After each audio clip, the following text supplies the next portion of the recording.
Thank you. Thank you so much for watching. Thank you. Have you subscribed? Yes, you. Have you subscribed? You. Yeah, before you go, click. It's free. Click. Just that's it. Have you subscribed? You are laughing. Have you subscribed? Have you subscribed? Thank you. Thank you. Thank you. Hey, madam. Thank you so much. I can see you. I can see you. We have to get to 100,000 subscribers. By the end of the year, how are we going to do that if you don't subscribe? Yes, you. Yes, you're about to click off. Why? Have you subscribed? It's free. If you don't, ask your son. Ask your daughter. How to? Just one click. Thank you. Thank you. I see you. Aha. Thank you very much. Thank you very much. I'll see you tomorrow.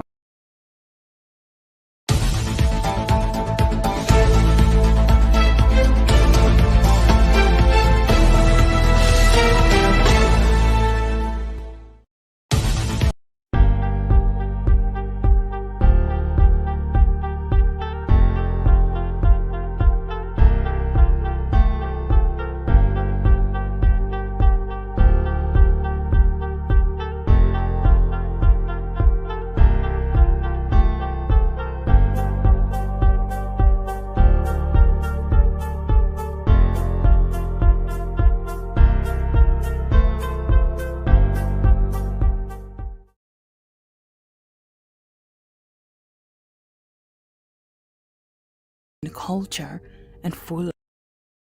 In the heart of Africa lies a nation that is rich in culture and full of potential, Nigeria. But behind its vibrant facade, in the heart of Africa lies a nation that is rich in culture and full of potential, Nigeria. But behind its vibrant facade, a multitude of challenges plagues its people. From a poor standard of living to widespread violence and government policies that seem to fail them year after year. For decades, this has been the story of Nigerians, their struggles, and their quest for a better future. Mr. Speaker, we have failed woefully in all this. One fundamental issue at the core of Nigeria's challenges is the failure of its citizens to hold those in government accountable. Widespread apathy, lack of awareness, and a sense of powerlessness have allowed corruption and inefficiency to flourish for years. The voice of the people remains unheard and their power untapped. Throughout Nigeria's history, citizens have risen up, demanding change and justice. Protests, rallies, and movements have swept the nation, fueled by hope and the longing for a better future. Yet, these efforts have often been met with resistance, suppression, and limited impact. But amidst the challenges and setback, a beacon of hope emerges.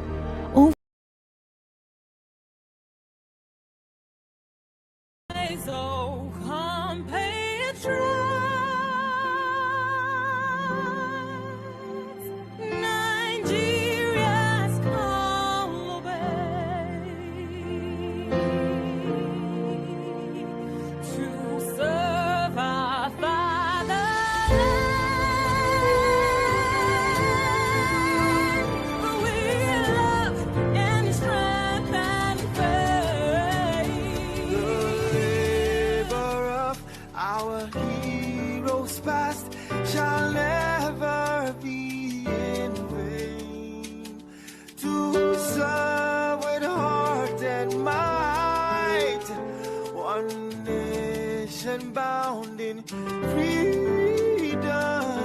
peace, and unity. Hey, that's so. Oh, yeah. Arise, O compatriots. Nigeria call obey to serve our fatherland. We love and strength and faith. The labor of our heroes past shall never be in vain. To serve without our might, one nation bound in freedom, in freedom, in freedom, peace and unity. Arise, my people, arise, my people.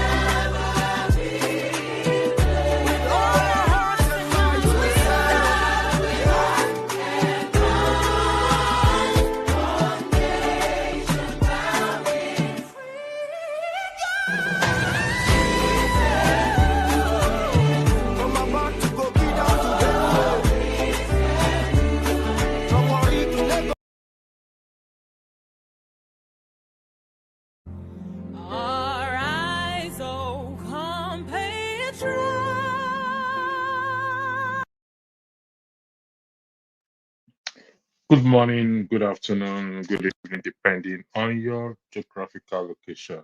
My name is Oyinkradolobio, aka Electricity. Good evening to you. Hello to you, Martinelli. I hope you are hearing me. Can you give an indication if you are hearing me, please? Good evening, good afternoon to you, Martinelli. Today, it's the long-awaited broadcast to discuss the 2014 Confab Delegate reports or recommendation. And we had this discussion last week. And McNally, I guess I mean, you say you're going to hold me accountable for this. I guess I am free from, I am free right now. You can't sue me to court or to anywhere. I have fulfilled the promise I said I was going to. So we are here today. Good morning to you, Oga 404, and happy Sunday as well. So I'm going to play the song again. There's a lot for us to catch up in respect to this confab report. The recommendation is total up to 620. 620 recommendations were made by the confab delegates. And you will be shocked when we start to go through it one after the other. And you will come to that, Madam DJ Nelly.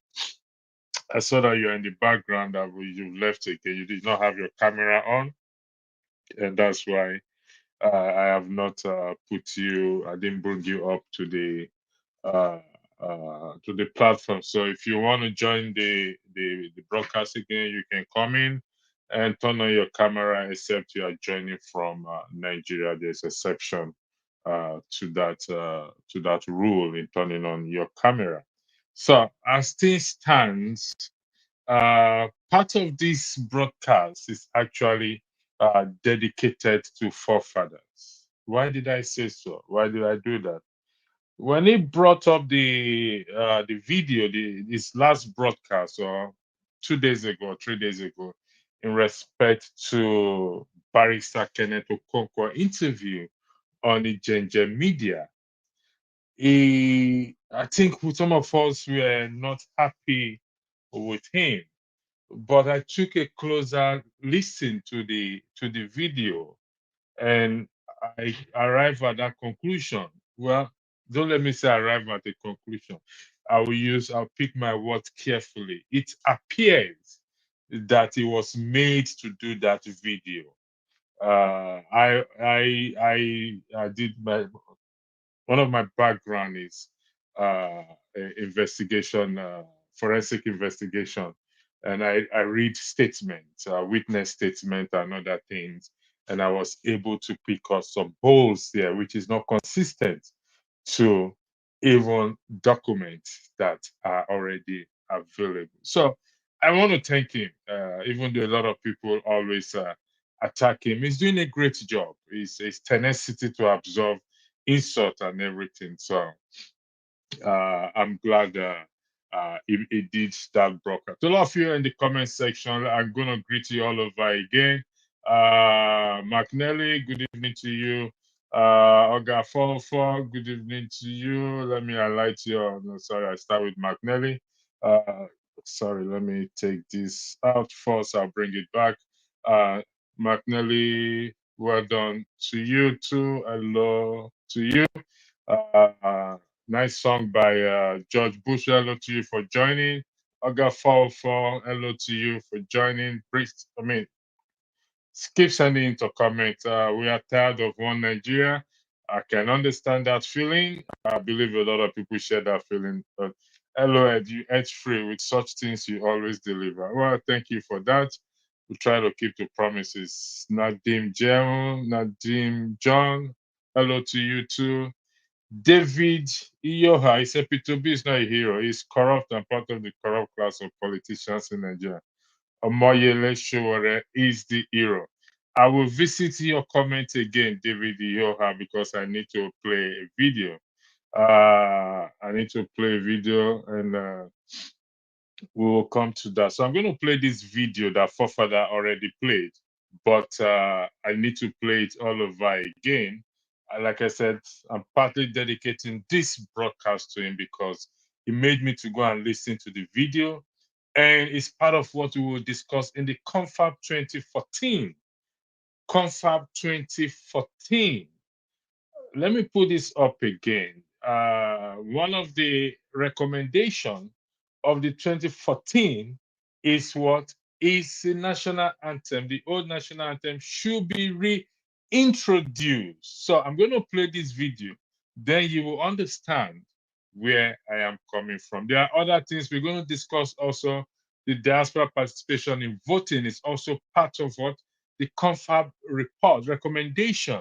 620. Believe me, we can cover it in a sitting or two sitting or three sittings. So we will go as far as we can go today. I've put the link out there. I'm going to put it again for those who wants to come into and weigh in into this the matter on ground now. Link to join the broadcast. I'll put it back again there so that those who want to join, who wants to join can come in. Give me 1 second. I've already put it there before, so I'm going to put it here again. So, oh no, I'm putting it in the wrong page. Sorry. Apologies for that. Comment section and come here. And we'll put it here. So, I've put the link again and I want to play the video. Thank you and enjoy listening. You're welcome once more to Njenje Media TV. Thank you very much. I appreciate always being with you. And I thank everybody that has tuned in to watch this. Today, again, we are here and we will be discussing the Nigerian Old New National Anthem.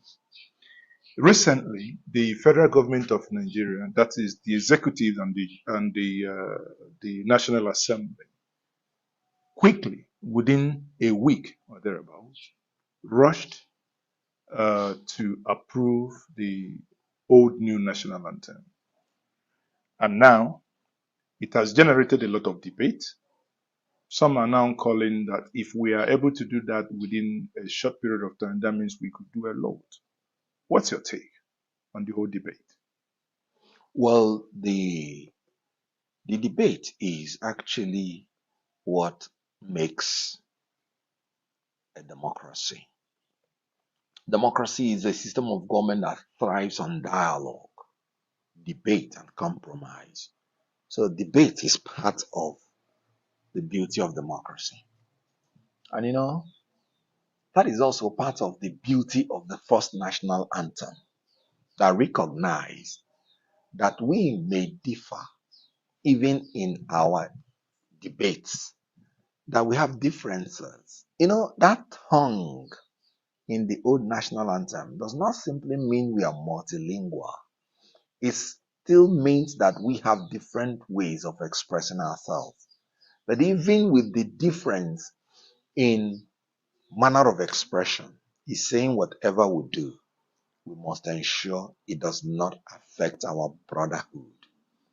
And that brings me to the reason why I have preference for the old national anthem to the new one. But like everything this government does, before going into the nitty-gritties of the plus and minus, even the Attorney General of Federation advised them they should pipe down first and ensure wider consultation and participation in order to get a better outcome. If this government had widely consulted, they would have gotten a synthesis, a new thing. For instance, I prefer the first stanza of the old anthem and prefer the second stanza of the new item. Sorry, so that we don't confuse our viewers. When we say old item, do we're we talking mean about Nigeria we held it? Yes. Okay. We're talking about the first, let's say the first anthem. Okay. Which is the independence anthem. meaning Nigeria we healthy. So when I say the old, that is what I mean. The new, I think it is still, it's still the, I cannot understand the confusion because Nigeria we healthy is now the old and the new anthem. Just like everything about this government, confusing people everywhere. Now, they resorted to the old national anthem. Let me make it clear. They achieved nothing. It is not their achievement. So Nigerians should stop rating these anthems based on the incursion of this government. They did not write it. They were there, two of them. So they simply said, being led by the legislature, we have two anthems. Let us take the first one. Remember the first. And now, if you hear this, we have two items. Let us take the first one. Now, that is incorrect. Now, it is a recommendation. We have an existing national anthem. The old one has already been phased out in 1998.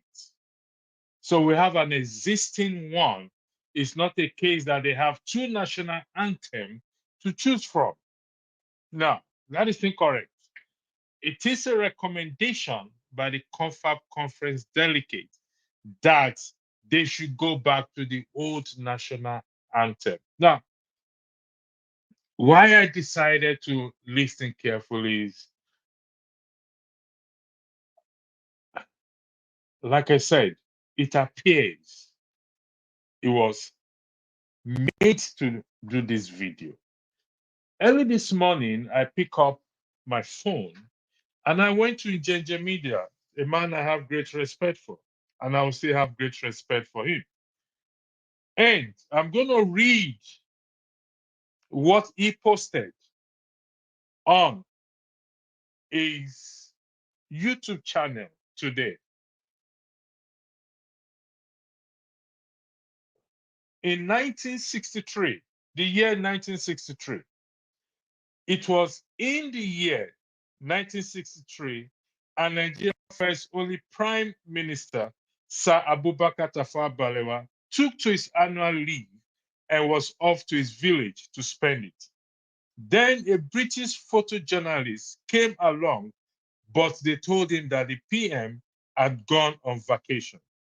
The photojournalist then asked to which country, but he was shocked when they told him the Prime Minister had gone to spend the vacation in his village. To satisfy his curiosity, he, the photojournalist, traveled to the village. But on getting to the village, there was no sign that a big man was in town. Everyone went about their normal business, and the village was peaceful. Then he met a farmer along the way with his donkey carrying bales of sugarcane, and he asked from the farmer the house of the Prime Minister. The photojournalist again left speechless when the farmer told him that he had just left the Prime Minister and that if he gets to the Prime Minister's house, which he described, he will meet him sitting on the bare floor with his kids, enjoying the sugarcane that he gave them. The British journalist was dazed when he reached the Prime Minister's home. This is the picture that he took. May the labors, the picture is there. I'm not showing the picture.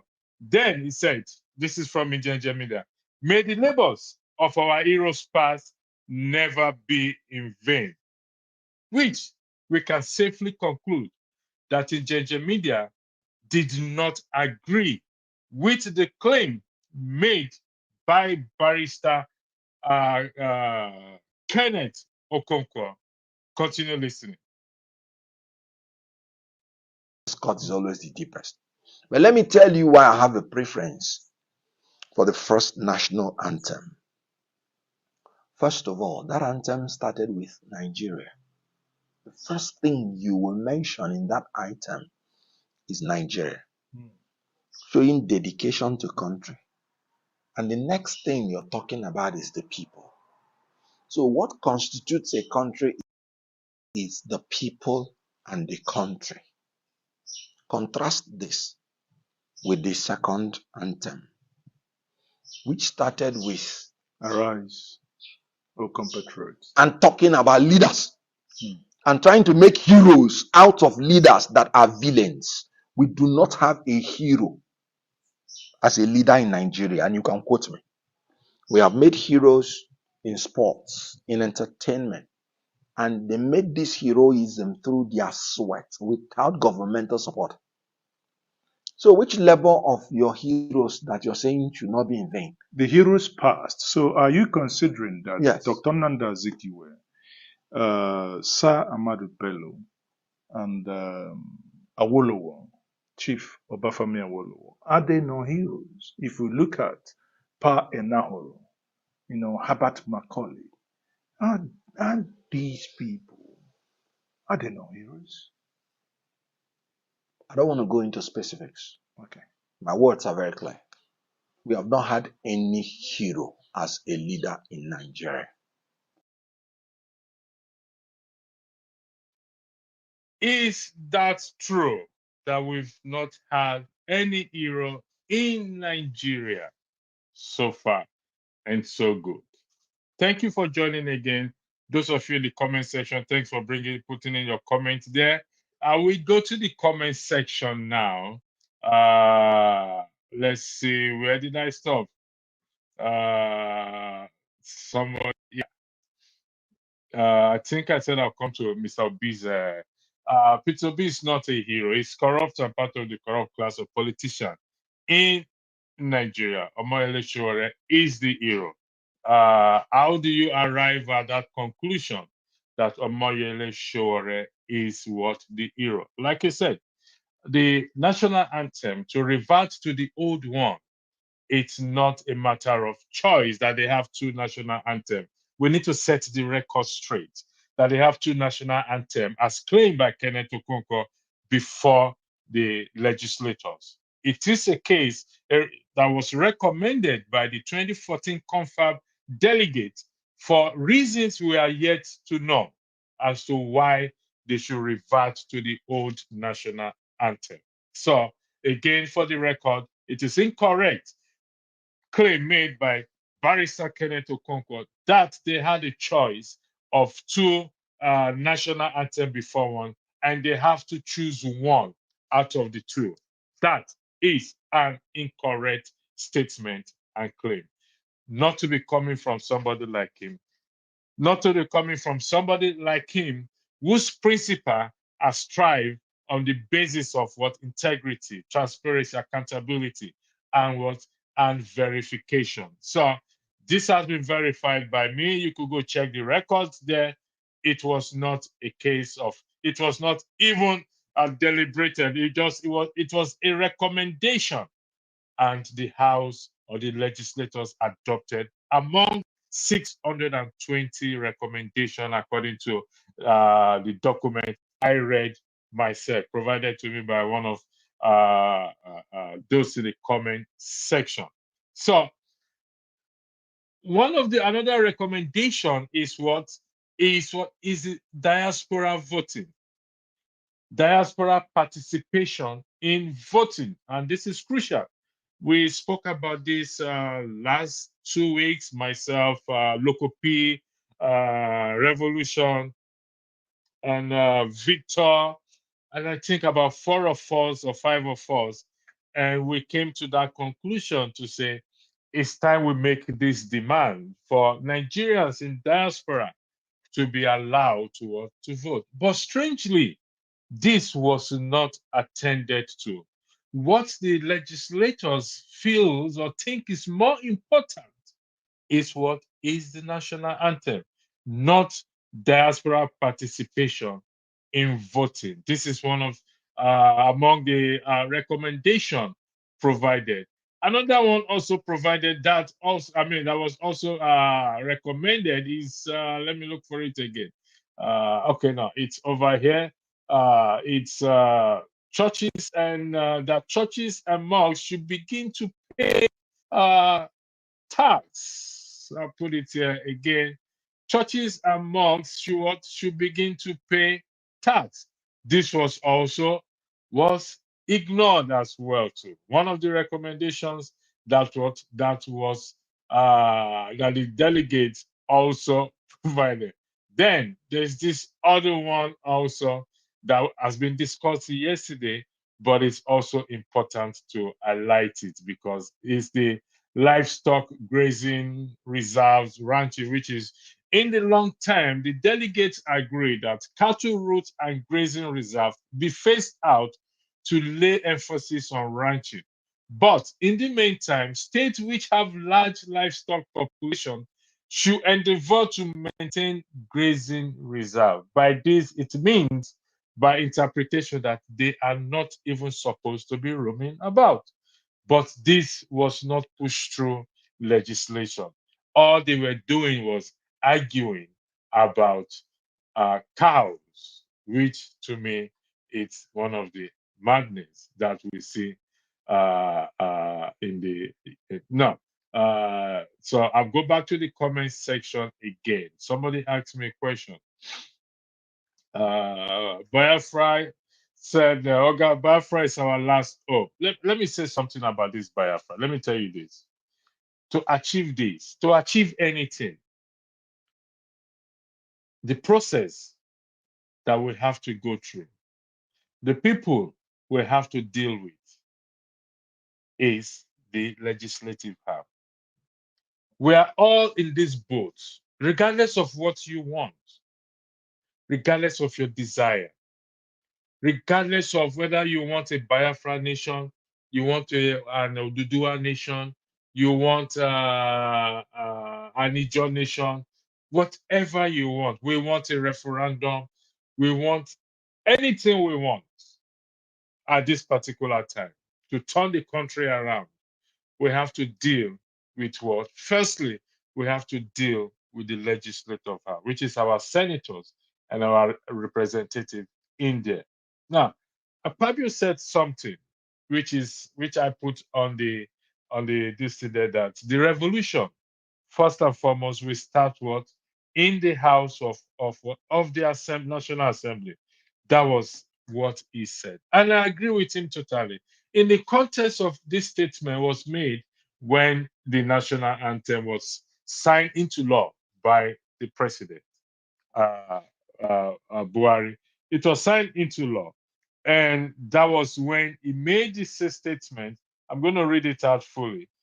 He made this statement that this is this.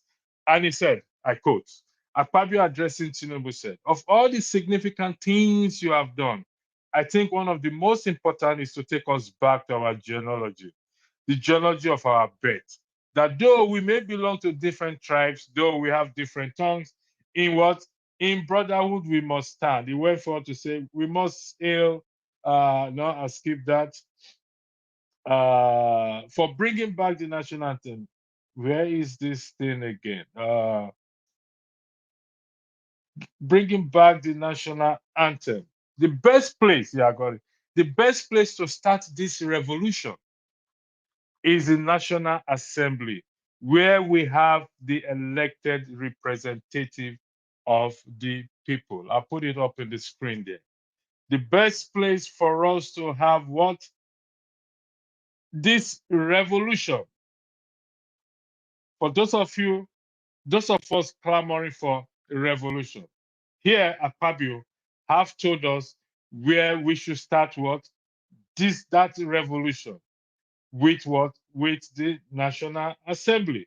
That is where the revolution should start from, not any other place. And believe it or not, the man is 100% right. And this is what I have been saying, and many others. I have been saying this, that we have to deal with what? With our legislators first, because they are the key, they are the road to that gateway to turn the country around. Without that, then we are just playing, we are joking. I'm being honest with you. We're not going to get anywhere. And that means we want to resort to what? War. And I will not subscribe to that. Never ever will I subscribe to us what? Having a revolution where we will have to bear arms. No, that is not a right path to follow. If we follow that path, then we will what? We are going to regret it. We will we will definitely regret it. But if we go by Section 68 and Section 110 of the Constitution, then we will get it right. And we will get it right. So those are the things that we'll have to do to take the revolution to what? To the National Assembly. The invitation has been made by Akpabio himself. Are we going to take him on this invitation? The answer is yes, we will take him on this invitation. In the next coming days, we are going to do some things on this platform to take this channel further and to bring Nigerians at home to come and participate in this program. And I will lay them out later on. So here it is. The best place to start this revolution is the National Assembly, where we have the elected representatives of the people. For this, I'm telling you, Akpabio has told us what to do. So the ball is now in our court if we are going to what? To do it. So, Okafor, you said we are deceiving ourselves with one Nigeria. Maybe, maybe not. But for you to achieve that Biafra nation, you have no choice. You have to go through what? Through the legislative arm of the government. You have to do that. You have to push for it through what? In your constituency. Whoever is representing your constituency, hold that person to tax. Take that person to tax to bring up this issue of what? Of referendum, to bring up the issue of the constitution where this will be enshrined in the 1999 constitution with amendment 2014. Yeah, according to McNally. Yes, I'm happy. If half of the document was ever implemented, motherland will be paradise to some extent. Honestly speaking, when I read it, I was shocked, to be honest. And it was good. Thank you for those of you who said we should discuss this today.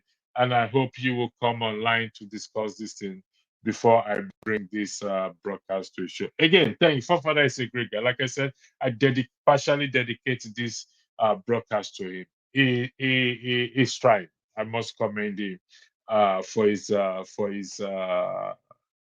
longevity of staying online in the air, on here, I beg your pardon, doing this broadcast. And despite all the attacks he received, he still stays there. Greater things are ahead of you, forefathers. And those who constantly attack you, they will bow down to you at the end of the day. They know themselves. Ishaya Ibrahim, happy to be here. Thanks for being here again. And again, Focus One, yeah, good to see you too. It's good evening over here. Kulata, I know you were bashed yesterday by your fellow comment, those in the comment section, but you always land on your feet. P2B, PDP to APA, APPAG to PDP to LP to a Rolling Stone in no hero of mine. Yeah, Kulata, let me ask you this. Do you think the claim made by Kenneth Okonkwo that Nigeria has never had an hero? Going by the definition of an hero, I think I have it here. Let me see. Let me highlight it. Here it is. Going by the definition, a hero is someone who is admired for their courage. I think somebody in the comment section also said it. With a courage, outstanding achievement of noble qualities. They come from various walks of life and demonstrate their heroism in different ways. In the context of leaders of past, our heroes past, do you think these people are not heroes with the little contribution they have? This is Jakonde Awolowo. Mazezeke pushed names to him. He neither acknowledged those names, but rather he said he's not going to deal on specific. A shame to somebody of his caliber. But at the same time, it doesn't really, I'm not disappointed because his principal has gone to drink Kuno with Atiku. Since then, we've not heard from him again. So, in your opinion, Kulata, let me go back to the comment section again. Let's see, where did I stop? Yes, 2Y, okay. I hope Rudolph is getting better. He's been off for a long. I said yesterday or 2 days ago, Rudolph went to the moon to reset the program that is affecting Nigeria. It's on its way back. He has passed the first planet and the first planet or whatever they call it. Second one, he's at the third one. So they held him back, which is his third wife held him back, that he has to drink kunu, but he's refusing to drink it, which is understandable. And as soon as he drinks it, whether he drinks it or not, he will be let loose and he will be back to planet Earth. And by the time he comes back, like I said, a bag of rice will be sold for 20,000 naira when he gets back. So, who is a hero? I think the definition is there. This is the definition. A hero is someone who is admired for their courage, outstanding achievement, or noble qualities. They come from various walks of life and demonstrate their heroism in different ways. That is it. Kulata, you asked a question. Is that the only recommendation at the confab? No, Kelechi Ndukabe. No, that is not the only recommendation. Another recommendation is the diaspora participation in voting. Churches and mosques should start to start to pay tax as well too. Then the sponsor to pilgrimage must be abolished. There are 620 recommendations according to the document I read. Honestly, I can't go through all. It's not the year anyway. It's going to take us longer than that. According to Ekaite, good afternoon. No wonder I had Marcus Garvey, Bob Marley, and Fela all decried Africans' colonial mentality. Should we discuss anthem in English in 2004? Ghana sings in Twi, Kenya, and Swahili. Well, I don't know about that. Here too, a hero is someone who gives himself, often putting his own life at great risk for the greater good of others. Could this definition be applied to P2B or Showore? Qualify your answer. I'm asking the question. Okay. Why are you behaving like this? I don't understand. You have to provide answer, not me. Okay. Provide the answer. Qualify your question. At electricity, I saw the article yesterday at Mazoke PSA. It was an interesting read. Yes, it is an interesting, but I am surprised. Why did he not challenge him when he knows, when he's going to write this, saying that may the labor of our leaders, pass, be not in vain. In that context, that is left for us, we that are currently existing, crying, campaigning for change in Nigeria. It now depends on how we go about it. If we go about it rightfully, then their labors will not be in vain. But if we sit down and fold our hands and do nothing, then their labors will be in vain. It's not what any one of us wants for any of our labors to go in vain. We will not want our parents' labor to be in vain, our children, even our own labors. We don't want it to be in vain. We want to reap the fruit of our labors. And this is what they say to when we leave a legacy behind for children to come. So it is an interesting read. Thank you, Mark Nelly. Kate, national anthem, the South African is it was written by Susan Clark. When is Nigeria going to write an anthem in any African language and then translate it into English? I believe there are many Nigerians that can do that. I believe so, but it wasn't put out. It wasn't put out at all. Unfortunately, they rushed through it within a week. But just to clear the record, as claimed by Kenneth Okonkwo, that they have a choice to choose. They have two national anthems before them, so they have to choose one. And he said the first cut deeper. That is incorrect. I repeat again, that claim is incorrect.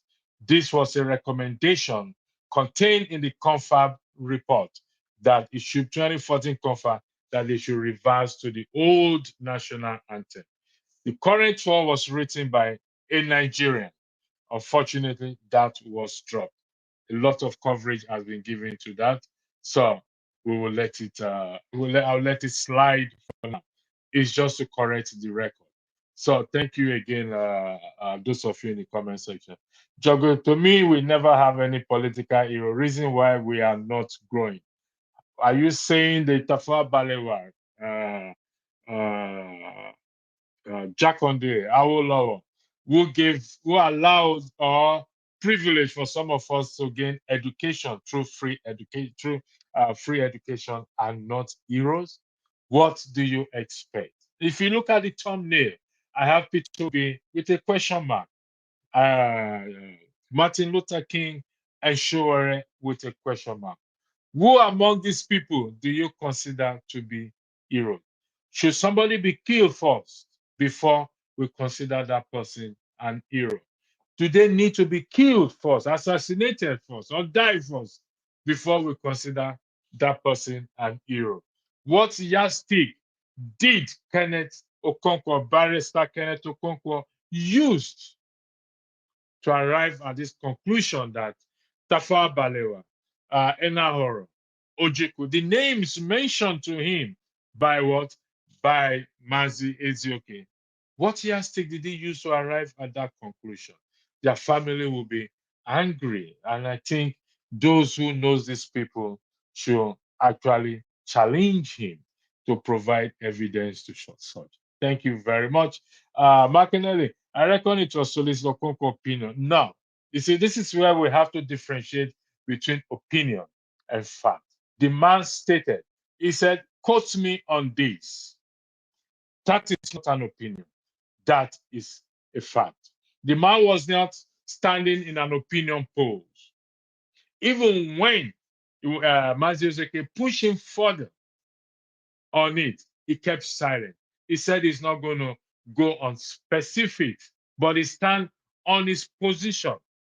Opinion, you can change. Even position, you can change. But for somebody of his caliber, who understands the law, who understands history, who is what a Peter Obi follower, who has campaigned for Peter Obi several times, recommended him.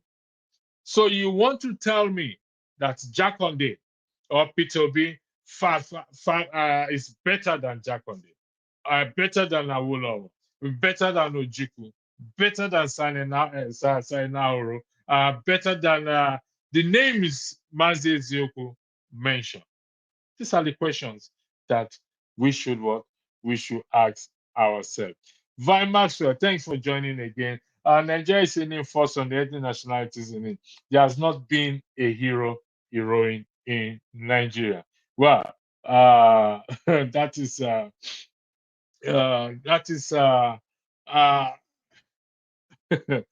Nigeria is a name forced on the ethnic nationalities in it. There has not been a hero or a hero. So will you say Ken Saro-Wiwa is a hero? Let me ask you that question, Vimax.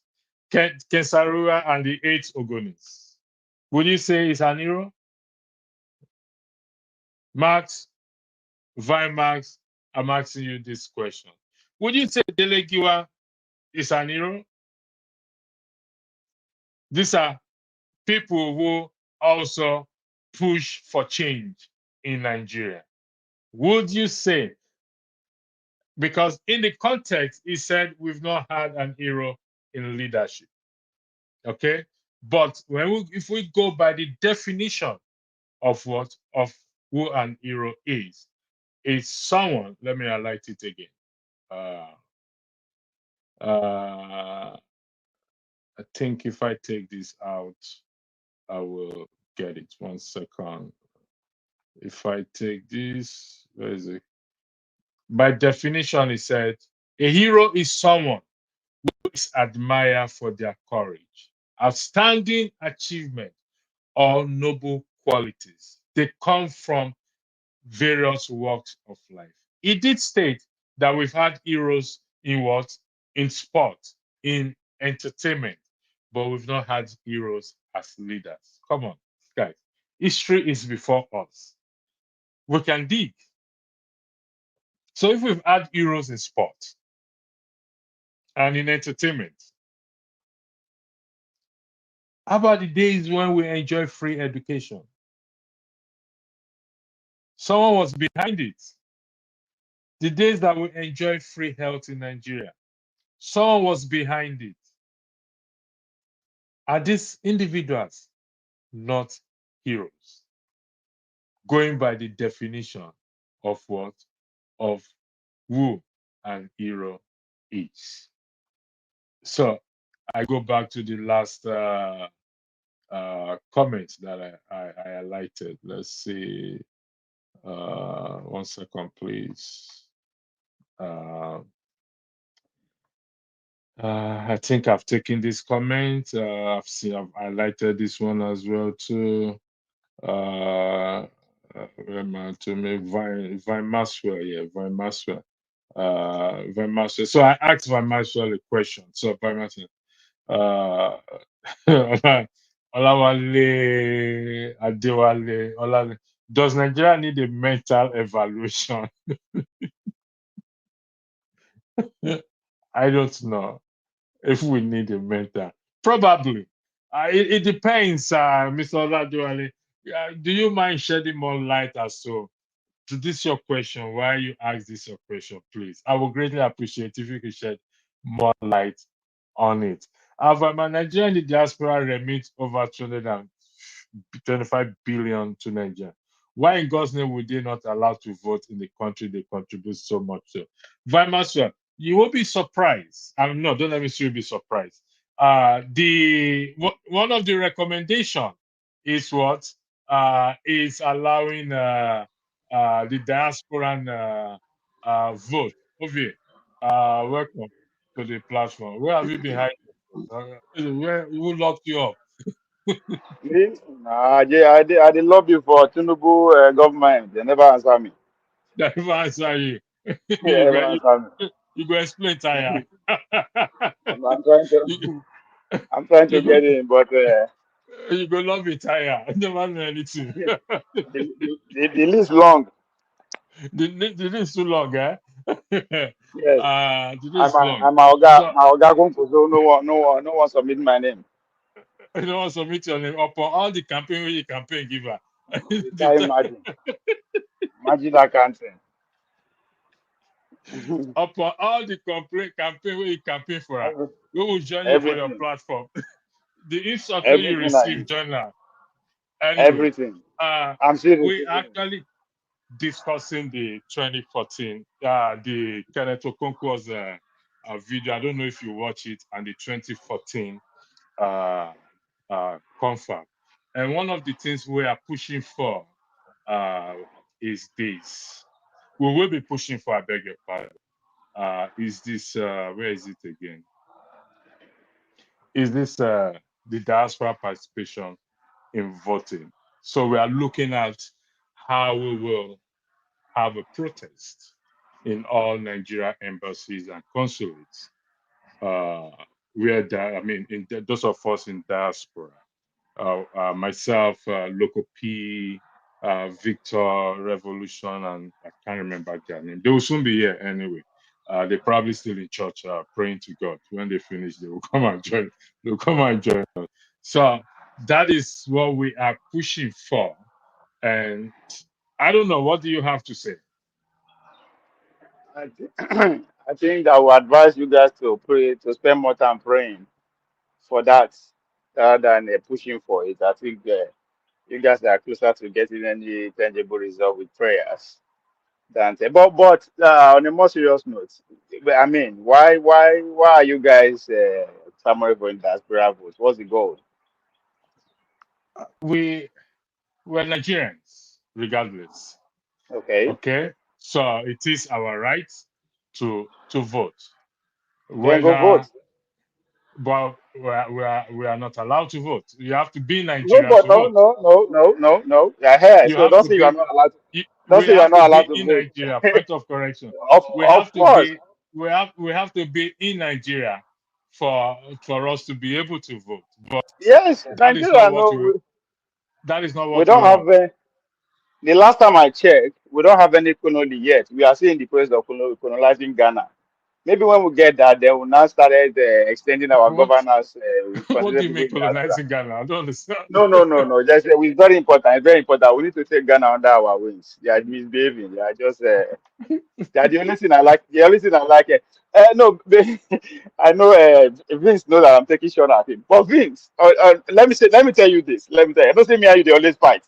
And I know they will go to fight. Oh, but let me tell you this. The last time, I think a couple of days ago, I was listening to you here on the platform, but not necessarily the points you guys are making. But I started thinking, I was like, God damn, this is living the life I'm working hard to live already. Living in this village, with his natural habitat. I was like, man, I'm having this guy. I don't like this guy, but I have to give it to him. I'm having, seriously, that's my dream. That's my dream lifestyle. Be in my village, just doing it the way you are doing it. So kudos, man. I hope that's the like kind of lifestyle you want for yourself and you are living it. If that is it, man, kudos. I have to tell you that I envy you for that. I envy you for that. Vince, So welcome to the platform. yes, there's a need for Ghana, Nigeria to go to colonize there. Well, maybe the word colonize or whatever. It's not the right word. But there's a need for us to have the whole West Africa under our control, under our governance, under our leadership. But unfortunately, we never even hold our own territory under control. But I think that's the goal. When I say we should have that in our control, I actually mean it. I mean it because Yeah, as a okay. Pan I African. mean, okay, I agree with you. But in the context of the discussion, than the topic we are having right now, Akpabio said that the revolution must start from the National Assembly, where the people's elected representative, which is Section 68 and Section 110 of the Constitution. So, how do we go about it? This is where we are today. Vince, what do you have to say? Oh, I'll come to you. I'm coming. Mas will always disappear soon. It's never where we go back. So let's forgive him. Let's give him the spot, No, please. I'm here. Right. I'm here. I'm here. I'm here. I'm here. Electricity. Are you surprised that I am in the bush and my internet connectivity most of the times, is very, very superb? Are you No, I'm not surprised? surprised. And That's this the is no, no, that. no. I'm not This surprised. That's the way it this should is be. that.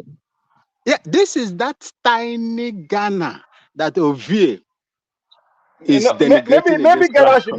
maybe Ghana should raise up and take over the whole West Africa at this point because in You fact, know, for this point you you know, just you made, know, for the point you just made, you know. we deserve to be under Ghana leadership. The whole Nigeria need to be under Look at Ghana leadership at this point.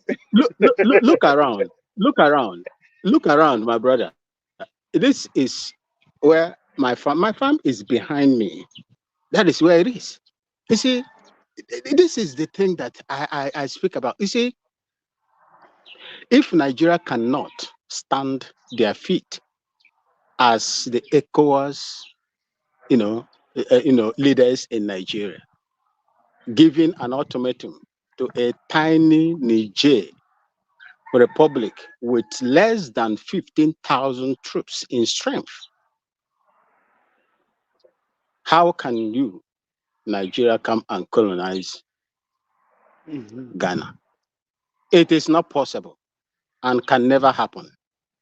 Niger beat Nigeria and Tinubu left, right, and center to the extent they have to be forced to lift the sanction they place on them. What is the potency of Nigeria? There is none. Going to the topic of today, diaspora. Look, it is high time Nigerians in the diaspora, get their acts together. If you really want Nigeria to work, you remit over $25 billion annually to that country. You have professionals in the diaspora that can make a lot of difference in that country. These criminals that are taking powers from the people must not be allowed to continue to have their way and to treat Nigerians the way they are. Ovie, your family in Nigeria today, you are working so hard in Europe. You get up in the morning in summer, spring, autumn, or snow time, winter time to work, and you succeeded. sending those monies to your families back home to enable them have a good life. And the constitution or the system in Nigeria is telling you that you don't have right to vote. My brothers and sisters in the diaspora, this is a very big challenge to all of you. But There is a what law do in we Ghana need the here. vote for And now? anytime, Nobody has answered my Vin. What do we need the vote for? Nobody has answered my question. What is the goal of the vote? but Well, like I said, I wanted to start, but I don't have time. The system that is in operation in Nigeria today is so horrible that your votes can count.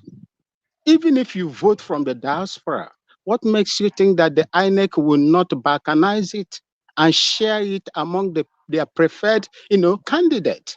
This is the but thing. Anytime I come here, they should still allow us to vote. electricity, No, but it is it's a going. fact. Vin is saying the right thing. What is the Yeah, goal he's of saying us the right voting? thing.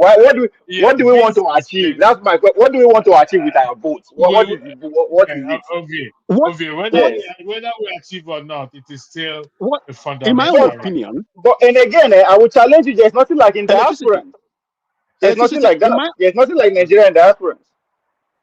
Go Okay, ahead. Sorry, what? Vin. Vin, go ahead. Sorry. Vince, go I ahead. will go. Vince, go I ahead. will speak. I will speak. Go ahead, Vin. You see, if this is the reason why, from the beginning of my appearance in this platform, I always canvass on the system. The system. The system, the system. Everything boils down to the system that they operate in Nigeria. If you don't correct this system, there is nothing anybody would do that is going to be beneficial in that country. Nigeria would never be progressive. The system is fraudulent. Right now, they are thinking of, talking of regionalization. But how will it work? We talk of the revolution is going to start from the National Assembly, electricity, and OV, and those that are listening to me. The people that are benefiting from the corrupt system will allow revolution to start from there. Of course, I mean, it's I If made you this allow argument. a I know. monkey, if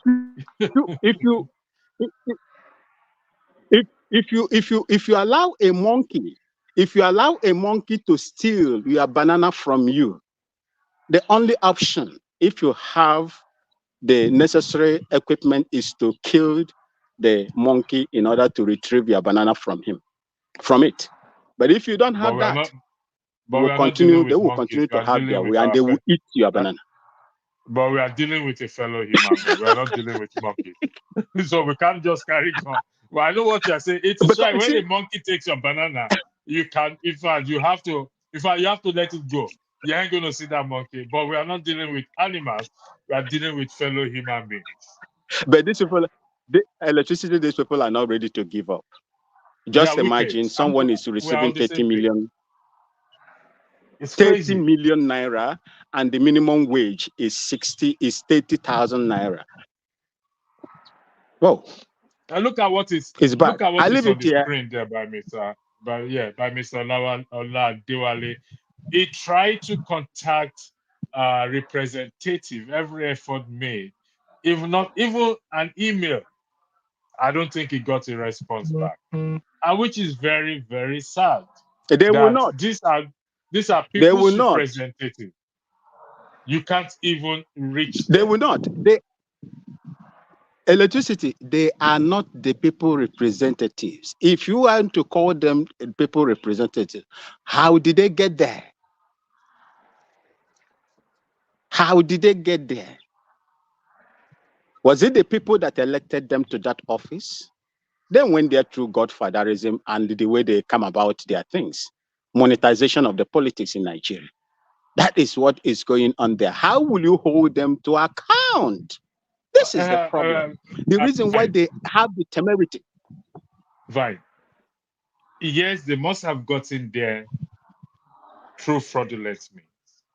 But it doesn't change the fact that that clause, people's representative, is still on their head. Mhm. It doesn't change the fact Yeah. that okay, if you guys are actually if you, me and Ovie now come to you and say, Vine, you claim to be representing us. Fine. We are not here to argue on how you get there because we didn't vote for you. But you are still claiming to represent us. You are not representing us well. We need to address this issue. Can we not do that? It is very, very difficult to do that, my brother. How? It is Why absolutely is it difficult to do that because look at what those representatives, what are they doing in the National Assembly today? The lawmakers, including the labor.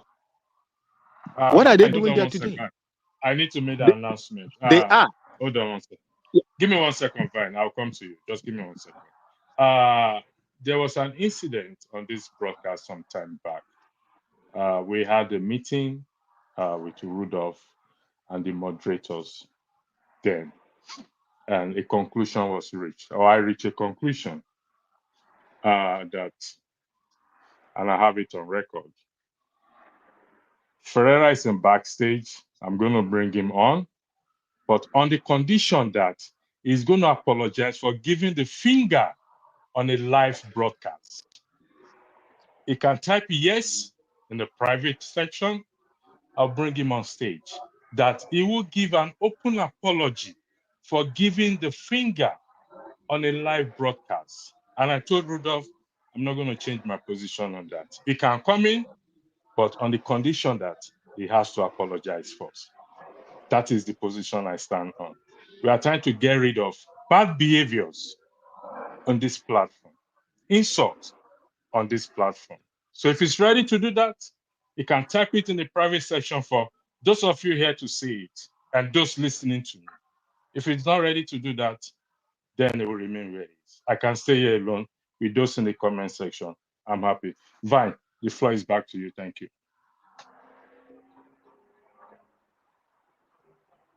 Okay, electricity. People's representative. What are the people's representative busy doing in the National Assembly today? Discussing, about cows in Nigeria.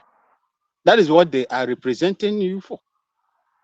The living standard of Nigerians are, going down. People cannot feed.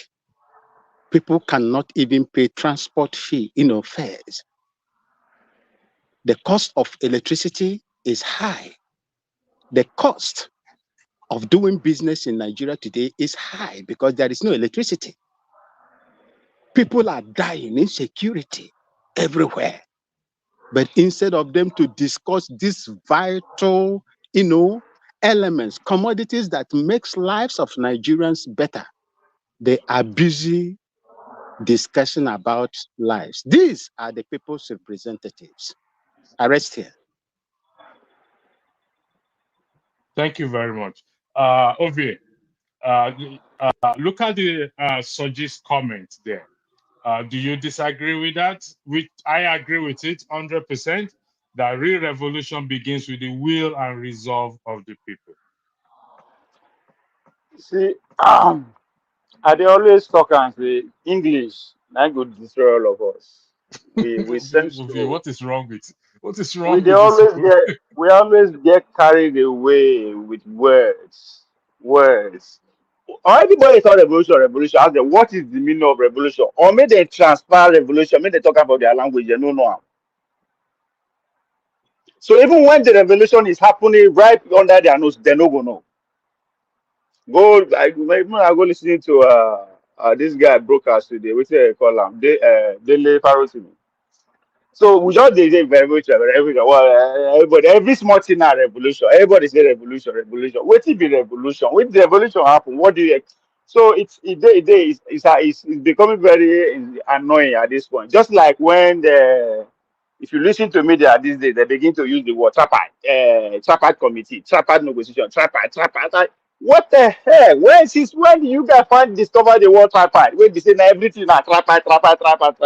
Now so palliative come, we fall in love. Every small thing, we are just deceiving ourselves. Everybody say revolution.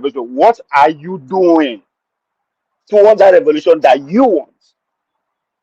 I think at this point, that is what we should be talking about. And it's because we are not giving ourselves tasks. That is why we dey listen to people like the Senate president, who is also suggesting a way of revolution, because it's not what we want with that, Abi. The same person where someone will go follow through the house through revolution. How integrated, just like Vince said. Now people put out there. So will the people now have the balls to go ask him anything and he is going to respond? So we all have we never reach where we go to follow the laws by the book. We are not there yet, because even the players are not playing by the book. So at this point, we are looking for solution. Forget about waiting they recommend for book. Let's go do it the way we do it. Which leads me to what Kenneth Okonkwo was talking about, right? And I don't blame Kenneth Okonkwo, right? I don't blame Kenneth Okonkwo, because we are talking about hero. Who will be our hero? You started very well by saying, say now until you die before they recognize you are a hero, or what? I'm not going to argue with him, right? Because I know where the position he occupies and what he's looking for. But I will tell you who my heroes are in the course of our history, right? They are tens, hundreds, and millions of people who laid their blood, who died. They were meant, they were dethroned, they were raped, they were dehumanized, they were killed because they resist the august visitor that came into our midst. They saw today what we are going through today. They were brave men and women who died for that cause. Those are my heroes. In 1929, there was a women uprising in southern Nigeria. Cross River, to be precise. Just that of Abeokuta women uprising, which later culminated to Aba women rising. Why? They stood up against direct ruling and against taxation. They say we go die here. We don't want to die, but we came to die. Those people right there, those women are my hero.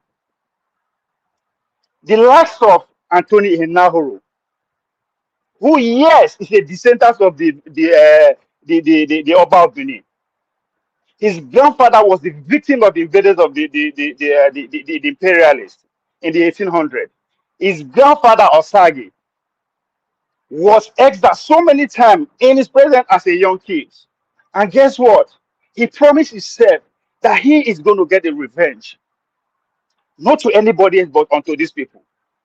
Guess what? Fast forward to 1969, 65 to 69. The law of extradition had to be changed because of Anthony Enahoro in Britain when he was arrested for treason. He has to change because period to death since 1881, when you are extradited, if let's say just like Nnamdi Azikiwe, if Nigeria won't kill him, Britain no get where they will see push and go back. But since the days of Anthony Enahoro, that law has to change. To me, those are my heroes. The likes of Aminu Kanu, who, yeah, just by the fact that he went to Bariwa College, which is an institution that was orchestrated to actually groom the leaders of the northern Nigeria. He was the classmate of the Shehu Ambelo of our days. But guess what? He was denied the role of leadership because of what? Because he is for the people. He believed the power should come from the people. Those people, the likes of Aminu Kanu, are my heroes. October 2020, we have young Nigerians in the name of NSAS who face bullets, just like the women's uprising in the Aba riot, who laid out their blood in Lagos and across Nigeria. Those are my heroes. So we have heroes across our. It is because you are denied history. And that's why I say I'm disappointed in a person like Okonkwo, who belonged to the generation that benefited so much in this country. How did that benefit come to be? Because people sacrificed their blood for him to enjoy whatever that is enjoying today. And he's also the part of the problem of leadership we are talking about today, because he's a leader in his industry. What can you say of the Nollywood that he is so much benefited from today? It is because there's no way upward from the Nollywood, because they refuse to create it. Now he wants to come into power. And it's becoming hard. Out of hunger, I say there are no heroes. I don't have anything against it. But to me, yes, they deny history, but it's 2024. In an age of information, ignorance is a choice. If you have a phone, you will read your history and you will know your hero. You don't have to listen to the likes of Okonkwo or anybody other in the media to tell you who your heroes are.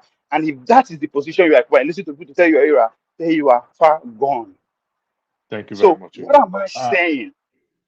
From the days, from the 18th century to the 19th century to the 20th to today, heroes are never scarce in our midst. That's true. It's just that we recognize You said people who something. have money as our hero. You said something very important among others. Is this last one, the SARS, the end SARS, those that were killed, those that died, that were killed, fighting for a better life and a better government. To me, we will always, I will always remember them, and they hold a very important place in my heart. You mentioned a lot, and I'm glad. I mean, I hope Kenneth Okonkwo is listening. Like I said, I dedicate part of this broadcast to forefathers who raised this issue up first. And he has suffered a lot of attack on this platform, and but it's dedicated to him, and it pushed me to go and listen to it over and over again, to even check records and the 2014 Confab Report. Okay, thank you. We are here on the platform now, so I think what we need to do now is, if it's okay for us to time each other for fairness, so every one of us, when we're in March, we could go on and on. Do we agree to 5 minutes timing of each other? Is that okay with every one of us? 5 minutes, is that okay? Or we make it 1 hour each for every one of us? Which do you prefer? 5 minutes or No, 1 hour? Jago, 5 minutes go is ahead. sufficient for me. Okay, Is it so my turn? we go. No, not yet your turn. Paul, welcome. Mazi Priest, welcome. So, Paul, I'm going to highlight this, even though V has made his comment on him. You didn't welcome But, me. so, Jago, you don't need any welcome, my brother. So I welcome you. See my man. See my man. You don't need any welcome. Anyway, See, you are welcome. when Thanks for joining. when elders demand recognition, then there's a problem. Yeah, there's a problem. It's either the elder fail or the young ones fail. Either way, there's a problem. Paul, the floor is yours. Thanks for joining. Okay, thank you. I I think, believe you've been following. yes, I've been following. I think Ovie spoke well. Ovie just blew me away with the way he expressed everything that he said here. It makes me short of word. I think sometimes we fail to understand what the definition of a hero, because now the definition of a hero now in this new Nigeria, it's just simple one definition. A rich man is a hero. That is just it. So if you did great, but you are not rich, you are not as good as hero, because who poverty help. That's how it is. One thing that I do, I try to educate my American people sometimes when they speak from the place of ignorance, or sometimes they pretend to speak from the place of ignorance, but they want to intimidate you as an American, because that's how they were trained. And I try to educate them. I get this confrontation a lot with African Americans. Why do I say I get it a lot with African Americans? Because they started going back home. They go to Ghana. So some of them started want to know more. Sometimes they confront us. They tell us things like, oh, we Nigerians, we sold them. So it's not about only the white man come to pick them. We Nigerians sold them. And I try to educate them. I said, no, that is a lie. So I tell them the story of somebody like Oba Ovarowe. I tell them the story about King Jaja of Okobo. I said, when I tell them the story about Oba Ovarowe, I said, Oba Ovarowe fight this war, these white people. He did so many things. And they overthrown his government, and they put the king that they want. Then the king started doing their own bidding. Then today you will say, oh, Nigerians sold them. The one who fights them, who is doing the right thing, they took that government away, just like what they did with Gaddafi, just like what they did with so many people. I use it up to date now, like Tinubu, Ebola Tinubu, who was a drug baron in their own country, who never went to school, who never had all these things. And the government know. What did your government do? The government congratulate him. your government support him, then your government tomorrow again will say Nigeria is a fantastically corrupt nation when you guys are great, great accomplices. Even when you even use a different ways to even got a visa to the United States, use another person's identity. Your government have all these things in their archive. Did they present it? The answer is no. You know why? They like the baddest one of us so that they can use him to cut the deals that will favor themselves. So I use all those type of things. So that's why you will not know somebody like King Jaja of Opobo. That's why you will not know somebody like Oba Ovaro. You understand? Another great man in my own time now. Look at the Showore who went to an Ivy League university, got married to an American citizen, living his best life. His business was growing in his own way, slowly. I want to believe that if Showore want to follow the Nigerian factor today, Sahara Reporter would have been one of the strongest Nigerian media outside the shores of Nigeria, because Sahara Reporter did great to make Jonathan become I forget that position that they gave him that time, acting president before he became president. Every media in Nigeria couldn't talk. They were scared. Sahara Reporter was the one that is feeding us all this information. And Jonathan want to pay Showore in kind. Showore refused. Like I tell so many people don't even understand that Omoyele Showore is an Ijaw man. He's not a Yoruba man. He's an Ijaw man. And Jonathan is an Ijaw man. It's not Ijaw at all. I know exactly where he's from, and that land there is Ilaje land. What are you speaking? Don't come and speak rubbish. I know my people. Showore is an Ijaw man. So let's leave this part. You can go. If Showore on his own self says an Ijaw man, why do you want to argue? You've never said that. You've never ever said that. Never in his life. He's never said that. No way. He said that. I've only heard him say he's from Ilaje. That's the only thing I've heard him say. Yes, Showore is from the Bokoda community. I can't pick the right place there, but it's an Ijaw man in Ondo State. You understand? It's an Ijaw man in Ondo State. And Showore did great to make Jonathan become acting president and president. Showore has everything. You know that Showore as a name is not an Ijaw name. That is a strict Yoruba name. Okay, so now let me educate you when it comes to Ijaw people. Ijaw people answer any type of name you can think of. There's nothing to educate me on. They're my neighbors. Ijaw people, they might be your neighbors, but Ijaw people answer any type of name you can think of. And where I come from my mother's side, where Festus Kiamu come from, we do that too. I'm an Urobo man. You will see Urobo person that answers Shola. What are you talking about? Urobo people answer so many type of Yoruba names too. You understand? So this is what we do. Anything that happened to you when you are about to put to bed, you name your child that. Where I come from my mother's side, we do that too. So, but let's leave that part. It's something we can argue later. I will try to go back and we can argue that later.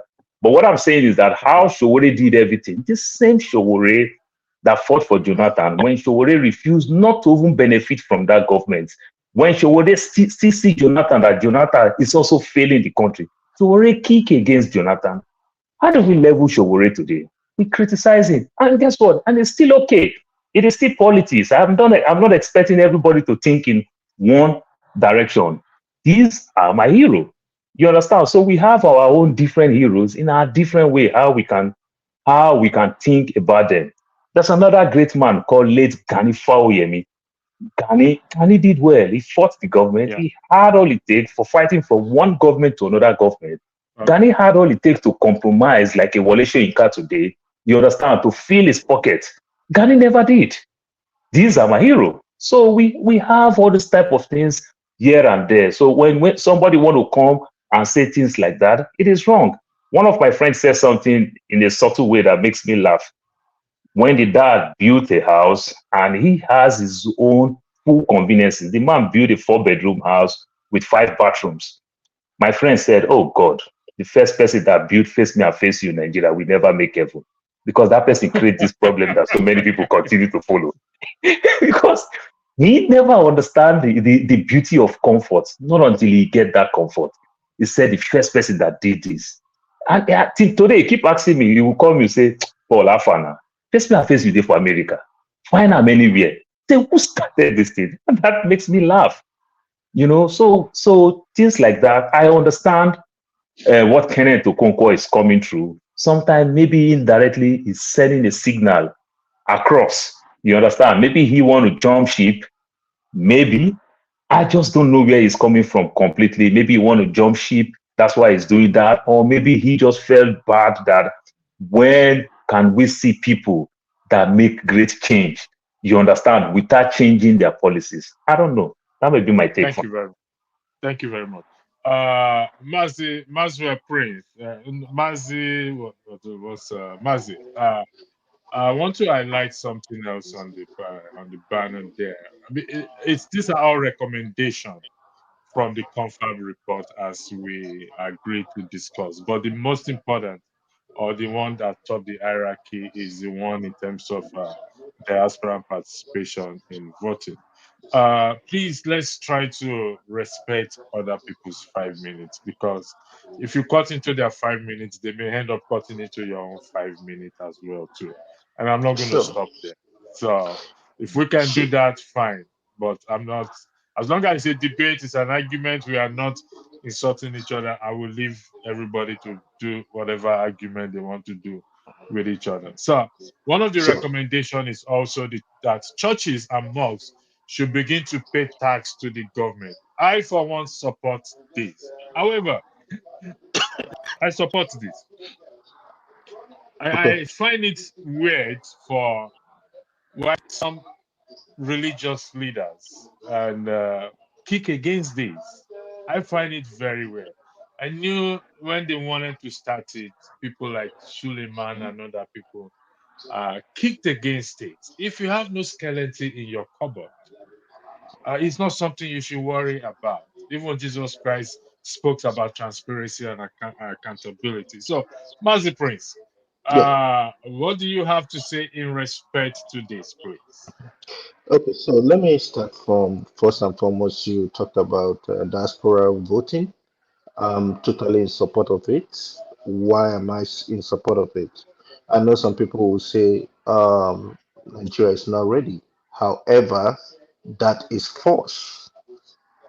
If countries like, I've told someone, countries like South Africa, countries like Cameroon, countries like Kenya, countries like Ghana, countries like India, countries like Iran. Why I mention these countries are because I have witnessed them voting. I have friends from all these countries and I've seen what they've done. What did they Uh, simply do? Sorry, What Mazi Prince, sorry. I just highlight this. Please, can somebody educate me what is Starlink internet? Most pity. What does Kulata? What do you mean? I don't know. What does it mean by that?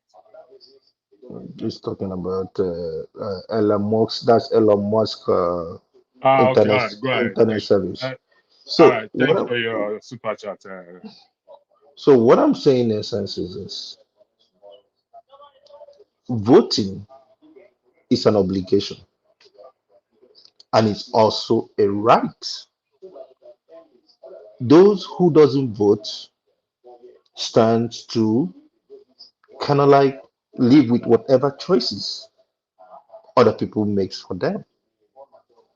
Now, all these other countries that I mentioned, what they do simply is this: they do this in conjunction with their embassies. The one that's so uh, shocking to me, the way they did it. What I mean, shocking in a good way, is that of South Africa. South Africa just had an election a few days ago, and everything was transparent. Everything was seen on the screen. You know, if we go from registration, how do you register? How would we know that you're Nigerian? Every diasporan is supposed to have a passport, a Nigerian passport, and the passports have your data. All you need to do is to put in that number on your passport. It could be regarded as alien number. There is no two people that have the same passport number. There is no two people. Even when you come to, when I'll take US for example, and you want to go through documentations and all that, that's where they start from. They start from your passport number. And that's how they know who, if you are actually from Nigeria or you're from somewhere else. Because whatever you have on that, whatever number you have on that, is a number they could be able to use in reaching out to Nigeria's homeland department, or whatever it is, that's immigration or whatever it is, that will supply them, yes, that this is who you are and that's what you are. With that, they can create a code in the sense that even if you vote, assuming you vote, say you vote through electronic means, you cannot vote twice. It will be seen, and it will be seen that you voted. Period. Apart from that, talking about the other topic you talked about, when I heard people talking about heroes, please, can we not castigate Kenneth Okonkwo? I'm not saying that I support Kenneth Okonkwo 100%, but he's entitled to his own choices. For me, who is my hero? First, I start from my parents for the ability to bring me into this world. Through them, that's their medium. I use them as a medium in getting into this world. And for things that I learned from them, in order to, one, that justice is something that you don't compromise with, that honesty starts from you living in truth and not in denial. If I've done anything wrong, I'll come out and I'll say I did it wrong. But if I see somebody doing something wrong, the person will never get my respect. And why do I say so? The current government, the current leader in Nigeria is somebody who doesn't have any identity. His name is not even Tinubu. This is a Mazi, name he got. let me stop you 1 second. Now you still have the floor. I'll give you your time back. You listen to obvious arguments and false arguments in respect to what Kenneth Okonkwo said. And you also have listened to the video when Mazi Ezioke pointed out the names of these people he considered heroes. Obvious argument, it's very detailed. We are not castigating somebody. We are only trying to avoid where somebody push a false narrative out there, particularly if the person is a learned person, somebody who knows history, who knows the law, who has gone to court to make argument, who is also a supporter of Peter Obi saying such a thing. Well, And I didn't listen to all his interview. I know he got interviewed. I didn't listen to everything. But what I'm trying to say, I'm not saying that we castigate him, but I'm saying, can we not castigate him? That's what it's kind of like, just a statement that I just threw in there. What do I mean by that? What I mean by that is that he's entitled to his choices. His choices is not my choices. And I've said it clearly. His choices is not my choices. If you talk about somebody, like I said, my parents are, and if you talk about again my hero, my hero is someone who, how would I put it? It's kind of like way of life. It's exemplary. They could be alive. They don't have to be dead for them to be my hero. And my list, I would say I have very few heroes. You know, um, yes, Ganifa Wemi is one of them. Incidentally, Obama is also one of them. Through Obama, I don't used to be interested in politics before. Obama, with the election of Obama or the process of electing Obama, I got interested in politics. Until now, that's how I've lived my life. Before If you talk about voting or anything, I don't care. I'll just tell you, I care less with what goes on there. Also, P2B is my hero. Whether some people like it or not, he's my hero. Showore is not my hero. And why is Showore not my hero? Showore came from, I know he came from a very poor family, got into Unilag and became an SUG. He got rich. He got rich becoming an SUG because he lived in affluence. He got What do you everything. mean? What do you mean? What do you mean he got to rich? Are you suggesting, alleging that he misused the He SUG mismanaged the fund? money. Do you have Yes. evidence to You, such? That's a strong allegation you are you, making. you talk No, about Mazi Prince, it. hold on one second. Mazi Prince, hold on one second. Do Mhm. you have evidence to such allegation? So what I'm saying to you is that he got rich. Did I mention any amount of money he stole? Okay, I did not listen. mention. I did not. I You did not. said he became rich He became when rich. He could when he be got to rich. SUG. Yes, he could be rich through his what do you call it? The allowances they pay him or whatever. I didn't tell you that he stole money. Did I say he stole money? I No, said he no. became I rich. didn't say you. You said he Good. became rich when He when became he got into rich. XUG. When he became an SUG president, he got rich. So it's now left for you to assert what you want to assert. I did not tell you that he stole. Okay. If I accuse All right. him that he stole, then that's a different thing. But he became Okay. rich. He All could right. be rich through his allowances. But what I'm saying in essence is that becoming an SUG president, there were people in that school who were in his cadre, in his level, that remained poor. Did he reach out to them? There All were right. people who suffered. Did he reach out to them? No. We will come back to that. We'll come back to Good. that. I'm going to put some questions to you if you are there. Jago, the floor will be yours now, but give me 1 second. I need to highlight something again for the record. No, I'll be back in 2 minutes. I just need to take I'll be back in 2 minutes. Stay there. Don't go away, please. Where is this stuff here now? Just give me 1 second. I will definitely be back in 2 minutes. Nigeria's come Let us move. to serve our fatherland. With love and strength and faith. The labor of our heroes past shall never be in vain.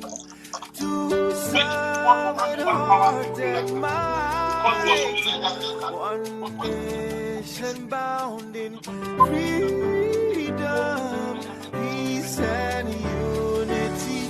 Hey, now so, yeah.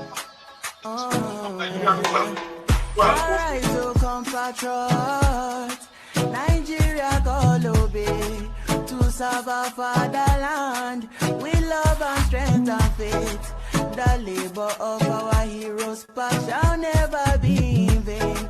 To serve with heart and might, one nation bound in freedom, in freedom, in freedom, peace and unity. Arise, my people, arise, my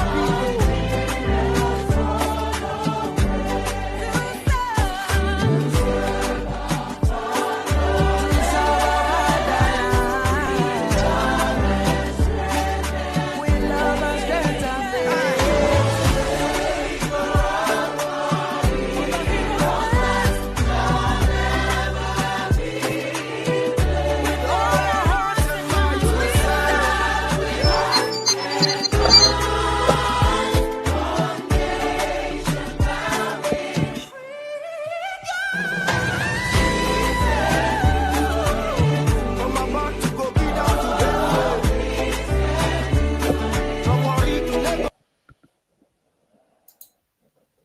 Thank you and welcome back. Let me take this off so that you guys can. Yeah, Jacob, before you speak, Fofada, do you mind? Do you bring Ferreira on the platform? Yeah, guilty as charged. Is Can he you supposed? can you please Can remove I him can I back? can I speak before you do this? Can I speak before you Hold on do one this? second. Oh, 1 second, Jacob. With due respect, thank you very much. Please, I'm going to repeat myself again. Okay, and anybody can go anywhere and take me on it. The position is Ferreira must apologize for giving the finger on a live broadcast before I will bring him in when I'm moderating. Until he does such, it will remain where it is. He can come in when Rudolph, when Fofada, when shows are moderating. He has options. Jagun, the floor is yours. Thank you. Thank you very much. Good afternoon, good morning, everybody. My first thing that I have to speak about is exactly what you just finished with.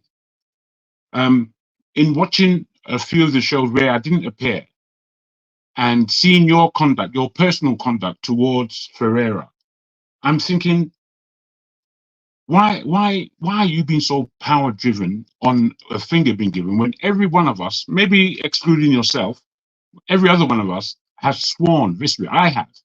I've sworn when I didn't want to swear, but I've known I've sworn and used profanity. Now that's me swearing. For somebody to flick a finger, especially if it was not even on your show, it's even less than the swearing that we all do. How are you balancing the way you're thinking? I think you're being driven by a sense Do of power you? drunkenness. Wait, let me finish. Okay, Please let me finish. I go think ahead. you are being driven by a level of power drunkenness that is personal for some reason towards Ferreira. Now, as I said, there are too many. Yesterday, I was watching the show without being on it. Forefather, I think, rightly cautioned Tone from swearing. Tone became extremely visceral and came out swearing, even though he was calm initially. But he had something particular emotionally with Pansat. So he came out blurting.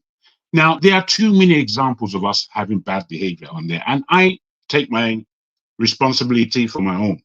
But to take someone away from the show, he is part of the show. He makes this show. He provides for this show.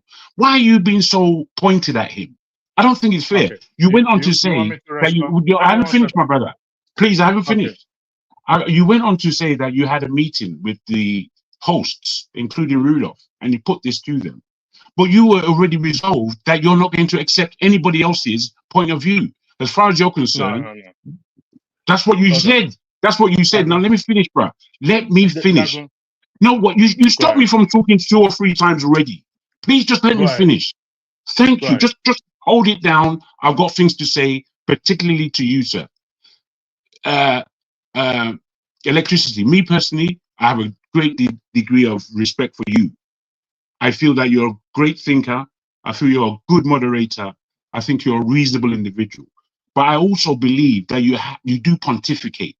You look after the minutiae too much. Forget the minutiae. Bring the brother back on.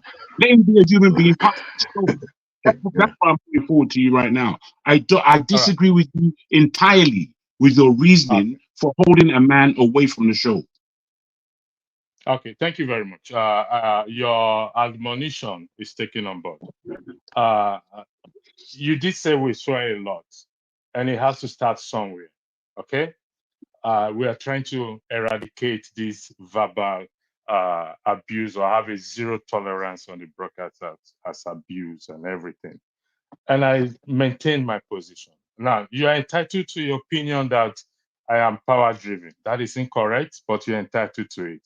But like I said again, I'm going to repeat it again. Okay? No, don't repeat Until, it again. It's clear to me. That's why I said what I said. You don't have to yes. repeat it. That's So, no, pedantic. You don't no, need to hold be on 1 second. pedantic.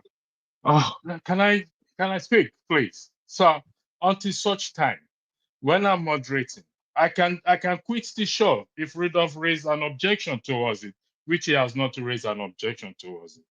And I'm saying it has to start somewhere. Unfortunately, it's starting with Ferreira.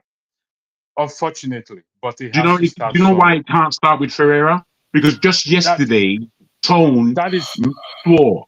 listen, Yesterday, Jagun, I allowed you to speak. You don't allow me to interject to you. So do you mind? Can you afford me the same respect that I afford you of course. But when I I hope want you to heard what I interject? said.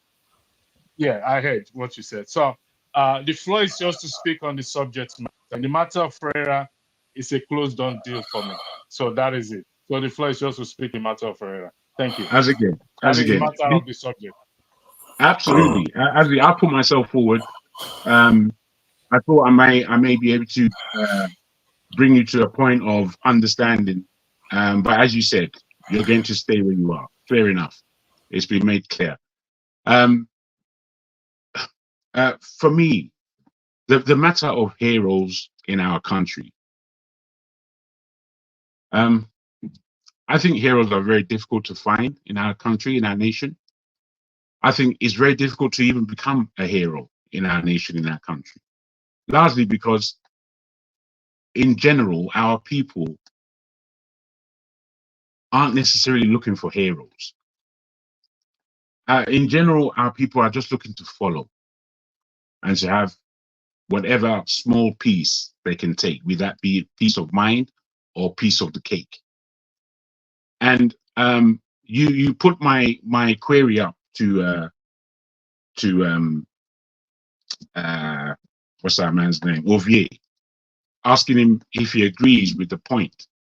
And I was a bit disappointed with Ovier's retort, because he came back speaking about English is too much, or English is this.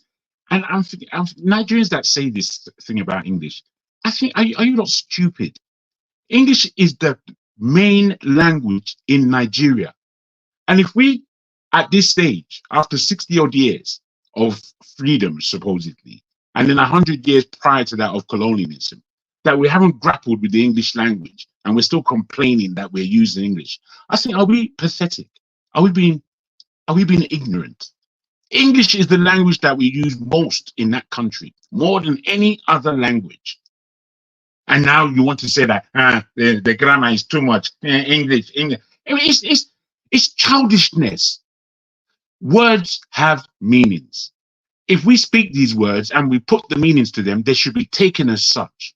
So when people are pontificating about the grammar being used in English, I see it as a rubbish pursuit. Rubbish. Where I'm coming from, where heroes are born and a nation is built, the clearest hero for me in that Nigeria has been Fela. Now, you might say he's a musician, but he's the most political person that ever came out of Nigeria, apart from maybe the greats or Awolowo Zeke and that kind of alike. Away from that, I can't see an individual who has stood up in the face of the enemy, as it were, and spoken clearly to him. So much so that if you pick up any of Fela's musics from the old days, it would speak to you about the here and now. In that is speaking to you about the here and now, just tells you how much Nigerians do not perform with heroes. Nigerians don't listen. We don't listen, because there's not one thing that Fela said that is not accurate in the politics of the Nigeria that we all know. Accurate. Yes, he married 27 wives. Yes, he smoked Igbo. Yes, this, that, and yes, that. That doesn't take away from the relevance of this individual in our politics. However, we as a people, stupefied with our idiotic beliefs, we run away from reality, entering into the fire ever more. You see, Nigeria is not just about the rotten politicians that we have, but it's about the rottenness within each and every Nigerian spirit. Our spirits are largely rotten. We display our rottenness all the time. We display our unfairness. We display our unscrupulous nature. We display our lack of how can I put it? Our lack of appreciation for the existence of the other person.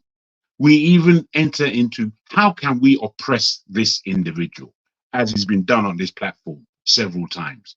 So whilst we talk, explain, argue, pontificate, lie about our existence called Nigeria, when we're performing the same rubbish that we see, we should have a look in the mirror, is what I've got to say. I'm disappointed, Electricity. I'm disappointed. Thank you very much. Thank you. You're welcome, and you're entitled to be disappointed. And I'm going to Thank you very repeat much for that as myself well. again. It has to start somewhere, and it will start somewhere. Unfortunately, one of the problems we're having back in our country is we don't believe rules applies to us. That is one of our greatest problems that we have, and we're trying to be better at doing things. I remember this last time I went home, I was stopped by the road safety people, and they asked me for my driver's license, and I gave them my UK driver's license. They said there's a document that's supposed to go with it. I said, unfortunately, I don't have the document, but I can give you my license and go get the document for you in respect to the rules. And he said there was no need, and he said keep driving, and I drove on. We have to respect the rules. Well, we don't have a perfect society in Nigeria. It's also applicable on this platform, and it will continue to be applicable for us to do better. We cannot continue insulting each other. We're here to make things better. Can I ask you if you are coordinating? Hold on 1 second. No, I need to ask if you are hold on 1 second, coordinating with these. Are you coordinating, my brother? Yes, I am. Are you coordinating? Yes, I am. You, Forefather, Shaw, and Rudolph, are you four agreed with the position that you are taking? Because tomorrow, Forefather would have, and it won't necessarily follow what you're saying. Listen to me. Listen to me again. Listen to me again. And I'm going to tell you again. Listen. When I am moderating, which I wrote to Rudolph. So it's not coordinated. Fair enough. Yeah, which I wrote to Rudolph. When I am moderating, he is welcome to come on the platform, but on the ground that he has to apologize first. That is it. Let me tell you something. I was on Niger Watch. Hold on 1 second. And I told Niger Watch, if you go out, go ask his staff moderator. What's his name again? I've forgotten his name. I speak to him every time. I told him to fuck off on the live broadcast. You want to be surprised? And he blocked me immediately. Even though I was not in the wrong, he was fighting with one of his moderators. He was actually arguing with one of his own moderator, and they went backstage. And I held the hem of I held hold of that thing, that program. Go ask him, it's on record. And it was a bad behavior, whether I want to admit it or I agree or not. And he blocked me till tomorrow. It showed his broadcast is still going on.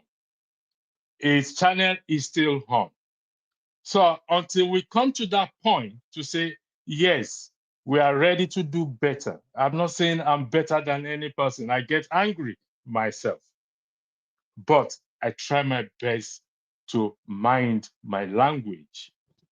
He's a panelist. Hold on, Jagun, please. Yeah, you can defend him as much as you want to. It's not him I'm defending. No. Believe me, it's not him I'm defending.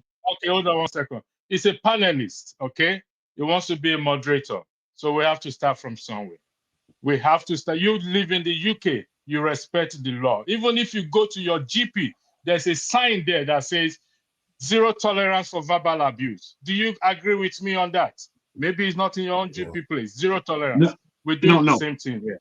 Your time is up. The next person, your time is up, Jago, please. I know, but I need to come back to you. I need to come back to you briefly. Please don't shut me down. This is quite all right. Do as you please. Your time is up, please. Because you said prior to when I finished, what you said is that we're not. Can you let him? Jago, wait, let me finish. Don't get involved. Don't get involved. You're not letting him moderate. This is what people do to me too. You're not letting him do his job. Please don't get involved.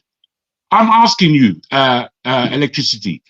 As I landed, you then said that this is not going to be spoken about anymore, and then you continued speaking.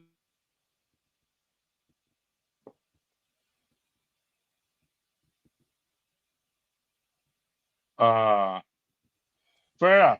Do it your way. Do it your way, guys. Jago, with due respect again. You've said your point.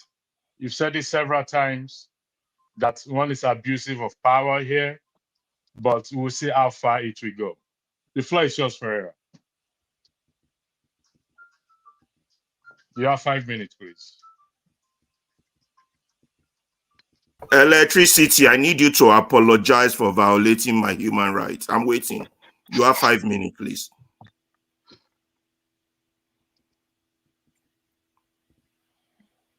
I need you to apologize for violating my human right, because freedom of speech is my human right. If this was the United States, I will civilly sue you and you will pay penalties for that violation. Apologize. You are in a zoo, Nigeria. Calm down, please. Whatever you want. I need you to apologize for violating my human rights.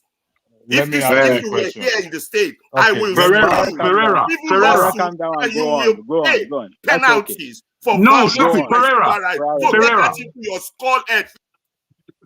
Yeah. See, I thought he came to apologize or make his speech. Leave him, let him speak. Go ahead, Ferreira. I'm waiting for you to apologize for violating my human rights. Ferreira, Which one is more important? A gesture or violation of human rights? Weigh it out. Okay. Go ahead, Ferreira. Make your point. Go ahead. That's my point. I need him to apologize for violating my human rights. Wait, guys, please. Ferreira, can I quickly talk to you? Yes. Can I just ask you, for the sake of the show, for the sake of everybody on the panel, this is a personal issue. Let's not have it here. We have to have it somewhere else. We can't have it here. It's going to eat the time, please. That's what I can ask. Okay. If you're on the show, use your time well. Man of Prestige, the floor is yours. He has made his point.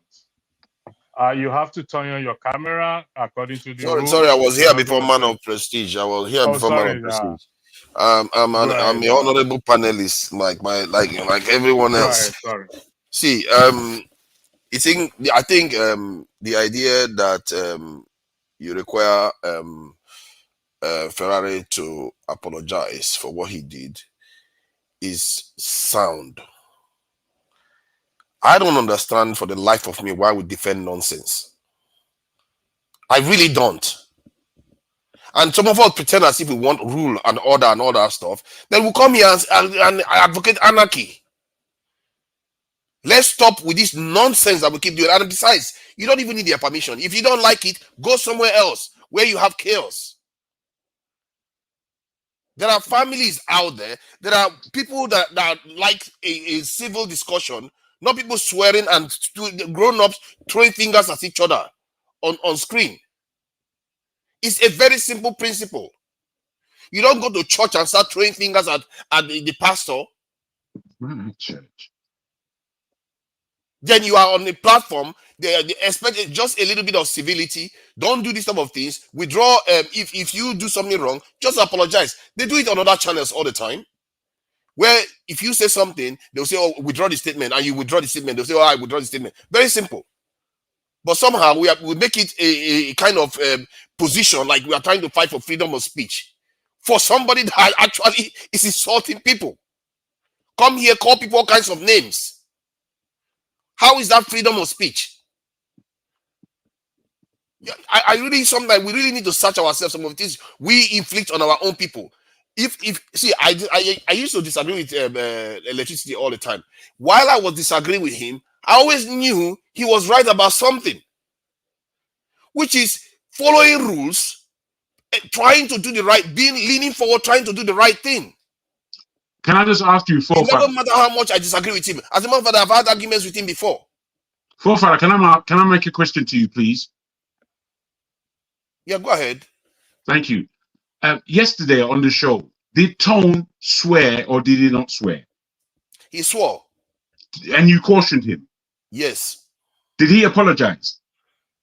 He didn't apologize clearly. Okay, now all I'm putting to you, sir, is that whilst I can agree with many of the points yourself and electricity are making, no two ways. And as I said, I am guilty myself of bad behavior on the platform. I can say it. I've apologized on the show, not at everything that you might find fault with me with, but things that I agree that I'm at fault with, I would apologize. Now, I asked if this is a coordinated thing across the board with the platform, because it's the coordination that will make this rules that you're trying to put down make sense. If You have a set of rules. Shaw has a set of rules. Rudolph has a set of rules, and then electricity come with another set of rules. How is this going to be well balanced on a platform? But It's not, people can use if that you discretion as a guys moderator. are not Everybody can use that putting discretion out. as a moderator. Excuse me, my brother. They might Excuse me, have my their friend. rules, Excuse me, but my friend. they can still Why use are you their own shouting? discretion. My I'm friend, why are you shouting. shouting over me? I'm speaking to my friend. Jago. No, you can Jago, speak I'm not after me. shouting. Speak Jago. after me, please. Don't Jago, speak when when I'm I was speaking. talking the other time, No, don't let me fight Let to someone talk. speak. when I was giving my Let own someone speak. statement, you opposed me different times. I didn't talk Look, to I you said that way. something Come cool and I on now, stepped out. Jago. Step When I out. was giving my own speech, Yeah, don't. you jump into it 3 times. I I'll only didn't ask talk you a to you that question. way. Jago, just hold You on. Let him just understand? say his piece. Jago, Bro, we what are you're both saying isn't moderators. fair. We have It's going several away moderators. from where I'm going. Jago, I You're will not too follow big. you. I'm not your shadow. I will always be different. I'm not your shadow. I'm I will not always asking be you to be my different. shadow. I was not even speaking to you. Of course, when I was talking the other time, you jump into it 3 times. So if I jump Can into we it now, just you want to move make it a on and crime? allow this You want to platform make it to a crime? flow? Okay, And Jago, if we, you want to make it a crime, then apologize to me for you to jump into my conversation some minutes I'm back. afraid, Then I Paul. will apologize to you back. Okay, so in the point, the general rule is when a moderator is moderating, let them do their job. They may not do it the way you like, but allow them to do their job. This thing that we have against authority, we just try to cause chaos for no reason. And we are grown-ups, for crying out loud. We are not like the young people that don't know any better. We should know Calm better by down. now. Be calm. Can you let me talk, please? Can you Forefather. let me talk? Forefather. Okay, No, guys, let me You calm. You calm. guys, Please can be you not allow calm. me to talk? You guys, have been please, talking can we all change this the while. topic? Can we I'm change the just topic, saying that we please? need Can we change to the topic? allow. You see what he's doing? You see what he's doing? This is exactly what I'm talking about. What? Some people are trying to express their opinion. You're telling them change the topic. You are being rude to them. In other Be- words, say what you are I'm saying is not not what being they listening to it. because he's hyping it every is other popular. person. This thing you No, people are Jesus doing All here, right. this back Christ! and no, no, forth, no, is no, the no, no, reason no. why It's Can not we these Nigeria is change not the people. moving topic? forward. It's not these people. Can Stop we telling just people move what to do. on? Can we just move You see, on? Can we move on? Gentlemen, I am the moderator here. For the record, I brought Ferreira in against my own very own principle, and I will leave it at that. For further, I'll come back to you. I'll give Man of Prestige the floor to weigh in on the subject matter. Thank you. Man of Prestige, the floor is yours. Electricity, please. I just want to say something, please. Man of prestige. No, I'm asking for help. Mazi Okay, Prince. I was raising my hands. I was raising my fingers up. Nobody recognized my fingers. And when I asked for the Apologies. topic to be changed, Apologies. somebody is Okay. telling me that I'm rude. No. We Come don't on, want to go there please. again, please. That's Thank okay, you. please. I don't want to No go there. problem. Okay. No problem. I appreciate it. Man of Prestige, the floor is yours. Thank you. All right. Good afternoon, everybody. Yeah, it has gotten very rowdy, but I hope you all got it under control. So the topic we are having is about a hero, right? What can Okonkwo said? I've not seen the video. Well, the topic is varies. I mean, it's in respect to the Confab 2014 Confab. Kenneth Okonkwo, Diaspora, right to vote, not paying taxes. Churches and mosques don't want to pay taxes. Now, I'm going to yield the moderation. I'm going to give for further the floor to my. Hold on one second. Hold on one second. I'm going to hand over moderating to for further now, and I would like to thank those of you in the comment section and those of you on the platform as well too. I would like to state this for the record that I believe in freedom of speech. Ferreira, freedom of speech was not violated in any shape or form. The records are there. You could go watch the video yourself. So, secondly, it's in the US, both in the UK and Ireland. He has the right to sue if he wants to sue. So just to educate him on that, and he's welcome to it. I love going to court, so that's part of my life. So I do that. So he's welcome to it. I wish you all the best, and Jago, I wish you also the best as well too. And I hope one day we will learn to respect rules, either in this platform or in our I hope life. when I put myself forward, I hope you didn't see it as taking. I hope you didn't see it as taking umbrage. I don't know what you're talking about, but all I'm saying is I wish you all the best. That's all I have to say. Thank you, Fofather. I yield the moderation to you. I'm here as a panelist, and I may leave anytime. Thank you. Yeah, I choose to throw you out for being insubordinate, for being so rude just now. But it's all good. See, electricity, I really do admire you because you have a streak that's almost a kind of woven into your personality. Sometimes can be problematic to people that are caught in the crossfire. He's the kind of person that if you piss him off, you're gonna get the full wrath of his vengeance. He's gonna come at you with everything he's got. But that also means he tends to have integrity. He doesn't shift position based on whether it's comfortable for him. He holds his position, and you have to respect that. In what I see in our society, people shift based on biases. You rarely can accuse electricity of doing that. Once he lands on a decision, that's what it is, and we have to allow or people like that is moderating to do their job. It's very important. Sometimes you don't like it. I don't like some of the things he does when the first time I started coming on it, but I come to realize that he's actually correct. If everybody's questioning authority all the time, then we are going to have worse discussion. I've been to other panels where moderators will say, "Stop, everybody, allow these two people to interact," and they will allow it, and you will learn a lot. Because those two people will be exchanging information in such a way that they get to the crux of the matter.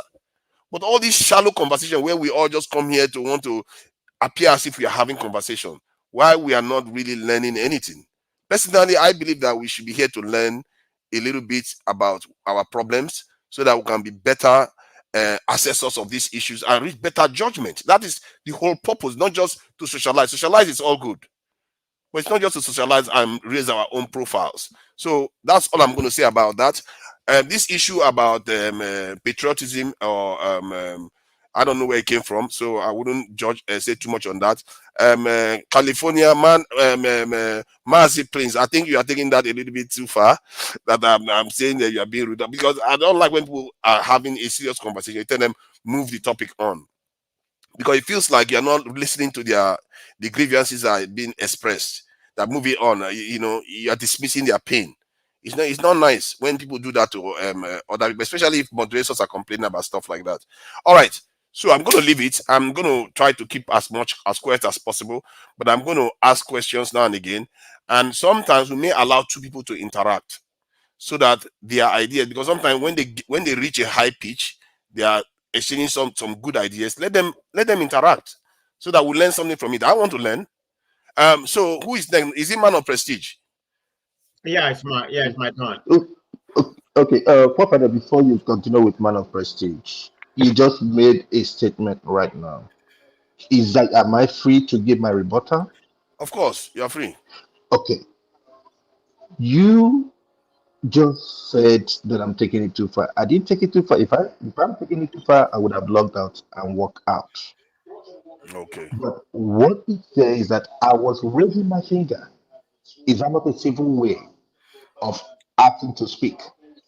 To be fair, you have been very civil on this channel. So you have that's been very all I civil can say. on all channels. Actually, you have. That's the truth. That's all I can say. Thank you. Thank you. Yeah. Okay, Forefather, maybe before you take over, let's just take care of all this rebuttal thing and every other thing. Electricity asked me to speak for 5 minutes. Before I even spoke up to 30 seconds, Jago shout at me.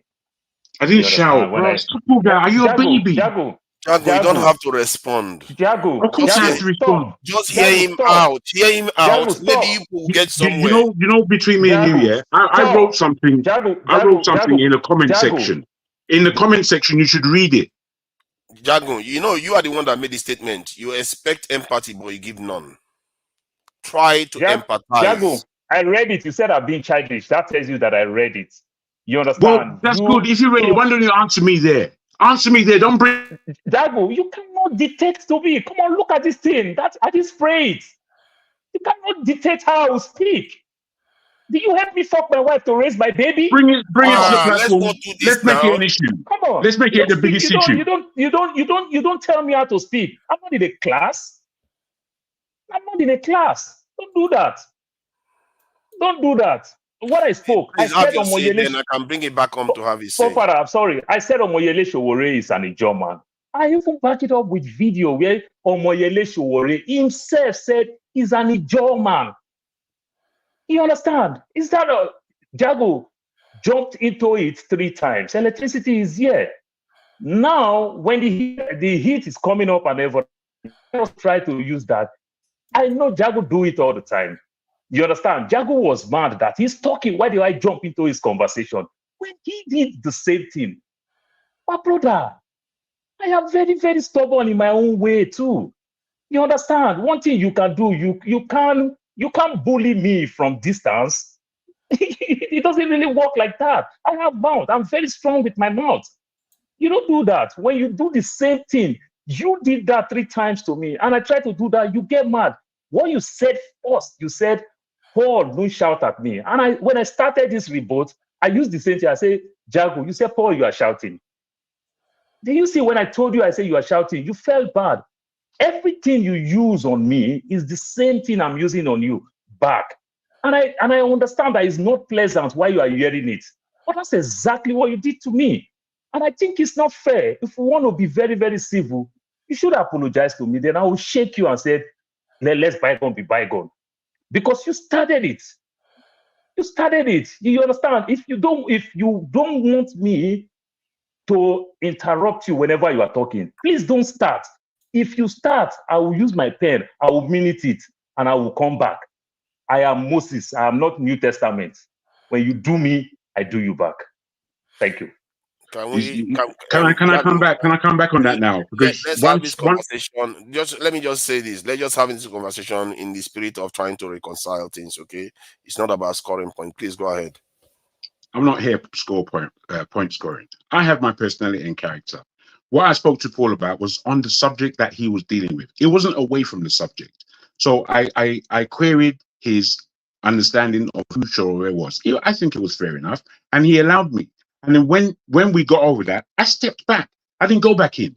But he took it upon himself to think there's something I need to avenge now. I'm afraid I'm not like that. If you want to avenge all your life, if you feel bullied, up to you. That's not my approach. My approach is to try and make sense of what I'm saying and what other people are saying. So when I'm speaking to Electricity about the position he has with Ferreira, it was particular to that. And I wanted to engage that there is some level of agreement across the board in the panel so that we as panelists know the code of conduct. My man here is speaking some small dick thinking about how he feels when I speak. Like you don't interrupt with your big mouth. You got a big. All right, now we can move on. You see, that is not civil behavior. Jago, you need to calm down, and you will actually need to apologize for what you just said. Because can't keep having this behavior. Let me keep having this behavior. Take him out for 12 hours. Enough of it already. Take him out for 12 hours. Let's please. Who is next? Is it Ferrari or California? Man of prestige. Oh, okay, man of prestige. Please go ahead. Yeah, it's my turn. I mean, it has been very rowdy today, but okay, hopefully it's gonna be under control. So let's move on. I'm not even gonna go back to the rowdiness that we encounter. So having said that, so the topic today is about hero, right? About what Kenneth Okonkwo said. I have not seen the video, but I can get the narrative from the conversation. You said here. I mean, I'm not going to preview with what he said or whatever. I mean, that's his own opinion. But in my own opinion, I mean, I differ with what he said. I mean, what is the definition of a hero? I mean, in a proper context. I mean, it's a person who is admired, idealized, and courage, outstanding achievement, and noble quality. All those are the components of a hero. So if you want to go by that quality of a hero, and the achievement. We have so many of them in Nigeria. I can start naming. I mean, from Azikiwe to Awolowo, to Tafawa Balewa, Ngozi Owela, Fela Kuti. So, I don't know the angle that he's coming from. I mean, you may disagree with him, but that's his personal opinion. And like I said, I totally disagree with him. So, did he point out anybody, you can say is a hero today? Can anybody tell me? Heroes. I would say Airpiece Oyema is a hero. No. I'm talking about Okonkwo because he said that we don't have any hero. Who did he say we have? He said we don't have any. We said we don't have any? Yes. Okay. That Air Force lady that died at the barracks, she was a hero. She was serving her country. She served bravely and she just lost her life. We have heroes. It's just that we don't raise the really good ones high enough for people to see. We do have them. We just kill, kind of bury our heroes. And we don't remind people of what they did. Can you name us? I can even say my father is a hero. My father is a hero. It depends on the context of how you're looking at it. I mean, my father is a hero. Forefathers, can you please name one what he has done to the family? So the definition of a hero kind of varies. So for him to say we don't have a hero, go ahead. Let me go ahead. Yeah, go ahead. If you have not finished, go ahead. I thought Olumide was interjecting, but anyway, I don't have that much to say in that. I just have to, come to. Okay. Thank you. I'm talking about in that particular context. I can name at least about 20 Nigerian heroes. I mean, off the head, I mean, there are many of them in my own opinion. I mean, so I don't know what he mean by we don't have any hero, but like I said, that's his own personal opinion. That's not my opinion, but I respect his opinion. Maybe he's talking about in the context of where we are in Nigeria right now, because Nigeria has not been able to get out from where they are, like other countries, supposedly be, playing what they're supposed to be. So that's the angle he may be talking about. So having said that, I don't have that much to add. I've already told you that I believe we have a lot of heroes, at least 20 heroes that I can name up here, and I name 3 of them. So we can move to the next topic, which has to do about the voting, right? Thank you.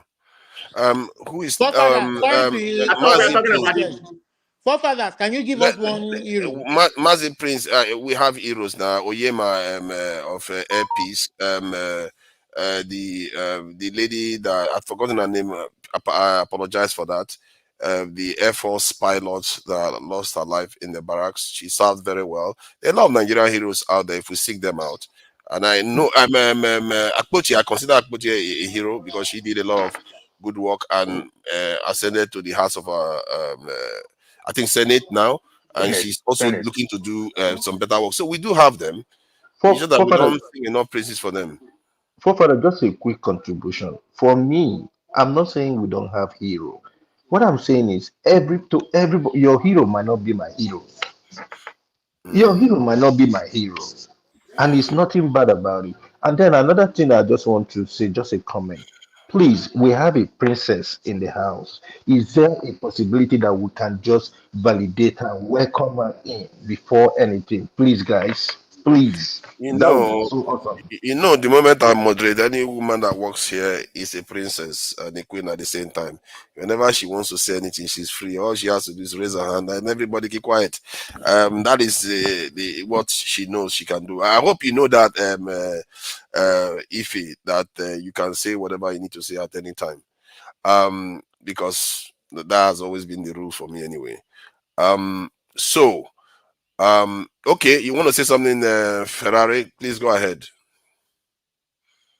Yeah, I think it's my turn to speak on this hero thing. Yeah. Okay.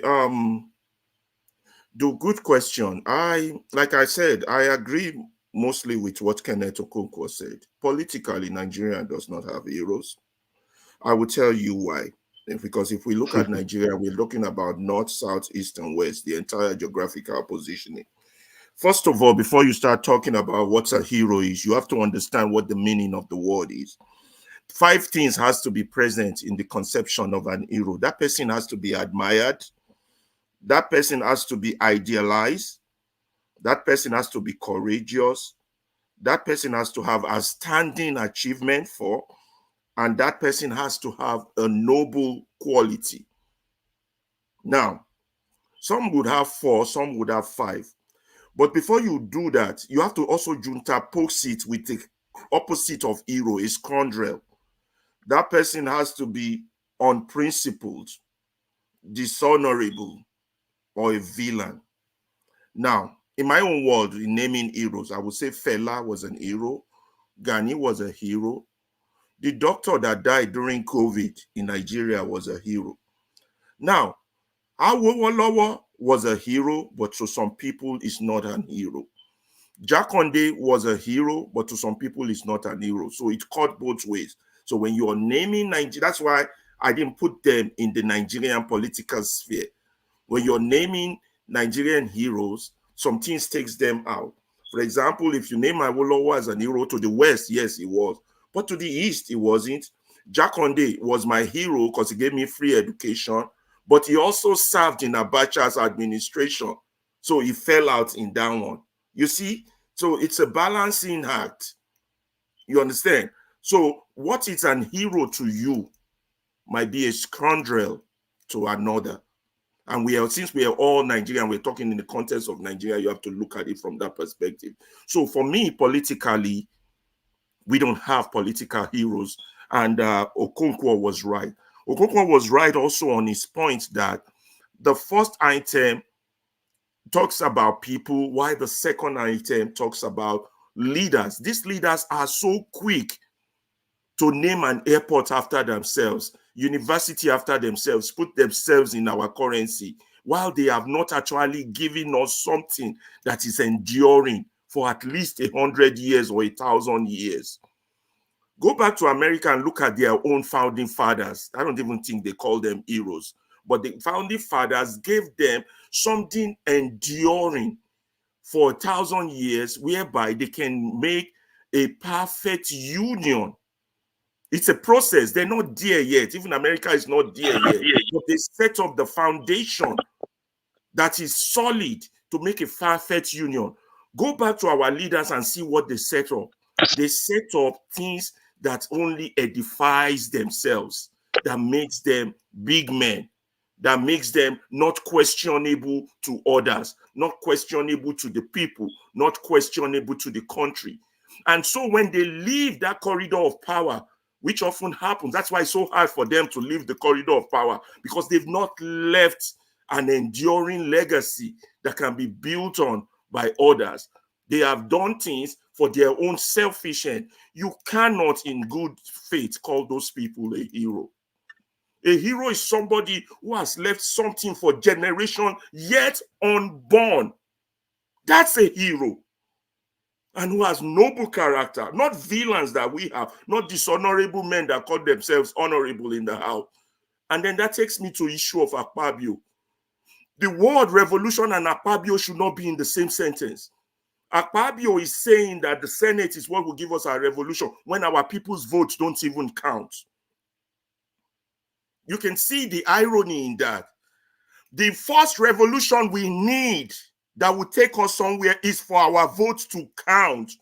That is the first step in revolution. Because if your vote counts, the vote will hold your leaders accountable. And once your leaders are accountable, they would have no choice but to do the right thing. But when votes don't count, when senators are selected, when elections are rigged, you have a state of chaos that is Nigeria today. You have a crime scene. People, we have to connect the dots as people with intelligence and stop pushing arguments that don't make sense. You understand? And that's why sometimes I come on here. It's not that I can't go to church this Sunday with my wife who's gone to church, because I have to do some pushback to some narrative. I call them sedative narrative. And some of these mediums pushes this narrative. We cannot send our people to sleep. We have to be awoke politically. We have to be awake consciously. We have to be awake. We have to conscientize our nation. I wish Gani had not turned his national conscience to a political party. That was what we needed. I keep telling you guys, when Stephen Biko saw the dangers in apartheid for generations yet unborn, he started the Black consciousness movement. You understand? He didn't start a political party. This is the mistake Obi is making. He's running to be a driver of a bus that is not running, that has no engine. He needs to find engineers to build an engine. This is the mistake Sowore is making. They're running to be the driver of a bus that has no tires. This is the mistake all the Nigerian intellectuals and those that are engaging in the current political system are making. You understand? You have to think beyond your food, your mouth, your nose. You have to think down the line, 100 years, 1,000 years. Where do you want to take your people to? What would happen if you're not there? The likes of Obasanjo almost got killed by Abacha because he didn't leave an enduring legacy. He was lucky he was saved with him and Dia. The same system they refuse to fix comes back to eat them up. I keep telling you all this. Urosi was eaten up by that same system he refused to fix.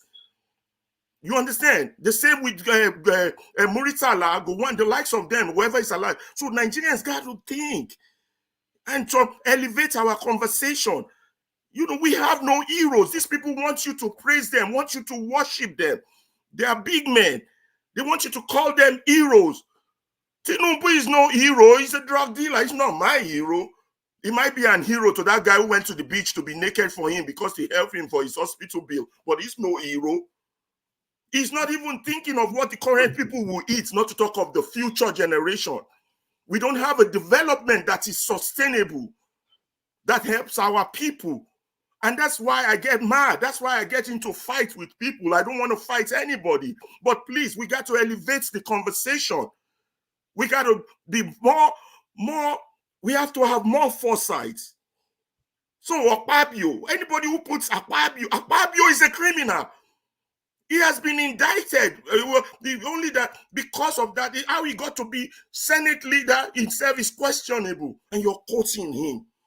Let's elevate the conversation. Akpabio and revolution have nothing in mind. And when people are talking about revolution, we're not talking of arms, fighting. We're talking about taking the wrong information that has been filled into us, pouring it, taking it out, discarding it, and filling it with something new, something inspiring, something for the future. When I talk, I don't talk because of me. I only have 100 years to live, if I live that long. But I'm talking 1,000 years. Where would my children be? If we are not laying that foundation, we are not having a conversation. So right now, Nigerians should not be talking about the next election because the foundation of the first election is faulty. If they want to help and form a major, why not form a major at the Senate where they can say this is where we change the law? Why Labour Party cannot form with PDP and say we want to hold ourselves accountable? No, but everybody's jumping on the bandwagon of let us share the resources. That is not enduring. Those are villains. And I keep telling you, you all keep calling this thing democracy. It's not democracy. It is economic sabotage and treason that we have renamed democracy. Padding of budget. Thank you. Thank you. Yeah, I have a list of some heroes. I think heroes are not necessarily universally beloved by everyone. Some people always don't like them. But Nnamdi Azikiwe is considered the hero. Obafemi Awolowo, Ahmadu Bello, Fumilayo Ramsom Kuti. I think he's a mother of fella. Chinua Achebe is there. Ken Saro-Wiwa is there. Wole Soyinka is there. Dora Okun Yili. I think that lady, she seems to have distinguished herself, you know, significantly because of the work she did with the regulatory, I think, of drugs and stuff like in Nigeria. Ganifa Oimi is there. Fela Ransom Kuti is also considered a hero. So, and because these people were brave, they did things against, you know, a lot of powerful interests. And this, you know, they paid the price. Many of them paid the price with their life. I think Fela's mother actually lost her life because of what she did. So, who is next? Okay, electricity. Please go ahead. Yeah, thank you very much. my reference to Akpabio's statement, the revolution begins with the National Assembly, where the people's representative are. It's not in any way approving the person of Akpabio, but rather taking a statement to highlight my point of Section 68 and Section 110 of the Constitution, where the citizens have every right to hold the elected representative accountable in the House. They perform checks and balances on the executive, which they have failed to do. I've also highlighted that in that respect, that place is the temple of corruption. If we can fix that place, then, like what Olumide said yesterday, that some things will fall into place on their own with less effort. I've held on to this position that our legislative arms, if we can, yes, we did not elect them, but they are still claiming to be the people's representative. So they hold the executive. We are to hold them accountable, but we have failed to do that. And we can see how they deliberate on cow grazing, and yet they don't deliberate on the people's need. We can see how they are quick to approve loans, approve money, approve their salary or whatever it is, but yet the citizens, the ordinary basic needs of the citizens, they totally disregard it. And that is why I pick a statement and turn it into what I want to use it for, and not that I'm applauding Akpabio. Anybody can make a statement, and we can take their statement as long as we don't distort it, as long as we don't use it in the wrong way to portray them in a bad light. No. He said, again, I repeat, that place is where revolution begins. And in the light of Section 68 and Section 110 of the Constitution. In fact, Lumide, you are here. You said yesterday that you like what Akpabio said. I don't know if it was you or somebody else. You like what Akpabio said for Wasn't referring me. to the... It wasn't Okay, me. maybe it wasn't you. Somebody How else can I said... like that kind of a person? It wasn't me. No, not him, not him. When he challenged the lady or the man that we are talking about people, not cows, according to the Constitution. I don't know I think it who was made another that. senator. I said I liked when he said not with AK-47 or something like that. Not with AK-47, this and that. You see, we may dislike him, but doesn't mean if he says something that is correct, we cannot highlight it or point it out. I don't live like that, as far as I'm concerned. I may not like you, for example, but doesn't mean if you say something that is correct and accurate, I will totally rubbish it. Life is not like that. So that is why I pick it up. They said we should elevate this discussion. Elevate it to where, to how, to what length, to what height that we should elevate this discussion. I get confused when you say Is the question for me? I can answer it. Yeah, please do answer me. When you say elevate, I always wonder when we come here and Ferrari, please keep it brief, so it doesn't go too long. Others are waiting. We need to elevate the discussion. If you notice, 90% of the time we're here, we are either regurgitating the problem or we are attacking each other. 10% we are attacking each other. 90% we are regurgitating. And when we say, and when some people come up here and say, what's the solution? They come here with that sarcasm of what the solution, not actually elevating the conversation to the point of solution. It's either they've given up totally, there's no solution, or they think solutions are impossible. So there's no human problem that doesn't have a solution. But you just have to give room to say, okay, if these people are in the struggle, what are they doing wrong? For example, let me ask you a question. What is Tinubu and Atiku doing right to have the crowd they have? You understand? And why is Sowore not getting the crowd? These are topical issues we should address. And from there, suggestion will come to the likes of Sowore or Obi or whoever If these people cannot solve our problem, maybe other younger people can hear our voices in terms of suggestions and intellectual ideas that are flourishing. So are you saying that people here have not put out suggestion? No, people here echo the status quo. That's what people here do. They echo the status quo. I don't think they will agree. For example, when they put it out there, the issue of national anthem, which is a major distraction to the pains of Nigeria, we are here echoing the national anthem. So many other topic, we echo the status quo. That's a difference. That is what Arise does. That's what Channel does. We should be doing better. When you echo the status quo, there will not be change, because all the people here is what they are used to in hearing. They don't hear something new. I told you about my experience when I was first given a job in the United States. I was told to start the next day. I did an interview. I didn't even know that was possible in this world. These are the type of exposures we need to give our people. Can I? What are they going to do with echoing the status quo? Hold on. You see, you don't understand because you don't connect. Because the cyber security, this thing, the reason why it was taken back was because people echoed it, and then they took the cyber security. Can I contribute to our forefathers? Yeah, please go ahead. Let one person, one at a time. Let electricity talk, please. No, I said allow Olumide to talk, not me. I will go back. Okay, Olumide, please go ahead. So, thank you. I want to thank Alaba for all he has said. I agree with most of what he has said. We need to elevate the discussion and focus on the way out. I think that is what he's trying to say.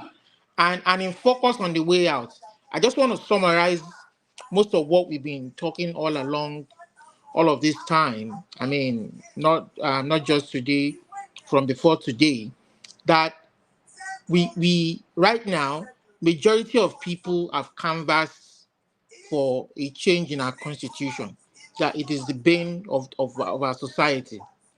Majority of people have said, some on the other side have said, no, you can't bring down the constitution.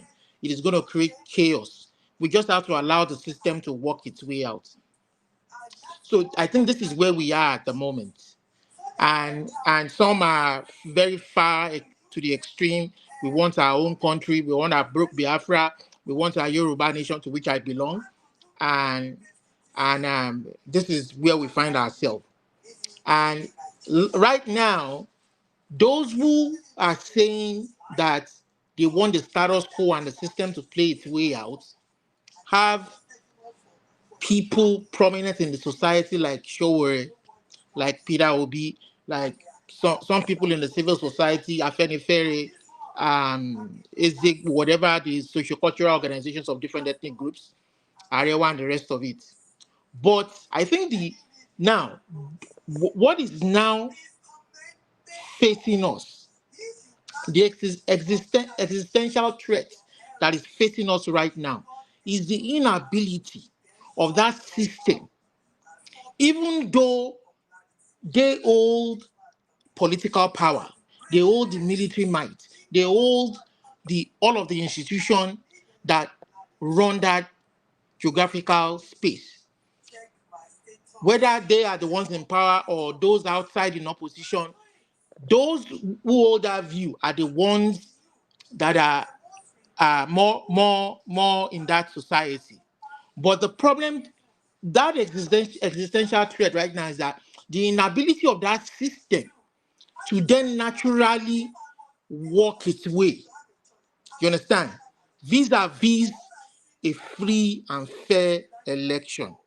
So if that is not going to happen, you will continue to push people to the extreme, where they will continue to vie for their own sovereign state, where they feel they can achieve their aspiration, God-given aspiration in life. You understand? Now, this is where we are. What we should be focusing on is maybe right from the Ido election, let the people decide. That is how we will know. For instance, Tinubu wants to do a sovereign national, wants to do regionalism. Even though majority of the people think, yeah, maybe it is the right step towards restructuring the country, to see how well our society can better govern itself, but it doesn't mean that it shouldn't follow the proper process of letting the people still decide. Because if you still, because you can still create a mess out of it. Because if you create those regions and that still puts the people in bondage, it's going to be worse than what we are starting with right now.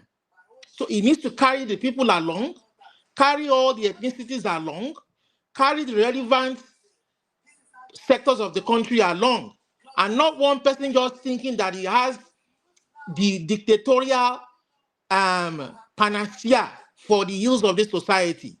It's not going to work. We're saying it now, we're saying the truth. Even though it's a Yoruba person, I'm a Yoruba person. So we want to build an enduring society like what we have in civilized society. We readily reference US, Canada, UK, and other climes. So this is where, but I think right now, like I'm saying, we are faced with an existential threat, and the minimum standard, let the people choose. Perhaps, for instance, in the Ido election, if the people can begin with, if it means well, let the people choose, so that at the end of the day, there is no debate.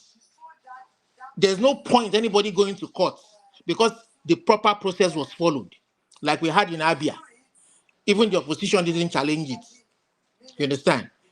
Unlike other states. So that is what I feel. This is where I feel we are. Look, I mean, speaking objectively, even though you guys know where I stand, Yoruba sovereign, but I am saying, or speaking objectively now distancing myself, putting myself outside of that Yoruba nation circle, and saying, fine, if we want this to work, like Alaba stated, we need to focus on that. What he's saying by elevating that discussion is, when we focus on that solution, let us begin to hammer that solution. We cannot say, oh, it's too early, 2027 is still far off. If that election was corrupted, that process was corrupted, and as a Yoruba man, I'm saying I'm not proud of the way this Yoruba man emerged as the president of Nigeria. He needs to start correcting that process. And if there's no correction to that process, it is all same of same. We are not going to move anywhere. I rest my case. Thank you. Who is next? Paul said his piece. Mazi hasn't said much. Jagon hasn't said much. So is it Mazi Prince? It is me before Maxi Prince. Okay, Paul, please go ahead. Sorry about that. No, it's all right. I don't even know what to say about it. I think I've said my mind on these things, and then with the way Alaba said, we pick our heroes in our different ways. You understand? Sometimes people will criticize, like the Awolowo thing. Awolowo is never a hero when it comes to the East. And Awolowo may be a very great hero when it comes to the Southwest. So that's how hero is.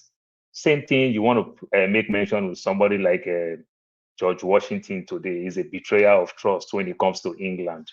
You understand? And it's the father of the nation, like Abraham Lincoln and the likes when it comes to America.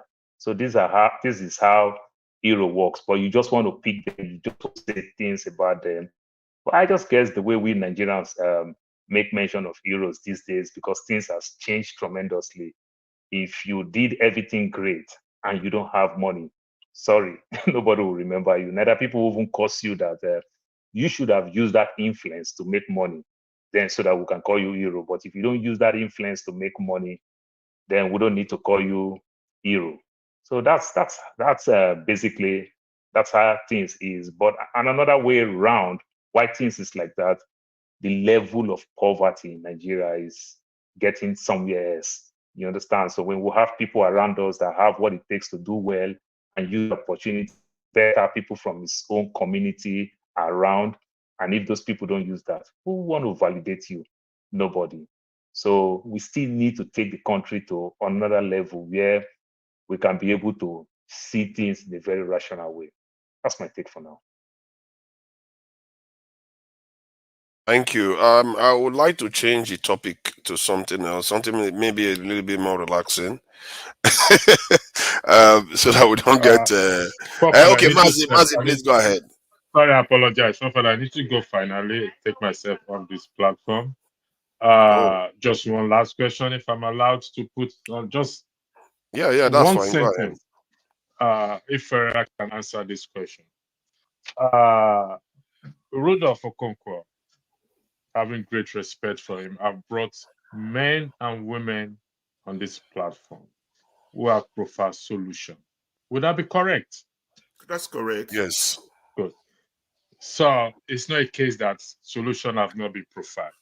Now, the question to you is, besides talking that we've been doing for the past 2 years, what is the doing, the action, physical action that needs to be taken, in your opinion, or you are recommending in terms of elevating? Because I can tell you, everyone here, whether we agree or disagree or we say something, everyone here has profiled solution.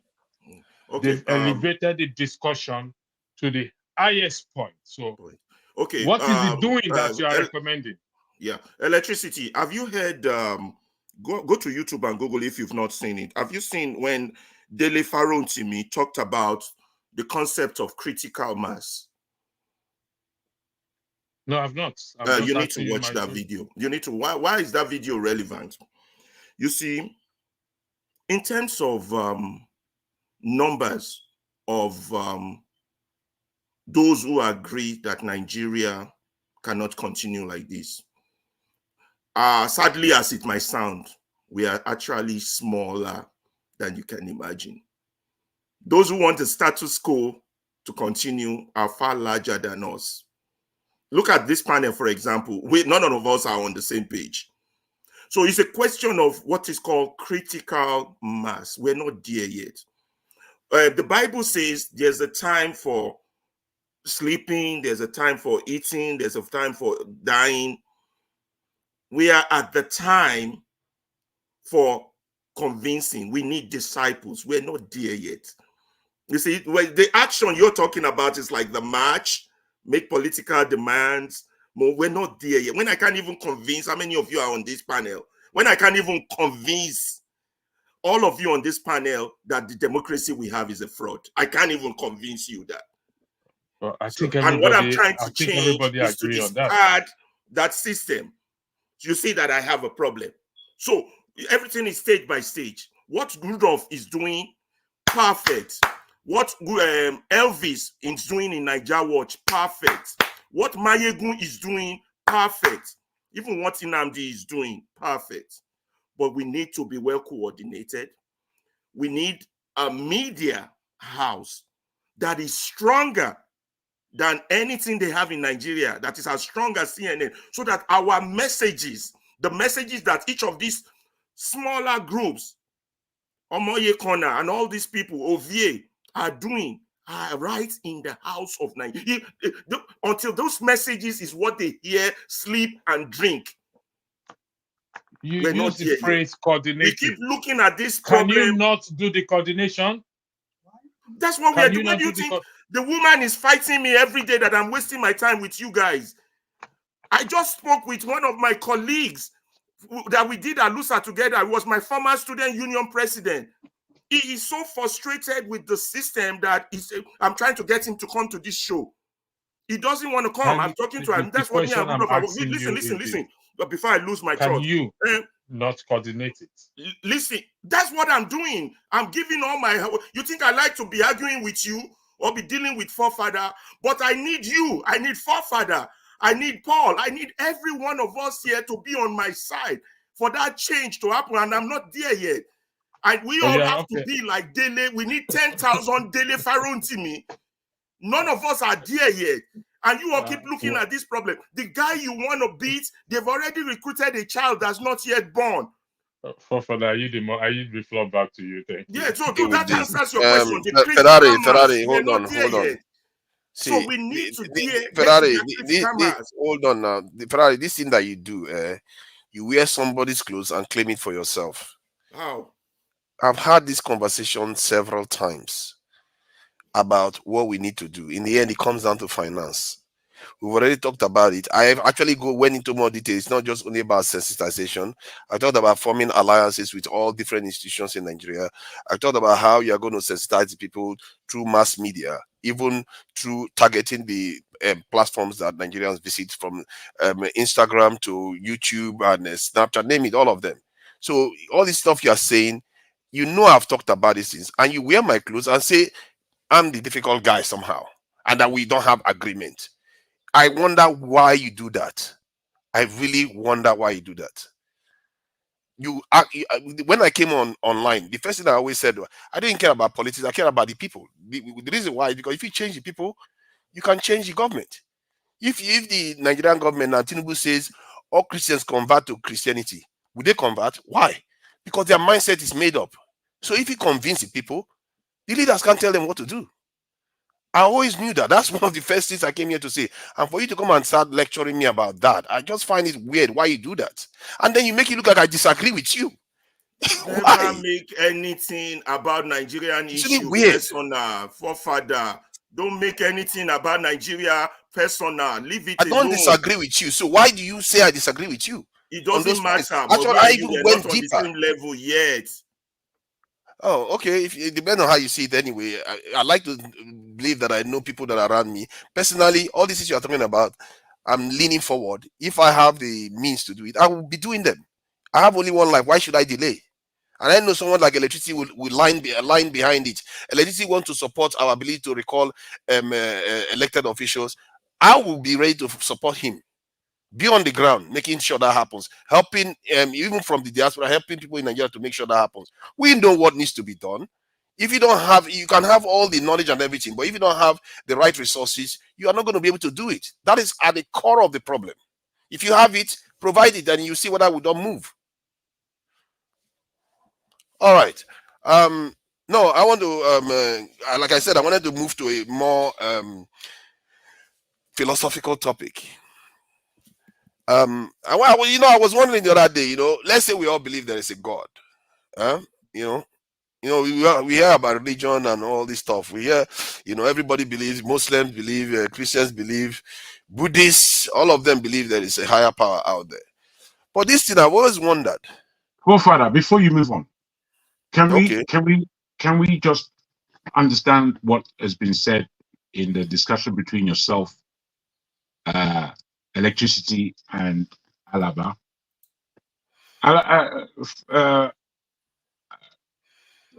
Electricity asked a very good question. Can you not coordinate it? And I wonder whether or not electricity thinks that everybody here is just here on the platform speaking, because I'm certainly not. I'm doing things away from this platform, away from what I do for a living, that is constituted in Nigeria, for myself and Nigeria, in terms of meeting with people who have similar minds and trying to put together a way forward. That's happening with certain individuals, to which both of you have been invited prior. Both of you, well, not you, Father, but electricity summarily left because he was tired of the non-progression, I believe. Fair enough. But it's always good. On heroes, are we? Why can't we stand up as heroes and leaders? This is my problem. It's always good to point finger. That's what we do here. Point finger. Our man Paul there would feel that all is the same. Full of potential. Nigeria. That's polite. But behind its vibrant facade. What happened? I don't know what happened there. I apologize. Sorry. I apologize. That's terrible. I didn't mean to. I was getting fascinated by it. What was that? I think I would like to see that video again. But please finish. Look at this. Everyone's taking the opportunity. Just run over like I wasn't speaking. No. I apologize for you. My friend, can you just be quiet a minute? Let me finish. I don't understand these people. That they don't seem to read the room at all. It's not about interruptions, Paul. I don't mind the interruptions, especially when it's diligent. I just hate interruption when it's for nothing. Absolutely. When it's for vengeance, it's even worse. Anyway.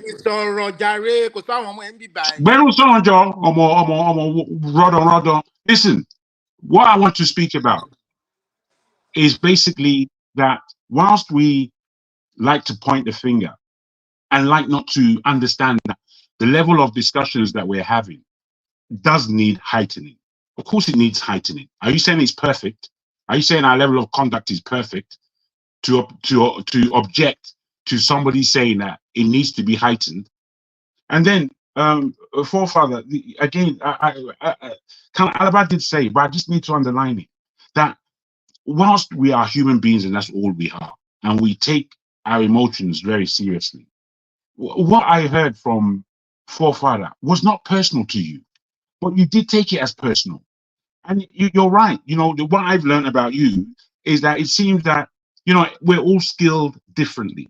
Some people are skilled intellectually. Some people are skilled, are gifted writers. Some are better at the doing. I don't know where you might lie. Maybe you lie better in the hands-on doing. You understand?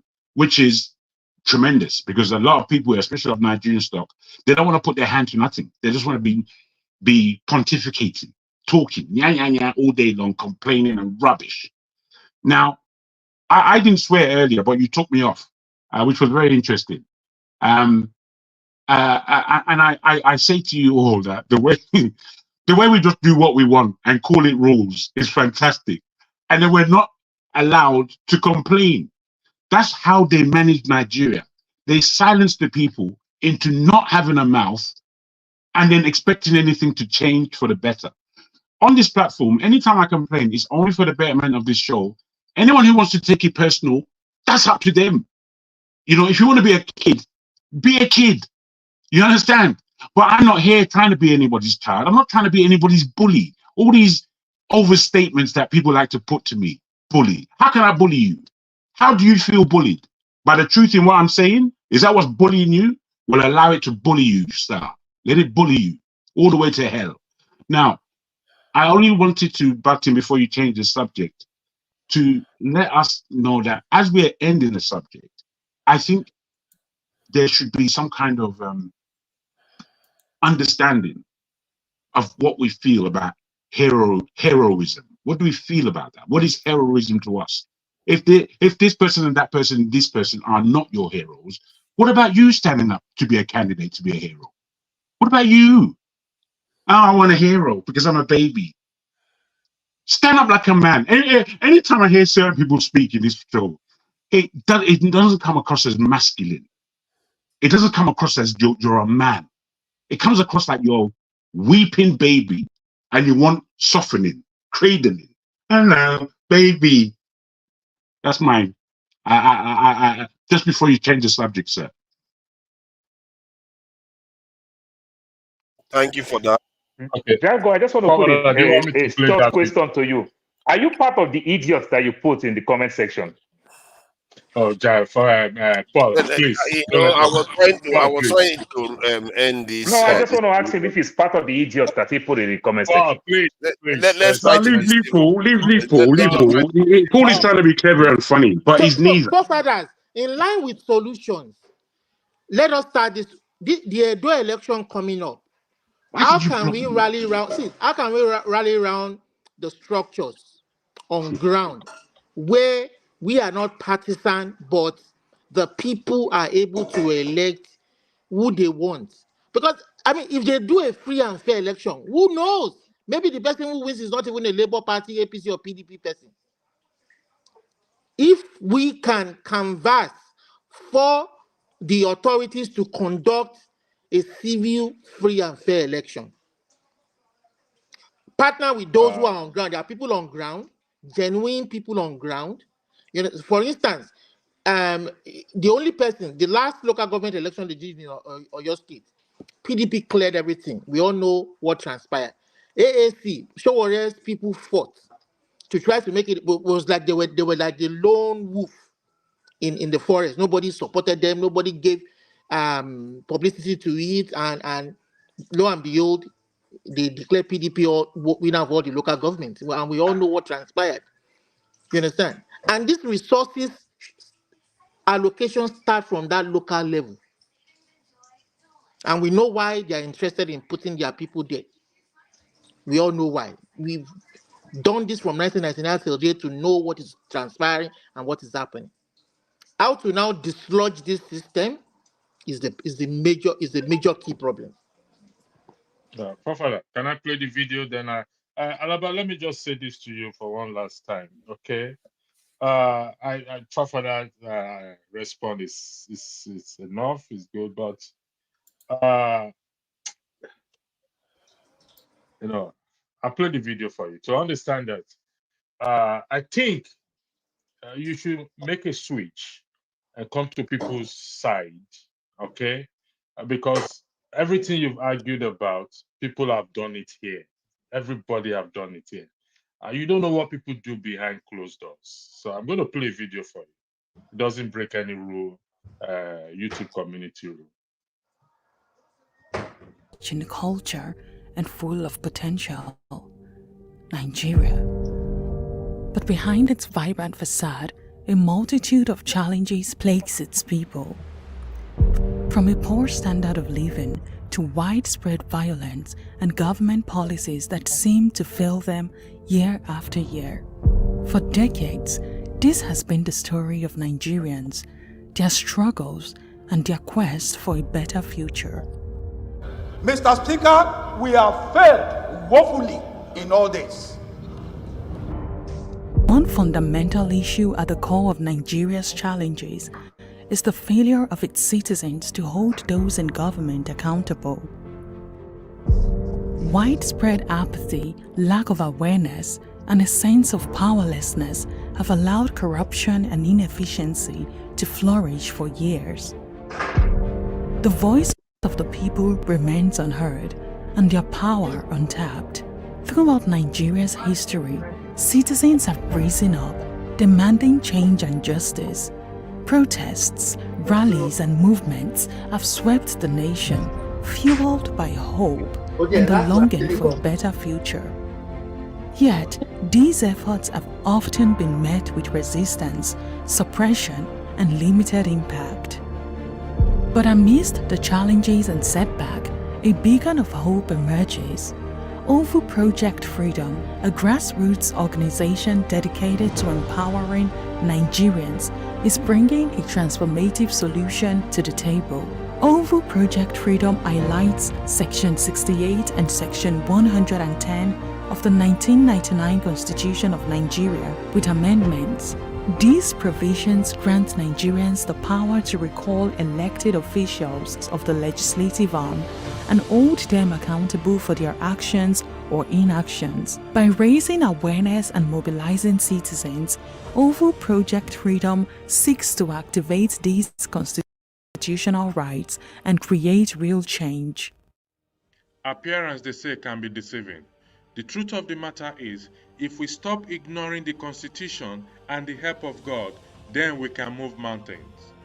It is hereby declared by the host of heavens that not until Nigerians begin to promote and implement the provisions enshrined within the Constitution, along with the help of God, will there be a positive change.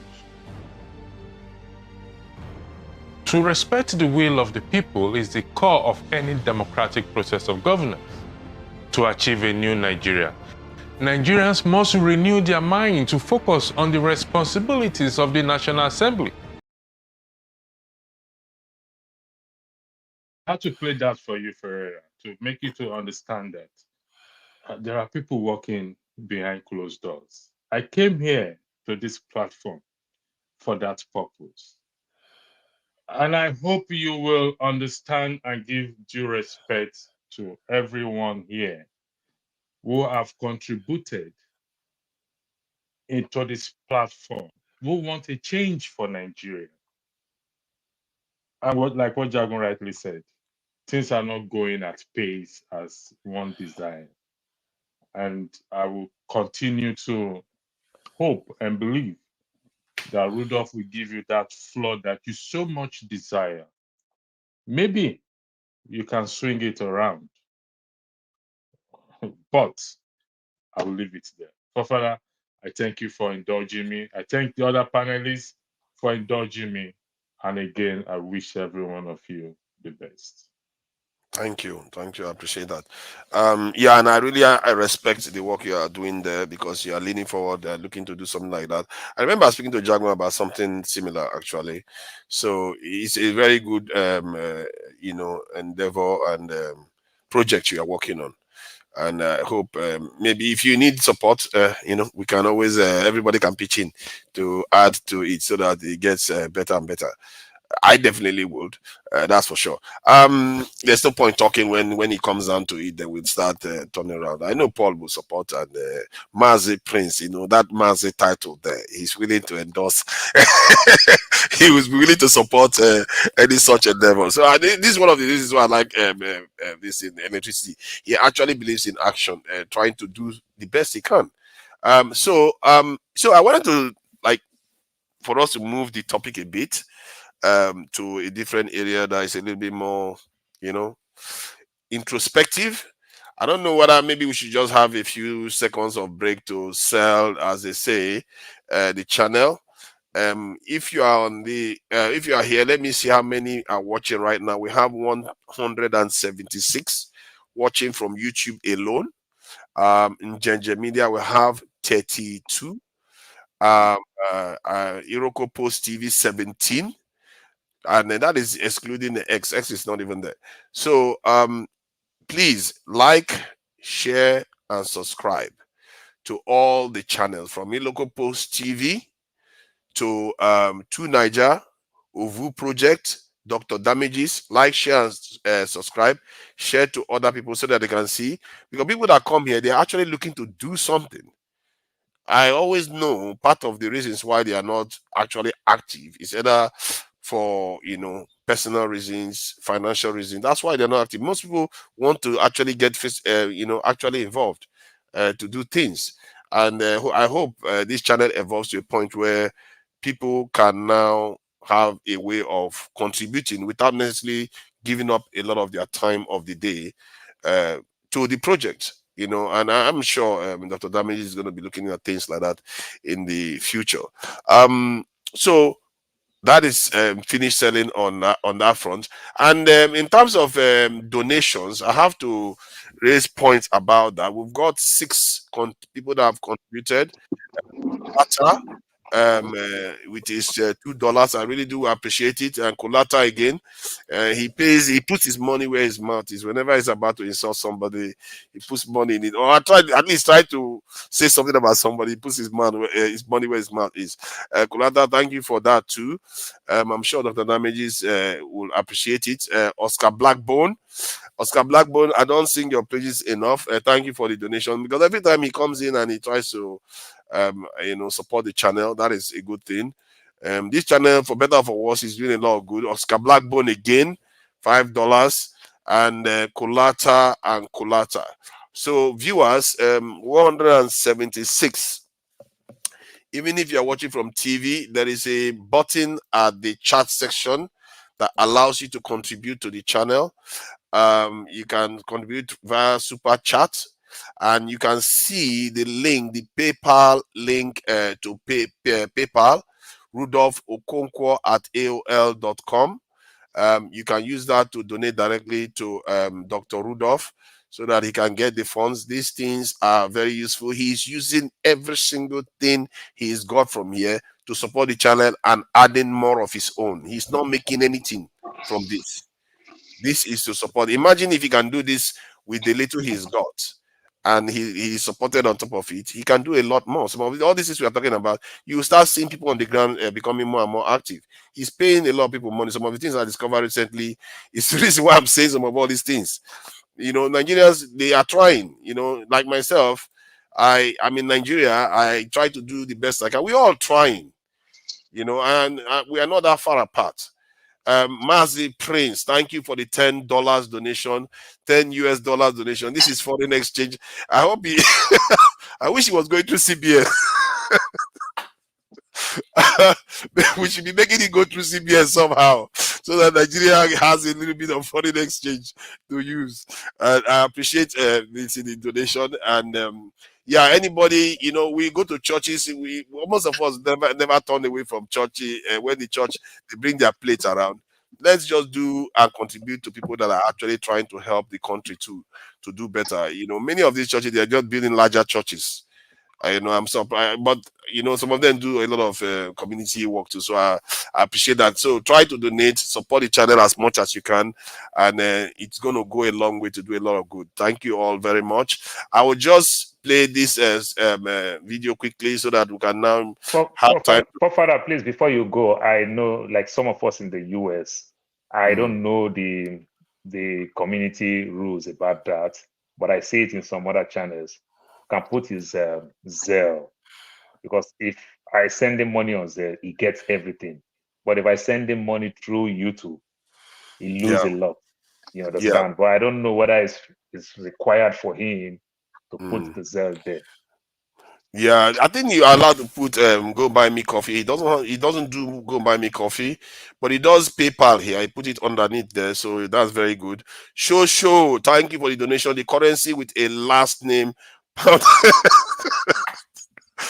sterling. Yes, the currency with the last name. Jago, you must represent now. Pound sterling. It's got a last name. It's got a last name. You see how Paul is looking. Oh, ours is just dollars. Tato, thank you for the £20 donation. I really do appreciate it. And you know, Nigerians are coming to you. See, you have to let them know these things. Tato, thank you for the donation. I really appreciate it. And this is Mazi Prince again. Thank you. You know, he's thanking the show for donating by donating again. You know, you can't make it up. Thank you. I really appreciate you people for supporting the channel. And what happened to you now, Pastor? You just disappeared, you know, backstage. Okay, so yeah, thank you all. I really appreciate it. And if we can find a way to help the CBN get foreign exchange, no, this is serious. This is serious. With the way they keep saying they are strapped, if we can help them from here, we'll help, because so that it helps our people to be able to place orders and our currency get a bit stronger. All right, so let's play this to just change the energy, and we can now go into more like a Sunday school kind of lesson, isn't it, where we talk about more philosophical things. All right, let's do this. Thank you so much for watching. Thank you. Have you subscribed? Yes, you. Have you subscribed? You. Yeah, before you go, click. It's free. Click. Just that's it. Have you subscribed? You're laughing. Have you subscribed? Have you subscribed? Thank you. Hey, madam, thank you so much. I can see you. We have to get to 100,000 subscribers. This by the end of the year. How are we going to do that if you don't subscribe? Yes, you're about to click off. Why? Have you subscribed? It's free. If you don't, ask your son, ask your daughter how to. Just one click. Thank you. I see you. Aha. Thank you very much. I'll see you tomorrow. All right. So now we want to look into the subject of, you know, we have religions everywhere, and all of them seem to believe in, you know, the afterlife. Let me also acknowledge the contribution from Osita Dinma Pounds Sterling. Forefathers always doing the Lord's work. Oh God! Thank you for the donation, £2 sterling. Very, very welcome. We really appreciate it. If he has joined us again, and as always, if you can say whatever you want to say at any time, and so that is that. Okay, so yeah, we all believe in different religions. You know, they believe in different gods, but generally, they all believe in the idea of heaven, and some even believe in hell. I find that a little bit fascinating because we live in this world. All we know is this world, but somewhere along the line, some people believe that there's something out there that is created by some mythical creature that we don't necessarily have any direct evidence of encountering. At least not everybody every day. And you know, so the question is heaven actually real? Because a lot of people give up a lot of things for the sake of heaven. I know people that give up their landed properties, their houses, to churches because they believe that it will help them, go to heaven. And for better or for worse, whether it's a good thing or a bad thing, but the question has to be asked: is it real? So I'll play this video so that some people see some of the background behind this. Let me do that now. What you need to know about heaven, pay attention. Heaven is not a figment of your imagination. Heaven is real. Heaven is the dwelling place of God. His throne is there and his angels are there. Jesus Christ is also in heaven and he's sitting at the right-hand side of God praying for you. One day when you go to heaven, you will meet God, Jesus Christ, and all his angels. Type heaven is real in the comments and subscribe to learn more. Notice that the guy is actually black and all the heavenly gods that he's portraying behind him are all white, but it's all good. You're allowed to. Let me show this one too.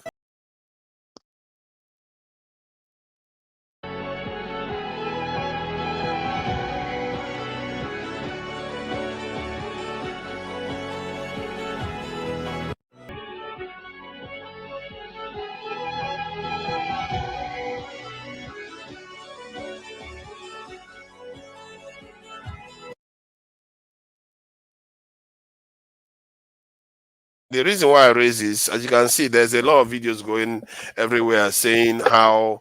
Let me acknowledge this donation from Ovu Project. Oh my God! All the His Majesty's subjects are beginning to represent for the the CBN head should be very pleased.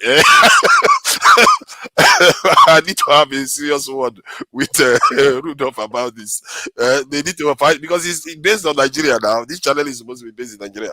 Sometimes trolls play super chats to end their hate in the pinned section, running the viewing experience for others, ruining the viewing experience for others. But I really appreciate the donation. Ovu Project Freedom, £10 added to the coffers that will enable Dr. Damages to do more for this channel and generally viewers too, by extension. So these videos are going around showing people how angels look, heaven and stuff. And funny enough, one of them that talked about how God looks, he's always like a white man. It's really weird how God is always a white guy, but it's all good. The question is heaven real though? Why is it that a lot of people believe that this is real in a world where the only thing they know is what we see around us, and yet they believe something exists somewhere that when you have to even die to go there? Is it real?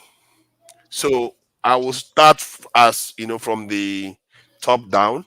So pastor, you are pastor, so it makes sense for you to start this one. Is heaven real, pastor?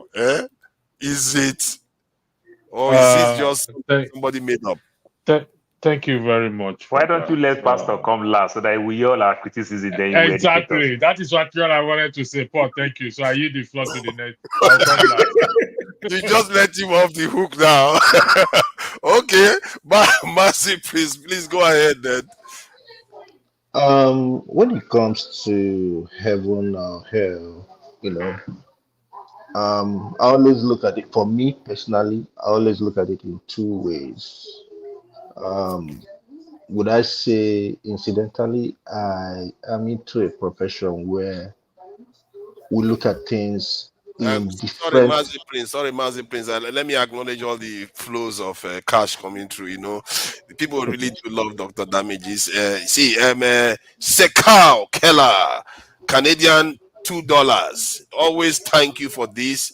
Are you guys discussing revolution or heaven? We are discussing both.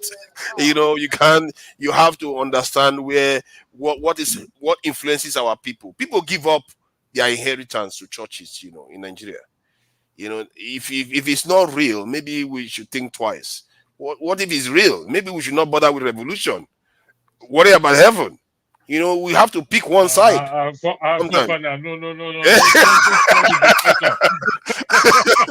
I'm just saying. Come on. Okay, Kulata has, he has really got Kulata has up for gotten today. angry. Yeah, he's got real money out there. Thank you for the £20, Kulata. We really As appreciate the it. commanding troll in chief, he's responding to the troll, Kulata. Yes, now, as the commanding troll in chief. He's taking the title already now.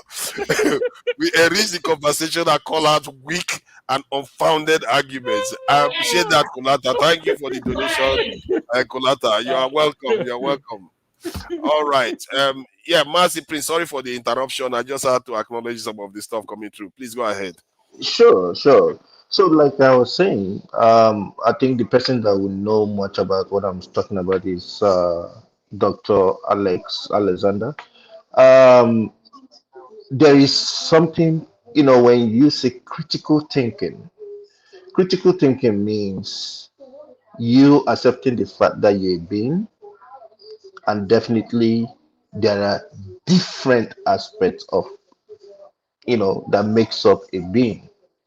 Um, it also, you know, boils down to how people grow up, the way they behave, the way they act, and all that stuff. Some people can be physically 100 years old and chronically they are 10-year old. That is something. Yes, there is heaven. Yes, there is hellfire, which pretty much I was born into, a Christian home. I'm taught to do that. However, what I don't accept is the way people go about it. I don't believe in pastor this, pastor that, bishop this, bishop that. I don't believe in none of that. I certainly believe that I can pray to, you know, I can pray to God from anywhere and He will listen. He sees, He's everywhere. He's omnipresent, omniscience, whatever it is, He's always there. Um, Now, when people depict angels as, white and other kind of a thing, that's their own imagination. Angels are in different forms. I believe there are also black angels. Incidentally, some people will say black angels, they attribute it to the demons and other kind of a thing. That's not true. That's not right. Um, my basic philosophy in life, it's all about do unto others what you want others to do unto you, meaning love your neighbor as thyself, period. Apart from that, every other thing is a no-no for me. I don't believe in prophecy. I don't believe in somebody going to a particular person for prayer. I don't believe in that. Yeah, thank you.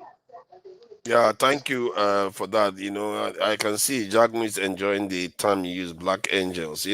That's the thing, because it sounds contradictory, isn't it? Because they use black as almost a negative thing in many cases these days. Paul, please, what do you think about this? I think you may have a strong opinion. I remember you talking about something to do with churches and stuff some time ago. So what do you think? Well, let me just start with one place. You make mention of they use black as every wrong thing, but I'll still tell you, every corporate organization that you work, you must wear a suit. It's doing well when it comes to that aspect. In terms of corporate setting, there are more black suits than any other colors you can think of. So there are places that we can say black is doing very, very well. Then every tire we use is black in our cars and every other thing, the aircraft, anything you can think of is black. So we can pick and every other thing. But sometimes from where Ferrari is coming from, we don't need to respond when some people use those type of words. Then sometimes we also need to respond by countering some of the things that people said about these things. For the fact that they even use the word black, human beings that are black are not so much like that. You understand? My color is not black by the definition of the way they also taught us about colors. You understand? So it's also different where you want to counter, just make people look stupid. But when it comes to this religion thing, I guess the more the religion keep opening, like the way they closed it and everything, everybody is bringing their own definition of this religion. How you read the Bible, how you get to understand the Bible, that is one aspect of it. Then the another aspect of it is about spirituality. How do you take spirituality? How do you just oppose spirituality and other thing? Like Francis Bacon said, he said, man is not great. Sorry, he said, man, God, that in the Bible, we say God created man in his image and likeness. But Francis Bacon said, man created God in his image and likeness. I'll make mention about the Edo people. You see, everybody created their small, what they call Ogun. You understand? They might be family one, they might be the one they have in their village, in the town, and every other thing. The Christians do that, the Muslims do that. See the Christians, they have their small rosaries, they put it in their car, they put it in their neck, they put it in their office, they have it everywhere they go. The Muslims have their tesibule, they put it in different ways and every other thing. But from one religion to another religion, we tend to condemn all these things. But in our different ways we do it. You come to the new found ways of religion in Nigeria today called the Pentecostal. You see people also idolize their pastors and everything. They put their wristband, they put this, they wear reflector, they do all type of things. So it's just varies. But I think sometimes it's just so convincing with poverty, is so convincing with when very many of us refuse to read. You understand? To know these things ourselves, we just believe. And sometimes when I say believe, I believe my pastor. My pastor too did not read. My pastor also believed his own pastor. And maybe his own pastor too did not even read deep. He also believed his own pastor. That's how we just make some of these things just become culture. I just came back from Nigeria 2 days ago. My mother literally play all type of politics and put all these church members in the house and everything. I've literally quit 2. When I was in Nigeria again, I'm still about to quit another one again. It's also another pastor. My younger brother died 2 years and some, maybe 6 days or there, about June 1st of 2022. My last born. That, my brother, is also a pastor. And he rented his house for another pastor. And this pastor had not paid rent for 2 years plus. And I asked the man, I said, why are you not paying rent? And everything. The man started explaining that it's the church that pays rent. I said, we didn't rent this property to the church. You rent the property. The man said, oh, church is supposed to pay, but church is not paying. And I said, it's simple. But from my findings, as things can be so expensive in Delta State, you are still running generator. Your kids are still going to private schools. Why are you running generator? You can't pay rent. And your kids are going to private school. I want to believe that it's supposed to be the church too that's supposed to pay your kids' school fees. Or the church supposed to pay for all these your conveniences that you are living. And if it is the church is not paying, remember, if I'm to quit anybody here, it's not the church, because they are not using here for a church. This is a purely residential place. You are the one living here. If I kick you out, it's going to affect you. But you just, but the funny part of it, this mindset of, they just feel that, oh, the man that owns this place, his children is in the West, you understand, his sister got married to a politician in Abuja, because my sister live in Abuja, so she got married to a politician and everything. So they felt the money, we don't care for the money. They literally gag my mom. My mom is so ashamed to collect rent. So it has become culture. And I told the man, I said, my property now look like a cost property. How do we just rented the property and all these church people, nobody's paying rent? You understand? This property, are we Libya? That stranger will come take all our inheritance. This is funny. This is barbaric. Sorry, let me just land with this. And I lost my younger brother. Guess what? We are taking care of my younger brother's wife and the 2 kids that he left for us. We are taking very good care of them. But just think how it looks like that this man is not paying rent and this girl is not from my town. What about if the girl go back and be telling everybody that she lost her husband, the property they share for the husband, the family took it back? What about that? And what the proceeds that we're using in taking care of this girl is more than the rent. Unknowingly for us, this guy have not paid for over 2 years plus. And this is the same religion that we're talking about. My brother, it's just a business center. I'm sorry, then if I want to talk about the religion itself, the religion is just like magician in the street, like during the days of Bible. You understand? The so-called magician did his own magic, and the so-called Christian did his own magic. It's just that. If religion is truly working, my mother died as a religion person. Where was my mother when my brother was dying in accidents? Why did my mother come and tell this? You understand? So anything spiritual that we can't see is just not working.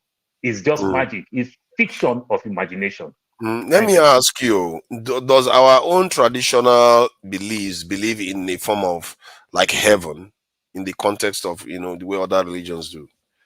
Or they just believe in ancestors? So there is a supreme being. There is a supreme being. I want to believe that there is a supreme being. But on that aspect, we don't know how it works. You understand? The little small components in computer that make our computer work perfectly. When they go bad, sometimes we don't really can explain in details how these things work. But what we know that these things is working. You understand? So there are places that you just cannot touch. Yes, we might make mention of them. We might understand the velocity, how they are distributing their powers and everything. But when it comes to spirituality, these things, it is purely mystic. Just like I cannot explain my shadow, I cannot explain some of these things. That's how I see it. So it's a form of speculation. Now there's no certainty. Just be forefather. Just be a good person. If we want to make mention of the story about the Good Samaritan that Christ taught us about and everything, the Levites saw this man dying and it didn't help. You understand? The other so-called, what we in quote, the Christians will call bad person, saw this man dying and help. Christ said that is an example of somebody that will make heaven. So I can be anything I want to be. But if I am positive with what I'm doing, that may just be my own religion. Okay, thank you.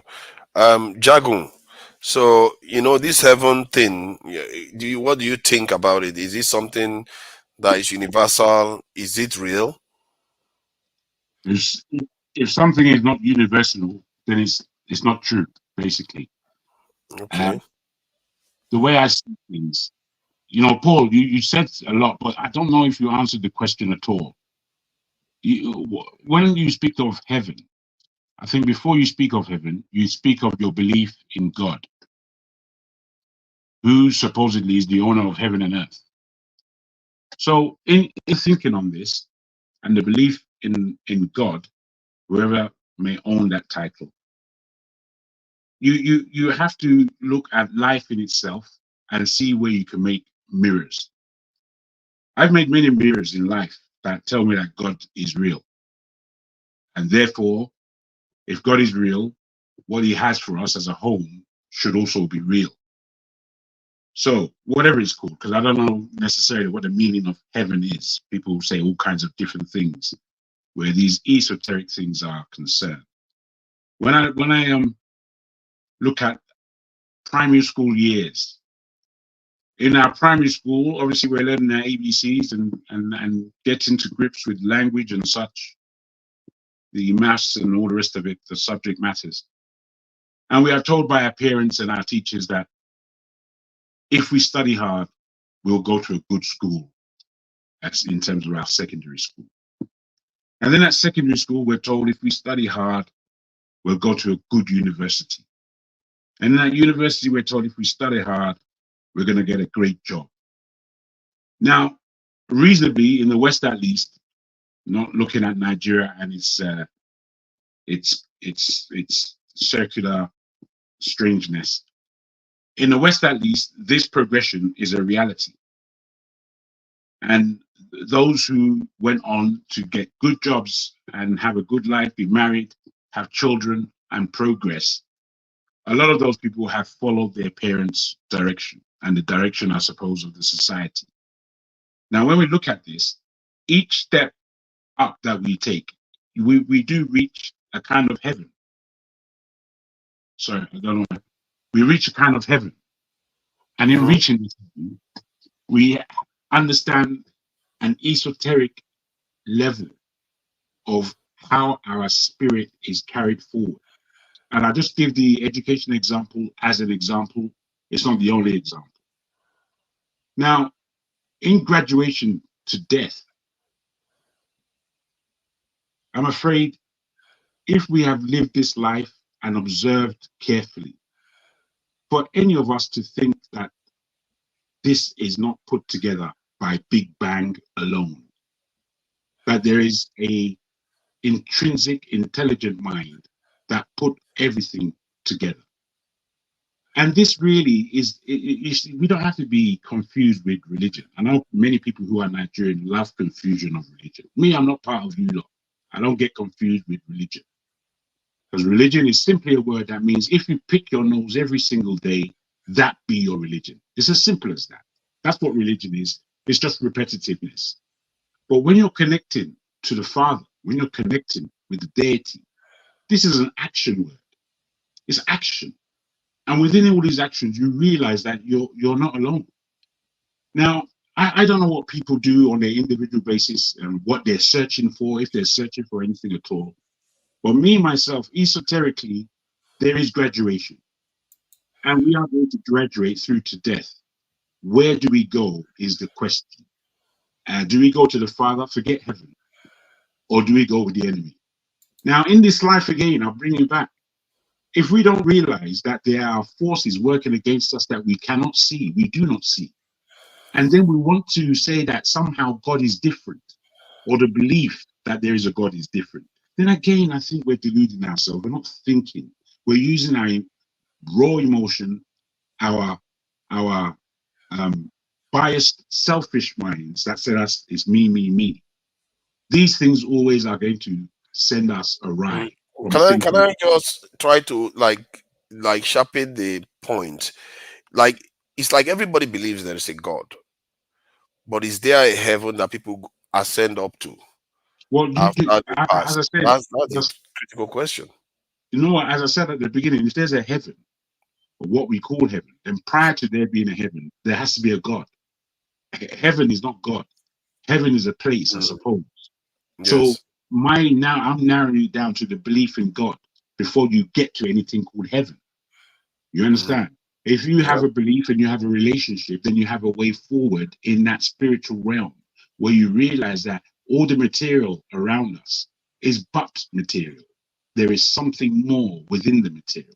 And there are so many things that in almost all religions and almost all ways of life, they do pay attention to the esoteric, even if they're using material to show you what this esoteric is about. They would use a rock, they would use a brick, they would use water, they would use whatever material that we have in the world to say that this is the way of this particular deity. But what we are dealing with is the maker of heaven and earth, if there is such a being, if you're following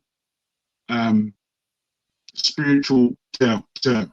But if you're following non-belief and material terms, then you might say there's no God. If you're following pure science as they have it, then they may say that there's no God.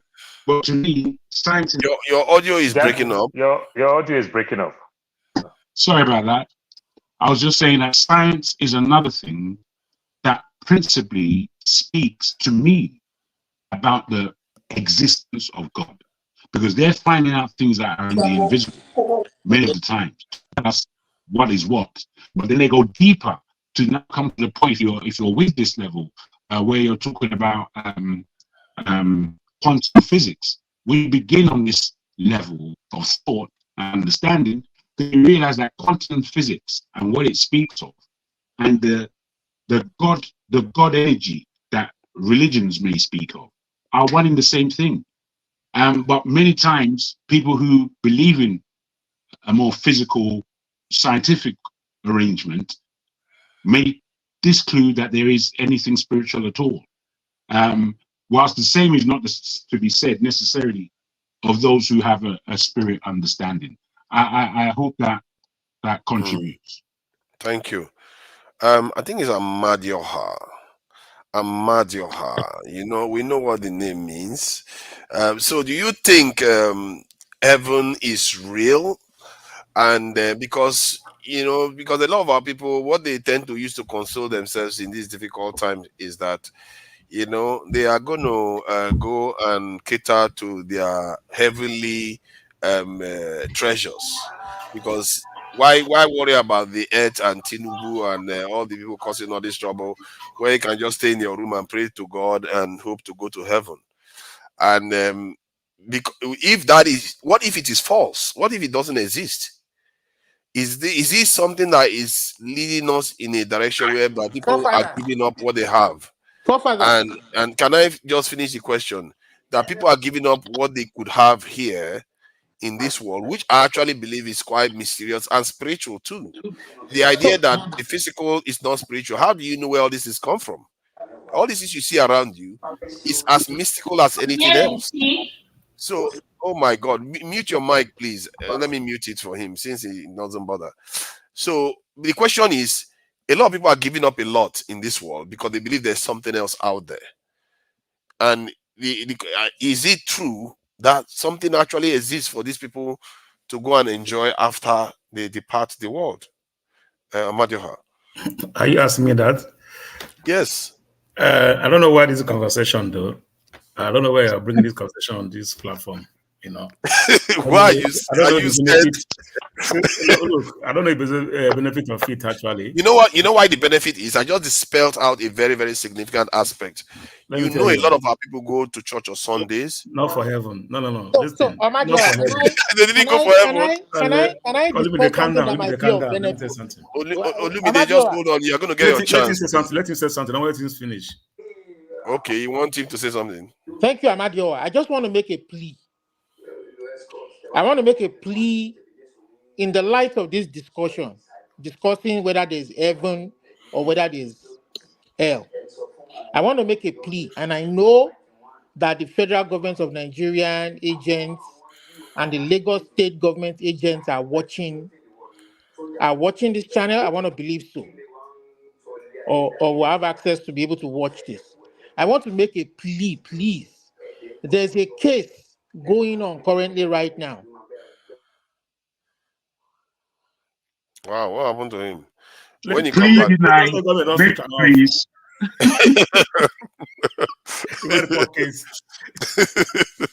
Please, Amadioha, when he comes back, I guess he will finish his point. Amadioha, so yeah, go ahead. So what I mean is this, all right? This topic, I don't know why you are treating this topic, because nobody know the truth actually. When you lie back to Nigeria or anything, I will tell you, nobody is running away for heaven, and all of them are looking for miracles and wonders. Nobody, even the pastors, no one of them. They say that they say nobody wants that, but don't go to heaven. All right. You tell all the pastor, yeah, come and be going to heaven. They will say, no, I'm not going. Right now, all of them, oh yeah, let's go to. They say they're not going. So none of them is even like running a race of doing something as we are going to heaven.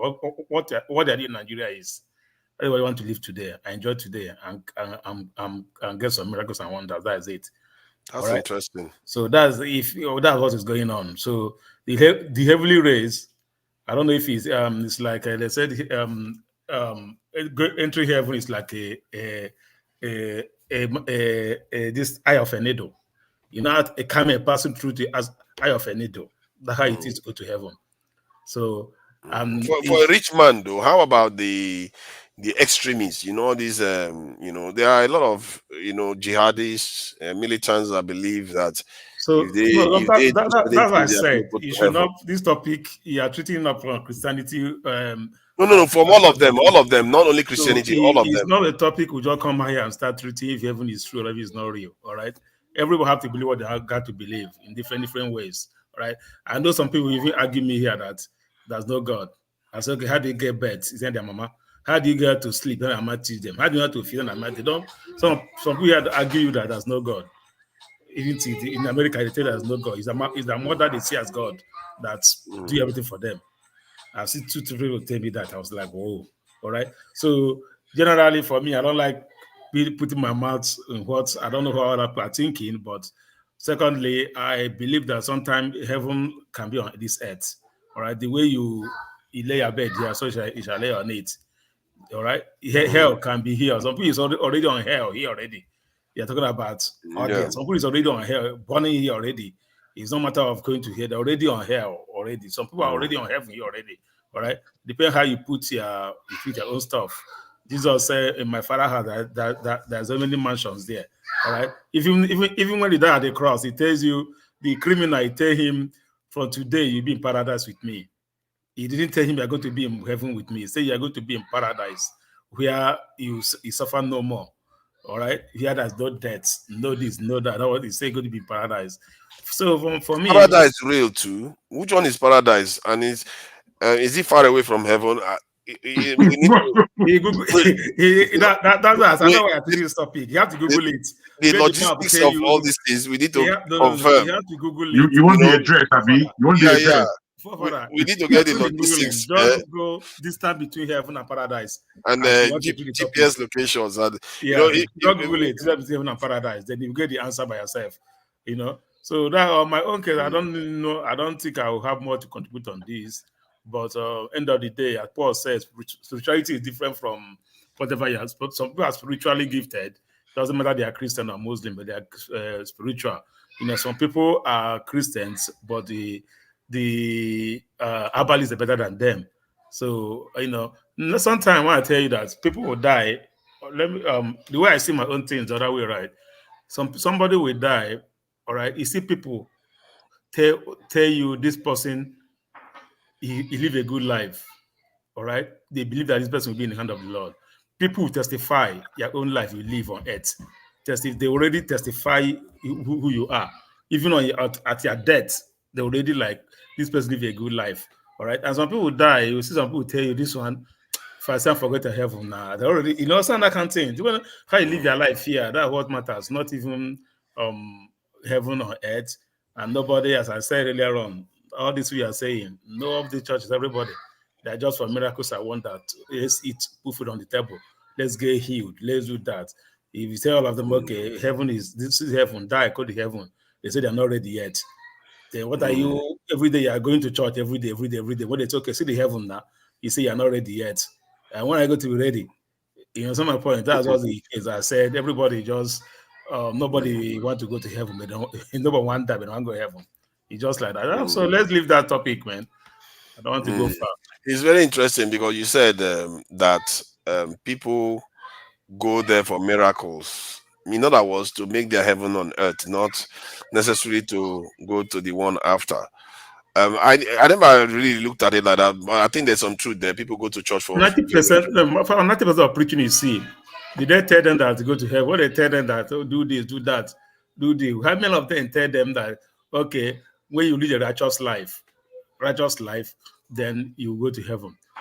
That's where you live a righteous life. There's you cannot commit homicide or suicide to go to heaven now. If you give your tithes, nobody will die now. If you give your tithes or do this, that will make it better. Nobody will tell you that if you reach a life where you go to heaven, even though you are a robber, they don't care. As far as they give your tithe, they see that you go to heaven.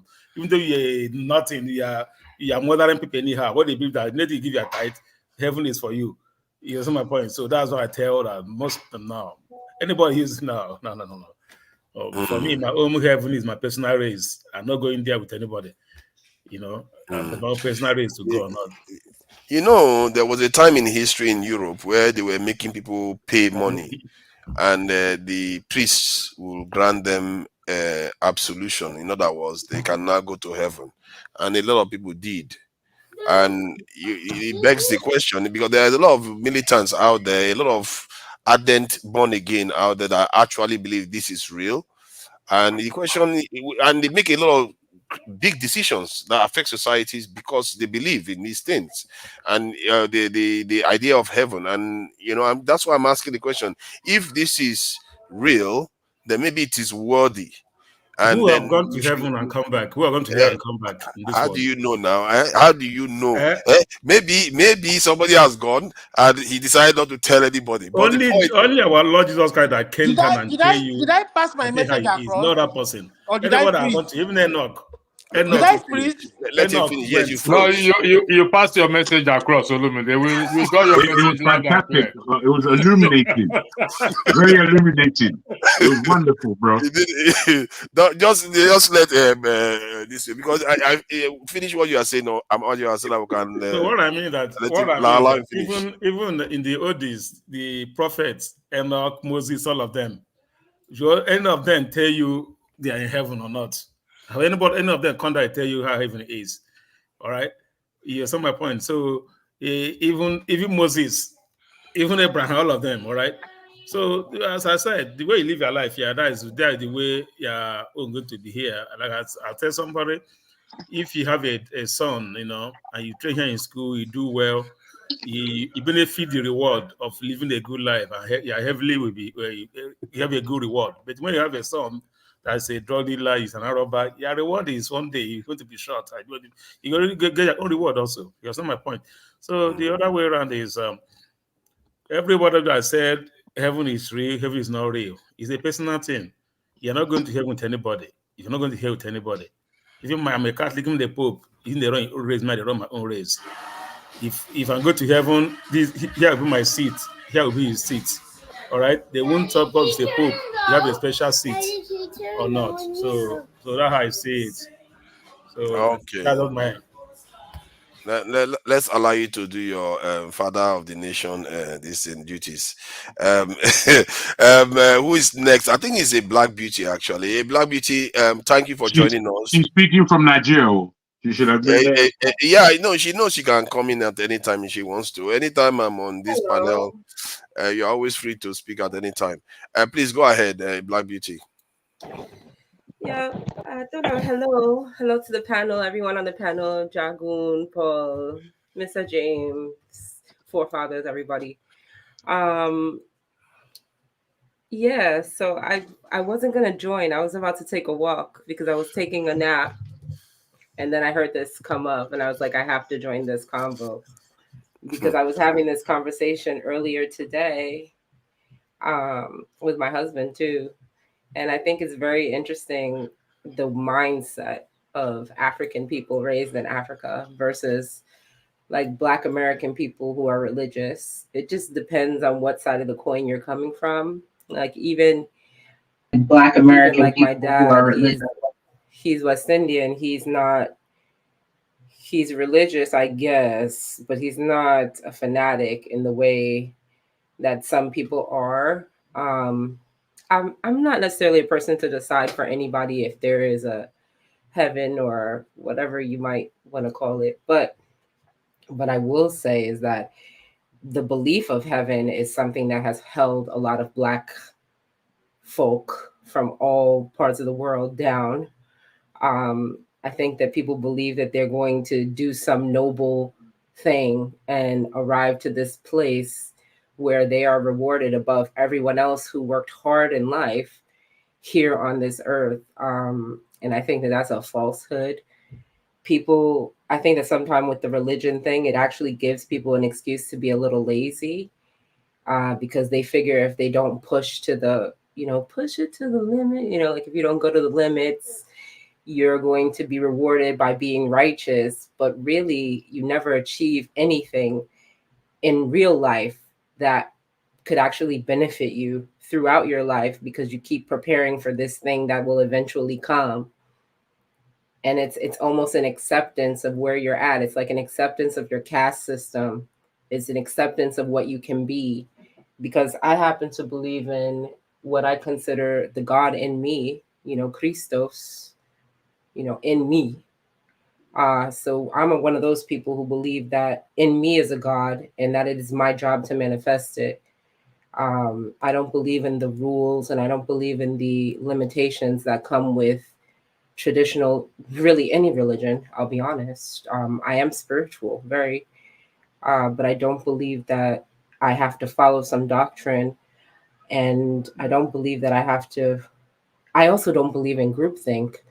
So like I'm not one of those people who does Greek organizations. I don't do Jesus fanatic groups. I don't do any real group. I do the group of me. I do the group of what comes to my mind what comes to my inner conscious, that's how I live my life. And I find, and then maybe this is just a judgment that I'm making upon other people, and I'm not looking to do that, but what I find is that when I live that way and I look around across to my peers who are living a more structured spiritual existence, I find that the happiness quotient is very low on their side. I find that, on my side, I'm achieving the things I want to do. I'm doing what I want to do. I'm being the person I want to be. I'm creating the persona that I want to create. I'm opening myself up and being the God that I'm shifting myself to be. And then when I look at everyone else, it's almost like a place of servitude where they're begging for something that may not ever come, instead of just putting their feet down and saying, I got this. I'm going to do this. So those are my thoughts. So. Thank you. Yeah, they did say that KJ was going to step in, but Pastor, please go ahead. Pastor, go ahead. I need to speak before KJ speaks, so that I'll leave the floor for you. I was reading the comment section to the say will comment. Listen to me. So that I'll leave the floor for you. Hello, guys. I've not spoken. I was reading the comment section to the say will comment. Listen to me. So that I'll leave the floor. I'm still echoing back. Sita, please put your camera on. Or you want to put your camera on, and you are echoing badly. Osita Dima, camera on and echoing badly. I'll allow you to sort this stuff out backstage. Please go ahead, Pastor. Yeah, it's see, I've not been there before, so I can't tell you how it looks like. And I've heard people come to say they've been to heaven, they've seen. All I tell them is congratulations. So it's a personal belief, and you have to allow people to come to that point themselves. You see, you will not hear it anywhere where Jesus Christ said it. He said, "Go into the world and preach the gospel, baptizing them in the name of the Father, make disciples of them, teaching them to observe all things." So even within the disciples, they have doubt about him, about some of the things he said. So we have to come to that personal belief, or that individual have to come to that personal belief. Because like I said, I've not been there. I can't tell you how it looks like, except based on what I read. And those who have been there, I can only wish them the very best if that is true. They're talking about.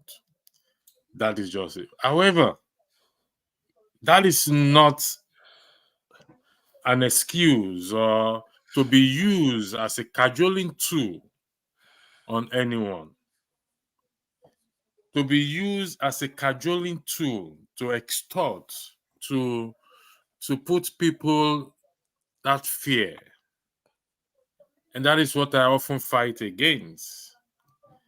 And I said it before here that, I mean, on 2 occasions I've been asked to leave a church. Only because I pointed out the widow's mite when people giving at a lower denomination were mocked at, which I don't like. So I had to write, and I said, this is not the gospel of Jesus Christ. You're wrong. Whatever anybody have, you don't know the woman hawking pepper, the woman hawking fish, the woman selling tomatoes on the road. The profit can be just 2 naira. And out of that 2 naira, the person is bringing 50 kobo to come and give to God. It's not in your place to say that is not good enough. It's not in anybody's place. So, like you said, it's a personal belief. People have to come to that belief, that point themselves. After what? After they've given their life to Christ or believe God exists or not. So I can't say to anyone, Do you want to go to heaven? If you go to heaven, give your life. There's no guarantee that I will even make it if it exists, because sometimes I sleep. So it's an important thing to talk about. I know some people say it's not a topic to be discussed. Everything is open for discussion. And we're having issues in Nigeria, in Africa, because of these doctrines. Are you telling me there's no devil in Europe? There's devil in Europe, but they say making things work. The devil roams about, but they still make things work. They still preach integrity, practice integrity, accountability, transparency. They don't keep saying, oh, it's attack of the devil. Of course, devil attack. Then you have to do what is required, to be honest. So it's a personal thing. People have to come to that belief, that point, that yes, there is heaven. And you don't judge or you don't condemn somebody because they don't believe there is heaven. It's not in your place to. Because at a certain point, you were once like that. I don't preach to somebody you go to heaven. I just preach Christ to you. I'm struggling myself. I will be honest with you. I'm struggling to keep to certain things. And so if I'm struggling, I'll tell you, I'm not in a position to Can I ask you a question? Go ahead. What would you say if I said, what if I gave this perspective? Some people may say there's a heaven. Apologies, please. I am not the moderator. Forefather is the moderator. He has to give permission for you to ask me questions. It's okay. It's okay. Please go ahead. All right. Go ahead, please. I said, let me offer this perspective. You say it's up to people to determine whether there is a heaven or not. And I agree with you. That's a personal choice. But when we look at, let's for example, say you're building a new community, right? There's you and 19 of your associates. There's 20 of y'all.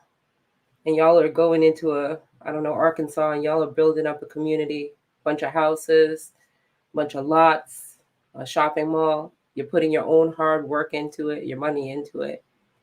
And you've got one friend in the group, amongst the group. They've put their money into it, but that's all they've put into it. And now they just sit down right on the crate and they say, look, now heaven go come. And they just sit there while everybody else does the work. And then they talk about how God has blessed them. No, motherfucker, I blessed you. I'm the one who did the work. Please watch the language, eh? Right? Like, excuse me. Do you understand my point? Do you get the point? I understand your point. And that's what I find, and excuse my language, because it's something that I've observed a lot. Today is Sunday, and I went to the Kingdom Hall today, and half the room was asleep. And here I am. I'm not even a devout Christian. I believe in God, but I go because it's, out of respect for my husband and my grandmother, because she was very Christian.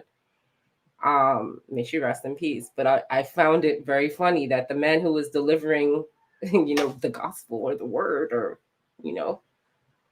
that there were 3 kids in front of me that were just fast asleep. And I said to my husband, look at all the kids asleep in this place. This could never happen in the churches I grew up. You can't be no child asleep while the man is giving the word.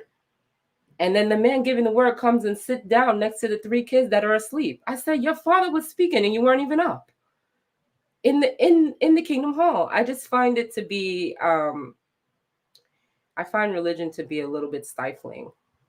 And I find that a lot of people use it and they say, hey, God is coming. Jesus is coming.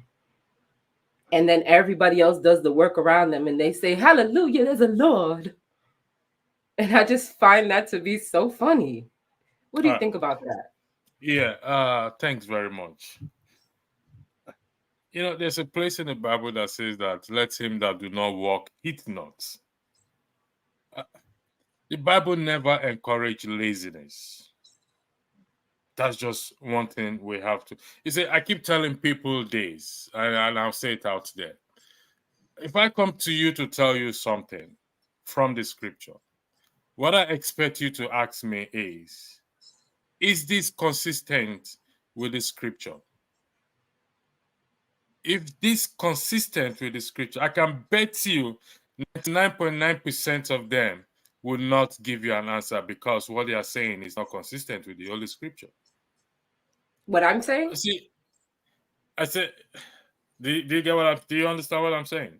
I do, and the reason why I asked you that question, I was very, very concise and clear about the words I used. I never asked anything about no scripture. I asked what. Oh, no. That's the problem I have with religion as well. That's the problem that I have with religion as well. I sat here and said, electricity, what do you think? And you came over here and came to me with some kind of Bible. I asked you, what do you think? Not what Jesus thought, not what Paul thought.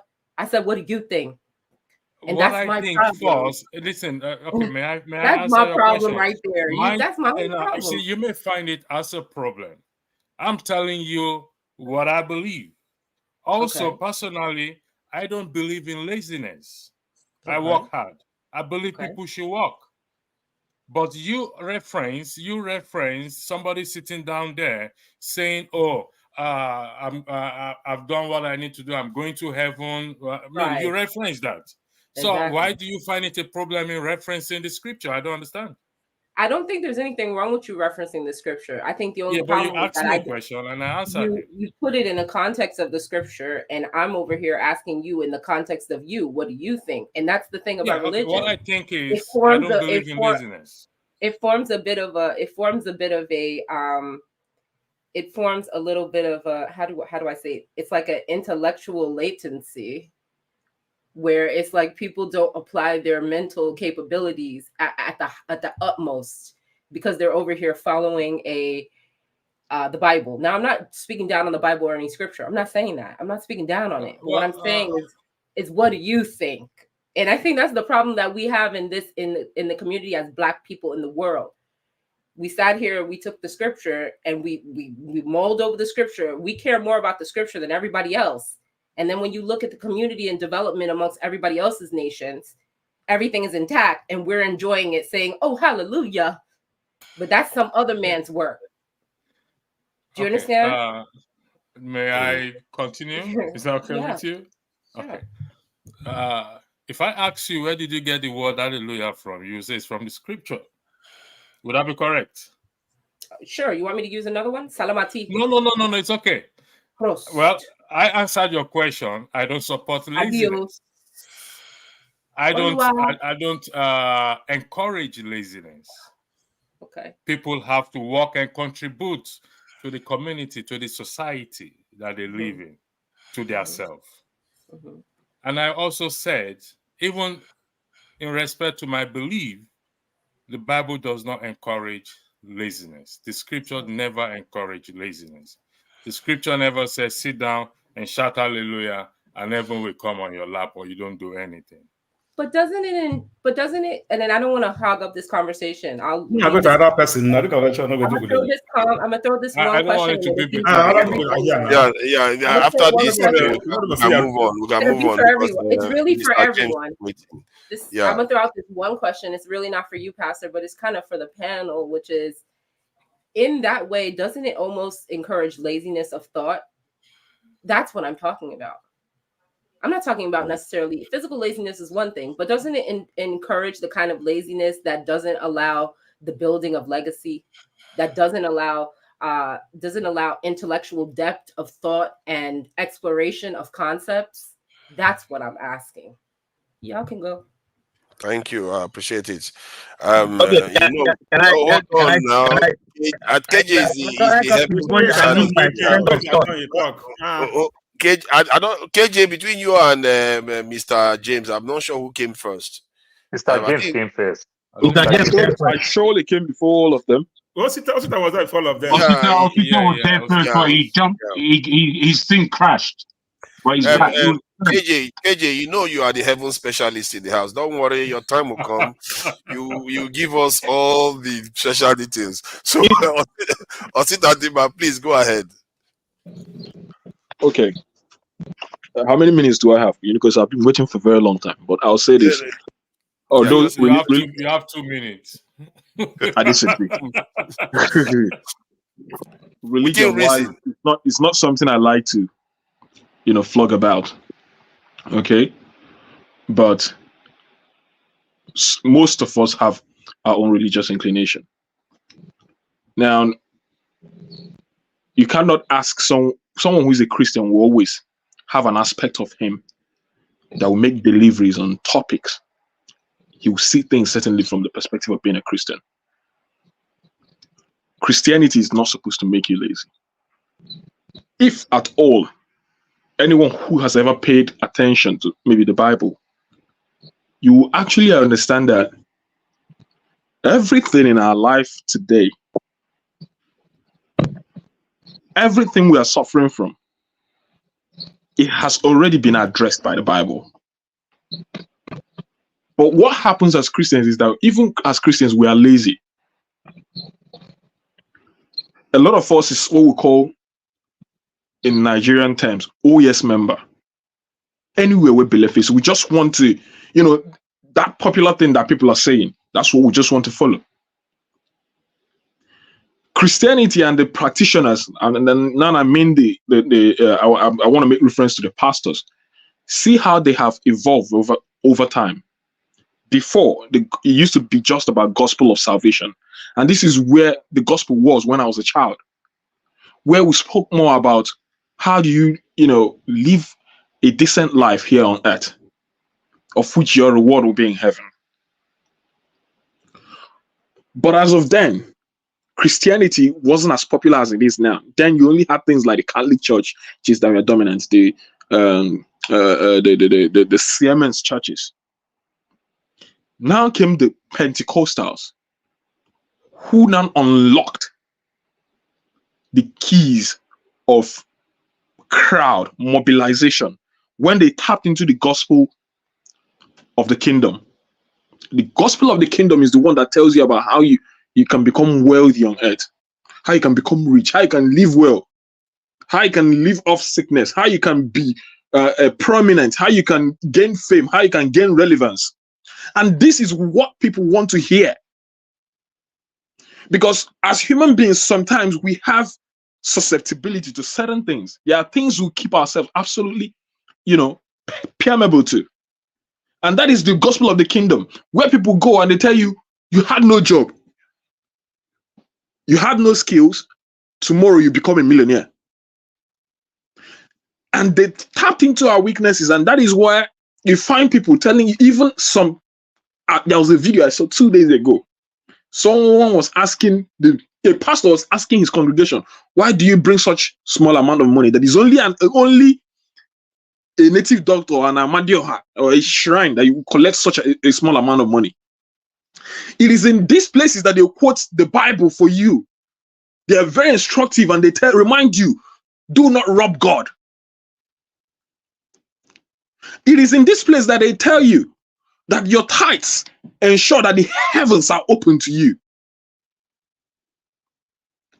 It is also in this place that they emphasize for you how you can only get, there are things that are just emphasized that keeps drawing people to them. Go and check the churches. Go and check the population of people in Catholic churches these days. It's not much.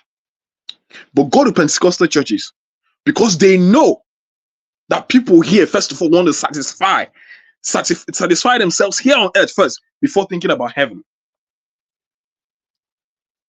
And that is the truth. Unless people as individuals, we start studying Bibles ourselves to even understand what it means to be a Christian, to start applying it personally to ourselves and forget about people who are trying to exploit us, we'll go nowhere. And religion will keep on being a tool. One, to make us lazy, because it is laziness, is greed, to think that you don't have a business, you don't have any business, you don't have anything reasonable you're doing, and you become a millionaire. It's only an arm robber that thinks that way. And you want expecting something to happen.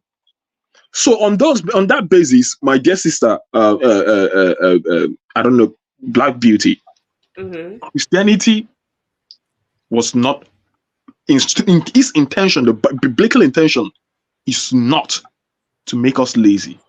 It is the people who administer it, the people who instruct it, that exploit it and use it to subjugate the masses. I don't know if that makes sense. I could agree with that. Thank you, Osita Dema. I think it's Mr. James next. Thank you for joining us, Mr. James. I appreciate that. So yeah, this topic about heaven, what do you make of it? Is it for all religions? So it's not only restricted to Christianity, and if we, as our own traditional beliefs, if we believe in religion too, is something maybe we need to highlight, because I'm not so sure whether ancestral realm is a form of heaven. So I don't know what you think about it, Mr. James. Yeah, can you hear me, please? Yeah, loud and clear. Good, thank you. Kindly allow me begin by asking a question. Anyone can answer it, anybody. The Bible in Genesis chapter 1, verse 1 said that in the beginning, God created the heavens and the earth. Where was God residing before he created the heavens? Was he homeless? Can I answer that question? In Ajegule, in Lagos. Can I answer that question? You see, that was why. Can you hear me? Can you hear me? KJ, you know, we are reserving your expertise. Can I answer that question? It's very pertinent, the question I have asked. Because if you don't have that understanding, you will keep making the same mistake we're all making here. You see, Mr. James rightly has quoted in the beginning, God created the heaven and the earth. But he jumped a key point. God that we're worshiping did not bother to tell you about it. He said, in the beginning, God. In the beginning, God. He didn't tell you, this is where I was, this is who I am, this is who I'm not.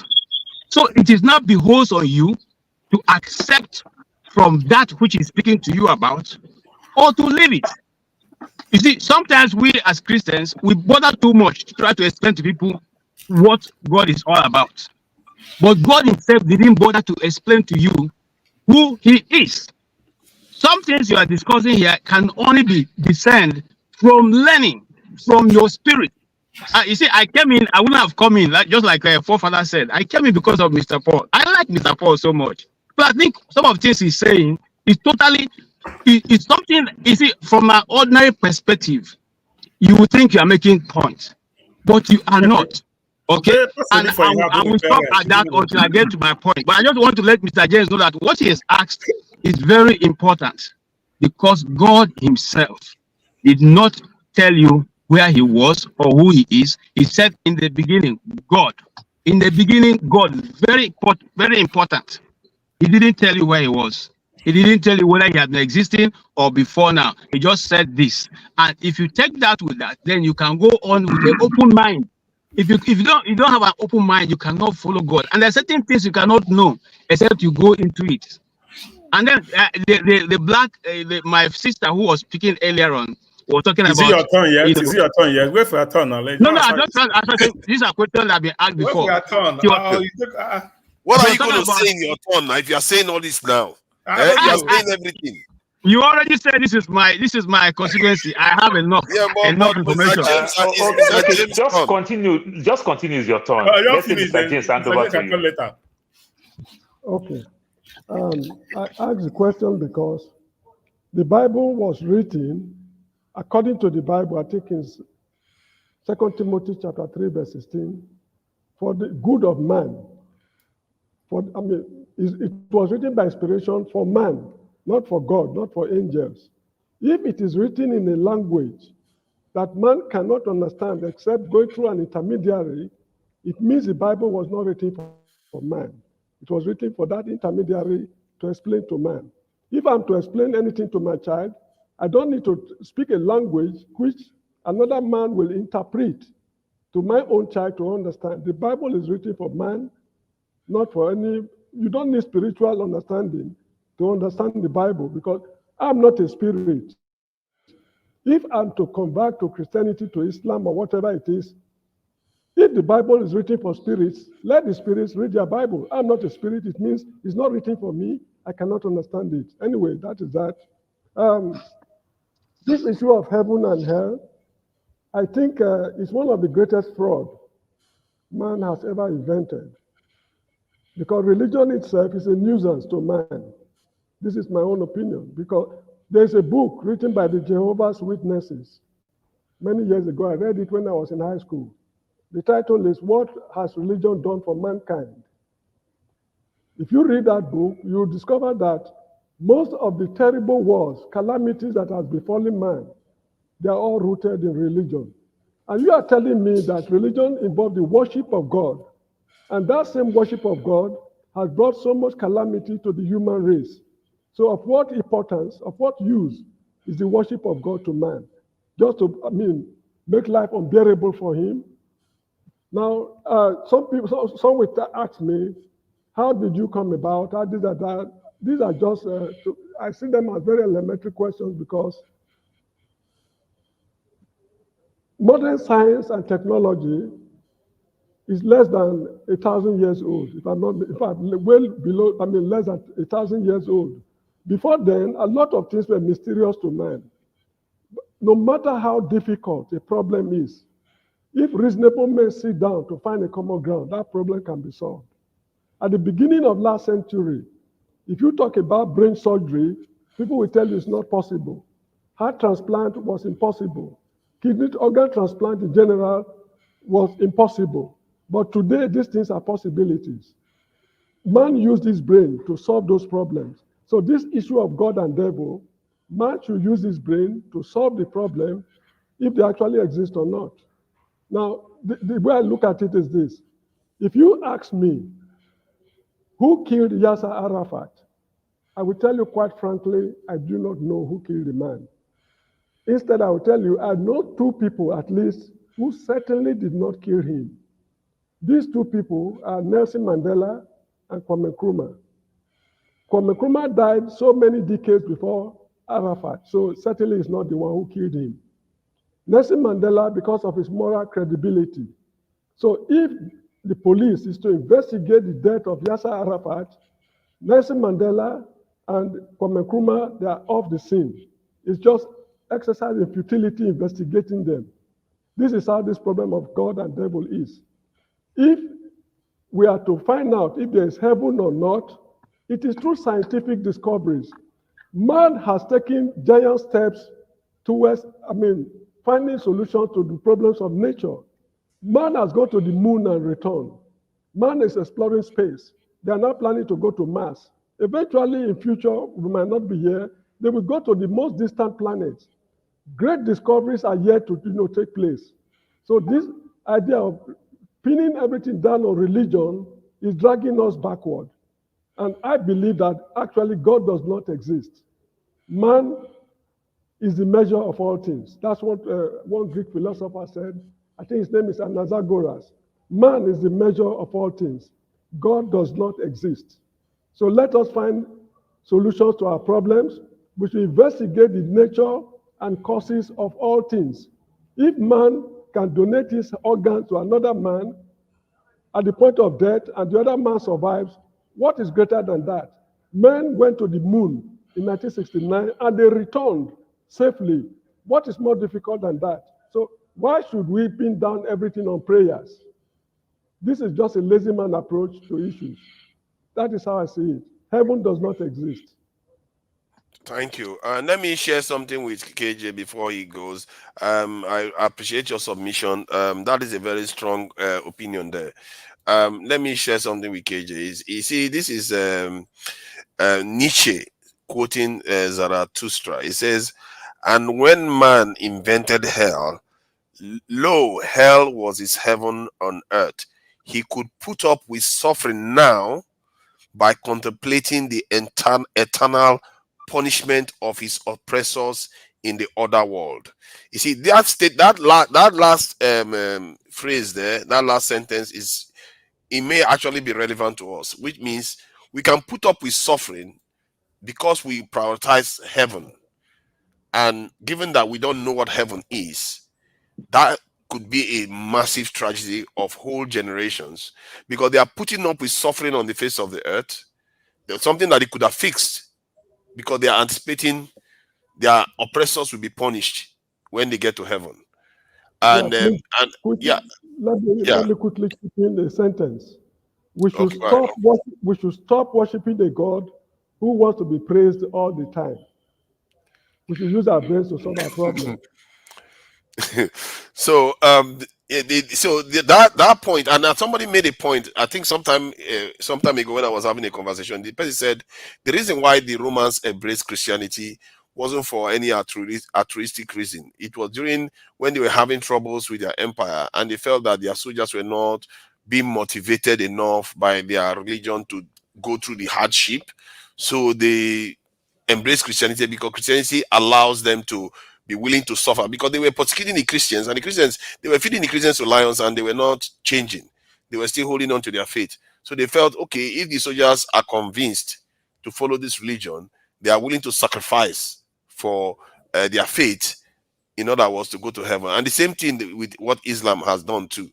You notice that Judaism doesn't do that. So it's from Christianity they got it from, and Islam has started doing the same thing, and we are seeing the results today on earth. So KJ, is religion in a way this belief in heaven? Because it's not just religion now, it's that specific belief in heaven that is when you speak, you kind I'm trying to contextualize it so that I'll ask you the question. You are spoken enough. Now you made your point. So that we can talk about it. Okay, please go ahead then, since you got it.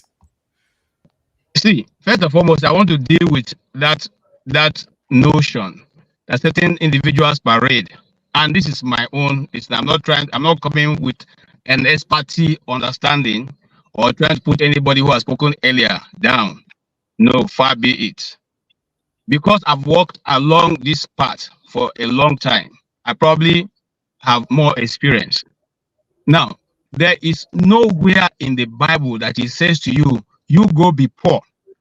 When I was a Catholic, one of the things I used to fight the priest about was, why will you say be sent the poor? That you have been given the life of being poor. You have been commissioned to being poor, and so you continuously. I didn't find that funny. I didn't accept that, and at that time I was a full-fledged Catholic, saying the rosary, the blocks of the rosary 3 times a day. I was also headed. I believe that KJ, sorry, your audio is normally very good. It's punchy. There's something. It's as if something here. Can you hear me now? Yeah. Please go ahead. I think it's better. You can hear me better. Okay. Now, at that time, I was hoping that I was going to be a priest. Still there. That noise is still there, but you can. What was the noise? I don't get any noise though. There is this. You're talking about both sides of the mouth. That's why the noise is there. Come on. There is this. KJ, maybe noise. The connection to your car is not so clear. Okay, but I don't even have any connection. I'm speaking right from my phone. Yeah, I think it's better now. Because okay. It's better now. When you just talk just now, it sounded better. Maybe you want to stay away from the. If you can hear me now, I can still go ahead. Okay, just go ahead. Mr. Madioha, I'm not speaking from both sides of my mouth. I've never hidden the fact that I'm a Christian. I'm Bible-carrying, tongue-speaking, hand-laying Christian. I do not have any apology to anybody whatsoever. Okay? I believe what I believe. I've seen what I've seen. Each and every one of us have his own life experience. Okay? Where you come from and what you've done or what I've gone through. Nobody can tell you tell your story better than yourself. Okay? So let me not digress. Let me come back to what I'm saying. The Bible didn't teach us to be poor. And I give a very clear example. When Jesus was crucified on the cross, the guy who came to demand for his body was who? The Joseph of Arimathea. And because he was able to speak to the leadership to give him the body of Christ, because he was a rich man. The Bible does not teach you not to be rich. What the Bible frowns against is getting rich through dubious means or cheating other people. The Bible does not accept that. Now, if you go back into the Bible, just like we've been talking about, I want to deal with the issue of people who decide to be lazy because they are Christians. The Bible never allowed you to be a poor person, because say you have to work hard so I can get enough for yourself to be able to help other people. If you don't work hard, how then will you get to help other people? So, in the again, I mean, there are several examples in the Bible. All right. Remember when Jesus was being prepared for death, a woman came and broke an alabaster oil. Okay. And the disciples say, look at this woman. Why are you wasting this thing? This is so much. It's a lot of money. You could have sold it and used the money to help the poor. I just said no. Okay. The poor will always be with you. Now, this woman is preparing me for the journey I'm going to go through. If the woman was not rich, will she have that kind of oil? If she was not rich, will she be breaking what it? he's saying there is that whatever is coming to push you, there's always going to be poor on the face of the earth. Nobody in the river. Who is the woman? What's the name of that woman? What is occupation? Amadio, what kind of question is that? I don't understand you. But let me not digress. You see, let me tell you something. Wow. My brother, listen to me. And I'm going to use to discuss this issue are worldly things that all of us have gone through. If you are in primary school and they brought you the 10 papers to write, will you be able to write it? You can't write it. If you are in secondary school and they give you exam meant for 400 level student, will you be able to write it? You can't write it. The same thing with following Christ. There are levels and there are authorities with each level. If you like, take it. If you like, read it. Even with native doctors, when you go for apprenticeship as a native doctor, as an apprentice to native doctor, there are certain demons you cannot handle. The native doctor has to come himself. The only thing he can do for you is give you water to go and water the place where he's coming to work. Eventually, when he comes, you step aside and he does the work. Everything in life has levels. Everything. You see, I've heard some people say, heaven. Look, if you go back to the Bible, it didn't tell that when you go, there are some churches, and I like the submission of this other guy who spoke earlier on when he talked about, the heaven. You see, people think that when you get to heaven, you'll be floating about in white wings and singing hallelujah all through. No. When Jesus was living, he said, I'm going back to my Father to prepare a mansion for you, to prepare a house for you, where you'll be coming to. And as I see my Father walking, so I'm walking. So if you understand the Bible very well, and you go to the last portion of the scripture before Jesus left, he said, I am living, carry your cross and follow. So in the journey of Christianity, it's not a one-point place. It is levels by levels. And I like the submission of some other person made here. When the Catholics were in charge, which was called the Dark Ages, and like I said, and I don't have any problem with the Catholics. I'm not trying to condemn them. They did what they could do at the time. But after that, God has continuously restored what has been broken, what has been taken off. Knowledge is level by level. He has restored the speaking in tongue. He has restored the prophetic and apostolic. He has restored the kingdom. Okay? And so, will there be always people who will try to take advantage of everything? Yes. And my sweet sister, I like your submission, but you said we shouldn't quote the scripture. If you enter the law court, wouldn't you quote the constitution? Wouldn't you go by the law of the court? Now, all of us sitting here, we go to the side of the road or go to the shop and we buy a bottle of Coke. We don't ask for a certificate of that bottle of the Coke. We don't even verify whether it is real Coke or not. We just open it and pop it up. But when it comes to the things of God, you ask questions. You want to know this, you want to know that, you want to know. But we all every day walk with blind faith on the things that the earth has created or man has created, and we don't have a problem with it. We don't have a problem with it. All right? And then you see, look, let me tell you something. I'll end there because probably there'll be questions for me. I'll end there. I worked, like I said here, with the Christian Broadcasting Network for 17 years. 17 cool years. And what was I doing? I was producing and shooting stories of testimonies of people who have, in fact, in that testimony, I shot 3 testimonies of dead people who came back from life. It's on the internet. I'm not talking about what I didn't know. We shot a film called More Than Dreams. More Than Dreams. Again, More Than Dreams. You can also Google it. All right? There are stories. We took out 25 people in the world who have met Christ one-on-one, who were taught by him one-on-one. Okay? And that's what we call it More Than Dreams, because these encounters happen in their dream form. and today they are all around the world. It's not, I'm not here to joke. I mean, Mr. Akpabio, I don't know why you're laughing. Does this look like a laughing stock? Am I a comedian or something? Amadioha, please be polite. I don't know why you're laughing. I'm telling you something that you're laughing. What are you laughing about? Does it look funny? What I'm saying, does it look funny? I looked up now, more than again, this is not only Nigerians. It's just one Nigerian. The guy who was a Nigerian in that story, his name is Pastor Mohammed. He was a Muslim. He's a Fulani guy. Okay, we did his story. We shot that story, that film in a place called Kefi in Nigeria. If you know Nigeria, you know where Kefi is. Okay, I'm telling you exactly where it was shot because I was a stunt cameraman in that production. Okay, now these are people who have encounter, and they are 25, like we said, selected around the world. Muslims, South, Middle East, Americans, and all around the world. We did that story compilation because there was doubt. People were saying that this Christ is not real, it's not there. So we there was a research to go around and meet people who have actually be able to see him. And then also we did stories of people who have died and come back. Okay? And God gave them a second chance. What they saw, okay, and they explained their story. Okay? It may not look, because you see, one of the things you say, and I agree, is God deals with us with what we know. God deals with you based on what you know.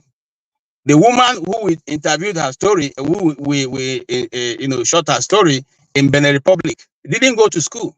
All she knows about force is the gendarmes. And when she passed, she was dead for 3 days in a coffin, and she was already put in the coffin before the coffin was shaking, and then she eventually was opened and she woke up and explained her story.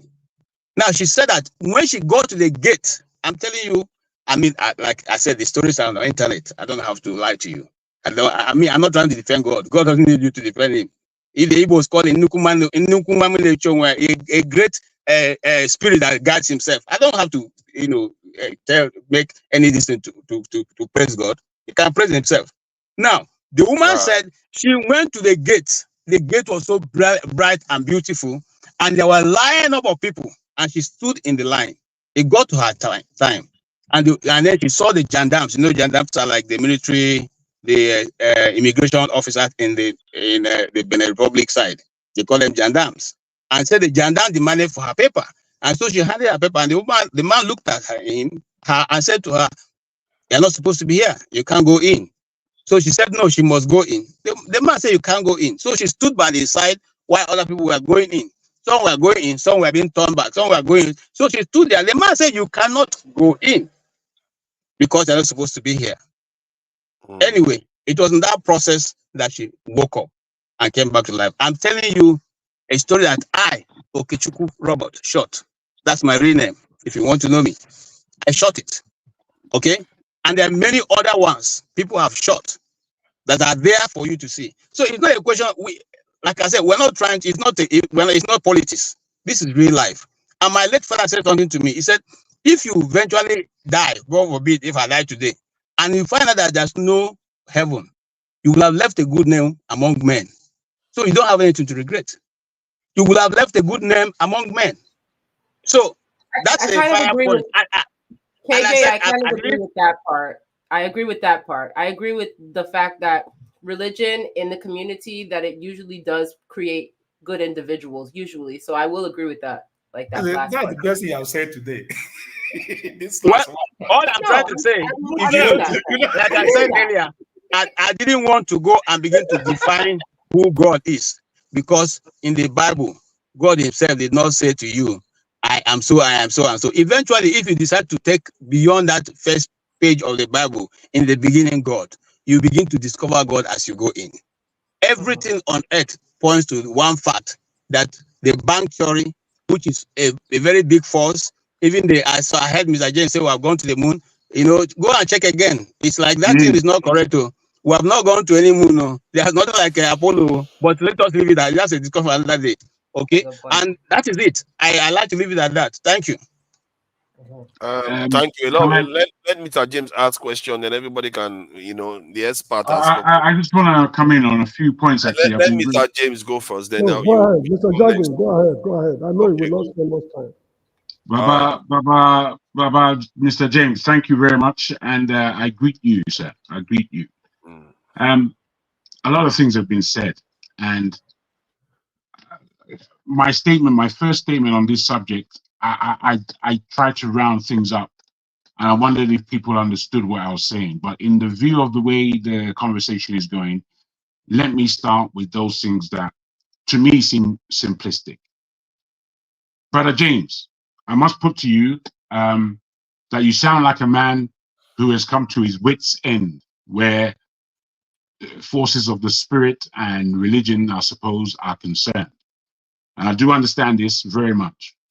I think in everybody's life, you have to come to the point where you have cleaned yourself to the point that you are an atheist. And you bring yourself to that point of not believing in anything, because it's all very confusing. There's people talking in both sides of my ears. I'm looking at the craziness that's in the world, and it's telling me too much. Let me just put it all aside. And that happens a lot in human terms. What I want to discuss, however, is the endeavor and the questioning that one does within themselves, because that's all we have. And if you're questioning within yourself and you don't believe you have a spirit, I think that's the deepest tragedy I've ever heard, to be honest. We know we have a mind, we don't see it. We know we have a mind, it's not the brain. The mind is not the brain.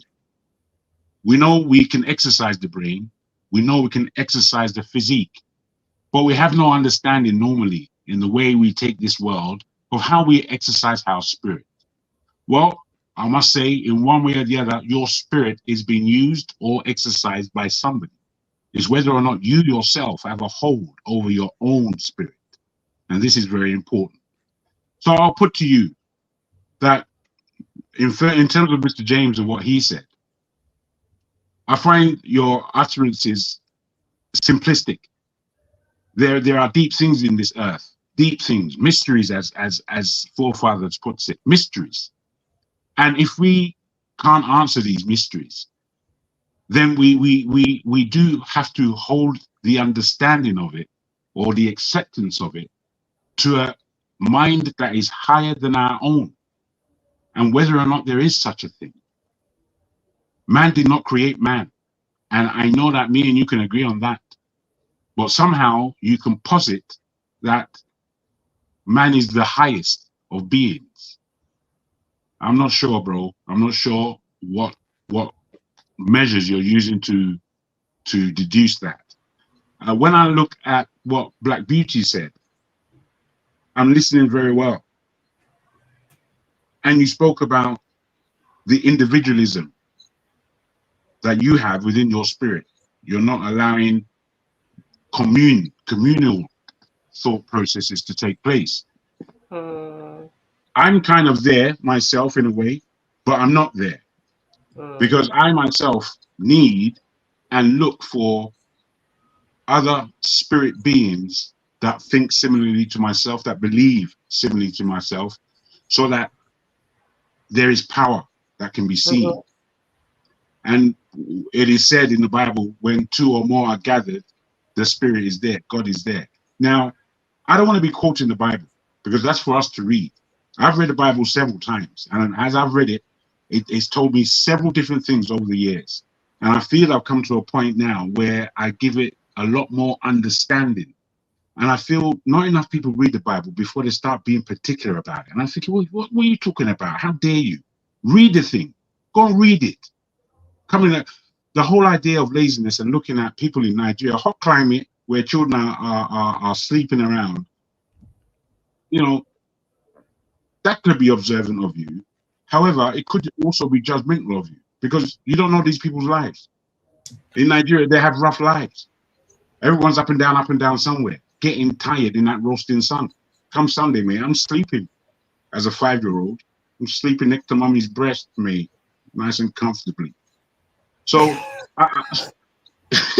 yeah, I actually take that from you, because I did say that when I was giving my little speech. Like, it might be a judgment, but it's not a judgment of Nigerians. It's a judgment. No, I didn't take it like that. I do understand where you're coming from.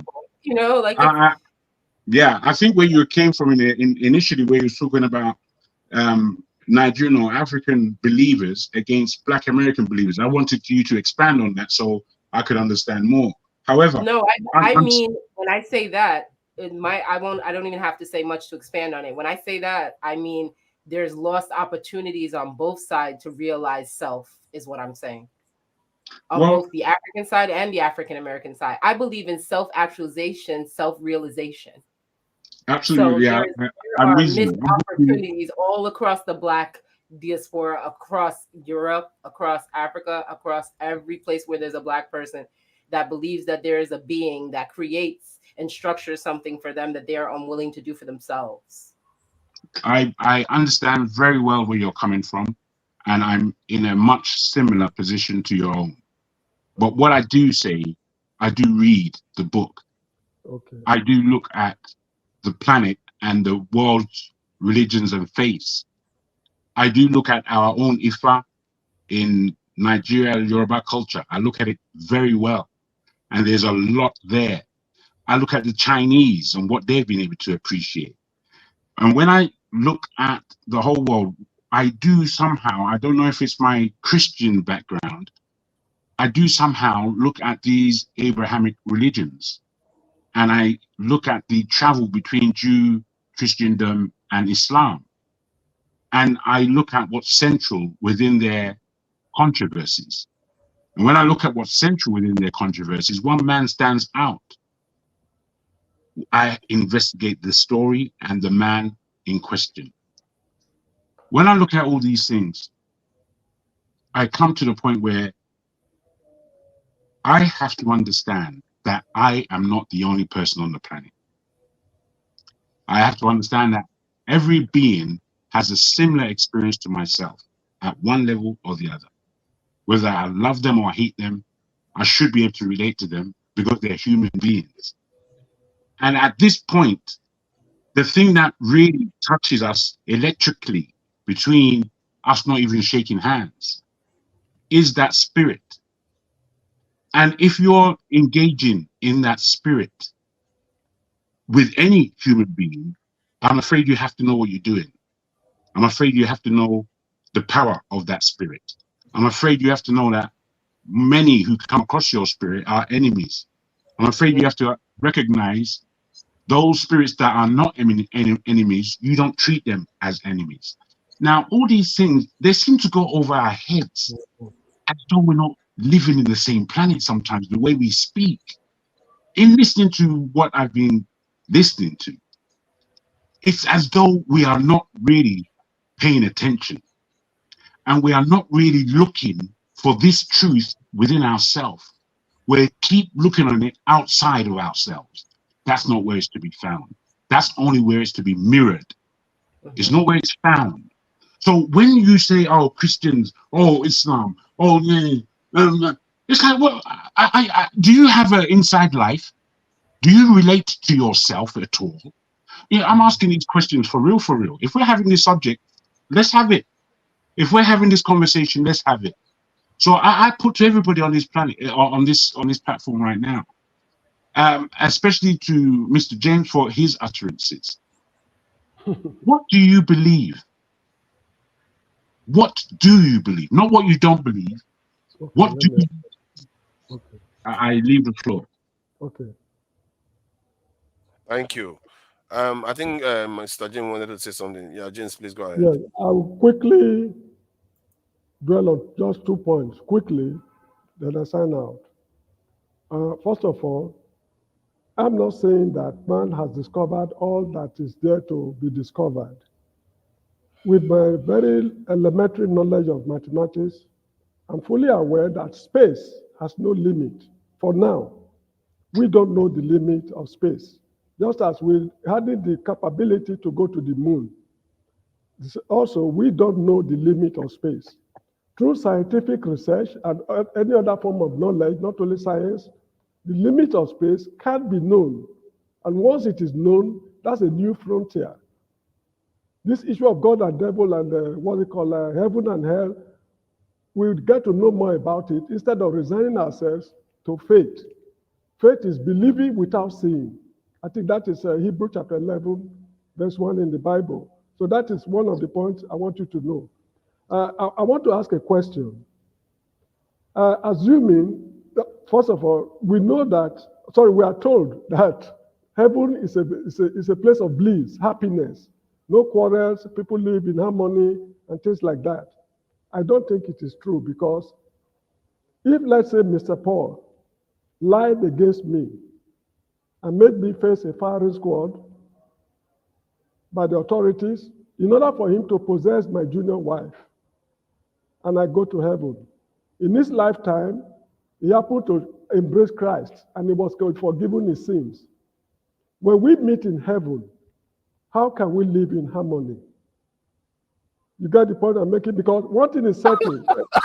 Did you just say you're going to take earthly leave to heaven? Excuse me. There's a saying, excuse me. There's a saying in Latin language. I cannot remember it now. Translated into English, it means suffering passes, but the fact that a man suffered remains forever. When I meet Paul in heaven, the man who made me to face a firing squad just for him to possess my junior wife, I don't think we can live in peace in heaven. Okay, can I respond to this? Can I answer the question? That's an interesting one there, you know. Can I answer the question? Please, somebody's junior wife here. Okay, please go ahead, KG. All right. I like Mr. James. Don't you think we can try to follow the pattern the way we're following it? Okay, all right. Because by the time some of us start jumping in again, I thought that question was meant for me, but if you want, you can answer it, Paul. No, that's not what I'm saying. I just say whether we can follow the pattern. Otherwise, because I believe every one of us have opinion, then we'll start messing up the whole thing. So it's not better for us to follow the pattern. You're right. Mazi Prince, please go ahead. And so what do you think about the question? You know, if somebody tries to steal your second wife on earth and then went on to go and, repent and went to heaven, do you think you are still going to hold grievances in heaven? Is it not all forgive and forget situation in heaven? You know, because this is very interesting actually, because I have a short clip here about 5 facts in heaven. So let's see whether this one will help cancel out the grievances, possible grievances Mr. James raised. It's a valid point. I never thought about it from that point of view before. Let's just share this, what they said. There are 5 facts about heaven. Let's see the 5 facts. That you are going to forget what happened on earth too. So there's nothing there that says you are going to forget what happened. So is the grievances on earth going to be taken to heaven too? Mazi Prince. Well, before Jabo, I was even waiting because I'm about to even set out. It's kind of like funny how Mr. James said he's gonna take the fight to heaven. What about if you guys making hell? Are you guys gonna continue this?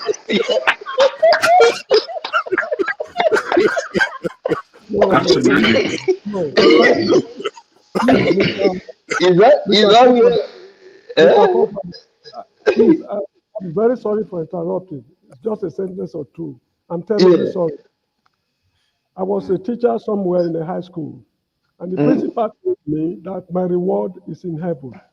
Then I asked him a question. Sir, assuming I'm unable to make it to heaven, what happens to my reward over there? Exactly.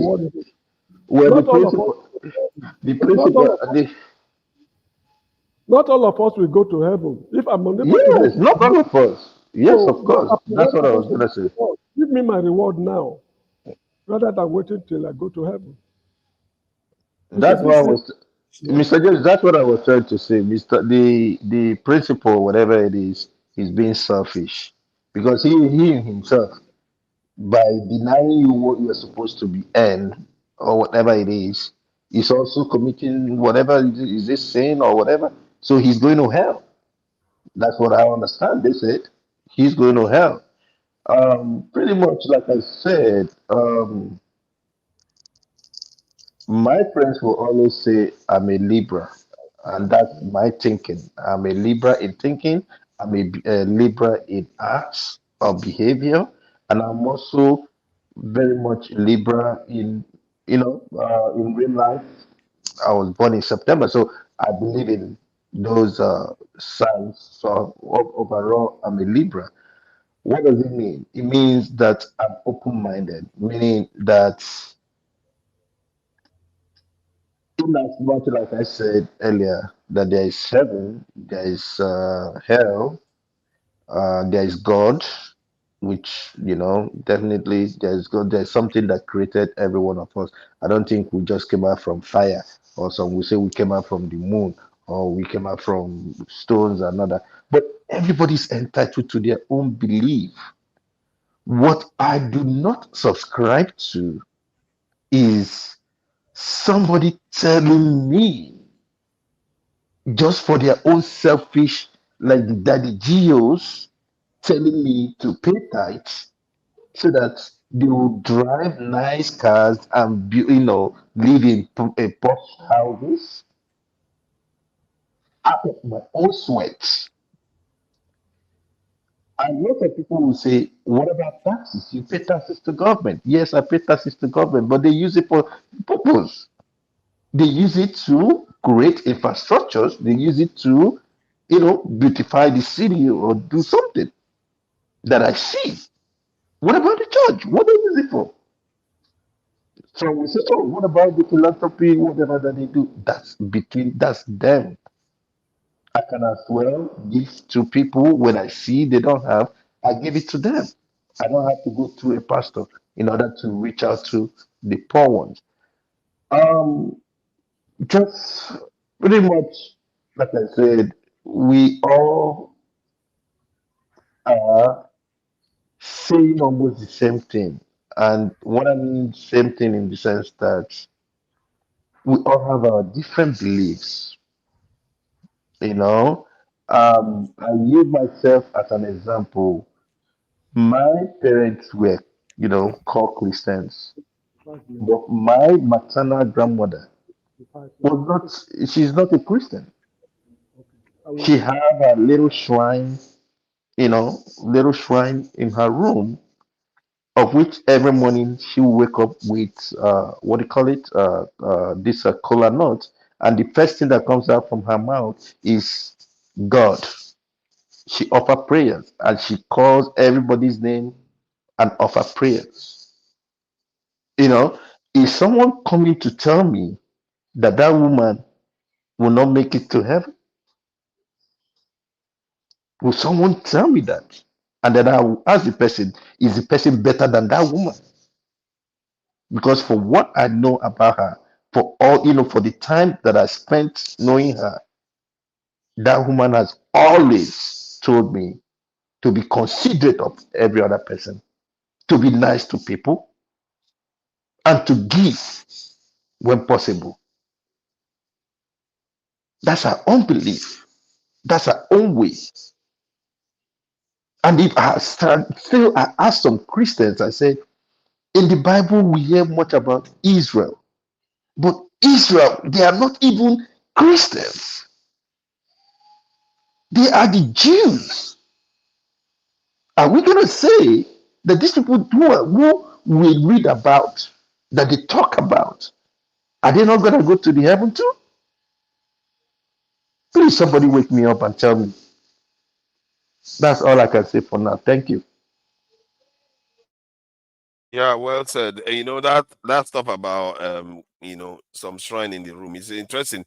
The way you explained it just now seems to it kind of shed light, because normally when we saw it, I've seen that in villages in Nigeria. Those days we always think these things are backward and all the rest. But when you imagine it now, to say that those sort of people don't have heaven for them in any way, if there is anything like that, or doesn't seem to make sense, because they actually believe in a maker somewhere. But our traditional ones, they never said anything about heaven. At least they just say, okay, there's a creator in heaven, but they don't say that whether everybody's going there to have fun when everybody dies. So Yeah, Paul, please, what do you think about this? You know, the 5 facts is clear, and whether grievances are taken to heaven too. So now that Mr. James I already know my enemy now. So when I see Mr. James in heaven, I have to buy my bulletproof vest. So I think I like the question that Mr. James raised. And forefather, what you talk, because our so-called traditional belief, they also call God in different tribes. Now, let me just zero it down to Nigeria. They all call God. But when they call God, they never also told us that when we die, we are going to somewhere else. Neither in their own belief, even when they die, the people who take over from them make effect of them while they are doing some of their incantation and the likes. You understand, and other things. So, but the Christianity kind of bring it in a different way, Catholic and other things. Let me just play around. One of America today, their constitution started in some aspect because of religion. The Catholic, the Irish, they celebrate it so much in the US today. It is also because of religion that make the so-called Irish and the Italian fled to America. And that's why they put it in an American constitution that you have a right to practice a religion and you equally have a right to practice no religion. You understand? The most barbaric thing that have happened in mankind today, it is religion. These 2 biggest religions in the world today, being Christian and Muslim, they cause a lot of barbaric things. They kidnap, they demonize human. What the Catholic, what the Christianity did in mankind today, you can't quantify it. What Islam have done today in mankind, you can't quantify it. We go to the West Asia or South Asia, whichever way you want to pick in their own religion, and you want to tell me the fracas that is going on between India and Pakistan because of 2 type of religion that they practice and everything. It just don't, you know, the book is just a PR. You understand? When you see White House, when they do all the nonsense that they do, they bring a PR person you can defend. You understand? That's how the book be. The book may be good, but remember the book itself is silent. You understand? And they can also pick from that thing, so commit so many atrocities, so many barbaric things. The war that is going on today with the so-called Israel and the Palestinians, whichever way, whether Hamas and everything, the people who support it immensely are the evangelical in the US. They are the one pushing for it because to some extent they are so ashamed of themselves that Christ is from Bethlehem and Bethlehem is in Palestine. They are so ashamed of it. That's why they even make American constitution. They even try to change certain things. They even make Arab white. You understand? Just to claim this Christ because of where people debunk Christ is not a white man.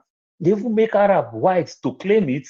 But when the chips are done, they also differentiate the Arab again, just to claim one man called Christ. You can see how far people have gone when it comes to religion. Then it's so funny. You see, when we talk about this God thing, you say God, God, God, God, God, and everything, they make me laugh. And when you want to talk as Christians, they say, oh, before you go heaven, you must confess Christ as your personal Lord and Savior. This is what the Bible told us. Today, in the world today, we are almost 8-point-something billion today in the world. I think India is around 1.4, 1.6 billion people. India have taken over China. This India that we're talking about, they are less than 0.5% Christians. Just take that part alone. What about China? Just look the population. When you pick all these populations and everything, if truly the way the Christians also tell us these things, don't you also think from the place of God, from the of Christianity, that God is also losing? He's losing votes. You understand? He's losing tremendously because good percentage don't even believe in from the place of Christians. Or is it the things that Islam is also doing and everything, that if you don't practice it the way they also want again, they are fighting, they are killing themselves. The biggest place that people practice the so-called Islam today, you understand, the biggest buyer of weapon from the Middle East is Saudi Arabia. They buy weapon from the US. Who are they using to deal with? Or another of Muslim that don't practice what they practice. and everything. They are dealing with them tremendously. These are people who preach peace. They will tell you the Quran, they are this, preach peace. The Christians will also tell you they preach peace, love, and harmony. But in real time, we just don't see these things. So they makes me, it kind of makes me funny and everything. You know, when I see all those things, say, oh, you've been born again. When you're born again, you do this, you do that.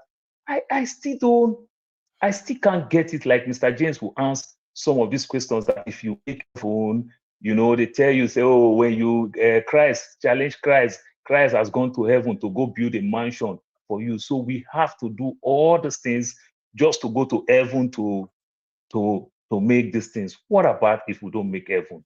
What about if there is no heaven? You understand? What about if there is no heaven? Because this is just the thing. I will tell you another funny part of it. The biggest conviction in mankind today. We started this morning by arguing some small arguments here and there. Okay, from obvious shows, we talk about this thing called national anthem. Why don't we use our own language to make national anthem? Today in America, they speak English, a funny type of English and everything. The original language in that place called North America, in the United States of America, their language is not also English. Remember, they also forced the Indian, they take many of them, they force everything, and they also borrowed language from the United Kingdom to speak the so-called English that they are speaking, because the Native Americans don't speak English. They force them, like they did when they picked people in Africa, like they did when they went all the way to South America, to Australia, and the likes. They force people. So they understand the power when you take people's identity. And they also use religion to convince us. It's an age-long thing. You understand? So sometimes when some of us come outside to say, this religion, I stand to be corrected. You understand? It is questionable and everything. You don't want to blame me. I will end up with what I said the way I end up the other time. Christ made mention of the Levite, the story of the Good Samaritan. The so-called Levite is what we call pastor today. These are the born-again people. They saw that man dying. They didn't do anything. The one that we call the very barbaric, the Juju people, they saw that man dying and they helped. And Christ said that is an example of somebody that will make heaven. So I can't understand it much better than that. Just be a good person. You understand? Just be a good person. Just do the right thing. You understand? When you do the right thing, you yourself, you are at peace with yourself. You understand? I don't need somebody to validate me. I don't need somebody to read the Constitution nor read the Bible. I know when I'm doing the right thing, and I know when I'm taking advantage. I also know very well when I'm doing the very wrong thing. So I didn't want to explain to me that this one you have to do it like this, you have to do it like it's an age-long thing. Religion, they use it to divide the world. That's my take for now. If I remember anything, I will say it. Thank you. You know, that beef part, nobody has explained that beef part to what the Bible said. Maybe everybody forgets about it. Once God has settled it, you don't have a right to go back to beefs on earth. Thank you so much indeed. I'm leaving. Thank you so much. Thank you, Mr. James. You actually asked pertinent and raised pertinent points. Thank you very much. Sorry, I forgot one line, please. I almost want to jot it before it came to my turn. So now, also the Bible again, like the so-called preachers of this Bible, I think I'm talking more as a Christian who went to church for donkey years. They said before I was born, God knows me. God knows who I will become. If God already knew me before I was born, that I'm going to be a criminal, for that thing, why are you people blaming me? God already destined me to be a criminal. Why are you people blaming me? So also leave it like the Christians who say. And you are destined to be the criminal. You are destined to be blamed. Hold on. Just like as the Christians who say, touch not my anointing and do my professional harm. How about you just leave me for God who already destined me to be a criminal? Let him also punish me or validate me that you become a fantastic criminal. What about that? God created heavens and earth in 6 days. On the seventh day, he rested. And Almighty God cannot rest because, he has all the powers. So it means he was worn out, he was tired. God is not almighty. Goodness. You're just using human standard to judge God. And the day that is resting, that's the day we are praising him. The day that is resting, that's the day we are bugging him. Exactly. Is it not funny? Then, for another funny part of it again, in this so-called Christianity again, one part and another part get me confused in a different way. Now, the so-called Christian, one part they say, oh, you should wear your hat, you should wear your cap, and every other thing. Then another part again, you see the top hierarchy of this same Christianity will put a hat in their head. You understand? The Christian, they say Christian women don't cover your hair. You see the Jewish women, you understand, don't cover their hair. The Jewish men cover their hair.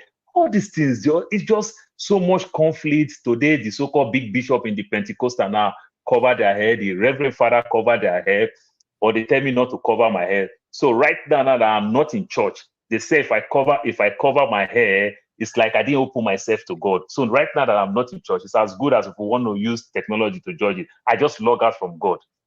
you understand? So it's kind of funny. It's just so conflicting and every other thing.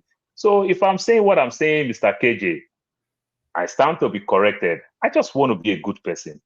That is all I can say. Okay. Yeah, Amadio, go ahead. End of the day, everybody's saying the same thing. Don't be a good person. That's what everybody's saying here. Every other thing we are saying here are stories. Not every other thing we are saying here are all stories. End of the day, Mr. KJ landed. Don't be a good person.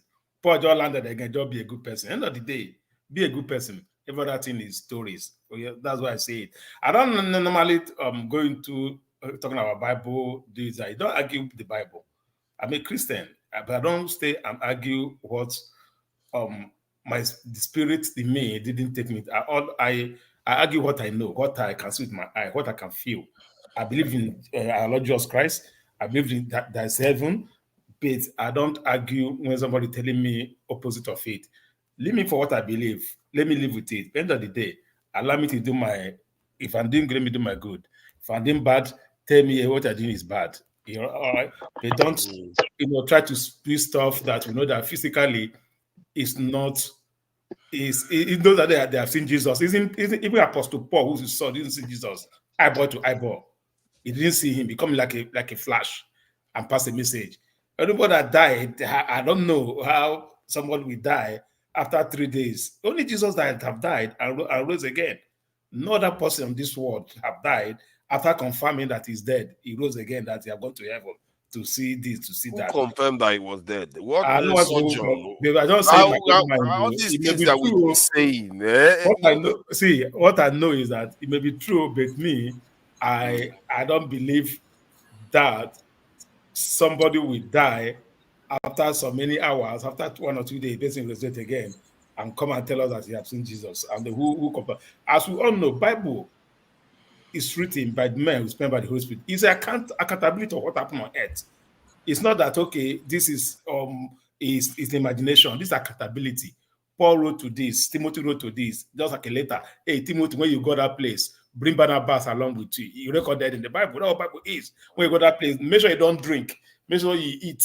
All right, because this food you're eating is not good for your health. All right, that's what Bible is all about. But it's inspired by the men. They put it together and put it and make it a book, and all of us start reading it. Then what to be as the world goes on, people start going reverse version, making the Bible where it suit their own preaching according to what they believe in. That's what you see, revise this.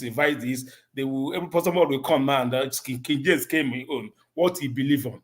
King James Bible, that's what he believed on. He removes some, he puts some. But is it a form of con where you promise people something you don't have any proof for? You just tell them, you just promise them something great out there. No. New Testament's accountability of what happened on earth when Jesus was on earth. It's accountability.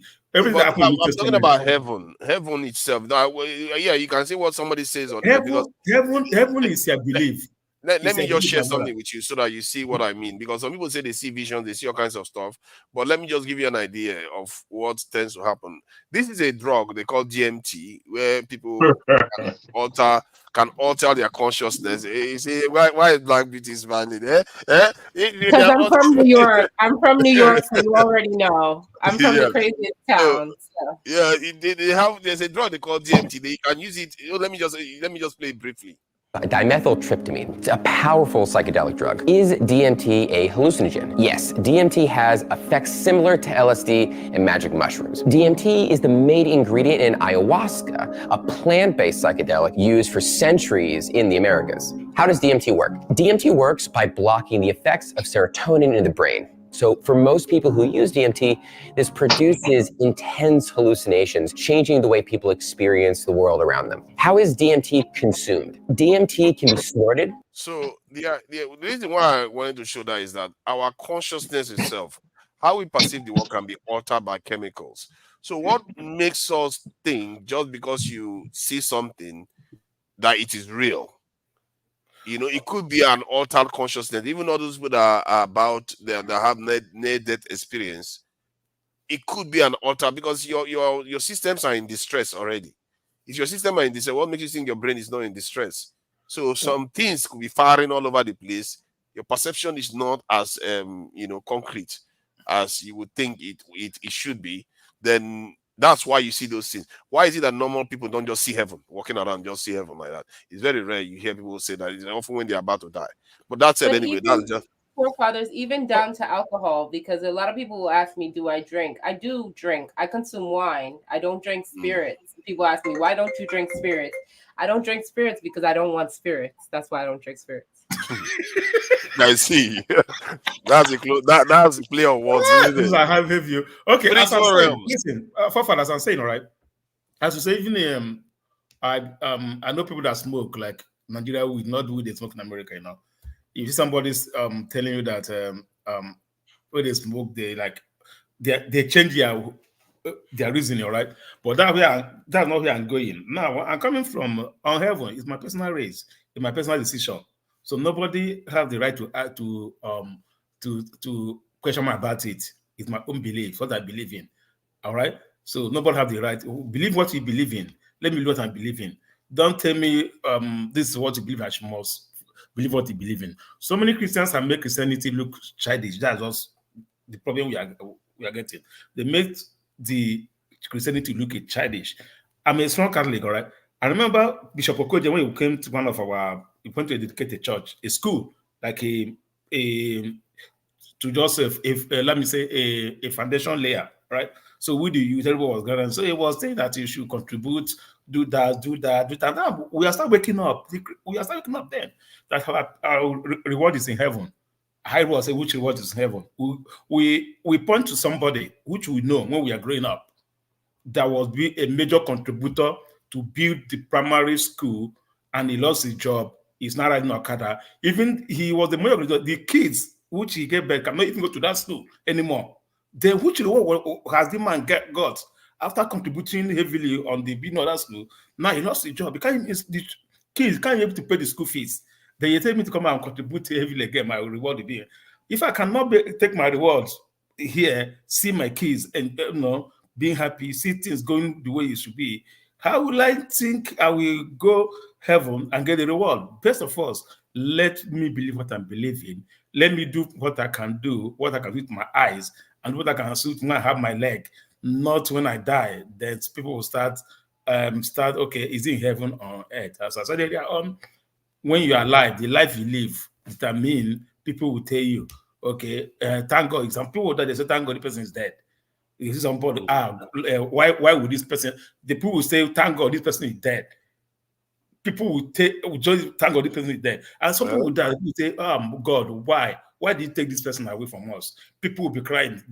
After life, you see the person, his name is still there. His name has been written on gold already.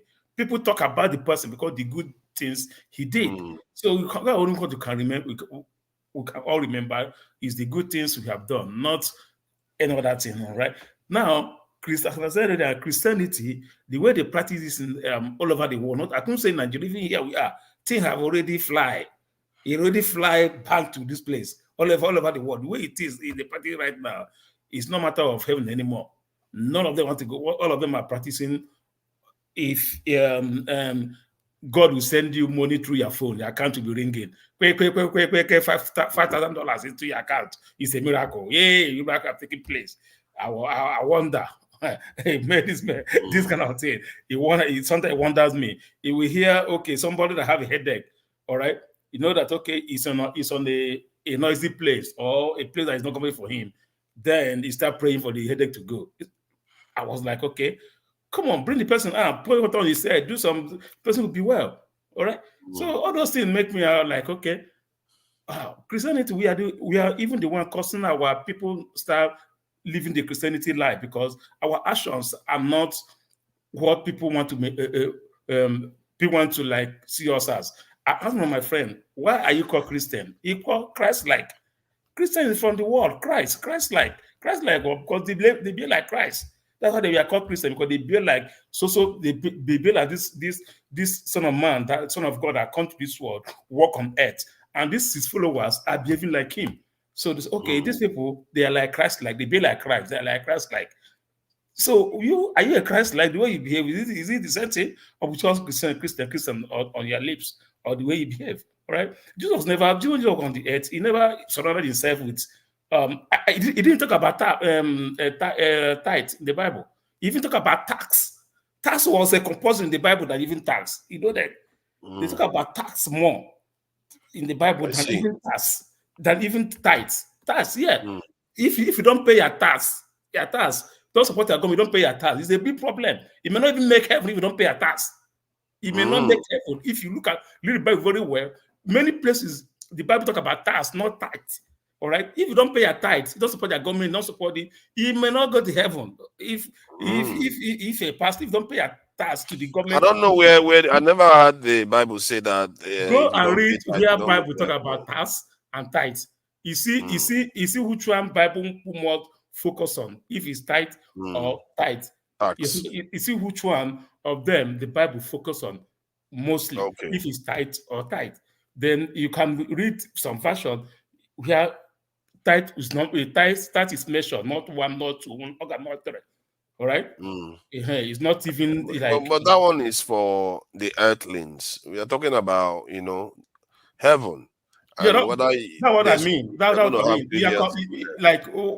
What I mean is this: even if you are not supporting the local authority, you are not like when Jesus came. Jesus here, he supported. Yeah, he went into politics. I said this one day. People were like, "What do you mean?"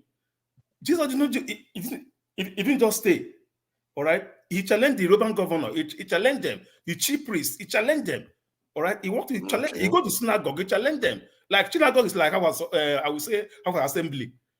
All right. So are you saying that as Christians, and even if you believe in heaven, you should still be actively participating in the world? Something of the you still active. So sorry, Amadio and forefather.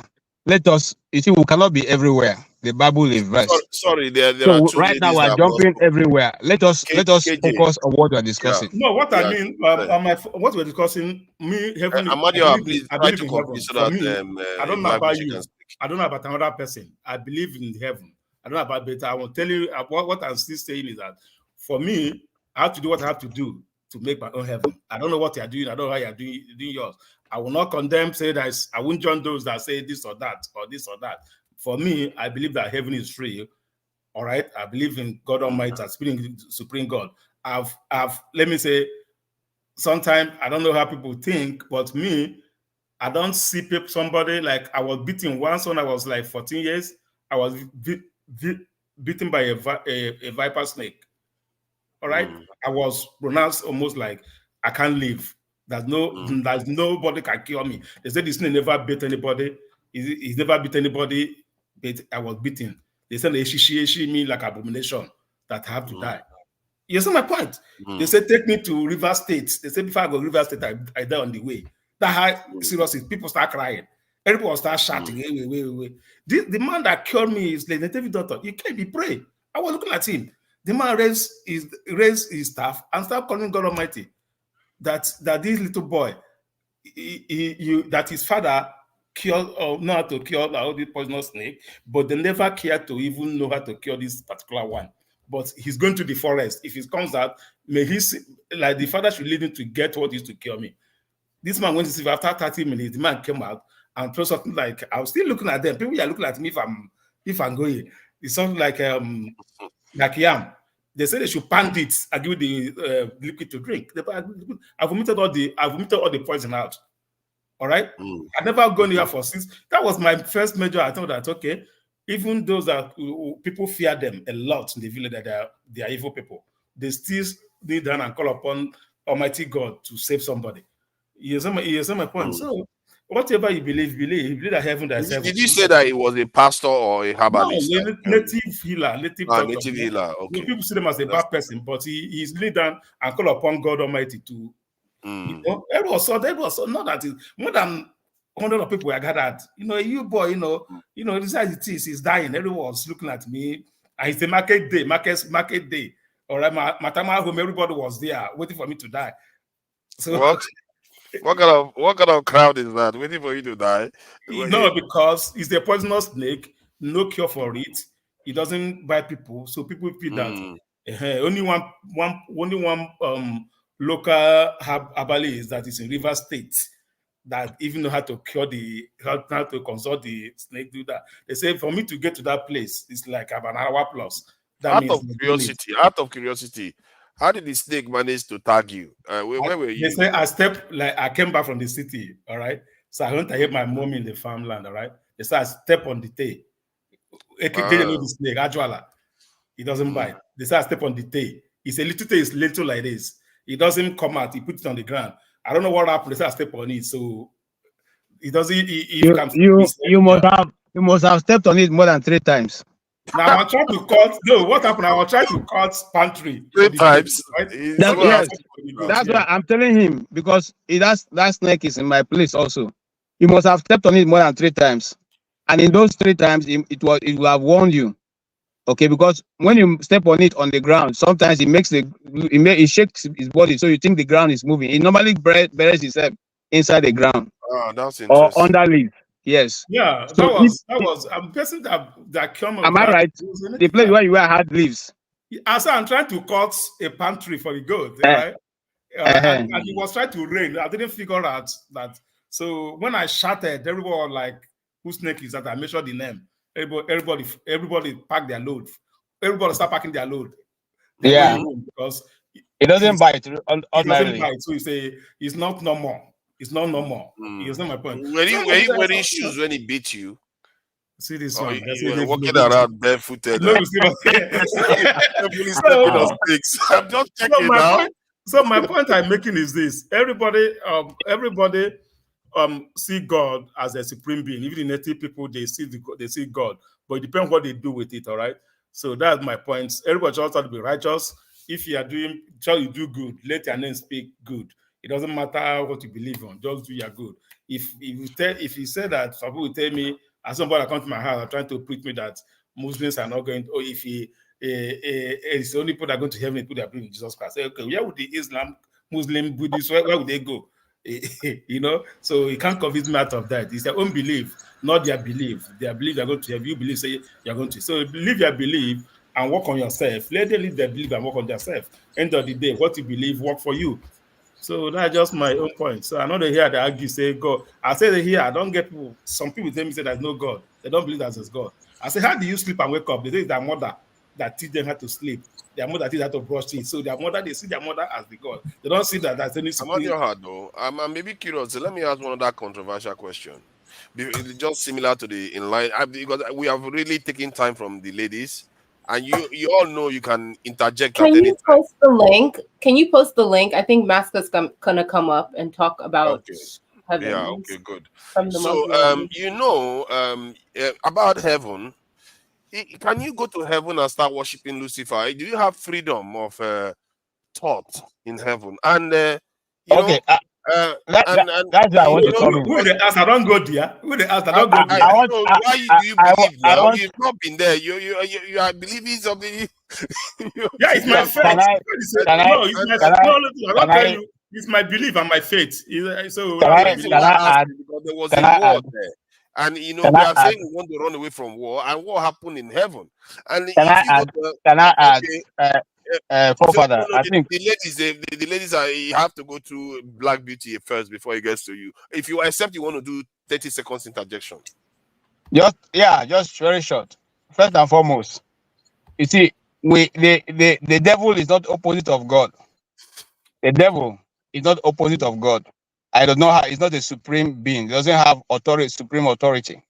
The devil used to be an angel under God's listing, and the devil still at his because in the Bible records that God called a meeting of all his children, and the devil also came. Okay, so it's not as if the devil is a authority fighting with God to see how he can dispossess. No.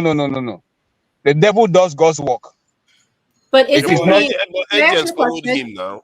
Isn't the devil? A third of the angels of heaven follow the devil. So if you decide that, okay, I'm on the side of Lucifer, what happens?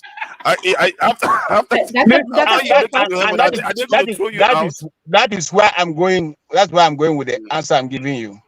In this earth where we are now, we know of people, and because we are in public media, I'm not going to call them, but we know of people who have dedicated their businesses and their arts into the hands of the devil.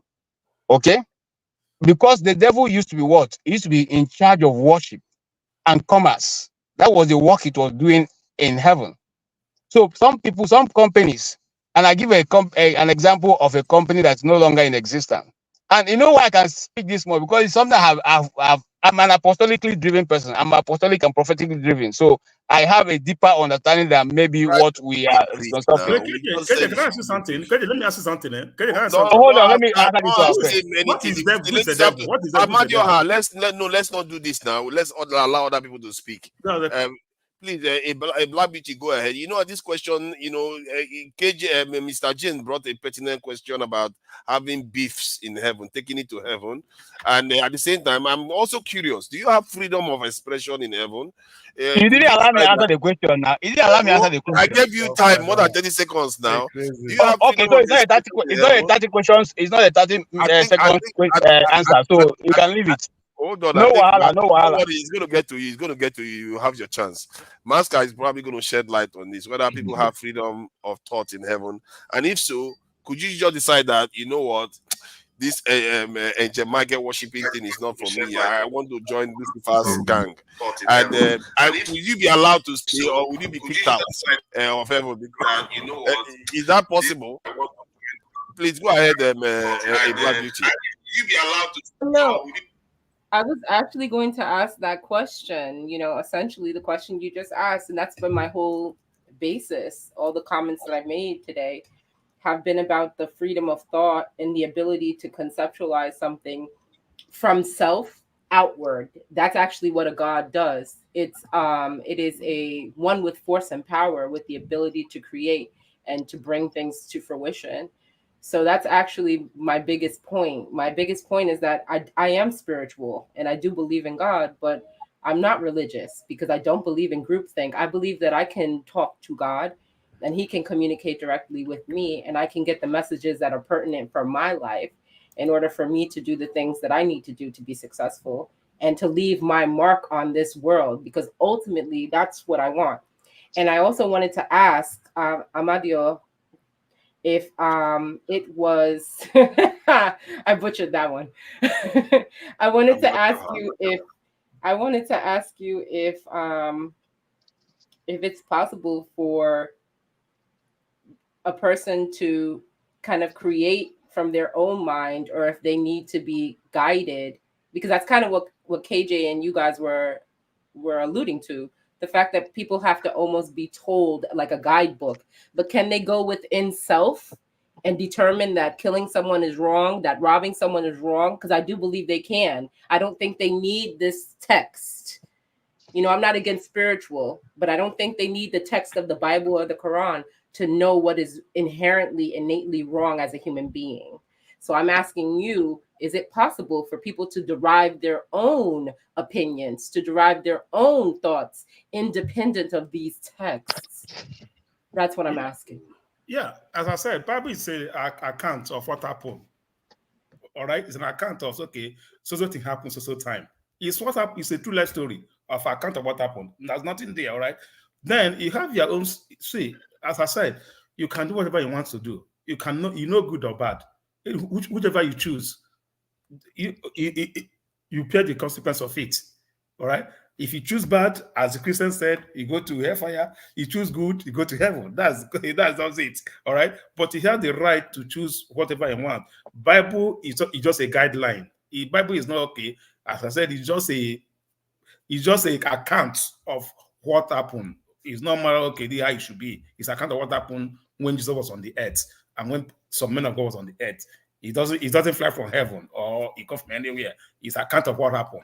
Like the Samaritan woman, when they poured Jesus oil on the leg to anoint him, that is account of somebody was there and tell you that somebody did this, somebody do that, somebody do that. That what happened. So you can do whatever you want. Some people. What if I told you that the high priestess anointed me with Zapele water when I went to the Oshun festival? What if I told you that? The high priest anointed with olive oil. No, it's Zapele water.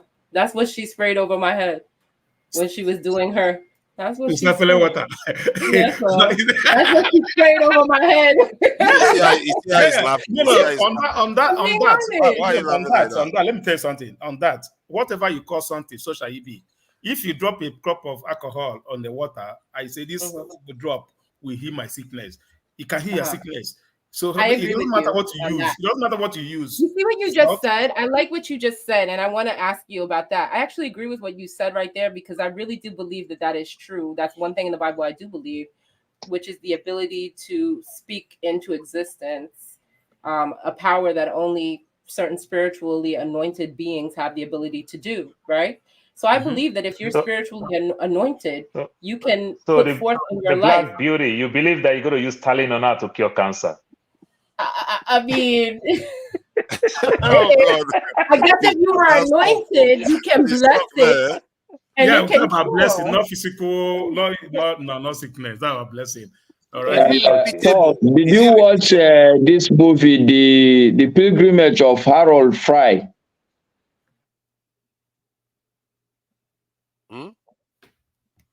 Answer now, Paul. Did you watch it? I mute myself. Yes.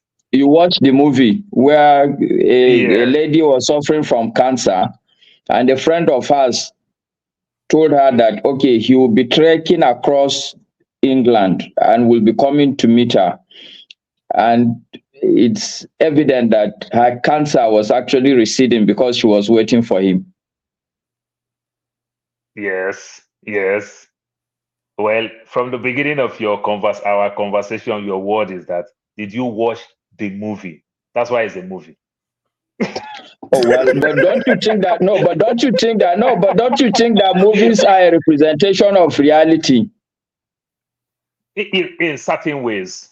No. I mean, is it a representation of reality or not?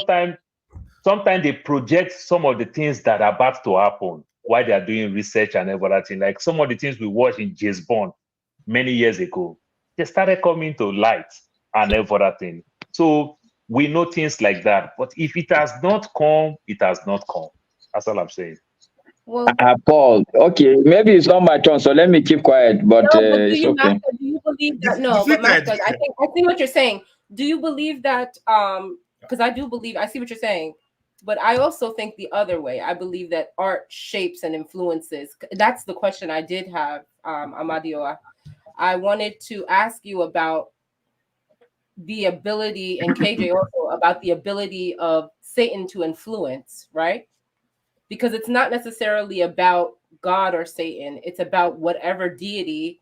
And even if you don't subscribe to God or Satan, if you subscribe to Yemaya, if you subscribe to Oya, it is about the ability to be influenced and doing. So I am a person who wants to influence. I don't want to be influenced. Do you understand? Mm-hmm. Yeah. So that's why I have a hard time with that book, because I am the book. I don't want to be influenced. I want to do the influencing in my life. So that's where I come from. Yeah, is that a question for me? You're asking me whether I believe Satan can influence me. No, I'm not asking you whether you believe Satan can influence you. Sorry, I jumped from you. But the question I was asking you was, with the movie, Don't you believe that the movie can influence life? The creations in the movies can influence what a human being is doing in life. Art can influence life, just like life can influence art. That's what I'm saying. Yeah, I absolutely agree with you. The two are interlinked. Art is life, life is art.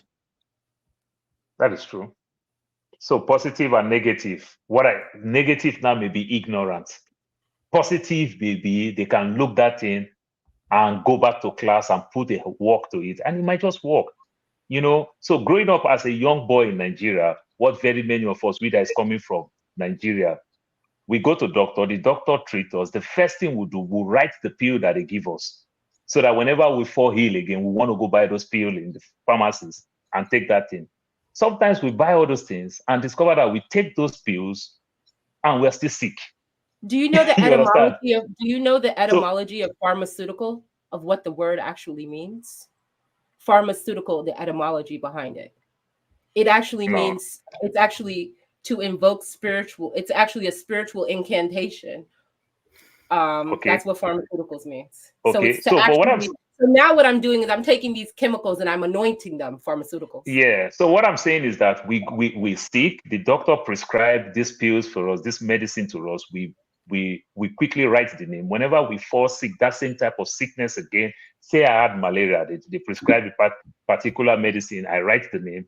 When I had another malaria, instead of me to go to the doctor, that will cost me much, I go to the pharmacist and buy that same medicine and take, but I'm still sick. So oftentimes these things happen to us, but what we fail to understand, we did not walk through the process. We just see the end goal and we just buy the end goal. Why did it happen like that? We fail to understand that the doctor actually put us on bed rest. Sometimes maybe it is the stress that reduces our immune system.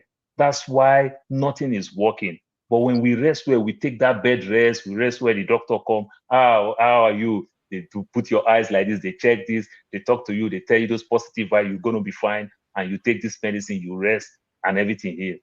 But now I am sick. I want to go to work tomorrow. I quickly go buy that same medicine, original one from the pharmacy, take the medicine, still want to continue my day-to-day life. Then I break out completely. I break down completely. It looked like this medicine didn't work. How come? And I go to the hospital. They still prescribe that same medicine for me. But because I'm taking bed rest, I find myself that I'm healed. So that's why, sometimes we might watch some of these movies and everything. We just follow the end goal. We don't understand that there is a process. But Paul, okay, let's even move away. Let's move away for a minute from movies. But even in medicine or in pharmacy, there is a term called placebo effect. Correct. Are you aware of it? Yeah. Yes. Yes. Okay, so it means that maybe a doctor just gave you chalk, but because you believe that, okay, this thing will help me, you take the chalk and you're good. That's why I said bed rest.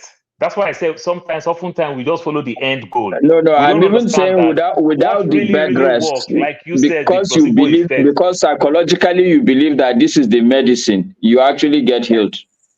Yes, we never believe that it is the bed rest that make us heal when we go to the hospital. We never believe that that rest that we deserve, that we deny our body, that makes us heal. You understand? So it's not a mystic nor a spiritual thing. But isn't it also your brain saying, isn't it also your brain and spirit saying, the doctor who saves people told me that if I get bed rest, that I will be healed, and I believe it. So now I'm going to get bed rest. Exactly. It's placebo effect. To be fair, I think what Paul is saying, there's some truth to everybody is saying, but I think particularly to what Paul is saying, if somebody had told me 2 years ago, I may not have seen sense in it. But what I find that there are some illnesses you have to have bed rest if you expect the medication to work. It's not going to work. You have to have bed rest on top of it. I think Bumi had her hand up. Yeah, please go ahead. He's been very quiet. Go ahead, Bumi. Hi, everyone. It's Father's Day in my end, so happy Father's Day to any good father out there. So I'll send him my address. not to all of you, but anyone. Sorry? Send down your address. He says he will send you his address for the present. Bumi, your Father's Day is fake. Father's Day is June 16. It's June 16th. It's the original one. And guess what? That's my birthday. I'm And just see now, Bumi Father's Day. No, They don't. date. Oh. Yeah, so if you're a good father, don't worry. Send me your address and but apart from that, I wanted to say something in regards to, because you guys were talking about when you take the drugs that even you have to believe in it, and with the bed rest. I think also in a way we take advantage of how powerful our brain is, whereby, and we also take advantage of our body itself, what it does. Like, I don't know if you guys know, but like when a mother is breastfeeding, based on the mouth to the breast contact from the child, the body can tell if the child is lacking any nutrients, and the mother's body will produce the nutrient for that child. So you can tell based on if the milk is yellow, whatever color. So we also take advantage of how our body every single day keeps itself going. So whether or not the drug is there or the drug is not there, our body is also fighting to keep us functioning and that. But that's beside the point. But going back to this whole, is heaven is real, or what happens to the heaven stuff, I'm going to talk about religion based on, because we are Nigerian, so I think I'll talk about it based on a Nigerian perspective. My question to everyone is, we're so very strong about Christianity, because I'll focus on Christianity because I'm Christian, or at least I grew up in a Christian environment. How are we so sure and okay with a religion or with a process that we got to know of in one of the weirdest way possible in terms of slavery? I don't know, in my comment I wrote that you had church built on top of where they kept slaves, and the pastor or the whoever was preaching to the people was preaching to them, and if the people, the slaves, were screaming, they would tell them that's how the people in hell are screaming for their life. That's how they described hell, on the backs of the people that were enslaved. So how then do you tell me a religion that says it's all beautiful and that was introduced to us, in this case Nigerians, in one of the inhuman way possible? And when I talk to some Christians, they tend to say, but those are those people. But it doesn't also differentiate that they use the same Bible that we are using to talk about right now. You know how, wasn't it Mr. Electricity saying he's going to give you points from the Bible to explain things? They use the same Bible to justify oppression. So that's where my conversation is coming from, in terms of like, if we're Nigerians, if we're talking about a religion that wasn't my ancestors that discovered it, this is what was introduced to us, how do you go from there? There's another thing I got to know of was the naming, how we get, like, I'm going to speak on the Yoruba culture. Naming is very important in the Yoruba culture. They don't just wake up and give you the name David. Your name tells is a big part in who you are. That's why you can have, I know there are 3 ways of giving names. I think Orile or something like that, I've forgotten. But they give you names based on how you were born, the circumstances to it. Your name also tells you about your history and that. And a woman, if she marries to a husband, she doesn't change her name, because then she's changing everything about her. She doesn't change her name to her husband because she's not part of that. But after Christianity was introduced to us, we started bearing that whole name taken from the man's side. This was never in a culture, was never something in the Yoruba tradition. These are things that in the modern society that we live in, we know is not what we're going to do so well. So I don't know, that's where my question is coming from. For anyone who's Christian, please can you answer that question? Our Christian part is not here. Wait, co-fathers. Bumi, I've got to stop you there on the track. That is wrong. Before Christianity came, women bore their husband's name, the name of the family. John, are you No, Yoruba? she said it, bro. She said it. Not in Yoruba culture. Not in Yoruba culture. Are No, you Yoruba? I said I am. No, I'm asking John. You don't have to be Yoruba to know. You don't know my roots. No, seriously. If that's not how we name it. You Don't question me. You don't know what I know about Yoruba culture. I understand Yoruba culture more than the Igbo culture. Oh, really? That's not my fault. Yes. You still misunderstand it, though. What's wrong with that? What's wrong with that? What's wrong with that? Don, you know, at least I would say I respect you a lot, you know, but that doesn't mean that you are infallible also. What I'm saying. I hear what you're saying, Tone. Just hear what I'm about to say also. I don't think it's entirely correct, Bumi. Go and check again. No, it's okay what you're saying, Tone. It's okay if it's not correct. All that I think we are saying, you know a lot, but we are going to be suspicious of your knowledge. Would that be okay to say that we are going to be suspicious of your Yoruba knowledge? Fair enough. But so we'd rather listen to Jagun, who we know is a Yoruba man. No. I see, with all due respect to Jagun, my brother, I probably even understand Yoruba culture more than him. I dare say that. Never. We agree, but we are not going to take your. You don't know whether my mom is Yoruba. You don't know. Bro, it's not about that. It's about the statement you just made. The statement you just made tells me that. Yoruba. That does not mean he does not understand his culture and tradition. No. The statement you just made tells me you're where you would know. But I think the most important point Bumi made is not about the naming. It's about she's asking us, how do you take a religion that came to you in a very funny circumstance? That is our main question. And it's a deep question as well. But please, Tony, 1 minute, please. All I'm saying, I'm not saying that you have no knowledge, but I'm saying I know where you are coming from. And the Yoruba entity is far older than where you are coming from in the understanding of how we name each other. Because in real terms, a lot of people may seem that Yoruba people have very similar names and they have the same names. But in real terms, if Yorubas are naming you, you'll be the only person in the planet with that name. Only person.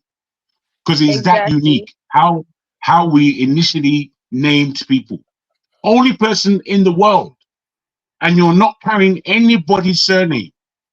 You understand? You're not doing that. You're being named precisely for you. That is the Yoruba culture. So don't even mess up. From what I gathered, they said they do trace family lineage through the patrilineal. You can, because it's the Oriki. The Oriki is inside the name. And Oriki is the poem of our family. You understand? And it's patrilineal, not matrilineal. It's patrilineal. I was going to come to your father's house. But even though it's your father's house, your mother's almost DNA is within your name. Yoruba never play with your mother. Nothing they do in Yoruba land, if they don't call your mother, it will never work.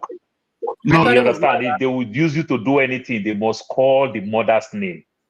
When they are doing anything, it's there, bro. Even though they perform anything, Yoruba is not a simple thing. It will it's never not a simple thing. Is that not? Is it not the same in most cultures? I'm not so sure. That's why the young lady spoke about herself in terms of Yoruba now.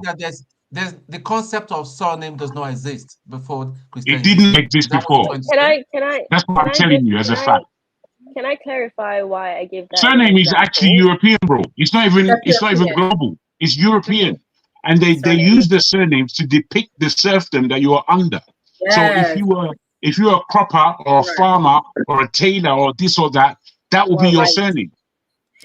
And the Romans invented it mostly for taxing people so that they can target them precisely. Otherwise, people answering John here, John there, is going to confuse them too much. Hey, I'm on a conference. So maybe hold on, Magana Desapi. Masker, okay. Let Alabumi. I think Bumi wanted to say something, please. After that, then OT can go because OT hasn't said more.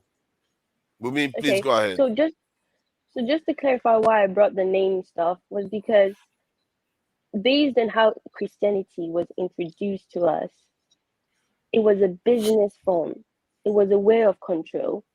And with the name changing, and basically, I think someone has also identified, was erasing your identity. And you were nothing else apart from what they described you to be. So that's why you see almost half of, like, there is nothing. If you meet half of Nigerians, you don't know their history. You saw someone that would literally, I read once that a governor demolished a historical figure just because it's seen as devilish or unworthy or I do whatever. That's your entire history. You don't have to believe in it, but you've just removed history that we cannot even talk about. And the reason for the name stuff is so they can literally see you as a property. When you marry to a man, you become his property. You don't become a person. Your identity is completely erased. And that's what colonization was all about. Property, labor, and oppression. You are never seen as a human that has the power and the will to contribute your opinion. That was just my point of coming to this whole religion point, whether heaven exists and all that. Oh, okay, sorry. Abumi, hold on. Are you saying that if you're attributing this whole thing to colonialism, I mean, in the West, okay, the West, of course, that colonized Africa and Africans, this same system of, if like what they call Patrilineal. Okay, so it's not the same. I mean, what has it got to do with colonialism? It's not the same. Okay, if like the man's world, really. I mean, this. So why is it? What has it got to do with colonialism? Or has it not been existing in the West before they came to Africa to colonize us? That's just exactly the point. Sorry?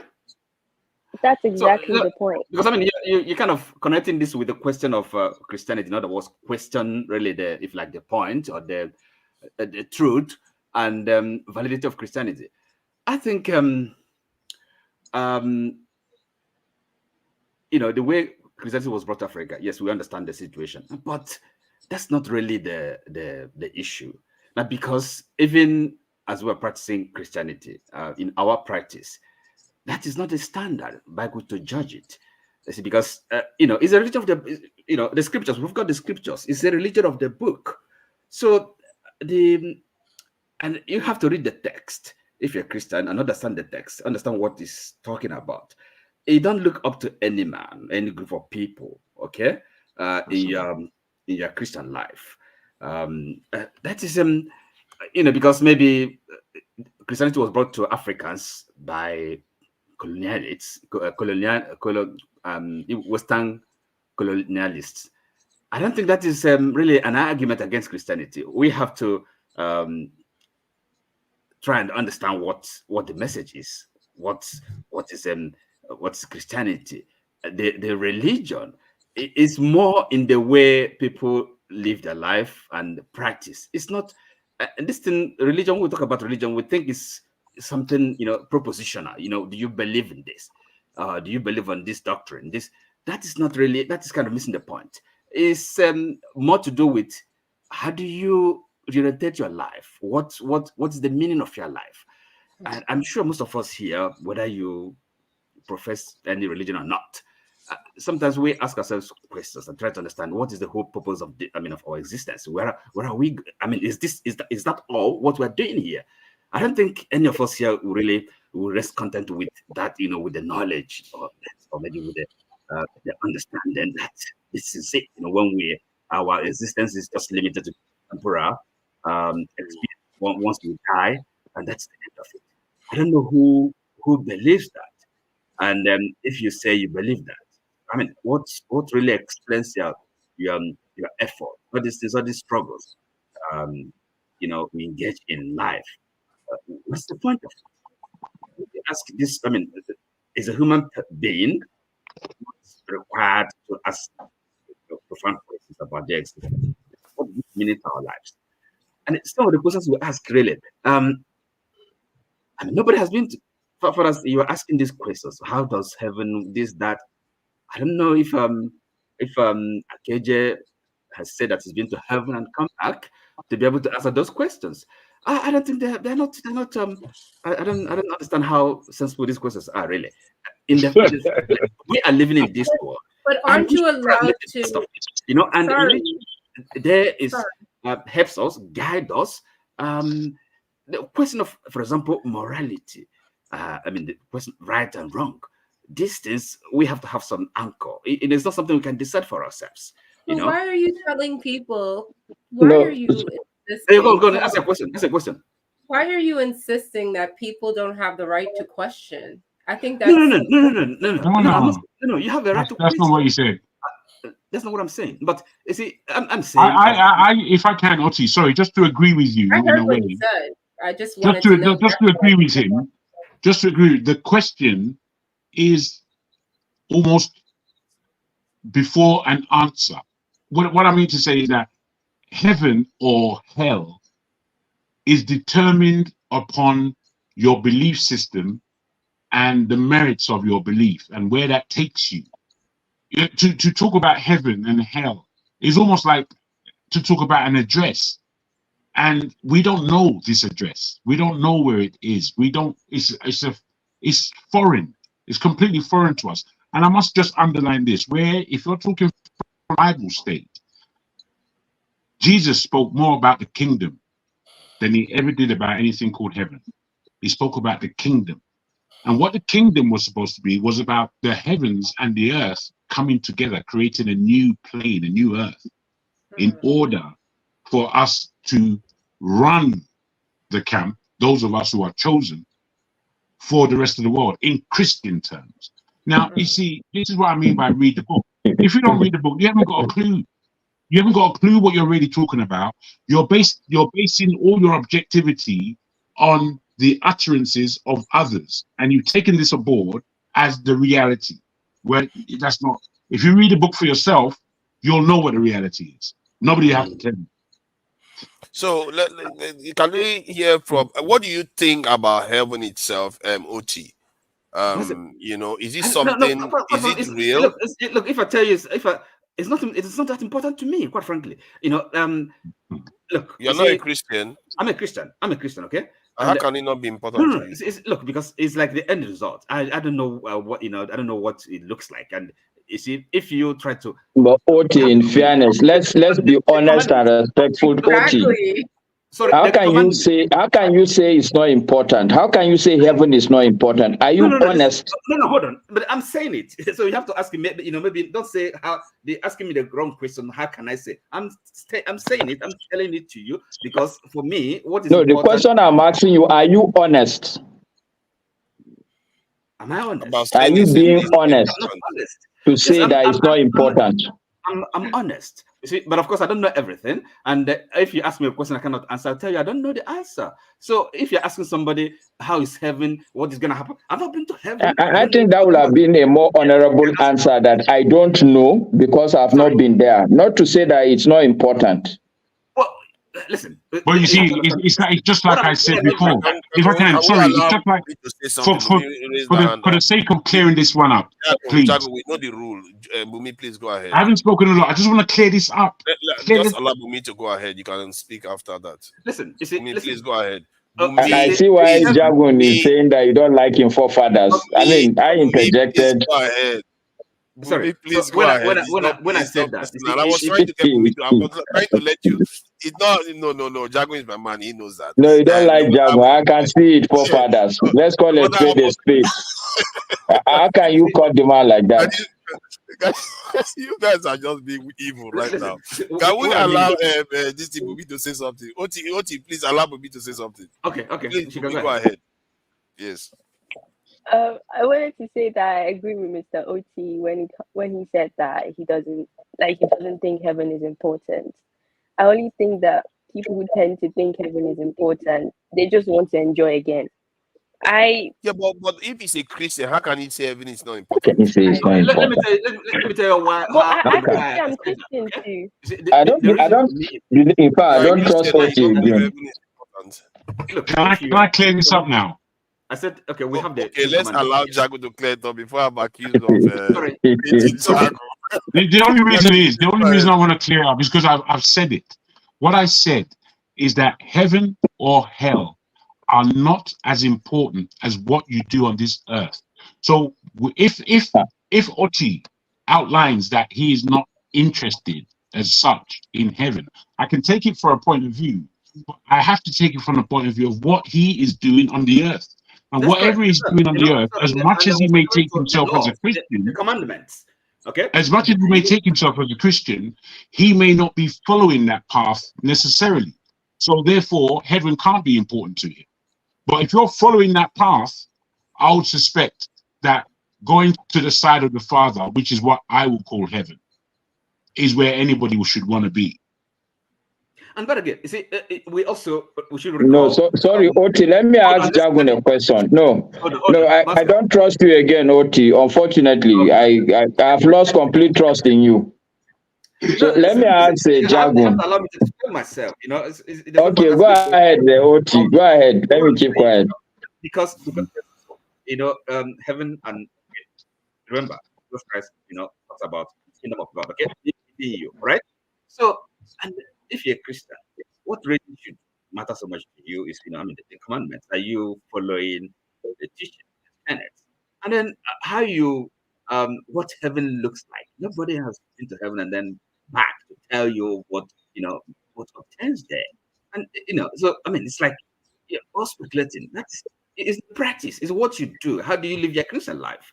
That is what is important. You know, and it's not whether, okay, because I mean, okay, heaven, what are we going to be doing in heaven? Is it, you know, so this bliss and all that, come on, why should you, it's just really being serious about these things, you know, it's about our lives, our Christian lives, the virtues, okay? What kind of example do we, you know, do we manifest? Okay, we know what, I mean, being a Christian, it's not about what you believe as such, the propositions, okay? Belief and religion is not something that can really okay, do I believe in this? Do I believe in this doctrine? Do I believe? You know, those things are not as important as, you know, the life you live, okay? The self-reflective, that life one lives on this earth, you know, and it is here and now, quite frankly, you know. So kind of focusing our attention. Okay, so okay, I'm beginning to believe you now. But let me ask you this question. So answer me, please, honestly. From what you have said now, even the religion doesn't even matter to you anymore. Because what you are saying simply, wait. What I hear you say is that you just want to live a virtuous life. You don't give a hoot where you end. Personally, no. Listen, if you live a virtuous life, a good life, you will end in a good place, right? You will end in a good place. No. Why I say no? I'm saying no because every religion, at least the Abrahamic religions, they will tell you it doesn't matter what you do, especially Christianity. I can be a good man, but I have to believe in Jesus Christ.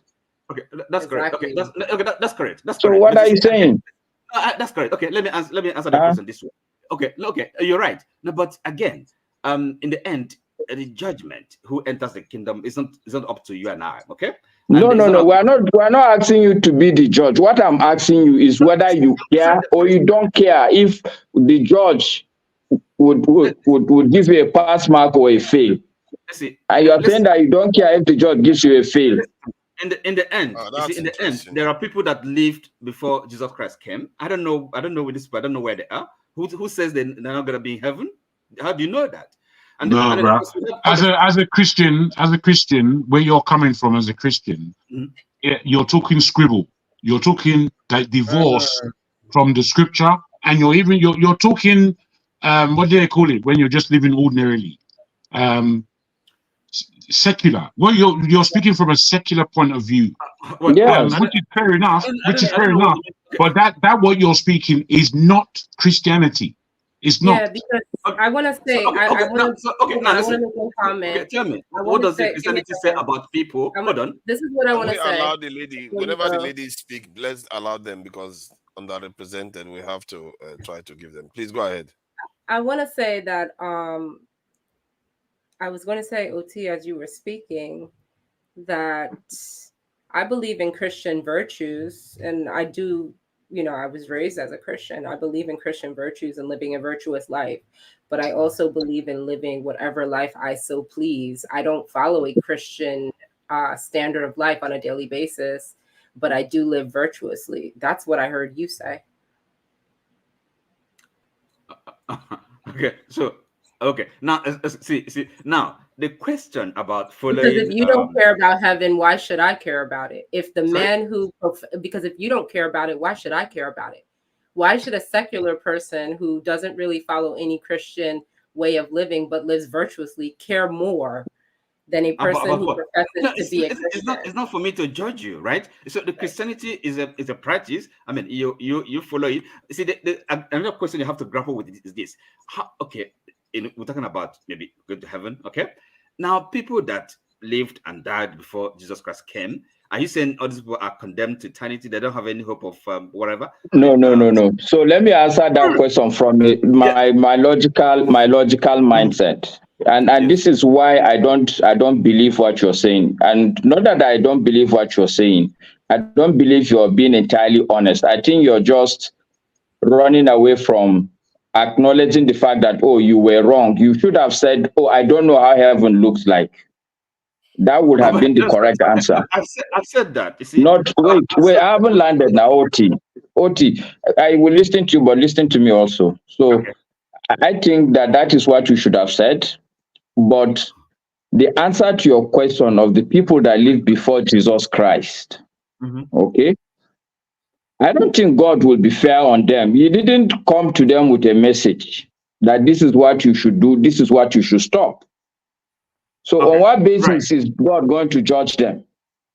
How will they have known? Sorry, can I speak before you go further? If you are going to use the Bible as a citation, you'll be totally wrong. Because those who live before the coming of Christ, they live, the Bible describes as living not under the law. They live according to the Abrahamic standard. And it's totally different from those who lived during the time of Moses. They were given the 10 Commandments. And then progressing to the time Christ came and said, you know what? This we are giving for you so that you can live a life that, everybody in the community can be respected. And, I'm just paraphrasing. But then he said, the greatest thing that you can do in this present dispensation is to love, not love one another as I have loved you. No, but love your neighbor much more than you have loved yourself. No. As you would love yourself, not more. Bros, wait. You see, I don't want to. Not more. I don't want to be careful before you start. I don't want to summarize this. Look up First John chapter 4 verse 1 or 8 or thereabout. It says what? He said before night was said, love one another, love your neighbor as you love yourself. And so that law was shifted to bring the greatest thing being love. Love as Christ loved, that he gave his life to you. It's not as you love yourself. Because if I love myself and I want to kill myself, if I kill you along also, that means that I'm giving you love. Say no, the love that you are asked to bring now is the love that's beyond what you love yourself for. Sorry. What chapter is this one? I've never seen this one. KJ, that's KJ. You are giving us a new chapter here. KJ is saying that Jesus set a new standard now. It's beyond the human. Yes, I understand. See, but see, the new standard there really is actually loving your even your enemies, not only your friends. Are you with me? So that is really the novelty. That's what Christ. So in other words, you have to love your enemies as well, not only. So if I do that, I'm going to have you love your neighbor. Not the commandment is not more than yourself, but as well as yourself. I mean, as you love your neighbor as you would love yourself. Okay, sorry, Oti, is that a big Masca? Is that a big difference between Islam and Christian? I don't know whether Islam says love your enemies as you love yourself. Is that true for Islam too? Yes. Well, the wordings might be different. What I know inside my head, the love is not more to do with the, how do I put it, the heart, but to more of to take care. For instance, I'm not supposed to be okay to eat while my neighbor has not eaten. It's not okay as per Islam. So it's a bit more practical. Is that not the heart? Is that not the heart? No, it's not the heart. I mean, I can love you, but I can see you suffering. I can give you what they call hard love, because maybe you are a lazy neighbor. I can say, look, it's good for you. Go and stay hungry. Oh my God. You are just twisting the entire thing. See, but I feel like the Christian one is more holistic. But the one you are describing is more prescriptive. It's like saying, you have to be nice to your neighbors and stuff. Is that what you are? Okay, I always like to put a caution. I'm not a cleric, so let not people carry this as I'm saying that me as a Muslim, personally, this is what my understanding, and this is the practice I take on. I don't go about loving people from my heart like, oh, I love you. I would want to care for people. I would want to take care of people. I would want to support people who are especially less privileged. If you are a very rich man, honestly, I'm not too much. You are not in my head. Let's put it that way. If you're okay, even you are not in my head. I'm more of people who are suffering, people who are less privileged, based on the religious tenets, my readings, my understanding of the religion. Yeah, thank you. Jago, please go ahead. Thank you very much. Now, guys, I just want to see if we can. There's a lot of things being asked and answered and queried. Let me start from where Mascot ended. I put it to us the other time that our heart contains brain cells and our stomach contains brain cells. These things have been found out scientifically in the last 7 years.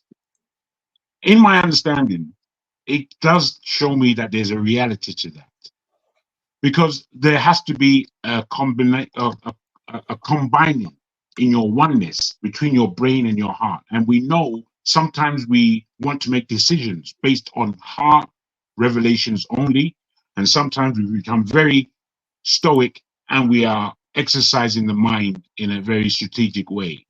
Now, my push on this is that these things are esoteric, that it's obvious when we learn about these things that the heart has brain cells. It becomes obvious. It becomes obvious that the stomach has brain cells.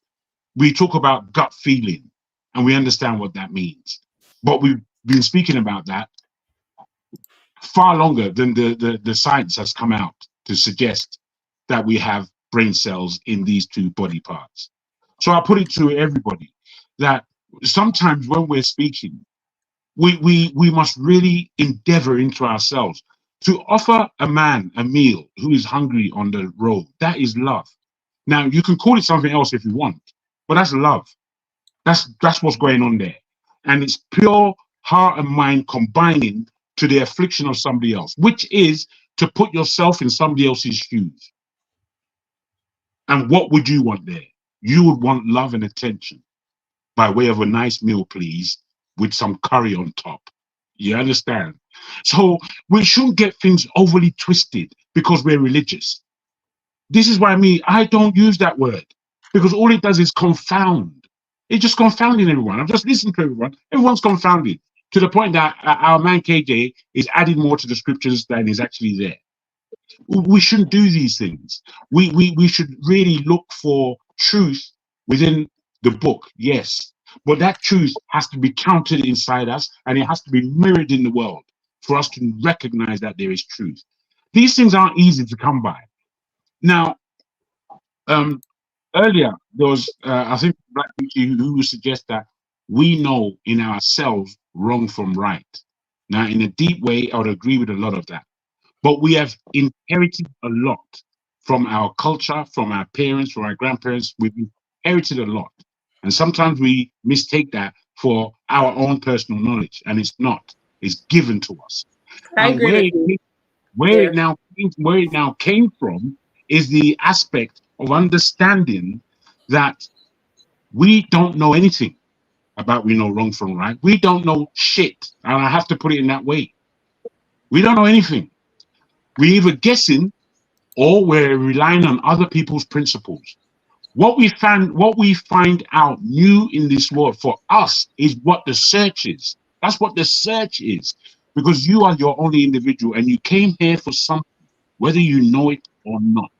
And that thing is the thing that brings on new thought that has never been on the planet before. You know, when I listen to people, I know exactly where they got their thinking from. Either in their college or the television channel that they like to watch. I can hear it coming out of them. They don't know that that's what's going on, but that's what's going on. You're just parroting. You're not thinking. You're parroting. Now, this thing called thinking, as mentioned by Black Beauty, is a serious thing. When it comes to the thinking aspect now, you have to really delve. Sometimes you have to sit down by yourself in isolation for a good 3 or 4 days and think. This exercise will definitely allow you to travel. It will allow you to travel in bringing up original thought, in having original standards, in bringing the polity up. But if we are selfish, and that's what it is, don't even get it twisted. I'm not making friends with anyone. If we are selfish, then we only look to ourselves. Jago, what happened to the Christian love you just spoke about? Now you are saying you don't care about anybody. You don't want to make friends. I didn't tell you. I didn't tell you I'm a Christian. Me, I be Jago. I mean, I'm not Christian. No, but you spoke about Christian love. Well, Christian love is a reality, and when I say Christian love, I believe in Christ. Who is Christ? I believe in this. And you believe in the love. Of course, I believe love is the emission of everything. Love is where it all comes from. You understand? Yes, and what's the opposite of that? I don't know. I didn't find that a bit very comforting for you to say I'm quoting the scriptures upside down. And, I beg your pardon. I did not know how I meant to make you feel. However, when you said, my brother, I go back to that same scripture. No, when you said, brother, let me just pronounce it so we get everything accurate. Sorry, KJ, let me. Can I pronounce it for my man?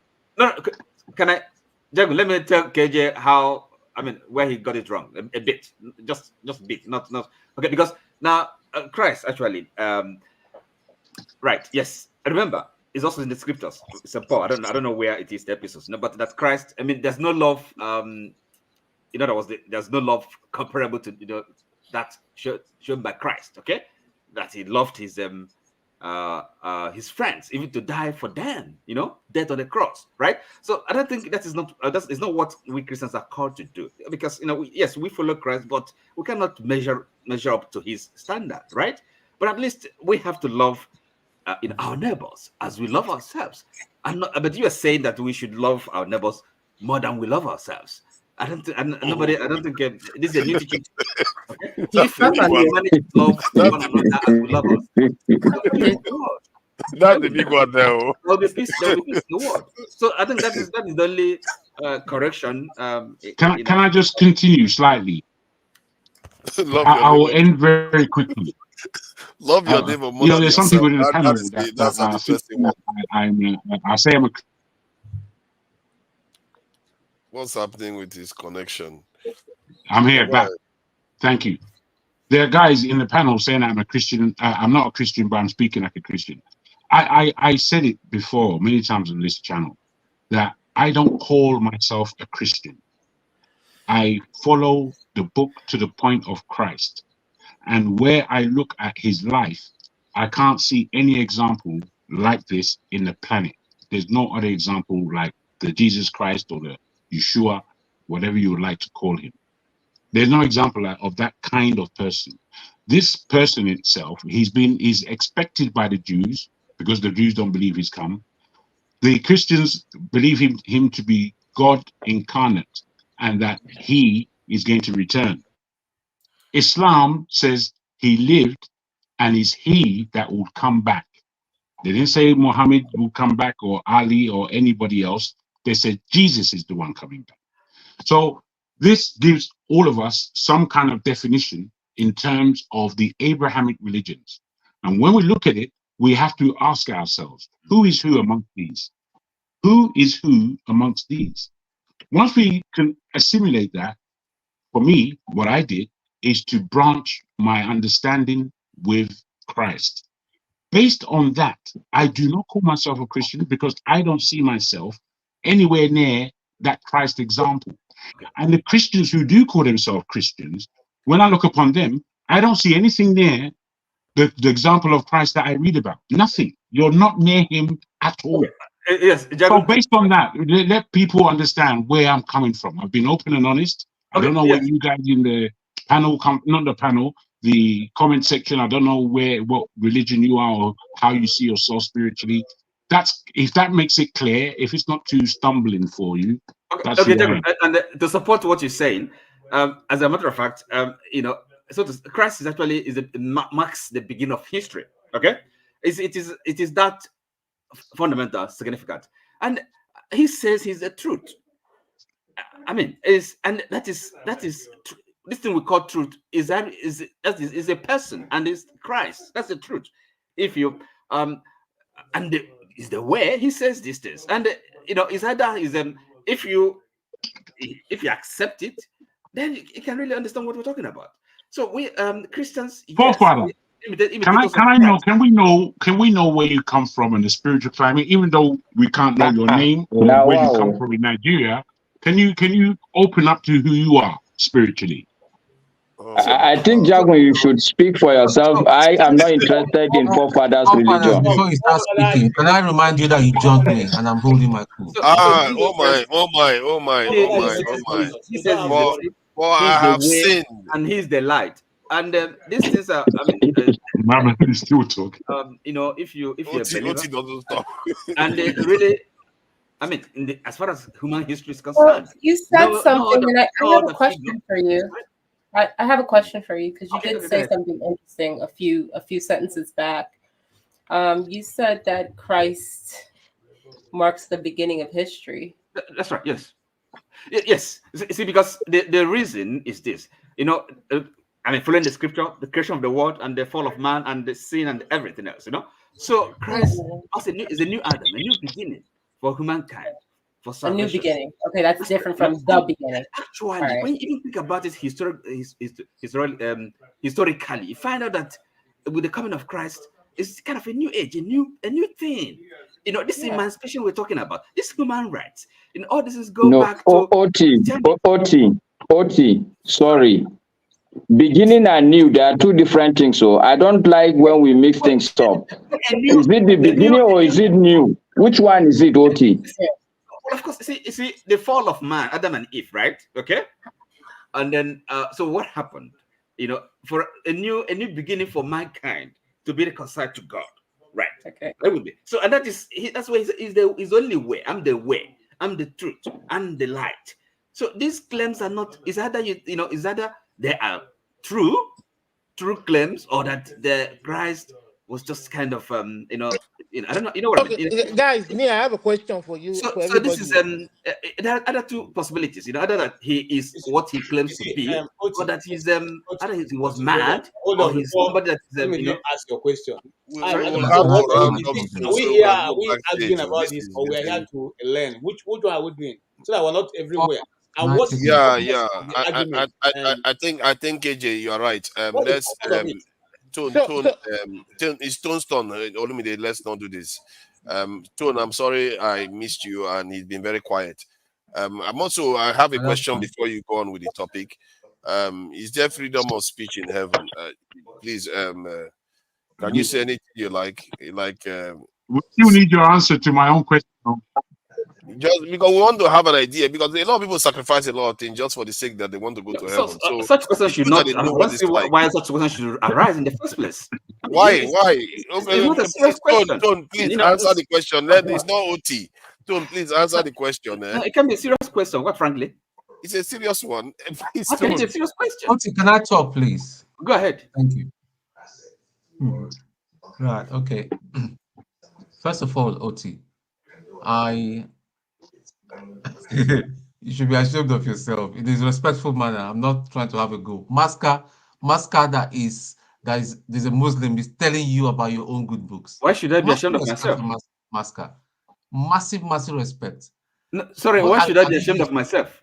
Well, you should know. You should know better. Okay. Better? Let me just go straight to the point. Just forget that. That's just, by the way, just a joke. Righteousness is something that religion tells us that we walk, we need to dress in a certain way, we need to talk in a certain way, and we need to behave in a certain way. We have to be pious. It's not something of the body. Just 1 minute, I'm just plugging in my system. Okay, that's fine. Okay. I see a lot of us call ourselves Christians, but we're not. Like Jago did say, we're not Christians because we're not follow. Because Christianity, when you say you're a Christian, what it means simply is you're a follower of Christ. You follow in His way. You talk. You approach things the way He will approach things. Right. A lot of us are just religious folks. It's just pure simple. A lot of us are religious, and that's why I tell people when you ask me, Sorry. Wait. Let me explain so that as you go ahead. And so you know how Christ would approach every situation as a follower of Christ. Is that what you're claiming? Yeah, from the way he showed us how to live, and in every situation we approach it differently. There are many things that the way I've approached many things in my life will not be how Christ will approach it. And you're still a follower of Christ and a Christian. Excuse me? And you still call yourself a follower of Christ and a Christian? I am not. See, let me just make this assertion so that you understand where before you start interrogating me. I am not a religious person. I try to follow Christ. Religion tells you don't do this, is about do's and don'ts. And that's where we're getting it wrong. And we can argue from now till tomorrow and all that. Heaven, the concept of heaven, this concept of hell, the concept of angels, the concept of how heaven looks and all that, it's all spiritual. How about if I tell you that heaven is not just a place? God does not live in heaven. If I tell you that God does not live in heaven, will that shock you? No, but how do you know that? Because I know I research. He doesn't live in heaven. I thought his throne was in heaven. This thing that you have, God moves around now.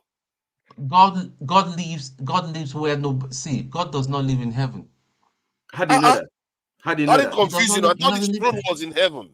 He just comes, visit, but he does not live in heaven. Okay, go ahead. Go ahead. Is there any part of this in the Bible before heaven was created? Before heaven was created. Okay, before heaven was created, have you thought about it? The reason why I said about heaven, you're distorting my thoughts. You're distorting. No, Oti, please let him finish. Please let him finish. We're trying to learn here. And I don't even know why Oti is worried that God is not in heaven, because he said heaven is not important. Why should you care whether God lives there or not? Before heaven, leave Oti alone.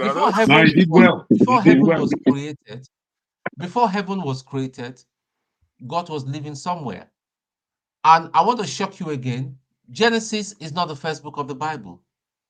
Sunday, we Christians, in quote, call the days of worship is a pagan. It's a pagan day. It refers to a lot of people don't know this. And all that. It refers to the sun god. That's right. December, that will refer that Christ was born. Okay. Christ wasn't born in December. So, bro, what read is the it deeply. book? There are 7 realms. See, listen. What is the first in book? The spiritual realm? See, wait, how do now? See, wait, we're learning. Because when you were talking, I was trying to learn. I was listening to you. When everybody else was talking, I was trying to learn. I should be ashamed, huh? That's what he surmised. That's what he surmised at the end of your speech. What I've read. It's fair enough for him to say that, if that's what he thinks. Yeah. I asked about free will. I want to put it to you. They is there free are, will in heaven? Nobody has answered. Is there free will in heaven? Can I add? There free will. Yes. There's free will in heaven. You can, and when you pass the bus stop after the canteen, then you get to that place called free will. What are you to talk? It depends. It depends on what forefathers. It depends on what context you're asking, because free will is something that God has given us. That is why you can choose to call him any name, abuse him, insult him, and say he does not exist. That is your free will. You are exercising your free will. You can say it doesn't exist. You can say but it's in heaven. I mean, like when you have made it to heaven, can you now decide? Sorry, KJ, don't do this now. I have a pertinent question. Yeah, I will let you go next. I want to answer the question now. After I'm the one talking now. Okay, since Bumi has vetoed, Bumi will go. The question was that. No, I was there when Bumi was talking now, so I will talk. Please, we are all going to grab our chance. I wanted to close, but it looks like a lot of people are getting exercise. We have people backstage now. I don't know why this is exercising people so much. So the question is, now you are in heaven, Tone. Do you have free will when you're in heaven to say whatever you like deciding that Lucifer is the greatest? You know, you can decide to start singing that instead of Hosanna. You know, they say Hosanna, you sing in heaven. Can you sing whatever you like in heaven? Tom, can I answer forefathers? Can I help you answer forefather? You see, this thing you are saying will not happen in heaven. You know why? Yes, because people who would likely sing that song, this Lucifer is the greatest, they have already been screened. That's why they're screening. That's right. I was just going to ask you read the book to ask that question. Hold on now, Jago. No, but seriously, if you read the book, I hear what you are saying. Let me reply to him. But Lucifer was once screened, and he ended up with a problem. They fought a war and they threw him out. So is it not possible that the screening process may not be, you know? I'm just asking. What you want to say? I'm just saying. Is it impossible? But you should have freedom of speech, shouldn't you? No, even here on earth, you don't have freedom of speech like that. The kind of freedom of speech you're talking about, it doesn't exist. Even here, if you insult me, I'll come for you. Not to talk of insulting Baba God. The thing is, Father, if I might, you see, you must understand that you are speaking from a very physical point of view, very earthly point of view, very cultured point of view. Yet we are speaking about heavens, which is completely alien to us here on earth. So you can't make this submission. It doesn't qualify, to be honest. And it speaks more of ignorance. I don't know the story. Well, maybe that's a strong word, but I mean, it speaks of not knowing the book before you've asked that question. Jagun, no, forefathers knows the book. As usual, by now you should know forefathers. He's always playing the devil's advocate. He's actually a devil reincarnate. Let's put it that way. You see what I'm saying? I didn't say that. I didn't say that. I am the one that said it. I said it, not you. And I'm here. What are you talking about? I'm asking pertinent question because sometimes we don't. Yes, you are asking, that's what we are saying. You are acting on behalf of the devil. Not the devil, of human beings that are believing in something that we don't have proof of. Okay, forefathers, very quickly. Of something, you can't just forefathers. Jago, you are shouting over, you are making noise over what I'm saying. Sorry, by the way, turn. You have not quite. Let Bumi go ahead. Allow Bumi go ahead. You were interjecting me. That is why I never finished. Okay, so I never finished. I was being interjected. Pascal said he wanted to answer for me. I just held on for him to answer. Let's just let Bumi, because I promised Bumi that she was going to go ahead. Okay. So let's promise that you can no, go. Let Mr. Tone finish, and then I can go after. Okay, good. Or all whoever right, wants to continue. So what I was saying, when it comes to the spiritual realm, the rules of the spiritual realm, the laws of the spiritual realm is quite different. See, when you die in the process of death, for some people that have reported taking up there and all that, for some few minutes, or you are here, and you feel a force that will take you through. Some say it's a tunnel of light. Some are demonic beings that will actually draw them to where they need to go. So, in the sense of saying whether there's a free will, there's not such a free will in a negative connotation as we will define free speech. You see, everything in heaven has to align with the righteousness and with thought and process of God, and the order there. There's order in heaven. There's just an order. And if you're the kind of person order did break down, though, Tone. The order did break down once. Who says it cannot happen again? Order broke the order did not break down. Satan wanted to be worshipped as God. That was he rebelled. He wanted to be the created, wanted to be like the creator. That was it. Exactly. That is order breaking down, isn't it? Yeah. So for that kind of person, he lost his space, he lost his place as an archangel of worship. And he was, trust me, when God threw him down, funny enough, and that's one thing I don't understand with God and all that, he did not take his powers. That is why he's still wielding so much power down here, and some angels now that went with him that are now we refer to as demons and all that. That is a very interesting point that you made. It's very, and you have to give the Bible, whoever wrote the Bible, they seem to be consistent on that point. God never actually killed any angels for some reason, whether he's incapable of doing it, I don't know, or there's a place, taking their powers away from them. There's a scripture that says the gifts of God are without repentance, meaning that when he gifts you, when he enables you, he does not take it away. That's just God. So the thing is that the way we understand the spiritual, we cannot use our physical law here to apply to the physical. It doesn't fit. It's not one fits all. It doesn't just fit. The righteousness of God, the way look at the concept of those two thieves at the left and the right hand side of Jesus and all that. One of them made heaven. We knew. But you will say, is it unrighteousness? But this guy has been a hardened criminal until the last minute.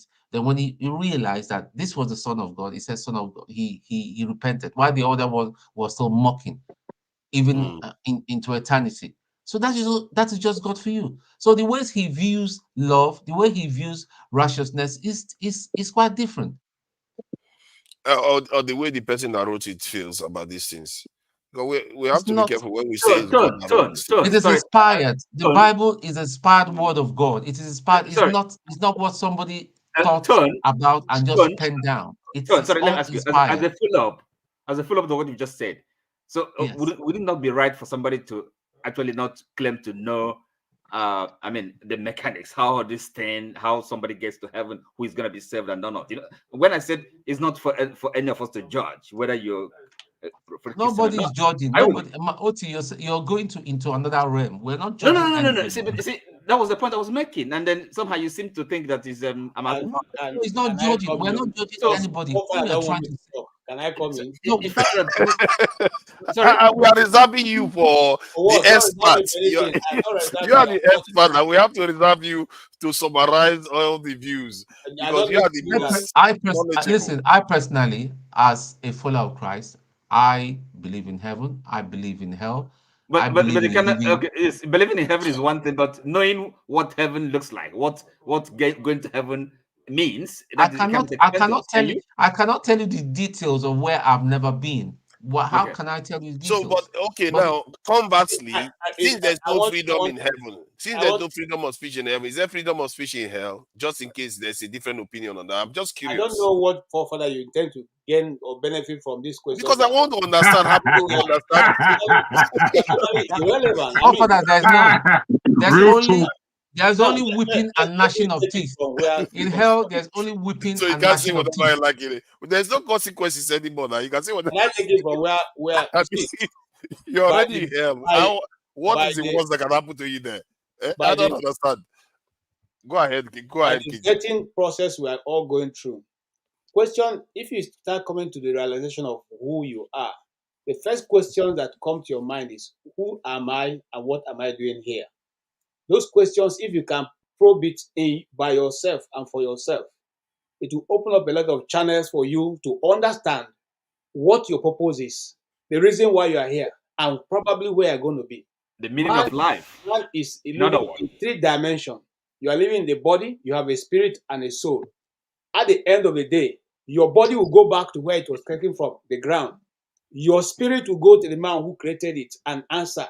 And you afterwards continue either to become part of that celestial body that will be ruling the earth, or you go to the place where you gnash your teeth, And I want to bring. You said no. Hold on. Hold on. Wait, now forefathers, they are explaining now. You don't want to hear. Wait.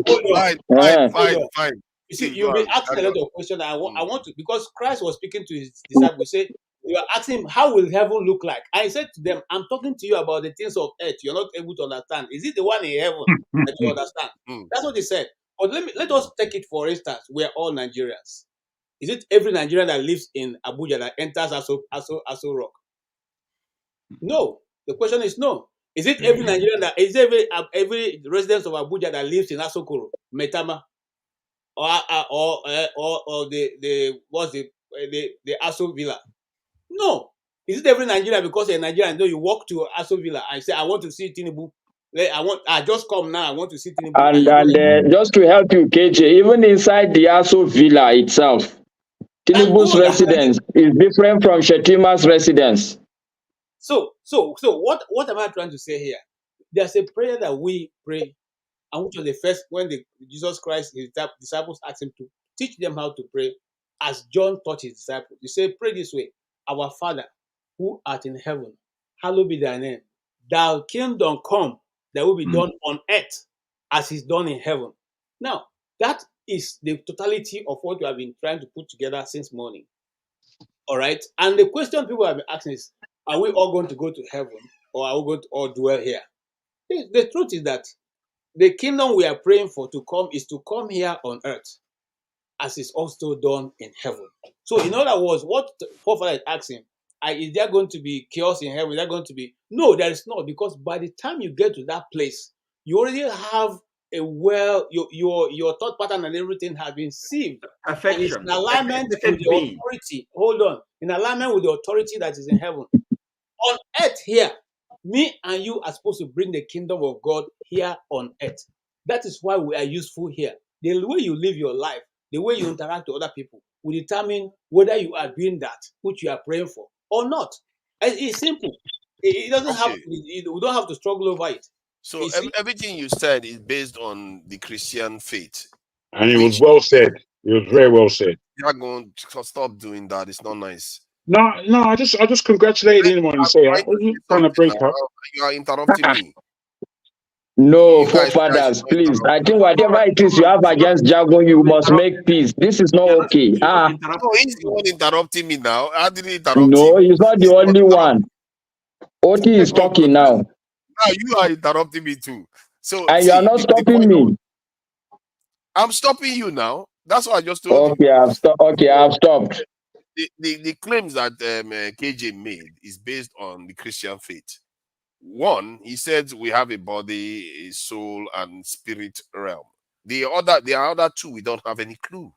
There's no evidence for any of those. What kind of evidence are you looking for?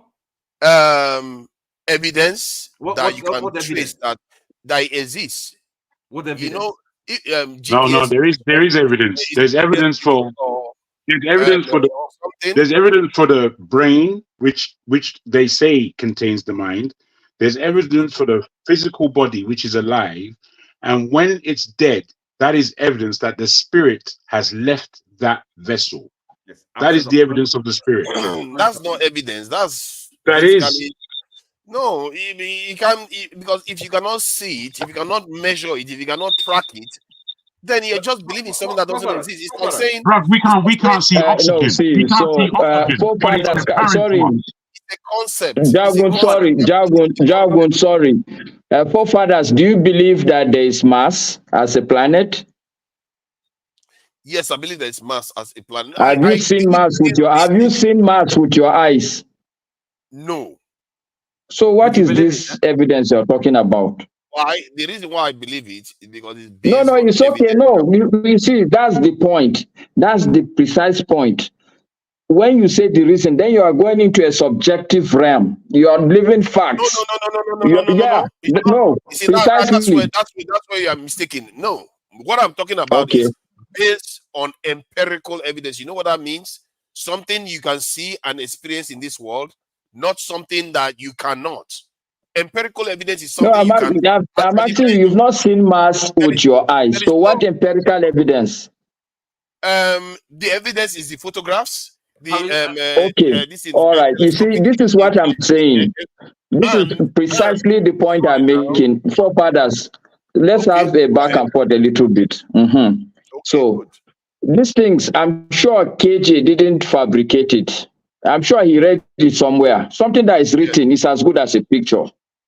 It's now going to be a question of whether you believe that scripture or you don't believe the scripture, you rather believe a picture that you don't even know the person who took it. And actually, the fact of the matter is that nobody has gone to Mars. So the picture should be suspect. If you're going to be very factual with yourself.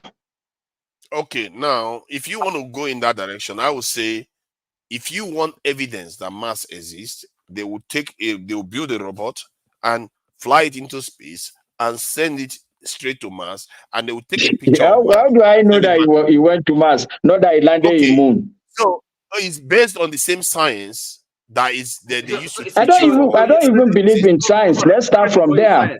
Okay, so you don't believe in science? Oh my God! Then, yes. We are in trouble. Distraction because no, I'm not. I'm certainly not in trouble. This is not distraction. This is quite important. You see, forefather. Science. No. It's not that he doesn't believe in science. You can see that he's a scientific gentleman. You know that he believes in science. I'm going by his word. What he's saying is that he's not professing science above God or above his belief. That's what you are saying, Maska? Is that what you are saying? So, absolutely. That's what I'm saying. Because the man that is all these things you are telling me, this is where we started. This is exactly where we started. And I think that is the point. For me, the most important point was Bumi's point. Whatever people bring to you, you should actually question it. So the fact that somebody is telling you about Mars, you should question it the same way, the same you that is questioning heaven and earth. The only reason why I will sit and listen to you is because if I question Mars, I think you should entertain it. Not to think that because Forefather, allow me to put this to you, please. Not more than 15 seconds, because I need to head back to the point that he's making. Because I don't want another distraction. Because we have to get somewhere with the point. You see what I mean? No, I think there are many points in the air right now.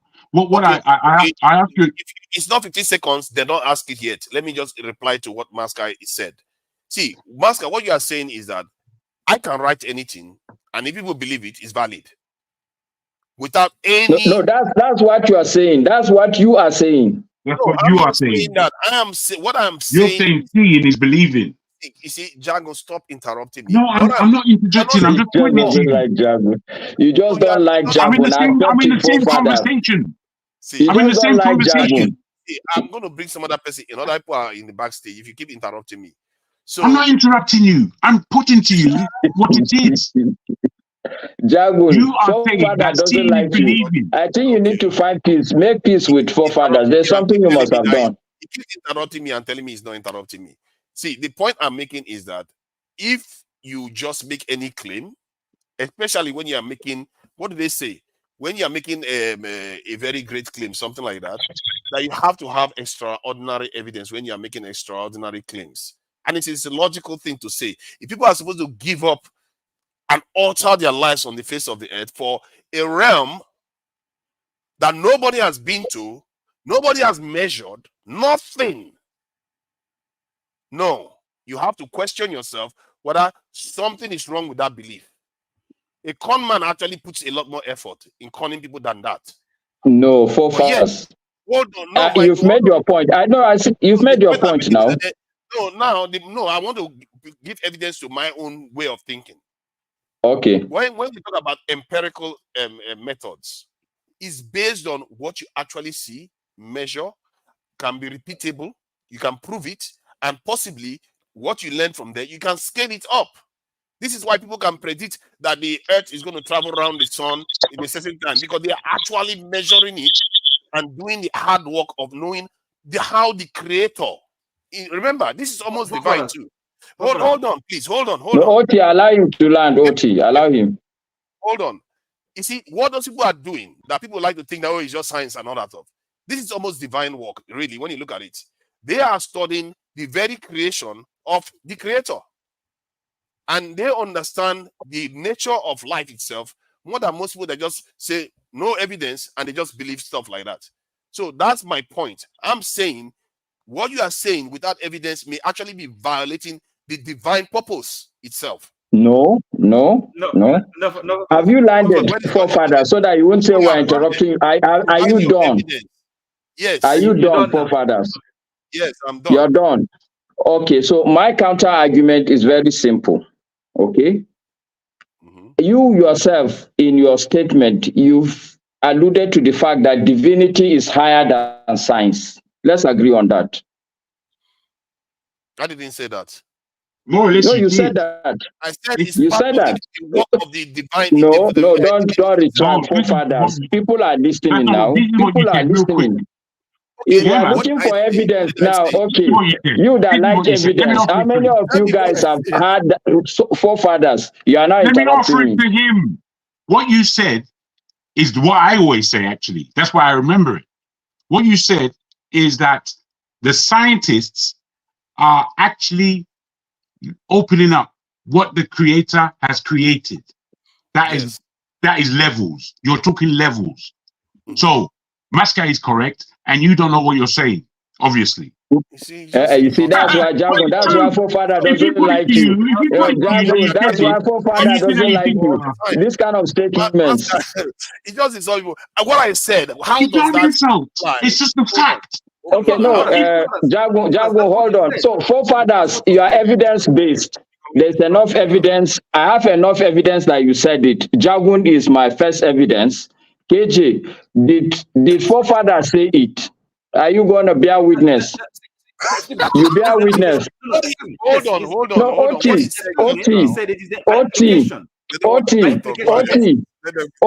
did you hear it? Yes, by when we have noted that divinity is higher than science. That's correct, yes. Okay. Because the scientists can be studying. Who is my okay? No, Black Beauty. Did you hear forefathers when you said I'm selecting? I heard it. Yes, I heard it. Okay, forefathers. Is this wait? Forefathers. Is this enough evidence for you? Since you are evidence based. No, it's not empirical. Gentlemen, I rest my case. I'm not going to argue again. If I'm going by what Jagun said. No, don't go by what Jagun said. Go by what I said. Go by what I said. By what you said. I'm saying that I don't remember because there's enough evidence. You are evidence based, and there's enough evidence, and I presented that evidence to you. Master, you did say that we should have civil exchange. Keep it civil. So, no, okay. Hold on, please. What is uncivil about? Let's keep it civil. Okay. You allow Jagun to express the point that I made, and Jagun expressed it again, and you didn't say he was wrong. But I'm saying that look, I don't need to argue with. let's keep it Okay, civil, go ahead. I'm We have listening. to land a point here. So Okay. Jagun expressed the point that I made, and you didn't say he was wrong. And now I will repeat what he said. He said that what I normally say was that what the scientists are doing are studying the works of the creator. Yes. So how does that mean that I'm saying that divinity is superior to what science is saying? Yeah, because because to study He's asking me, gentlemen, he's asking me the question, and I will answer him. Wait, let me just quickly, it's a very quick question that really I should be will asked. answer him. Don't worry, I will answer him. I will answer him. I have an answer for you, forefathers. Calm down, Master. Calm down. Hey, Joe, just calm down a minute. All you're saying is, as the student, there is an higher than the student is studying. So if the student is studying the master, that gives you the definition. And that's the end. But I never said anything about the actual end. That's the implication, he said something about divinity. I said what they are doing the work of the creator. Studying. They are studying the work of the creator. Yeah. So how does that mean? What does it mean? Okay, now hold on. Masker, please repeat what you said that I said. Now we've all heard what Jagun said. Now repeat what you said that I said. Okay, what I was trying to get you, I wanted for us to start from a place of agreement, because I heard you clearly alluding to the fact that divinity is higher than science. Is that what I said? Is that what Jagun said? By implication. Why are you going to Jagun? It's me and you. Leave Jagun out. What I'm saying, what Jagun said is what I meant. If leave Jagun. Leave Jagun. No, listen to what I'm saying. Forefathers, it's me and you now. Okay, leave Jagun out. I know you don't like Jagun, so leave him out. Okay. What I've said is that when listening to you, I hear you alluding to the fact that divinity is higher than science. Do you agree to that statement that you made it? That's what you're saying. You said that. If I actually said it, that is not what I meant. What I meant is exactly what Jagun said. What did Jagun say? He said that I said that what the scientists are doing is actually studying the work of the creator, which is actually a more divine thing to do than just making assertions without any evidence. Okay, no problem. That's fine. That's fine. Still, I'm okay with that. Okay. So if all that science is doing till this point is to study what divinity has accomplished, sincerely speaking, forefather. No, you said let's be civil. I would say let's be honest. Why are you changing my words? The creator. What's the difference? You didn't say the creator. So use the word divine. We can replay this thing, man. We can replay it. I said it's more divine in a term, but I use the term creator. So don't change divinity as a creator. So what is divine then? What is divinity? See, what is divinity then? How would you define it? Then you have not changed my word. We've gone off topical. We've found it very difficult to get over this small hill. And we've now gone off topic. Jagun, I said it is a distraction. Didn't I say that? It's a distraction. No, I mean, this can you, Oti, come on, respect other people. You guys had your own to and fro here. Nobody jumped in like this. It's a distraction. Where does it lead us? Can you? For every journey, when you are doing night bus from Abuja to Lagos, don't you stop at Lokoja and refresh? What are you saying? Must you all be? Is it every time you journey? Masker, are you done? Take this as a refreshment. Are you done, Masker? No, I'm not done, but I don't want to control because I'm not interested in winning an argument with somebody who is trying to dodge around. I really want to get your point, but it looks like you feel I'm trying to box you, and that's not what I'm trying to do at all. Then I just want us to agree. I just asked you to do one thing. Use my words, okay? You use divine. That's what I said. It's divine you use. Now you want to go to creator. You say you use creator. I didn't use creator. Okay, if I say that the scientists are studying the divine, would that be better for you? Would you accept that? So why would you say that no, you use creator? No, Because that's what I've forefather. always done. Forefather, if can I Okay, put this to all you, right, Billy? fair enough. So what I'm saying, Can I just put forefathers, this to you, forefather? Can I put this to you, bro? Please. You see, you guys were having a nice to and fro, and then you got stuck, and then you took us away, and you were having a nice. You were going somewhere, and we were listening. We were engaged in that discussion. Please try and stay there, please.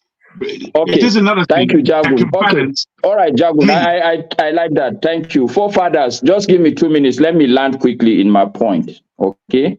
All right, that's good. Look, I am a scientist, which is different from saying that I believe in science. You can practice something, and probably you can read a book, and at the end of the book, you say this book is nonsense. Nepa, what do you want? The human brain. And in that course, Did NEPA take light? can you hear me? Don't Yeah, embarrass I can him hear now. you. No, I don't. I'm not. I'm just NEPA take like I'm in Nigeria now. That answer, can you hear me? Yes, we can hear you loud and clear.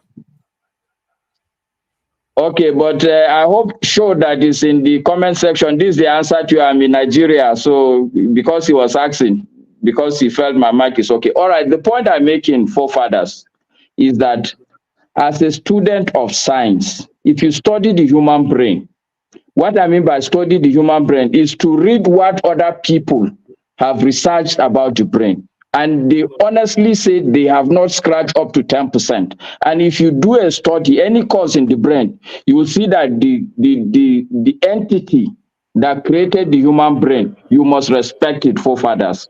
Nobody has a clue how this being, whether you call it creator, you call it divinity, has put such a wonderful thing together. For me, that was an eye-opener. If anybody tells me about science, I will refer him to that aspect of up to now, nobody has understood up to 10%. For instance, how do we dream? Why do we dream? Nobody has come up with answers to that. I'm sorry. Okay, and people have said it that we don't use up to 10% of our brain. So I'm telling you, I'm putting it to you, forefathers, that the divine power or entity that put the world together, just take even just the brain, don't look at the whole world. It's a super divine. I cannot look up to a fellow human being like me when I've seen a small aspect of what that divine and heavenly power can do. I don't need to say there's enough evidence for me to see the rain falling is enough evidence. The birds flying is enough evidence. Me talking to you is enough evidence. Even the science you talk about, God is revealing to people only in bits and pieces. The bulk of the knowledge. Okay, let's retrace back. Even the science you're talking about, at some point, this world, they believe it was flat and it was scientific. Yes or no? Yeah, I don't know whether it was scientific. It was more of a belief. It wasn't scientific. Even Egyptians knew that the earth was round, so I'm not sure. I've rested my point. I'll stop here. If you are not convinced. No. I see. We are saying similar things. It's just that the way you place the emphasis. What I'm placing the emphasis on is that we seem to have corrupted what religion is. And as a matter of fact, I know that Islam often says that they are the original religion, that other religions have been corrupted. I actually believe that most other religions are corrupted. Because if you look at the remote ancestors, what they probably understood of the creator was that studying his creation. Even in the Garden of Eden, when God said, create Adam and Eve, what was his job? Look after my creation and all the rest. So these people try to understand the world for what it truly is. Religion has always been tied to learning about the real world we are living in. This is why the Ogun and the Oloku people, Ogun is associated with blacksmiths, isn't it? In the Yoruba culture, and the Oloku people, they tend to understand the water and stuff like that. So the idea that these are not linked is because the Europeans separated it. That's why we like to think that science is somewhat remote from God. A simple question. Sorry. I'm going to land. So my point is that what scientists are doing is literally studying what the creator has made. Okay. And it's like a child trying to learn what their own father is about. Okay. How we seem to have separated it from the divine purpose because somehow it emerged from Christianity and because they were in a way at loggerheads during the early days of science. Barbara, can I ask a simple question? Yeah, go ahead. So what to you is what is for you to you the purpose of human life? Your life. What's the purpose? Simple. Do you have a purpose? Have you thought about it? People have the meaning of your life? People have many answers to that. Okay. Some people do you have any simple answer, maybe in a sentence? Or of course, I don't have any definitive answer. If I say that, I'm just as okay. You don't want to. Okay. So, another question. Another question, because you talk about evidence. So, is it evidence to you? Is it only something that you can is empirical that you can prove or test and measure? Is that the only kind of evidence you accept? Is that in the absence of that, I would take the most educated guess or the most educated concept. However, where there is evidence, you go with the evidence. No, so in other words, evidence is not only that it's something that is empirical. That's something you can measure, you can see, you can test, you can touch. That is not to you the only evidence that is available to establish a fact, a reality, or I think evidence tends to lend credibility to any. No. My question really is in terms of the categories of evidence. Do you have only one category? Empirical, provable? No, you are right. Like I said, in the absence of concrete evidence, like empirical ones, you go with the most educated concepts. Okay. Another way I'm going to put this question: you believe that this is our life. There is material as well as spiritual realities or existence, because spiritual, it means practically something that we cannot see or touch or sense, or that is spiritual. Something that is not material. Do you believe it exists? There are things we don't understand. I don't actually believe in spiritual is areas we don't just understand. Does it exist? Is it real? Of course, what we don't understand exists all over the place. We barely understand anything. Okay, so what is it? What's the point of argument? There is a difference from saying you don't understand something and then at the same time going on to make claims about it. No, but look. Heaven exists in a realm that nobody has been. Sorry, excuse me. Paradise exists in a realm nobody has been. Forefathers, understanding is a big. How did we buy into this? Forefathers, understanding is a big theme. At least acknowledging that there's existence. Okay, is reality. It does exist. It is real. Never mind understanding it. Understanding is something different. I mean, you don't even understand yourself, do you? So then let us not talk about understanding. At least acknowledging the reality. If it is real, I just acknowledge that even if what we don't know is real, the clue is unknown. But when you go and start making claims about an unknown, you have to admit there's a level of speculation there. No, well, yes, claims are different. Our understanding. There are different levels of understanding, but at least as a minimum, at the basic, bottom level, that something exists, even though we cannot see it, we cannot touch it, we cannot we cannot know it, or it's unknowable, but it does exist. It has effect, has impact in our. That is true. Okay. But for the purposes of the discussion, it's about making claims that are not empirically proven. The fact that it's unknown is paradoxical to go and now claim something that is like you're unknown reversing yourself. No, for us, you're back reversing yourself. You see, because I don't know how. No. You're saying this again, empirical. You've accepted that everything can be empirical. The proof or establishment or demonstration or acknowledgement of existence of something can not only be empirical. Things can be accepted. The existence of some realities can be accepted even without empirical evidence. Like what kind of reality you're talking about here? Something spiritual. The spirit, the soul, for example. Do you know what it's about? Do you know anything? Or love, for example. Any evidence for it? Do you love your mom? That is a concept which is true and it exists based on the life we live right now. It's empirical. And therefore, is that empirical? It's empirical. It actually exists in the real world we live in. It's not made up. How do you prove love? You see that every day in mothers. You see that every day in what we cherish. And I'm sure a lot of people do love some people on this panel, even if we like to hate each other sometimes. So point is that there is evidence for it. There's evidence What do you for want it. me to say? Yeah. So I'm just saying that if there's no evidence for something, that is at the end, that is where the argument comes down to. If you claim that something is spiritual, in other words, it's unknown, there's no way of measuring nothing, you have to admit you are speculating. You don't know. Anyway.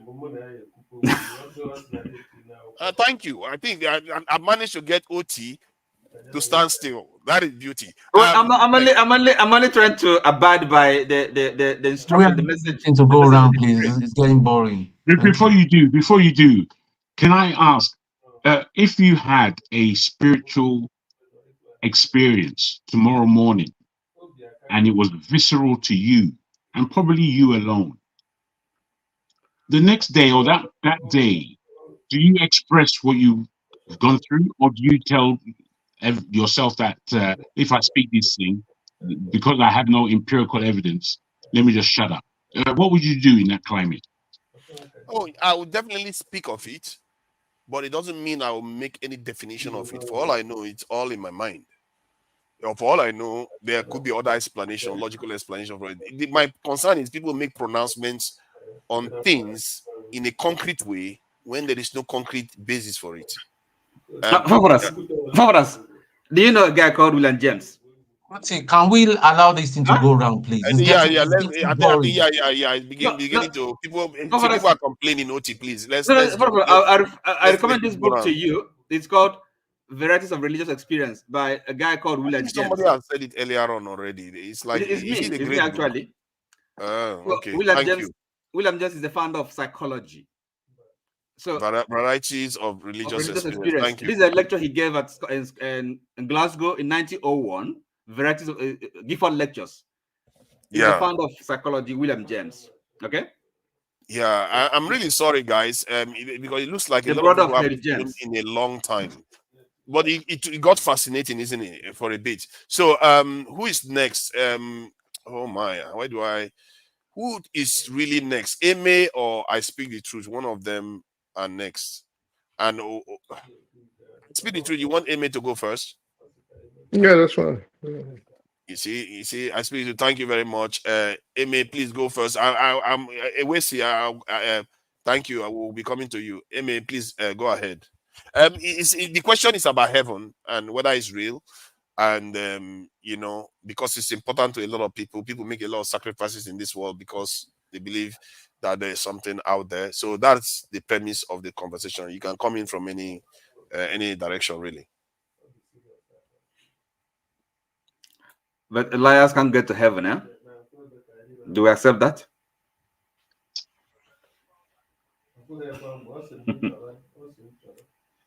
Your audio is muted. We can't hear you, Eme. Okay. Good evening. Can you hear me now? Yeah, there's a bit of buzzing noise coming through. Okay, it seems better, but your audio is gone at the same time. You muted. We can't hear you. Should I just go on? Yeah, let I Speak the Truth go then. Since let I Speak the Truth speak, then when you sort your audio out, you can carry on. Maska, I see you there. I'll bring you in the moment Professor KJ leaves. I Speak the Truth, please go ahead. Yes, sir. So I've been listening to everything everybody's been saying. And I think it's a dangerous slip slope when man tries to abrogate the position of God to himself. And that's what I think a lot of people on this panel are invariably doing, albeit I think unknowingly. So when you're trying to speak about how heaven is or what someone was thinking, well, it's all right. If you want to go based on your books and based on your beliefs, what you do. Everything everybody on this panel has been saying basically is I believe. And 4-5 on the other hand is saying, well, I understand you believe, but I need evidence. Now, trying to force somebody, for example, Master used an analogy, which I don't, to me, that was like kind of insane, because if you say, well, does Mars exist? And there's pictures of Mars, how can you then say, well, how can you believe that Mars exists? Well, I believe because there's pictures of it. But now, if you want to go to like what OT, I think it was OT that said, or maybe Tom, love and feelings, then things like that, you could probably say, well, you can't prove it physically, but you can prove its existence based on how you feel. But is that empirical evidence that heaven and hell and all these things, none of us been there. So everybody just going based on what they believe in. And this is a very sensitive subject, because I'll tell you this. When it comes to spiritual talk, and you've been with us backstage, some people do understand these things more than others. It's not just talking about it, because it is a very, very deep subject. But the danger about talking about spiritualism is, as deep as it is, some people's knowledge hasn't graduated to that level, and some things you might say, if you do understand certain things, might make you sound crazy or might offend people, because you could say, you've been with us backstage, so you can say certain things and some people will be like, how is that possible? And prove it. You can't really reasonably prove it, or you can if you, but in any event, it is all about beliefs. No side is gonna win, but I'm enjoying the conversation. I'm enjoying OT. I don't know why you keep shutting OT down. Like, he's asking really good questions, which I don't agree with, but I think the questions are good, and I like seeing forefathers being flustered. Why? Because no, look, I like a position 2 4 5. So both of y'all, it's like an irresistible force meeting an unmovable object. So both of y'all go at it, and I think we need to listen to both of y'all more. Don't shut him down. Let him ask his questions, because I think he's asking really, really, really good questions, not based on just I believe. He's asking good questions. Just hear him out. I do enjoy OT's debates. Actually, the moment he comes in, it's almost like instinctively he challenges anything anybody's saying, and I do enjoy it. I'm not sure I was shutting him down just to allow other people come in. People are saying that it's getting boring and all the rest. So who is next? Emmy, have you fixed your mic? Absolutely, yeah. Perfect. Okay, go ahead. Okay, yes. As I said earlier, I think I greet everybody on the panelists and listeners, and what really brought me here is because of the discussions that we have. My thinking on the issue of heaven is basically what I speak the truth as said about it. Forefathers, I think I agree to your point as well, to the questions you're asking, because I want to believe that this journey that we all want to collectively have should be personalized. And I think our experiences are kind of peculiar, that we can't just generalize how we feel. We can't, because of our experience, generalize onto the whole population and think that is how it should be. So the concept of spirituality enabled is quite big, that the way you feel it is different from the way I feel it. And it's going to be totally different. So we may have, I believe in spirituality, yes. But I think we should also be magnanimous enough and to let people grow into their feelings and get to know their journeys themselves. And there's no way you start without asking questions, sometimes those questions might want to look silly or sound silly to some other persons because of their own kind of experiences. But the truth is that if you truly want to let some people grow, if you really want to grow, don't let me even say if you truly want to let some, if anybody wants to grow, they just have to discover this part themselves. They have to ask their questions the way they feel they should ask these questions and learn from the experiences. And I think that is peculiar to everybody. We can't, even twins can't have the same experience of what we are talking about here. So that is how peculiar it is. And we should tend to accept that peculiarity and let everybody grow in their way they can. So if our fathers should ask questions like, is heaven real? We shouldn't dismiss it, because truly nobody has seen heaven here. All what we have, as I believe it, I speak the truth, said, is belief, is books. And these are written. It could have been fiction, it could have been, you can't judge that. And it would be wrong if you think you're a scientist and you simply take what somebody else has written and you have no way to empirically prove those things except from your feelings and personal experiences. That could be empirical to you because it is your personal experience, but that might not be empirical to me. So I should be magnanimous in you should be enlarged in your heart enough to accept that, fine, this is true to me, but it might be foolishness to you, and it's part of life. We should live on with that. But one thing is certain, the laws of life are the same everywhere. To be good, to be moral, to be fair in judgment, to love, all these things are they are universal. So, and I think those things are the real spirituality itself. At a point, you should love your neighbor as yourself. And if that would mean you give your life, depending on the way you felt that love, all fine and good. So, but these are the key concepts of spirituality, and everybody has a right to grow into it the way they can at their own pace.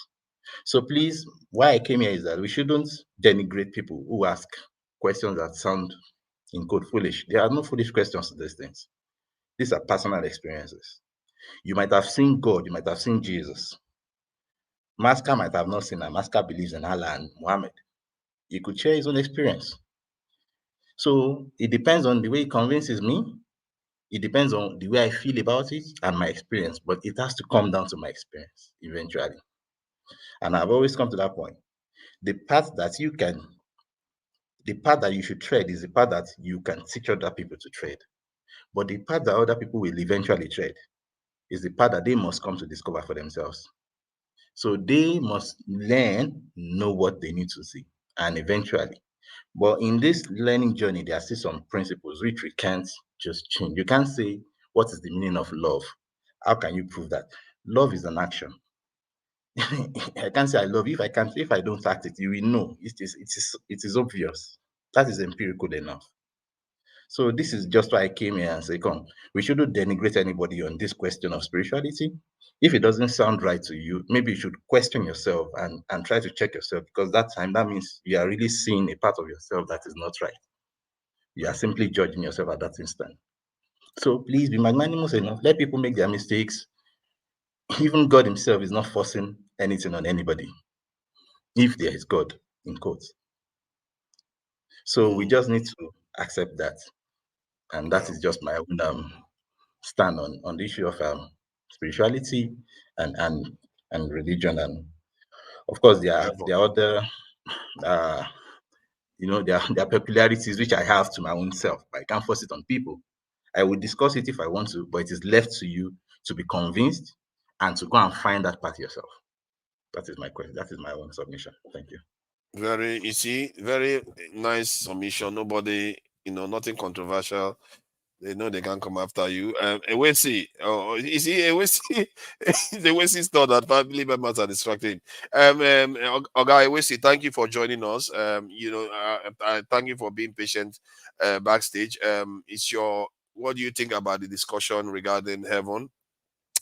The question is just about whether it is real, and we can also ask whether hell is real too. It's the same kind of concept, really. Please go ahead.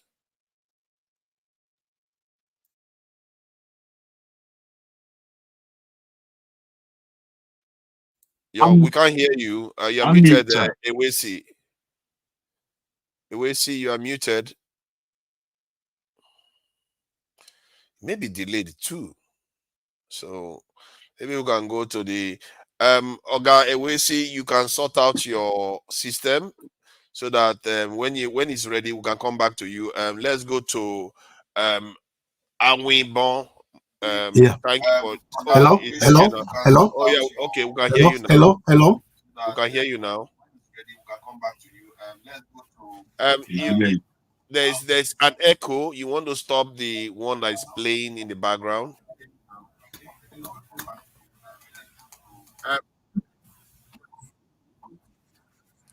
Okay, say something, please. Hello? Yep, we can hear you loud and clear. Okay, good evening, good afternoon. Here it's about 4 o'clock in Seattle. I've enjoyed the discussion. Oh,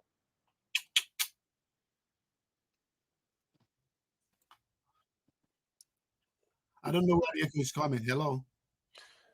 Yeah, we can hear you. It's like I have a repetition or something. Is it okay now? Yeah, we can hear you loud and clear. Maybe you can't hear us properly. That's the problem.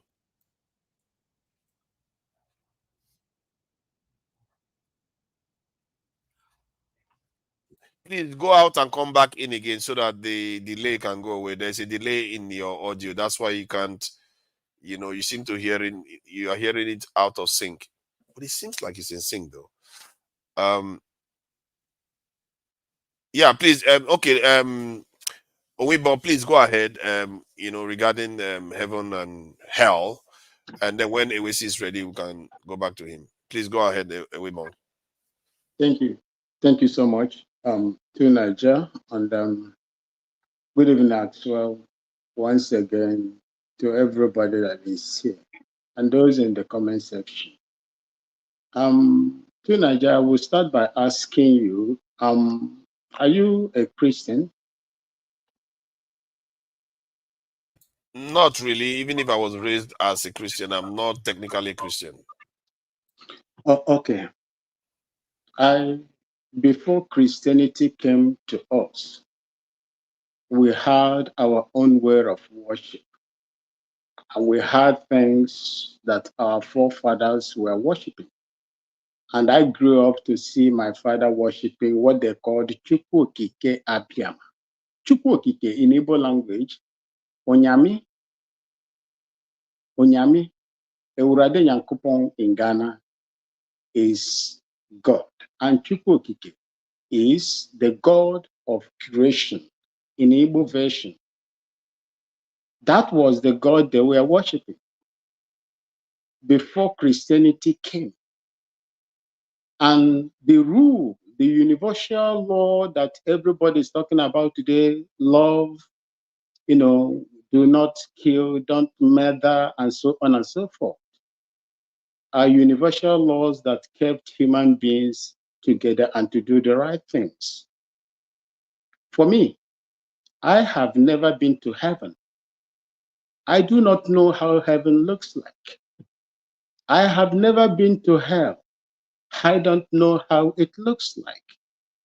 I am on earth, and I was created by a superior being that made me who I am today. And the belief that there is a supernatural being there that has the authority to create everything on earth, including me, gave me life to speak the way I am speaking today. That is my personal belief. I don't believe on what any other person tells me, because doing the right thing is just about God himself, the creator of heaven. And when you look down the scriptures, it is what he ordered his, the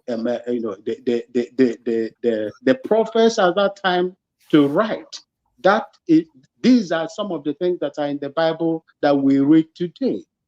I will not force anybody to believe whether there is heaven or there is hell. For me, personally, I believe that whatever we do on earth, we are going to give account of them when the spirit that makes us, human being today leaves us. And if you go back to the Bible, when Adam and Eve, whether it's figurative, whether it's idiomatic expression, whether it was kind of story, he told them that for disobeying, unto dust thou comest, unto dust thou goest. You can bear with me today. If I happen to die today, I'm going back to the dust, ground. These are the words of God. I will only do things that will, make me go closer to God and to humanity. You and I, what am I going to do in order that I will not provoke you? What do I do so that I will not maybe, fight you, insult you, steal from you, and all the rest of them? These are what human beings are supposed to do on earth. As for heaven, whatever we do on earth here, we are going to give account of it when this physical body eventually leaves us. So that is my own opinion on that. Good. If you look at this, heaven and so, there are people that I consider heaven on earth today, like Mayweather. Mayweather, whatever he needs, that's heaven here for him. There are people who cannot even afford a single meal today. Most of us are living in our houses, whether rented or you owning it. There are people on the street that cannot even see a place or a place they can call their own homes. If you tell them that they are suffering, that is hell to me. That is hell for me. On earth here, I don't know what the other one will look like. In my own opinion, I believe that there is hell, there is, heaven. And what do we do here to encourage people to believe, or not to force people to believe in what we believe in? That's my own opinion. Thank you. Thank you, Owibon.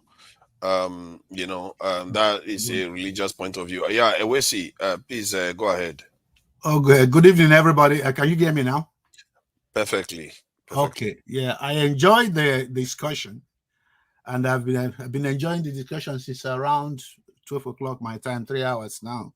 Even when I was driving, I was listening, and everybody, just like I speak that proof was saying, I enjoyed the butthead between Forefather and Masker, and Jagun was imputing some ideas in between.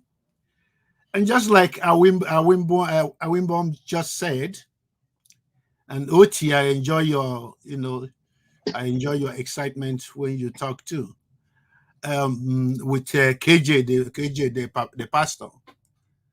Well, the issue here is there are certain things that the Forefather was saying that which actually I like the way Forefather was putting his stuff. And somebody, I think I speak that proof was actually inferring to it, but I don't know if you guys caught it. He was the young man was saying, the people kept saying, I believe. But Forefather keeps saying, hey, where's the evidence? Because when you say I believe, you are saying I don't know. Because you cannot know what you believe. Belief is by faith. And when you know, you know. So Forefather was just looking for the knowing. Where's the knowingness in all these things? And Jago, let me finish a point before you can comment. And let me say this, because the Pentecostal movement, I know I was a young man in Nigeria when the Pentecostal movement came into Nigeria. And let us not forget that the Pentecostal evangelical Christianity is only 100 years old. Christianity has been around for 2,000 years. And the Pentecostal evangelical movement was created in this country, United States, was not the universal Christianity. And today we have 45,000 denominations of Christianity, 45,000. And none of them believe the same interpretation of the same Bible. From here, I want to direct everybody's attention to the Nicaea Council of 325 by Emperor Constantine. When they brought the bishops, what they call the church fathers, to decide how to identify Jesus Christ and who is Jesus Christ? Is he Son of God? What is the relationship between Jesus Christ and the Father and all this, if it makes sense or not? And let us not forget these founding fathers, these Catholic bishops, founding father Athanasius and the rest of them, Eusebius and all the rest of them, Jerome was one of them. So all these guys were the ones later, as time goes on, not in the Council of Nicaea, but as time goes on, they are the ones that canonize the Bible. They were fighting and choosing what becomes acceptable and what becomes unacceptable. It was their choice. They were making choices of what is going to be. As a matter of fact, when you read the book, they say Matthew, Mark, Luke, and John.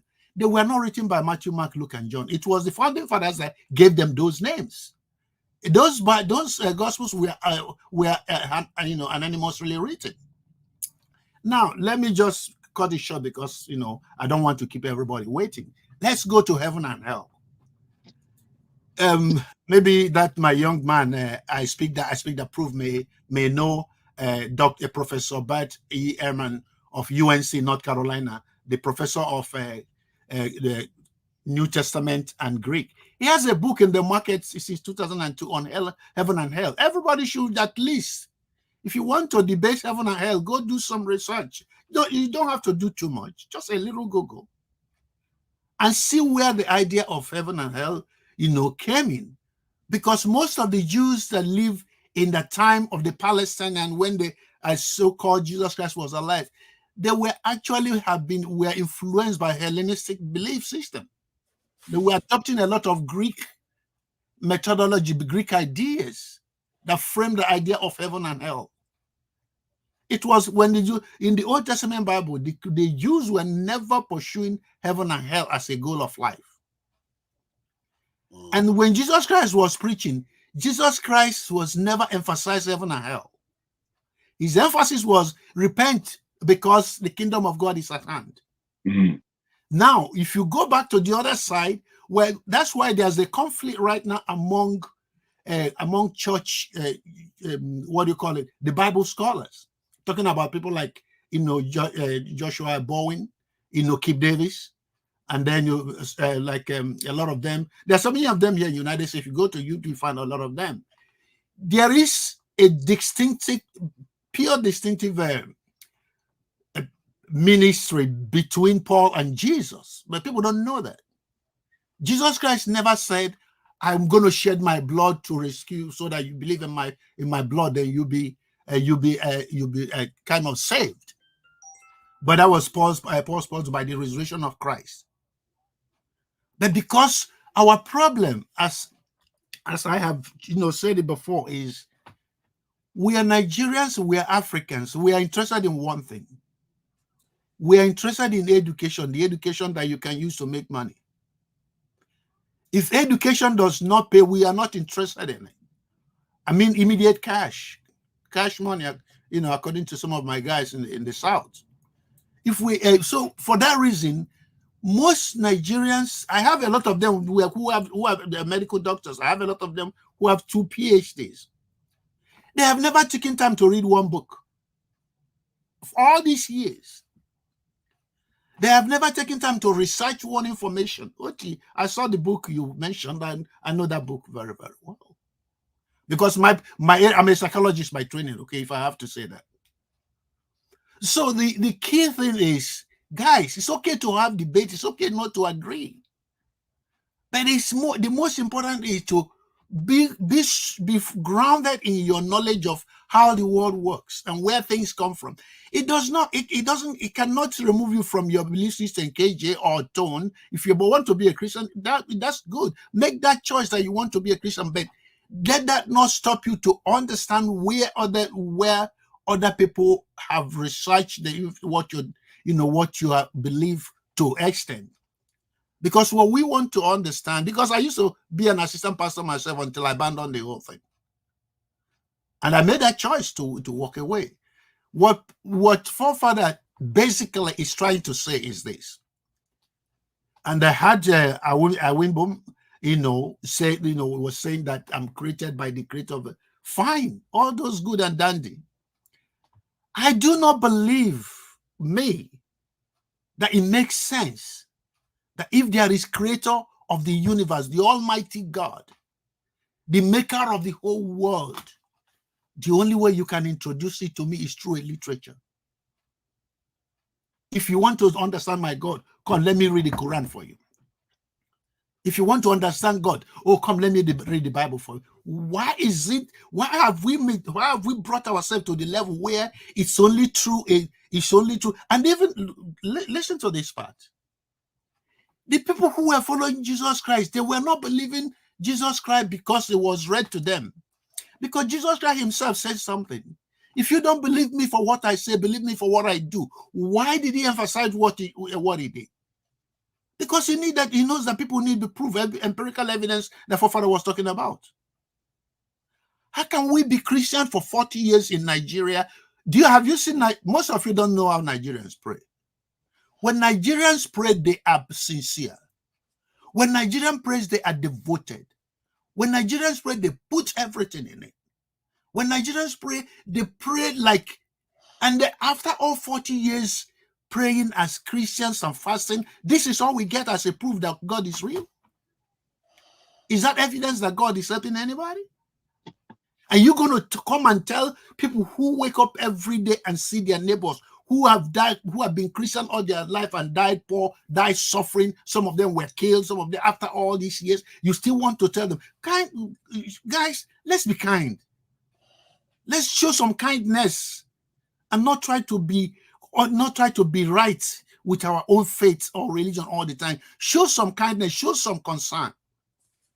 If Christianity is helping people, if Christianity is enriching people, if Christianity is involved, do you think the Japanese will leave you to just be the only Christian in the world?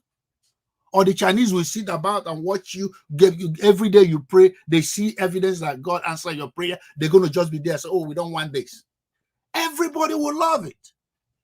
The problem we have is that it has not proved itself except the work they're done in Nigeria by the Catholic Church and the Protestants. Jagu, for your information, I went to St. Vimbers. I graduated. I came out of St. Vimbers. So it's a Catholic university. The Anglican, the Anglican grammar school or Siemens Grammar School is an Anglican college.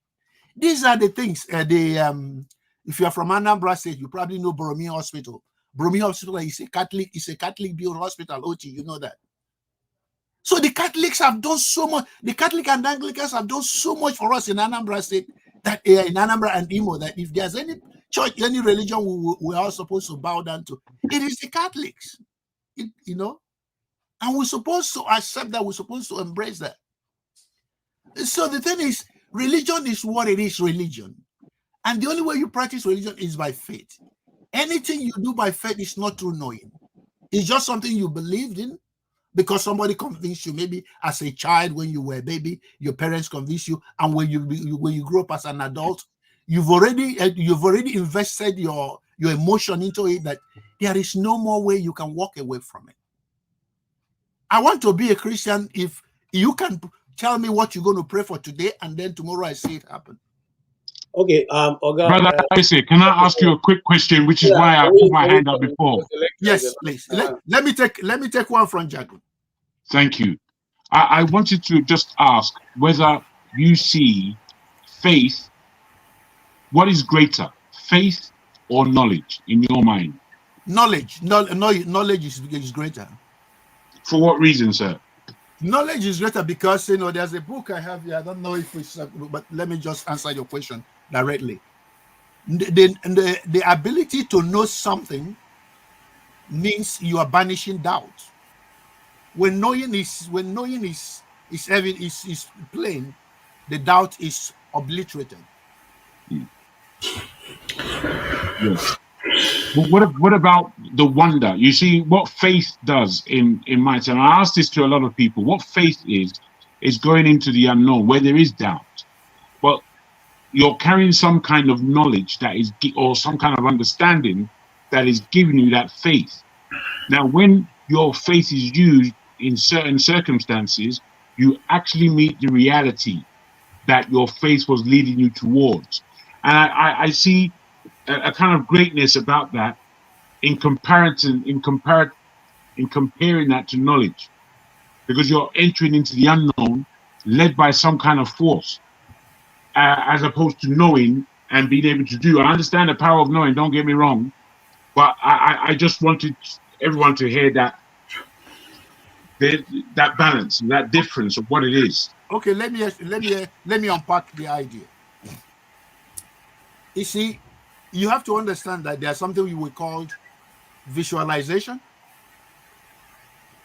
and then visualization and imagination. Yeah. When your imagination, accompanied by visualization, is how people create things. Mm.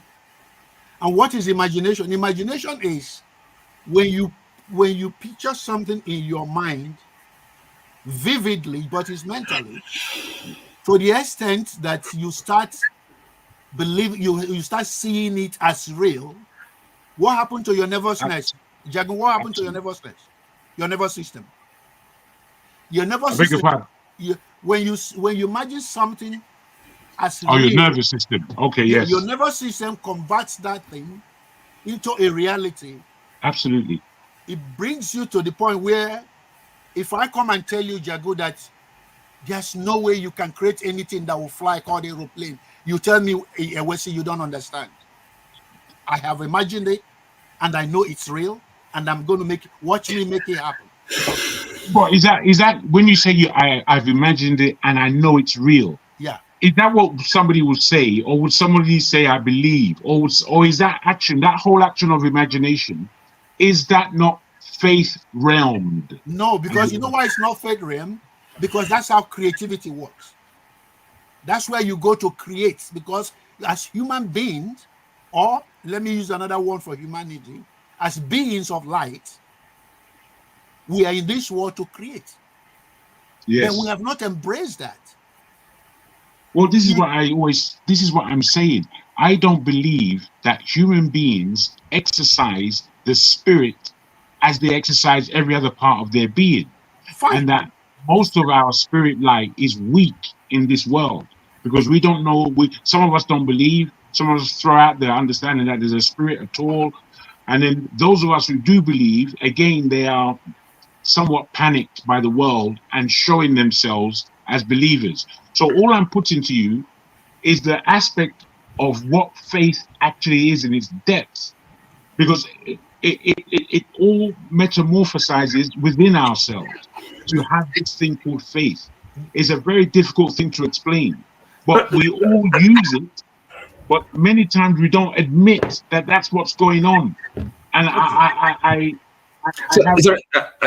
can I maybe put it this way? Yeah. I think because this is this discussion of the contrast can actually be couched in terms of faith and reason. Okay, is because when we talk about knowledge, that rationality, we have knowledge. We know something. We use our power of reason. Okay, but then faith is a different faculty, and I think. Really, it's they're not opposed. Okay, no, so hold on. When the way faith is applied as faith, emphasizes not knowing. Well, yes, okay, that's correct. But then the thing is this: we have there's a limit to our knowledge. I mean, there's a limit to what we can know. Yeah, as human beings. Yeah. Okay, so the power of our rationality is limited. It's not. We cannot know everything. And as a matter of fact, faith plays a very crucial role in our knowing. Okay, Ochi, let me ask you a question. Yeah. Before you proceed, let me ask you a question. Okay. Have you studied that concept in depth? Well, I wouldn't say in depth, but I mean something I'm aware of. Something I'm you know why I say that? I don't want the stunning, what do you call it? The stunning Kruger effect. The stunning Kruger effect is when somebody come and want to take an expertise stand on something they have never studied. No, I'm not an expert on that. They have never dealt into. So my point is, maybe you have an idea, but why not go and do more research on that? Maybe your idea is concrete. I'm not going to doubt it. Well, yes, I mean, look, I've read some. Let me give you a book. It's not too big. It's about 200 pages. You can finish on a weekend. Mind Magic by a neurosurgeon from Stanford University. That's not the first book he wrote. He wrote about 2 books. I've read all the 2 books, including the one taught by Mind Magic by James Doty. James Doty is a research scientist in neuroscience, and he wrote a book on how people can, just what Jago was saying, but Jago is putting it from a spiritual aspect. The scientist was putting it from a neuroscientific perspective. And I'm approaching it, I'm talking about it from the point of view of theology, really. It's not necessarily biology. That's exactly why I want you to go and do more work on it. You know why? Because I have my theologians. I respect theologians, but let me tell you what theologians are. Okay. Theologians are trained to preach the Bible, to understand the Bible, and to use it to defend their faith. Basically, they are apologists, Well, but I mean, it's knowledge, is it not? It's use of human reason. But don't forget that it is not Bible studies. No, because Bible studies is Bible scholars do neutral studying of the Bible. Let me give you an example. When Martin Luther King was killed in the United States, the day he was killed, one of the best theological seminaries in the United States is Moody Bible College in Chicago. A white guy who was in that class said that the day Martin Luther King was shot dead, there was a shout and people were jubilating and happy that a preacher who was fighting, among the Bible students. Wow. Okay. And that's a Bible scholar. And don't forget one thing. There was another Bible college, I cannot tell you the name. When they came, and they were one of the Bible colleges in the United States, when their pastors, the president of that university came and abolish interracial marriage, the federal government threatened to take away their non-profit status license. I see. So you see the thing. I keep saying this thing. Sorry, sir. Just let me just come in 1 minute, sir. You see, my challenge with people like you who bring up this kind of argument is that you are bringing the argument and you're making it on the premise of what you have read. When we bring our own argument based on what we know and what we have read, you tend to there's no doubt. It's not it's significant for us to defend our religion. But when you bring your own, it's not for you to defend your position. It's for you to. KJ, that's not what he's saying. I think KJ, I think you're not being fair in your characterization, because I think. I'm keeping myself. Make the point. Sorry, make your own point. I leave my own point. What I'm saying is, leave the fairness to me to belong to judge. Remember what he's coming at it in terms, from the point of view of. I mean, you can experience, you can have a mystical experience. I mean, you can see Jesus Christ, for example, but then Wesley is talking about being able to kind of intelligently convince or persuade someone else, who didn't have the same experience. So that's the discussion we're having, and it's not maybe it's not. Oti, thank you for that. Thank you for that, for reminding him that. And don't forget that Jesus Christ said one thing, because there's something you said, KJ. That I remember I wrote it down somewhere. You said that some people follow Christianity because it has worked for them, and that's wrong for Christianity, because I used to be an assistant pastor. Jesus Christ wants you to pray in such a way that God will With all bless due you. respect, sir, with all due Listen, respect, why Toad, you are can- no longer an assistant pastor? Because you are confused, and that was why you left. Toad, Thank you. Toad, It's not No, Toad, I'm listen, sorry. I'm no, putting no, it no. to Human you being, because you're hey, confused. You Tony, lost your way, Toad, and that's please. why Tony, you I agree left. with, And that's Tony, why I you agree with come you here 100%. and be that's why you Toad, come here Toad, and be please. I spewing agree all with this you 100%. rubbish I was and confused. call it Yes. Christianity back. I cannot be standing. Listen, I'm not Toad, in the can company you? of those Toad, that give let's try to I back keep it agree with civil. you that I Let's was keep it civil. confused. So, Listen, It I'm is not going to defend keep it spiritual. myself for civil. being You confused. were He's right. confused. That was why you Toad, left. Toad. There are And many you're like right. you, And failures like you're you. 100%. You won. You win that argument. I agree with you. I was confused. And I'm still Okay. confused. Okay, But sir. let I me have a say question this. of my own. Let I me have a say question this. for you as well. Jesus Christ said that you pray inside your closet and people will see the manifestation of God in your life and praise your Father. So your prayer and your God bless is not for you. It's for the people around to use it to be a witness that this man, KJ, is a man of God. There is something about him. Guess what? In Acts of Apostles, when those people were non-believers called Christians the Christians for the first time, that's what they saw. They saw a manifestation of God in the life of Christ's followers. And they came out and said, those are Jesus Christ people. Look at what they're doing. And KJ, that's what I'm asking you. Why how can we see that today? And did we even see that when the Romans took the church up to 2,000 years? No. And that's why I said that our problem is lack of a broadening, not just what you said, defending your church because you know you.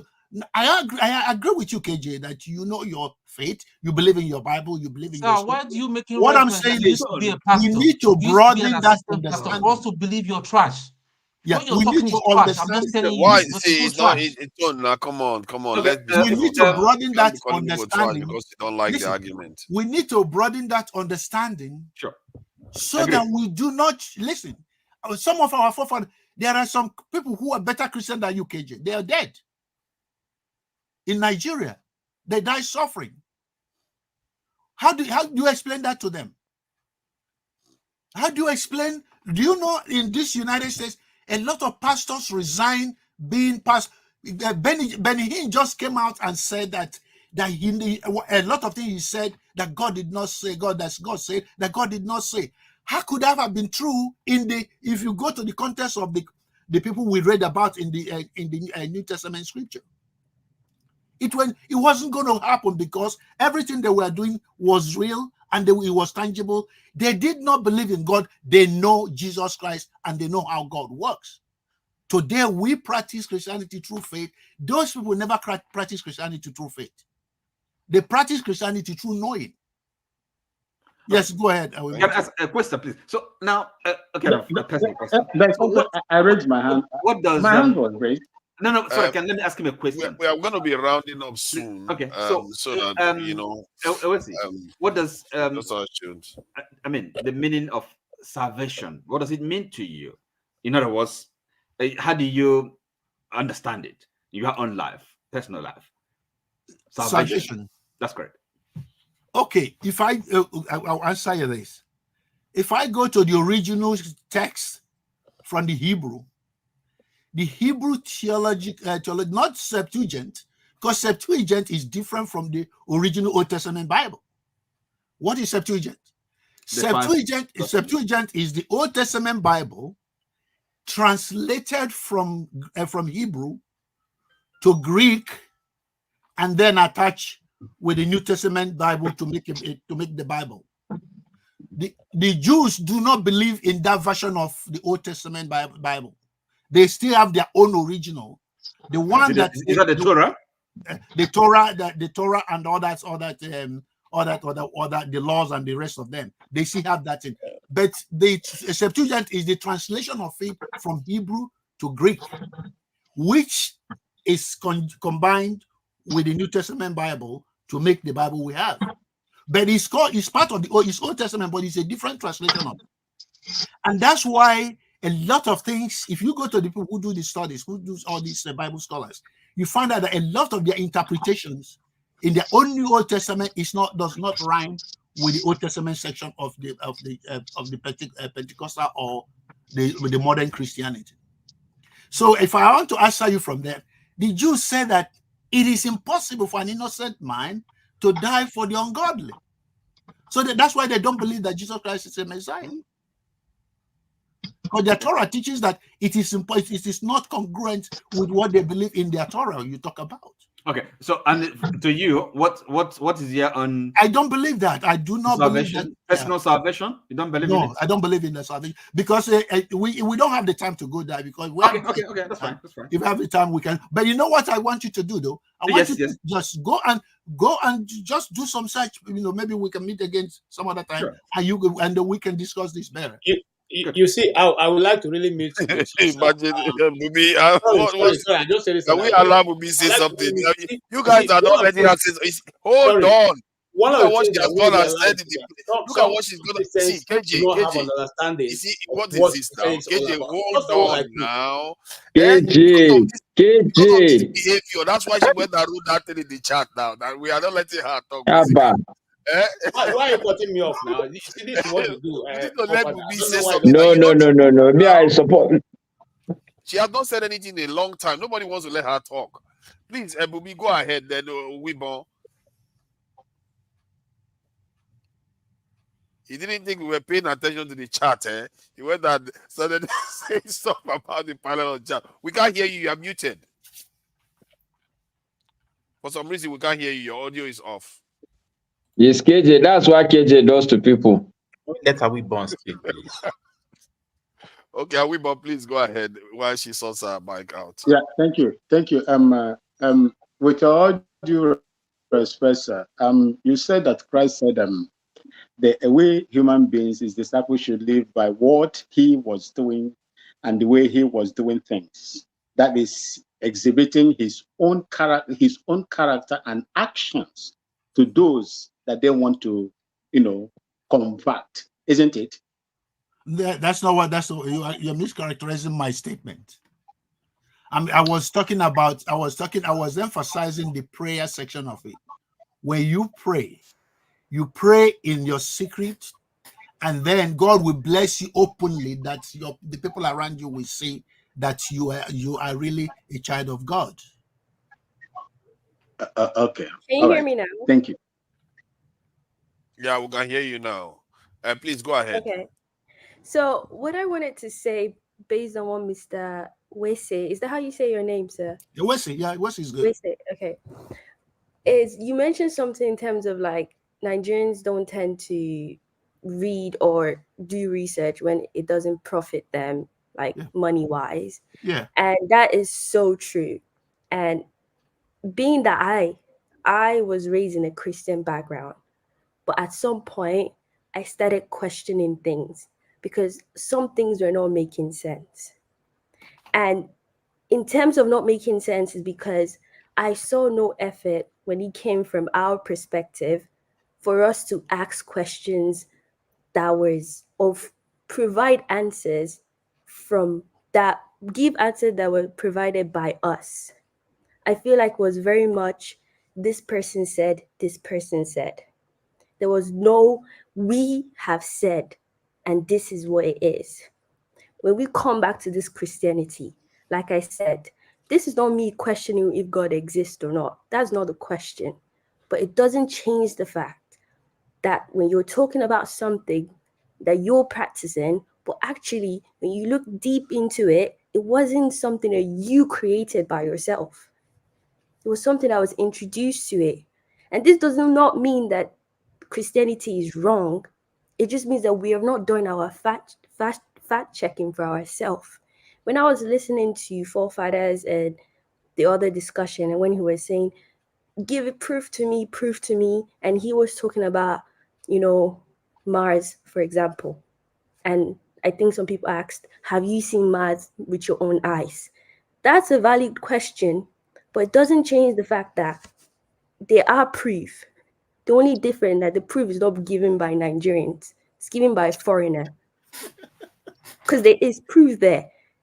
They have robots and said, but we become skeptical about it because it's not us that have done it. But how come we are skeptical about that one, but we're not skeptical about the fact checking of... Sorry, Bumi. I was the one that said that people have not seen mass. No, I'm just clarifying so that everybody who had listened would have a fair understanding of the point I was making. I do believe in mass. I know mean, you do. I do understand there's mass, but I'm saying all I was trying to prove is that seeing with the naked eye is not the only form of evidence. Actually, evidence is not the only way of convincing people. There's logic also. Mr. Wesley said something about knowledge, and there are two forms of knowledge. Like, I mean, probably more. There's personal experience and there's shared experience. Yep. Okay. I can tell you based on the fact that, oh, I touched fire and that thing burned me. That's my personal. You might not believe that if you've not touched fire, but that is true coming from my perspective. But maybe you come to me and tell me, like a child, when the mother tells the child, don't touch that, that's hot. That's shared experience. That is knowledge, but it's true. But the child does not believe that because the child has not experienced that. And I feel like that's the problem we are having here when it comes to the Christianity part of it, is no one is saying that Christianity might be wrong, but there's a lot of they are saying they're sharing experience, but we are not looking for that experience. It's so interesting when we say, oh, there's proof, and it's the Bible. How many of our people wrote the Bible? It's someone else that wrote the Bible, and the someone else that you're talking about introduced you to the Bible in the weirdest way possible. Like, how do you tell me that the person that had the Bible had a church on top of a slave camp or wherever they kept the people, and you still tell me that you trust that with the word? I'm still trying to clarify. I am not going against the Bible. I'm just saying that we need to start thinking from that perspective, and we need to start bringing proof and justification when it comes to Christianity from us, not from other people. Can I just quickly say something here, please? Sorry, can I just say something? I mean, I'm really boiling. We need to be rounding up. This is getting too long. Let me say this. When it comes to academics, okay, when it comes to learning, you learn in stages. It's been muted. Gentlemen, ladies and gentlemen, yeah, we need to be rounding up. Tomorrow people are going to work. I don't want people to get 2 tired. minutes. Yeah, 2 minutes. So we use 2 minutes to give our final submissions, and then I can say my to the chat, and then we close out. And just to do a bit of a bookkeeping, anybody that is on the platform, please like, share, and subscribe. As you can see, it's an interesting conversation and a lot of views from different areas. And also, if you want to contribute to the channel, it is very welcome. The channel has to be maintained, and they employ a lot of people to do a lot of work. And like I said earlier on, I did get a bit of a briefing, and I find that Dr. Damage is making a lot of sacrifices. He's funding this thing basically himself. And so if you can support, you support, so that we can be having this conversation. It's very open, and so it helps to keep the channels on. And who knows who is going to say something here someday. They shut this one down. He has to maintain a second channel so that we can still be having these conversations. So thank you, everyone. And yeah, let's start our 2 minutes round the panel. Okay. You want to start? Let me I'll put start. you up here if you want to start. Okay. Can I just let everybody understand, because it seems we're taking this from academic realm. Believing in God and having a relationship with God are two different things. So if you tell me that you questioned and all that, there's nowhere in the Bible that says that you have to believe or prove that miracle or Jesus do exists, as if it was some you are in some science class and all that. So if you choose to believe, if you choose to use a standard that we have today, that because you do not have an empirical, that's your problem. By the time you buy, you understand. It will. And for you, good sir, that said you want to sell me all those things, all those your thought. Keep your thought to yourself. It's only see, Christianity is about, see, Bible says, the word of God says that, I mean, it's not about it's not about how smart you are. The foolishness of man surpasses of God rather surpasses the wisdom of man. And you're trying to sell me the wisdom of man or some book and all that see, Christ miracles do exist and all that. So, but if you choose that you don't want to believe in all those things, just don't come and start selling us some very, very fancy word. If you know that, I mean, go to the laboratory and produce man, produce blood and all that, produce man, breathe into that into that man that you produced and all that, then I will say yes, I will say God does not exist. So let us just stop all this and all that. If you choose, it's a choice. Bumi said some few minutes ago, or some 10 minutes ago, that there's nothing like choice. Yes, Bumi, God has given everybody choice. And that is why you're making your own choice to step people you do not believe in God. Good for you. But I'll tell you, my dear sister, my dear little sister, you are making a mistake. Do not do that path. It is a path of the foolish. The Bible says never that said I don't believe in God. I never said that. So, thank you. The Bible refers to people that scorn God as fools. You know, it's not academic. It's not an academic exercise and all that. Back then, we have the Sahendrins. We had the people that knew all these things that you're trying to present and all that. There is God. See, following God. 2 minutes is up. Tone, come on. Tone, who has scorned God here? Tone. Thank you. Nobody said there's no creator. You know, you can believe in the creator, but not necessarily in religion's interpretation of the creation. The creator, I mean. OT, please go ahead. 2 minutes, please. Well, I don't have anything. Someone can take my listen. I'm just listening. I don't have anything more to say. Oh my God, OT doesn't have anything to argue against today. That is. Can I finish by taking 1 minute from him? Is it 1 minute? Take 1 minute from OT, then take 1 minute from OT. So what I'm saying, in other words, I know that I'm not trying to be, but listen, if you want to stay in the realm of the unbelief, you want to question everything, I'm sorry, it doesn't work that way in Christianity. That's just what do you mean? In other religions, does Christianity mean that you cannot use your head? You cannot reason? Faith, is that what Christianity means? Is not intelligence. But ask questions. It doesn't mean that one is stupid. Faith is not intelligence. It's just as simple as that. I didn't write it. Faith is not intelligence. So if you want to measure it on from the realm of intelligence, it doesn't just work that way. Turn. I don't know what to say to you. I don't know what to say to you. I don't know. Because there's nothing. You know, I'm telling the truth. There's nothing for you to say anyway. Okay, Amy, thank you for your patience. You have been quite, quiet throughout the whole session. Please go ahead, Amy. 2 minutes. Oh, thank you, Fathers.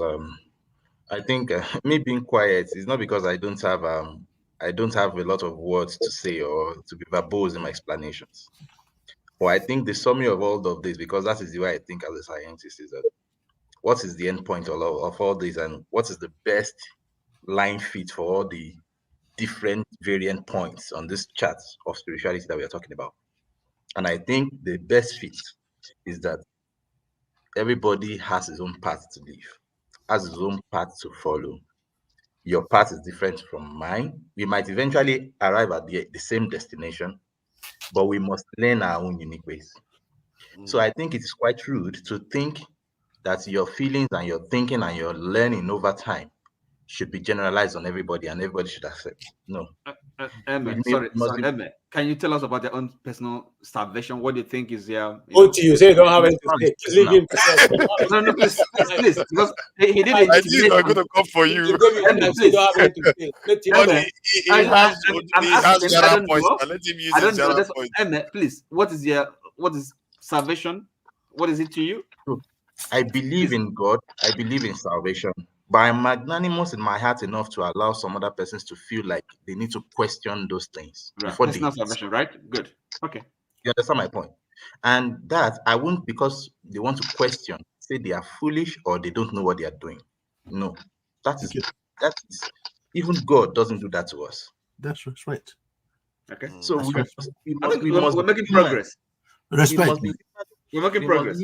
Enough to allow us to live as humans and not force people to begin to learn by other people's experiences. And that is one of the problems we have in the church in Nigeria.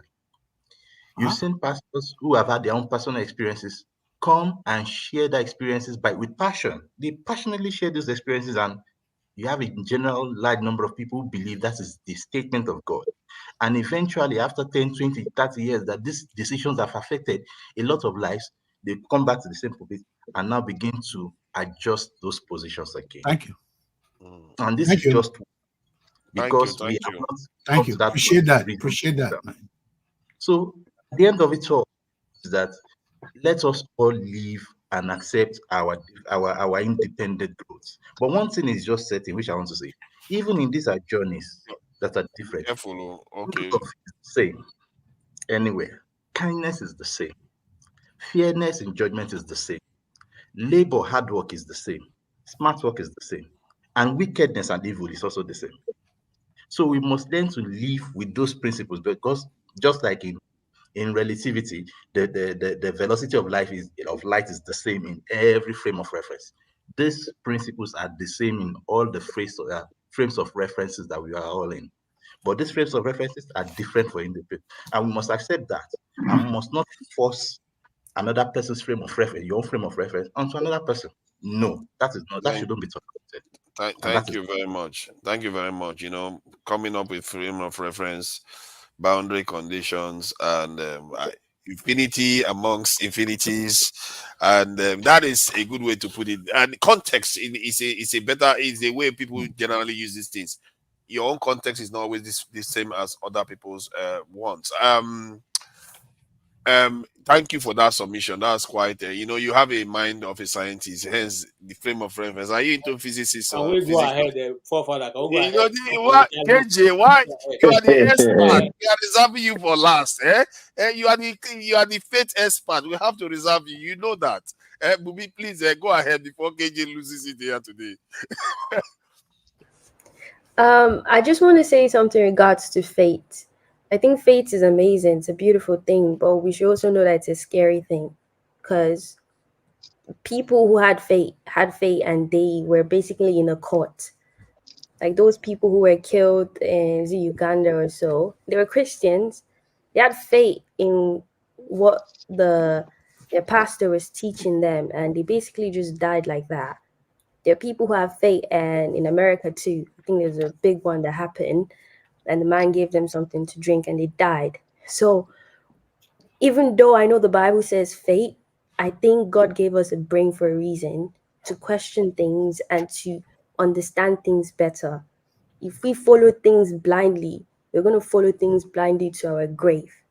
We should be able to have meaningful conversation. We should be able to have ways to back it up, and you can see it too with scientists.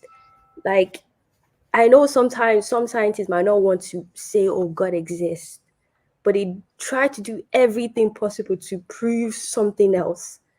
So they might not be following that other way blindly, but they're finding other ways to make sure they have concrete things to show for it.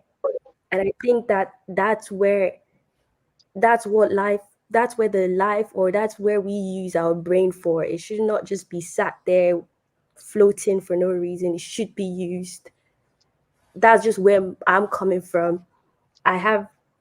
For anyone who is Christian, my submission has nothing to do against or say God or Jesus does not exist. It has absolutely nothing, but it's just coming from a direction that I feel like we have to do more than just say, oh, I heard someone, or and just come from like personal experience, because I can't know your personal experience.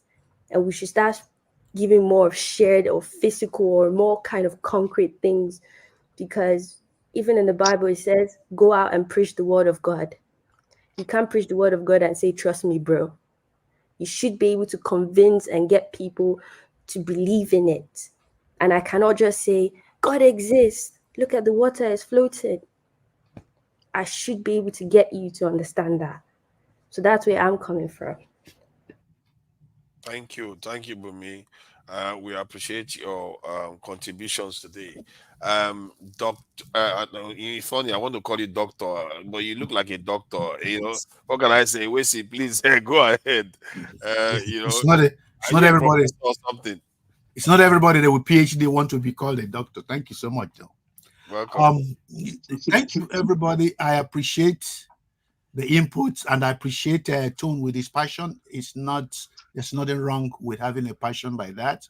When your faith is threatened or when people criticize you, because you've invested it emotionally. I was doing the same thing, and for clarity, I was one of the people that built the deeper life when I was growing up in Nigeria. And when I left Nigeria for United States, I was one of the people that supported strongly RCCG, Redeemed Christian Church of God. Today in Nigeria, and the first time, listen to this, the first time David Oyedepo, I think in 2001 or 2000 and something, the first time David Oyedepo visited Crefodola in Atlanta, I was one with my friend, Dr. Clement Moma. We were the few people that escorted this David Oyedepo to Crefodola Church the day they invited him to preach. Then he had nothing. Today, with the conflict in Nigeria, Nigerians have criticized each and every one of these pastors as fraudulent. So who is right? And that's my point. So the key thing I'm saying here is this. Just like Bumi, the young sister, was saying, you can be a Christian, you can be I have a lot of Muslim friends. When I was working in Nigeria, Elijah Aminu Kassina was the Commissioner of Public Opinion Commission, and I was his personal assistant.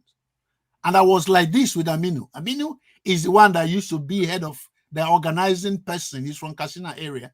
He used to be the one organizing Hajj operation. And I was a Christian. I was a born-again Christian at that point. And he trusted me, and I relied on Aminu to do a lot of things. So your faith does not mean anything to me. It's your faith. And that's why we call it faith. It comes in a different version. And it comes in a different form. And it's okay for you to have it. The only thing Bumi and I and other people are saying is your faith is your faith doesn't mean it's a universal thing. Okay? It's not a universal thing because it had flaws on its own. And the flaws of it has been clarified. And if you look around with Jehovah's Witness doctrine, with the Mormon doctrine, and as Bumi was saying, with Jim Jones, who was organizing Christians into a cult and took them to Guyana and then poisoned all of them. These are all people of faith. The key thing I'm saying here is this. Faith is faith. It's not knowing. When you have faith, you believe, but there is no evidence of what you believe. That's why people, you cannot even use the Bible to clarify the Bible. Or if you want to say, okay, let me show you that God is real. God, let me show you what God said in the Bible. Are you serious? You're going to need a literature to show me how powerful God is? There is no other way for you to clarify to me that God is real and God is powerful, except if you go for a literature. Why do I need a literature to understand the creator of the universe? And that has been the challenge nobody has ever answered. Because my Muslim friends say the same thing. If I show you in the Quran, you believe Allah. And I said, look, I want to believe Allah every day, but I just don't want to believe it through any literature. If there's any other way you can show me that Allah is powerful and everything, let's see that. Of course, I know if I kiss somebody in the name of Allah, I'm promised 7 virgins on the other side of the world. Man, sorry, your time has expired. Before I go and thank you guys, and then I'm gonna get off. I'll be accused of Bajue here. Before you go, before you go, sir. Yes, I would just like to thank you for coming on board in the first, and I hope you come on many more times. Listen, it elevates our inquiries. Jagun, maybe we need to connect through Facebook or something. And Me share Facebook. Okay, you don't do Facebook? No, sir. Well, okay, maybe one way or the We other. can meet here. We can meet here from time to time. No. I want us to elevate this discussion more than meeting here. We have a country. Listen, we have a country that's falling apart. The only people that can put it together is all of us here. It's not going to fix itself, and we have to be willing to sacrifice. People are dying to save their own country. All we do is talking. We can't just rely on talks. Talk is. Maska, can I ask you, because I don't know my own number? Please put the number for the chief to take, please. I beg your pardon. Okay, I will send it. I will send it now, Jagun. And forefathers, now that we are at it, me and network, we've been battling here. So let me quickly make my own submission. Yeah, please go ahead. 2 minutes. Thank you. I've even gone. Anyway. Yeah, you're here. You're here. I can hear you. Okay, mine is not too complicated. I think you forefathers said it at some point that we're all talking about the same thing. I believe there is a God. I believe there's enough evidence. I also believe that whatever religion you practice, you have to be very circumspect, because the same religion, people will have different. You see, KJ is laughing. You know, KJ, you are hiding me your progress. It's all right. Keep doing some of things you are doing. I speak the truth. I speak the truth. Please go ahead. KJ is merciless. This guy.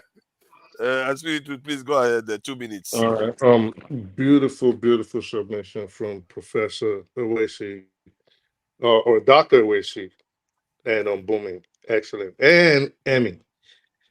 Is that, if that's how you pronounce your name? Excellent, because it all boils down to, again, what you believe. And the good doctor says something very profound. He said, what if a Muslim showed you in the Quran? It'll all boil down to belief without more. Just basing your point on literate text, usually waters down and negates the point people often try to make when it comes to the matters of God. And like I said, people abrogate themselves the power of God when they are just men. In Arabic, there's something called in Arabic there's a phrase. It says "Lakum dinukum waliyadin." So "Lakum dinukum waliyadin" basically means in Arabic, to you unto yours, and to me unto mine. Meaning there's no compulsion in religion. That's if I'm not mistaken, that's Surat Kafirun. If the white man, I'm going to booming now, if the white man ever did anything to Africans, and he did it real perfectly, it was the ability to brainwash us. And when people like Mr. Owisi bring up things like the Council of Nicaea, and the fact that, for example, there's no valid, provable chain of narration in the compilation of the New Testament, or even to a lesser extent, the Tanakh, which, of course, are what people refer to as the Old Testament. It ticks people off. The only thing Bumi and I and other people are saying. What you say? Your time is gone. No. No, I thought he wanted to say something, so I waited.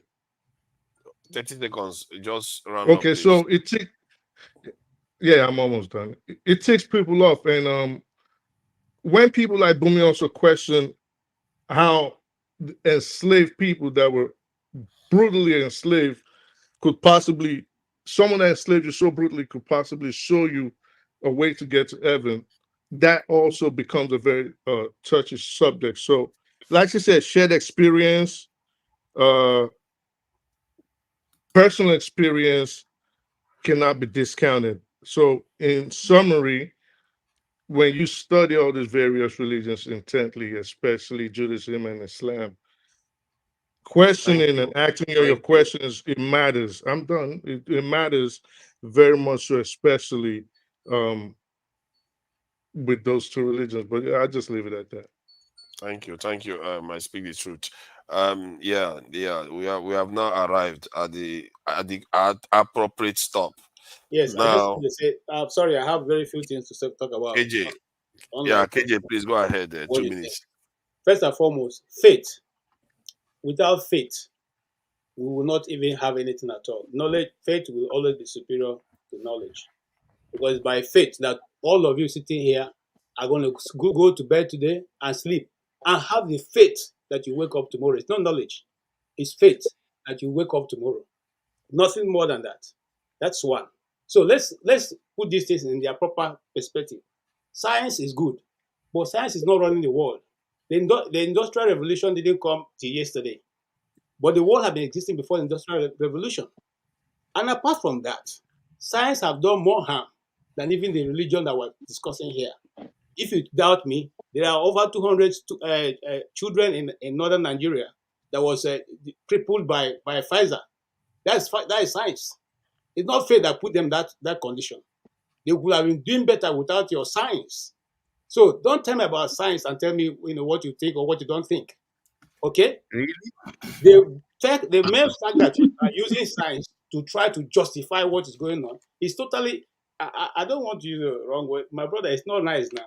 Let's look at it. If we are saying you have doubt, you are trying to find out empirical evidence. I posted a line for you, and why I decided to post that line, link at the backstage is because those people have been healed, and they have certificate to show that they went to the hospitals, and the doctors are speaking about it. It's there. They are not one, not two, not three, not four. You can find almost 50 of those links of people giving that account of how God meet them at their need, even when medical science have said it is all over for them. Let us put things in the right perspective. One man, there's a Hausa adage that one man danced in the market, they dash him money. Another man dashed in the market, they beat him up. Okay? So it is you could have tried faith, it didn't work for you. It does not mean that it doesn't work. I could have even opened a church and said to dupe every member. It doesn't mean that there are no people who are doing the work that God has called them to do. So when we lump everything together, and let me just say something. You see, someone like me stay here. I read Abu Rashid in The Light of Truth, the Great Message.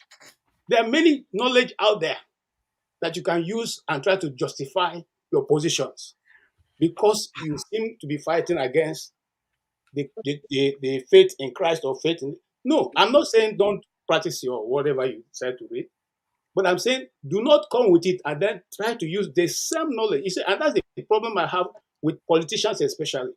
You are from the left, and everything you say is right. When the person from the right makes this thing, no, that person must be wrong because it's not from the left. You can't always be right. Only you. No, don't interrupt me, please. Can I? No, you can't always be the one who have the right knowledge and understanding. The Council of Nicaea, you know when I knew about that? We know that except those Christians who don't do research, don't know where. I mean, I read theater arts. My first degree was in theater arts. And there's something you are taught. When you walk into the theater, what you have done is, that's what we call willful disbelief. You have decided to suspend your understanding that what you're going to watch is not real for you to be able to enjoy it. And it happens whenever you pick your Hollywood movie. Thank you, KJ. You are telling yourself that even though this is acting, but you're going to believe it all the same. And that is how it is. Sorry, can you allow me? Let me. I thought you didn't want to say anything, Oti. Please, just a little. Your 1 minute. Somebody has borrowed your 1 minute. You have only 1 minute. Are we not suffering from science? The last pandemic. Are you not science? KJ, destroy the whole world. Okay, KJ, sorry, KJ. Okay, 1 minute. Oti, 1 minute.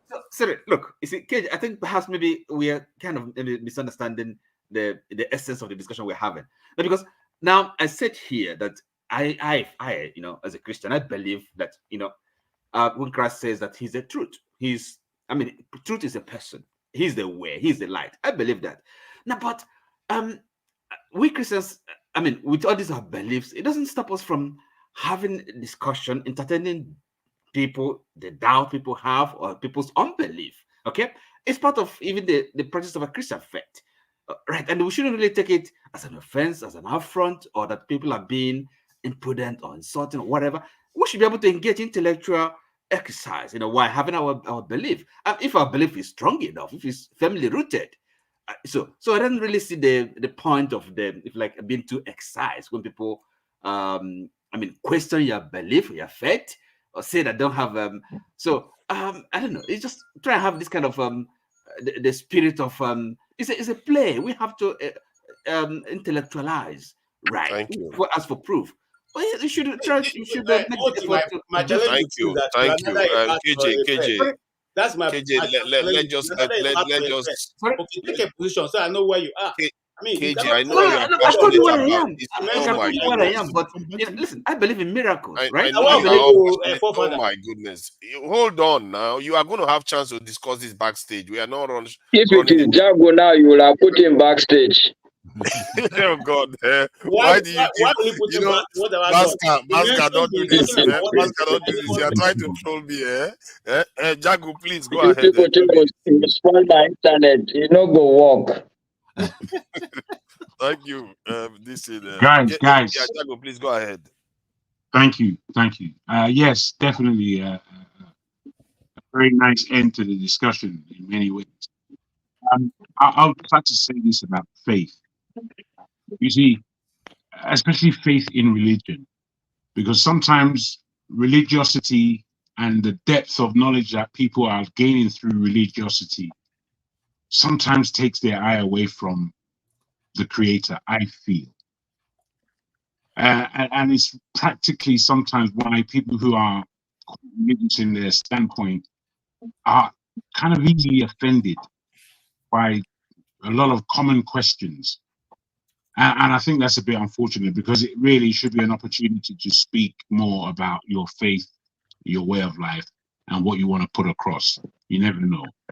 So I'm always, again, kind of critical when I see the behavior of those who call themselves Christian or Muslim, and they are so easily triggered by communal questions. And I feel it's a paradigm of religion itself. Now, I'll put it this way. I think by religion, you could get on the train, and with your faith, you are honestly going to Scotland from London. You're honestly going to there. You know by faith you're going there. But all of a sudden, you end up in Brighton, which is the direct opposite way. Now, this happens in faith. We have to admit it. Faith is not the all and be all. However, I believe that when we concentrate on what we believe to be God and what we read into it, and as our doctor has said, it is shown to you that this entity be real, because that thing can only be shown to you personally. It's not going to be shown to you in a big congregation unless that's what takes place. Most of these things happen very privately in terms of spirit. So I think it's important for us to really use these opportunities when we're speaking about religion and faith, and is there a God, is there not a God, or the position of the world today on a spiritual level. Are we behaving ourselves as human beings to human beings? Is there love? All these grandiose questions that we... Thank you, Jacob. Now with this quick word. All these grandiose positions that we put forward, and we're not walking it. And that's all. I don't know if anyone wants to say that they're walking it more than the next person. If you're not walking it, then it's like, really, do you have the right to even speak about it? Thank you. Thank you, Jago. Masca, Masca, please go ahead. 2 minutes. Okay. First of all, Jagun, your number is there. Can the gentleman see it? I got it. Thank you for doing that and checking for me. Okay. Secondly, I would like to appreciate everybody. For me, it was quite refreshing. So I really appreciate the fact that we are able to have these discussions, and at the end of the day, we are closing on very friendly terms. Now, just to summarize my position, it's a very simple position. I believe that there is God, and I'm a Muslim. I'm actually a practicing Muslim, and I try to read as much as possible. Now, what I do believe that we're all talking about, and forefathers, you alluded to it at some point, that we're all talking about the same thing. For me, I believe all that we are saying is that, yes, we all believe, whether even if you claim you don't believe in God, you believe in time and chance. You believe in something superior than you, something that you still feel it's in a way making things happen that sometimes you don't understand. I believe in that. The other thing I think we're saying is that don't believe everything that a religious leader tells you. This, I think, is what we're all saying. Because I'm a Muslim. My kids, I have daughters, they all go to school. But there's a serious Muslim cleric that says Boko is haram, meaning that Western education is haram. Yeah, you see. Okay.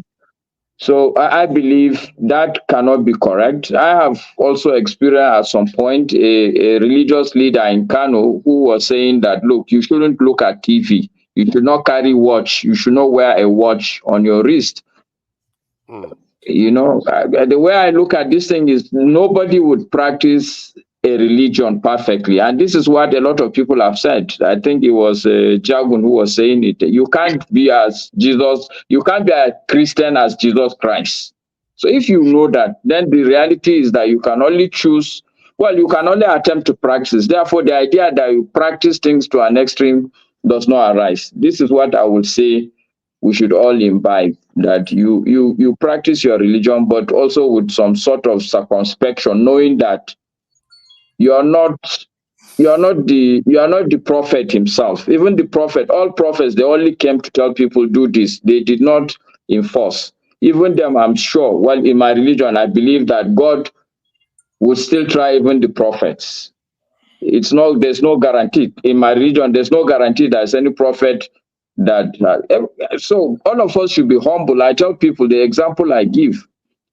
I drive a car. A lot of us will drive a car with pride, but you ask yourself, okay, you just bought this car, you're just driving it. What about the guy who invented the car?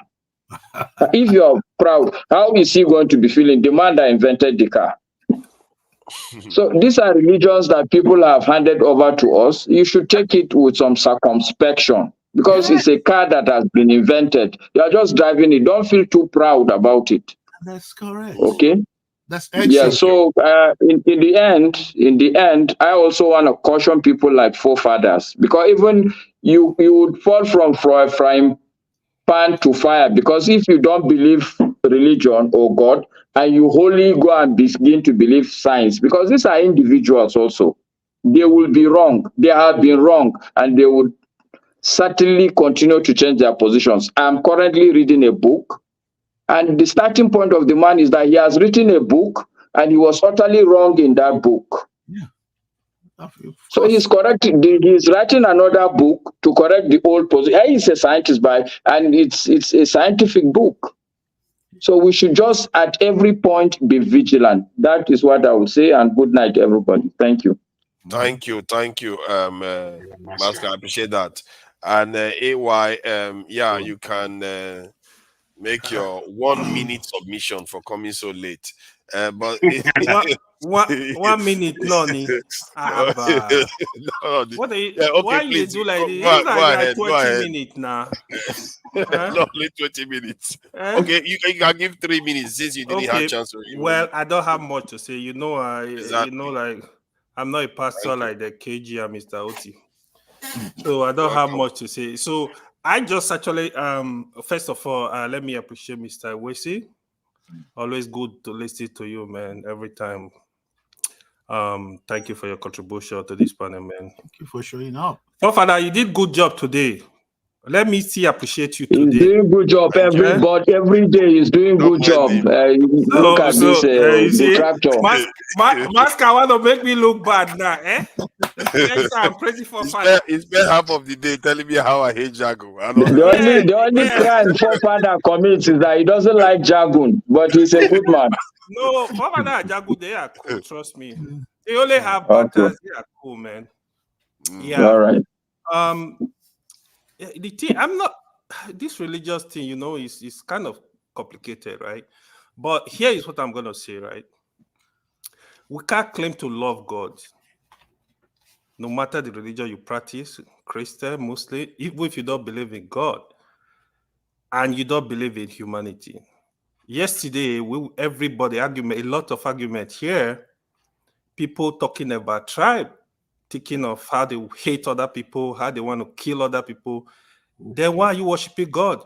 Some of them are here today talking about, how they believe in God. God is supreme. If you believe in all these things, why can't you treat human being like human being?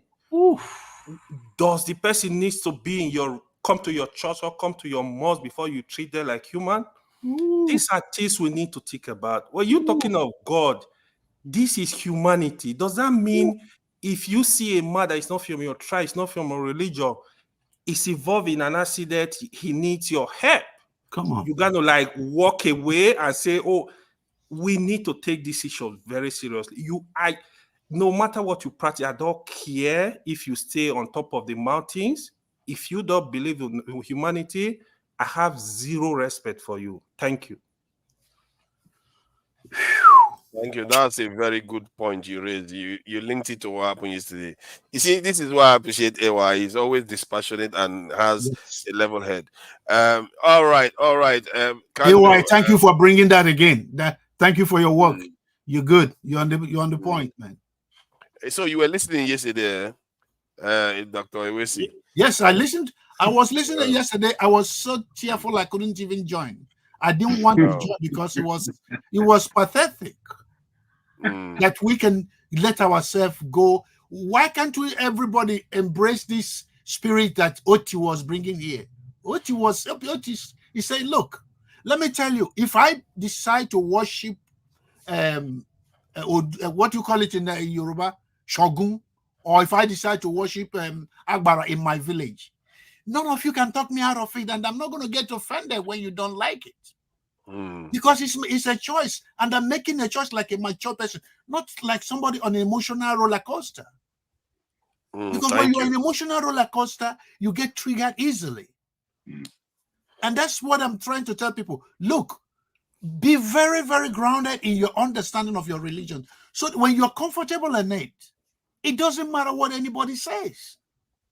And that's why if a Jagu goes to sleep and then he visualizes himself and he uses imagination where he's creating an aeroplane, and LSC, forefathers, Oti, Candle, Tone, AY, KJ, we come and tell Jagu, you see that thing you're seeing in your imagination is stupidity. Just go get a regular job. Jagu will tell us, guys, just sit back and watch me make it happen. That is being comfortable in your own self. Guys, learn how to do that. Because it's not only give you the strong place to be, so that somebody said here, Masker, before he left, he said, don't take everything any spiritual teacher teaches you, which is okay. But how do we know this? Don't forget that if you go and watch any of these videos of Nigeria, you see the poor people that sit in the crowd. They cannot be as articulate and as filtering as you and I, because we've been exposed to different things, to understand when the pastor is telling the truth or lie. Look at somebody like Adeboye. Adeboye came out and said that if you don't pay your tithe, you're not going to make heaven. Full stop. It has to take somebody like Abel Damina to come and debunk all those things. And then somebody, and then thank you. Let's not extend it so that let me say this before I walk out. Let me say this before I walk out. You heard your say. We are supposed to be rounding up. You see, now you got KJ going now. Nobody needs KJ going now. Okay. KJ, your faith has been validated, KJ. Don't worry. We know. You see, KJ, you have said whatever you like about KJ. If he believes in something, If KJ is supporting you, he's going to support you to the end. That's KJ. He's very firm in his beliefs. Kando, thank you for joining us. I don't know if you want to say something. 3 minutes, like yeah. Thank you, forefathers, for another wonderful job today. My faith in humanity is beginning to get restored. You know, I heard Mr. EHME, I heard Dr. Wasey, I heard Mr. AY, and my newfound brother. He's been my brother, but he became official today. Masca. It's me and him. We're from the same mama, the same papa. You know, I've always said this. All these people who talk about they boast about what they have. I've always told people this. Warren Buffett has 2 companies that manufactures planes, and he doesn't own a single one. You know, like Masca said, if you're going all crazy about the car you're driving, what about the person that invented it? What is that person supposed to do? So it's just really a mindset. And again, like I said, I like what Mr. AY just finished up with over there, where he talked about, you know, if you can call yourself whatever and believe whatever, but as long as you're not willing to love, no, not even love, you know, be empathetic towards other people. If you're not willing to do that, you're no use to me. Thank you. Thank you. I really appreciate everyone. You know, very well conducted the conversation. No, you know, it's really good. OT, I really appreciate you today. Well, this thing, you know, people enjoyed your contribution. Amy, I appreciate you too. Scientific approach to things, and you know, we have scientists, and we don't have chance to talk some of all these things. Maybe we're having chance to talk a bit of science and all these other things when this opportunity arises. I speak the truth. Thank you for joining us too. I really appreciate it. Everybody was brilliant today, apart from KJ, obviously. KJ is always there. No, but KJ, thank you. You know that KJ, you're my man. KJ is a believer. You don't mess with KJ. KJ, the word believer is KJ. Thank you for coming here, KJ. I really appreciate your time. Jagun, as always, don't mind the Masca. I appreciate your contributions. As always, you do give me pushbacks, and you know it's welcome. But let's try to keep it a bit more civil. I really appreciate the time. I think Jagun is the consistent person here so far. He's the most consistent. He's been here from the beginning to the end. Yeah. And yesterday too. I wasn't here yesterday. I wasn't here yesterday. Oh, you were not here yesterday? No, that's sir. interesting. Wow, that's all interesting. of that was your own fault and your own doing. No, I wasn't there at all. Okay, sorry. Maybe I'm remembering the ones before that. Yeah, AY obviously coming in late and making brilliant submissions. You know, that's cheating, really. But we'll accept the brilliant contribution. What are we going to do now? We have to accept it. Toad, thank you for your contribution. Toad also was here listening. Someone's asking for the link for the background. For the yeah. I think I've already sent it now. I've already sent it. Yeah, someone just asked for it now. Okay. I'm sending it again. Backstage link, and thank you for your contributions, Tone. You do get crossed down again, but in the end, it was still civil. Kando, I appreciate you. Thank you for joining us. I'm sure you guys are going to enjoy yourselves backstage. I really do appreciate the support you give, even when you don't have. I've been mean to Kando a few times, you know. And he's always like, you know, people like that. No, seriously, Kando will come on stage and for some reason, to me, of course. For the reason I will say something mean to Kando, I will as if, you know, and it's not necessarily he's just the person that was there, and he doesn't take it personal. We are used to it. Personal. That's it. He doesn't take it personal. That's really nice. You have to admire people like that because you need them to that they see beyond what you just say. They understand the. So I really appreciate the candle. And let me try to add a few of my own Somebody said points. my speech was from Google. I was just laughing. That's Florence now. They will always take the shine off it for Google. That's what they do to me, like ChatGPT, Google, and all the rest of it. So AI production, right? don't mind them. The topic was about heaven, isn't it? We're talking about whether it's real or not. And the thing about these things is that when people say faith, if God wanted us to do everything by faith, aircrafts would be flying by faith. I really think that what God wants you to do, He rewards it here on earth because He created the world for that purpose. And that's why when people did all the hard work to fly planes, what they were doing was studying the very fingerprint of, for want of a better word, fingerprint of God Himself, what He created.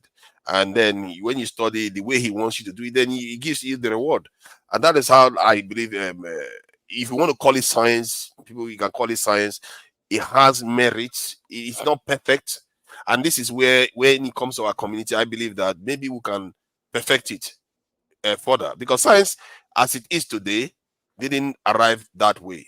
It was once infused into religion and a lot of other ritual practices, but now it's become separate from it. And maybe there is something we can do to it to take it, leapfrog and one step further. Because for better or for worse, this is what God has given us. He's given us the mind to learn these things for a purpose. We are supposed to use it. And questioning things is part of His will. If it's not His will, He wouldn't give you that. And evidence is part of His will. He's basically, if you start believing things and they're not there, you can walk into walls. You can imagine things and start running mad, because your imagination is what's controlling you. Hence, God gave you eyes to see so that you can see where you are going based on evidence. That's my take. And the more I think about this, the more I'm becoming more and more convinced, because I try to put myself in the remote past of our ancestors. How did they understand the world? If God didn't give them manifesto, how did they understand? How did they manage to navigate the world? It's by studying what they saw with all the senses God has given them. And I think there are ways. I believe in God. As a matter of fact, I've had a conversation with somebody that didn't believe in God, that ended up believing God. He said, but don't call it God. If you call it God, it means that you are defining it the way Christians define God, like a man or something like that. But a creator, he admitted that there has to be a creator, no matter what it is. So I believe in that, but I don't subscribe to the idea that somebody will just tell me there's a castle somewhere, there is something somewhere. It doesn't necessarily mean it's true, and at the same time, it doesn't mean it hasn't done a lot of good. Because a lot of people, because of their faith, they've done a lot of good in this world. Can I just say this? That they would never have endured because of faith. So it has done a lot of good, and we all know it has also done a lot of this about it. So I think who said it? I think one of us said it here, that we are all saying the same things to an extent, and people are free to believe what they want to believe, really. But I also say that maybe it's also good that we also look at evidence. Evidence is very important. Otherwise, you could go astray in such a long way that the damage to do you, there will be consequence to it in the experience you have in the world itself. So that's the way I will look at it. I think I've actually cheated. I've spoken more than 2 minutes, so I will stop there. Oh my goodness, the people want to talk about this in backstage. Okay, there are some people backstage. Let me just say, thanks to the people on the chat. Chai, thank you for joining us today, Chai. I see you. You are very nice today to me. I don't know how that happens when we are talking about religion. We are not talking about Nigerian politics. Tego, I see you there. Show, I see you. Boom Boom Ray, and I learned that Boom Boom Ray yesterday was I Speak the Truth, and it's on the platform too. Thank you for joining us. I really appreciate you. Lindy Way, I see it's Lindy Way Geekwo. I thank you for joining on Lindy Way Geekwo. CJ Okonkwo, I see you there. Adama, I see you there too. Thank you for joining us, Adama. Femi, I see you there. Malam Ifi King, I see you there too. Femi, I think I've mentioned Femi. Bami, I see you there, Bami. I like that name for some reason. Kando is on the panel and is on the chat too. I see you there. Florence Florence is the one that said somebody Googled the AY Googled this, isn't it? That's a very malicious statement. Florence Olaolu Ajayi, thank you for joining us. Olaolu Ajayi. A4 Real, I see you there too. Thank you for joining us, and you're also on the panel. Great submission. Who else is there? Let me go to the Black Experience. I see you there too. Equity, Fairness, and Justice. I see you there. Let me go to the people that donated. You know, a lot of people donated when I asked for donation. Actually, I really appreciate that. Colata, Oscar Blackstone, Colata, Mazi Prince with $10. Show with $10. Show is a moderator here, and he's also donating and working back. So, you know, people work hard. And Tato, thank you for joining us. You know, all these things. You know, we should be learning from all this, because what Dr. Rudolph has done is why people are working for him without charging him for anything. Look at the things show. The show is working backstage, donating money on the chat and all the rest. So, you know, there are things to be learned from. We should be learning from each other. Mazi Prince, thank you for the donation. Osita Dimma, he was on stage too. Thank you for joining us and for the donation. Ovu Project Freedom, that's electricity, donating, moderating, chatting, everything. I appreciate you. Thank you for the work you are putting in. As a matter of fact, this is his stream. He set this stream up. Sekou Kelly, he's been on the platform before. Sekou Kelly, thank you for the $2. Kulata, $20. That is a breaking streak. You know, Kulata is $2 now. This time $20. Thank you for the $20 donation, and that is well appreciated. Kulata, $5. Oscar Blackbone, thank you for the $5. Alexander Gomez again with the $5. Osita Odema with the $2. And who is that? A for real, which is AY, with his billion upon billion dollar donation. And we do appreciate you, AY. Thank you for joining us. I really do appreciate, you know, we are coming a long way in terms of the way we discuss these matters, and I really appreciate everyone for being understanding today. It could have gone sideways, really. It really could have gone sideways. So I would like to play us out with Majek Fashek, and I hope you all have a good week ahead. And some of these conversations have enriched. Some of these conversations. Everyone. Yeah, good night. Some of these conversations has enriched your lives. I hope you didn't come here to waste your time, even if it's a little bit of entertainment. But I actually believe it's important to have these conversations, because our scope and our view of the world expands it. You know, there's no harm in having a better view of the world. In every little thing, I learned a few things from the conversations too. So thank you all for joining us. Till next time, good night all, or good day. Greetings. Let's put it that way. And tonight, this gentleman will be making his network television debut. This is his most recent album right here. It's called Spirit of Love. We're very pleased to welcome Majek Fashek.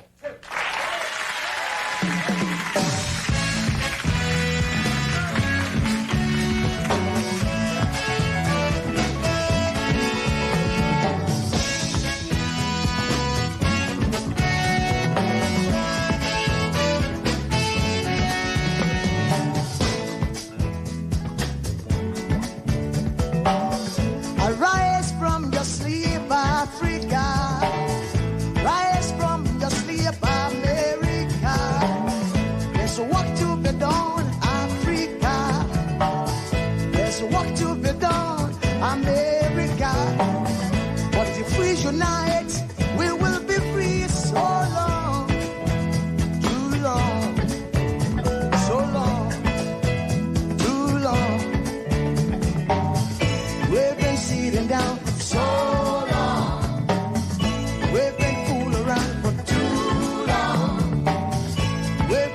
sitting down for so long.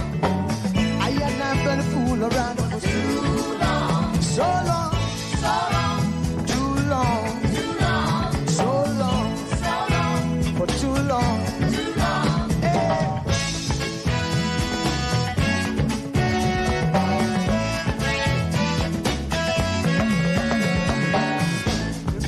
Remember, long time ago, when we used to live like queens and princess.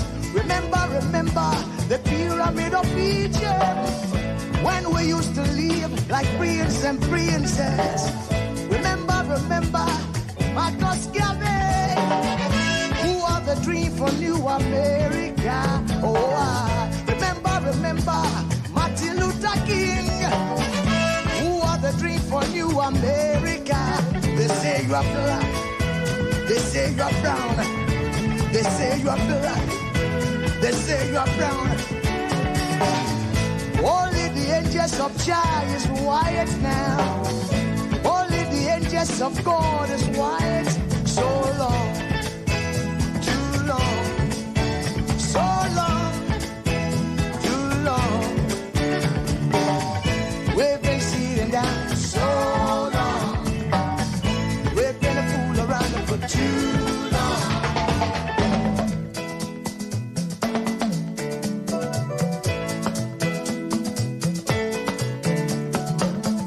Arise from your sleep, Africa. Arise from your sleep, America. There's work to be done, Africa. So much work to be done, America. But if we unite, hey, we will be free so long.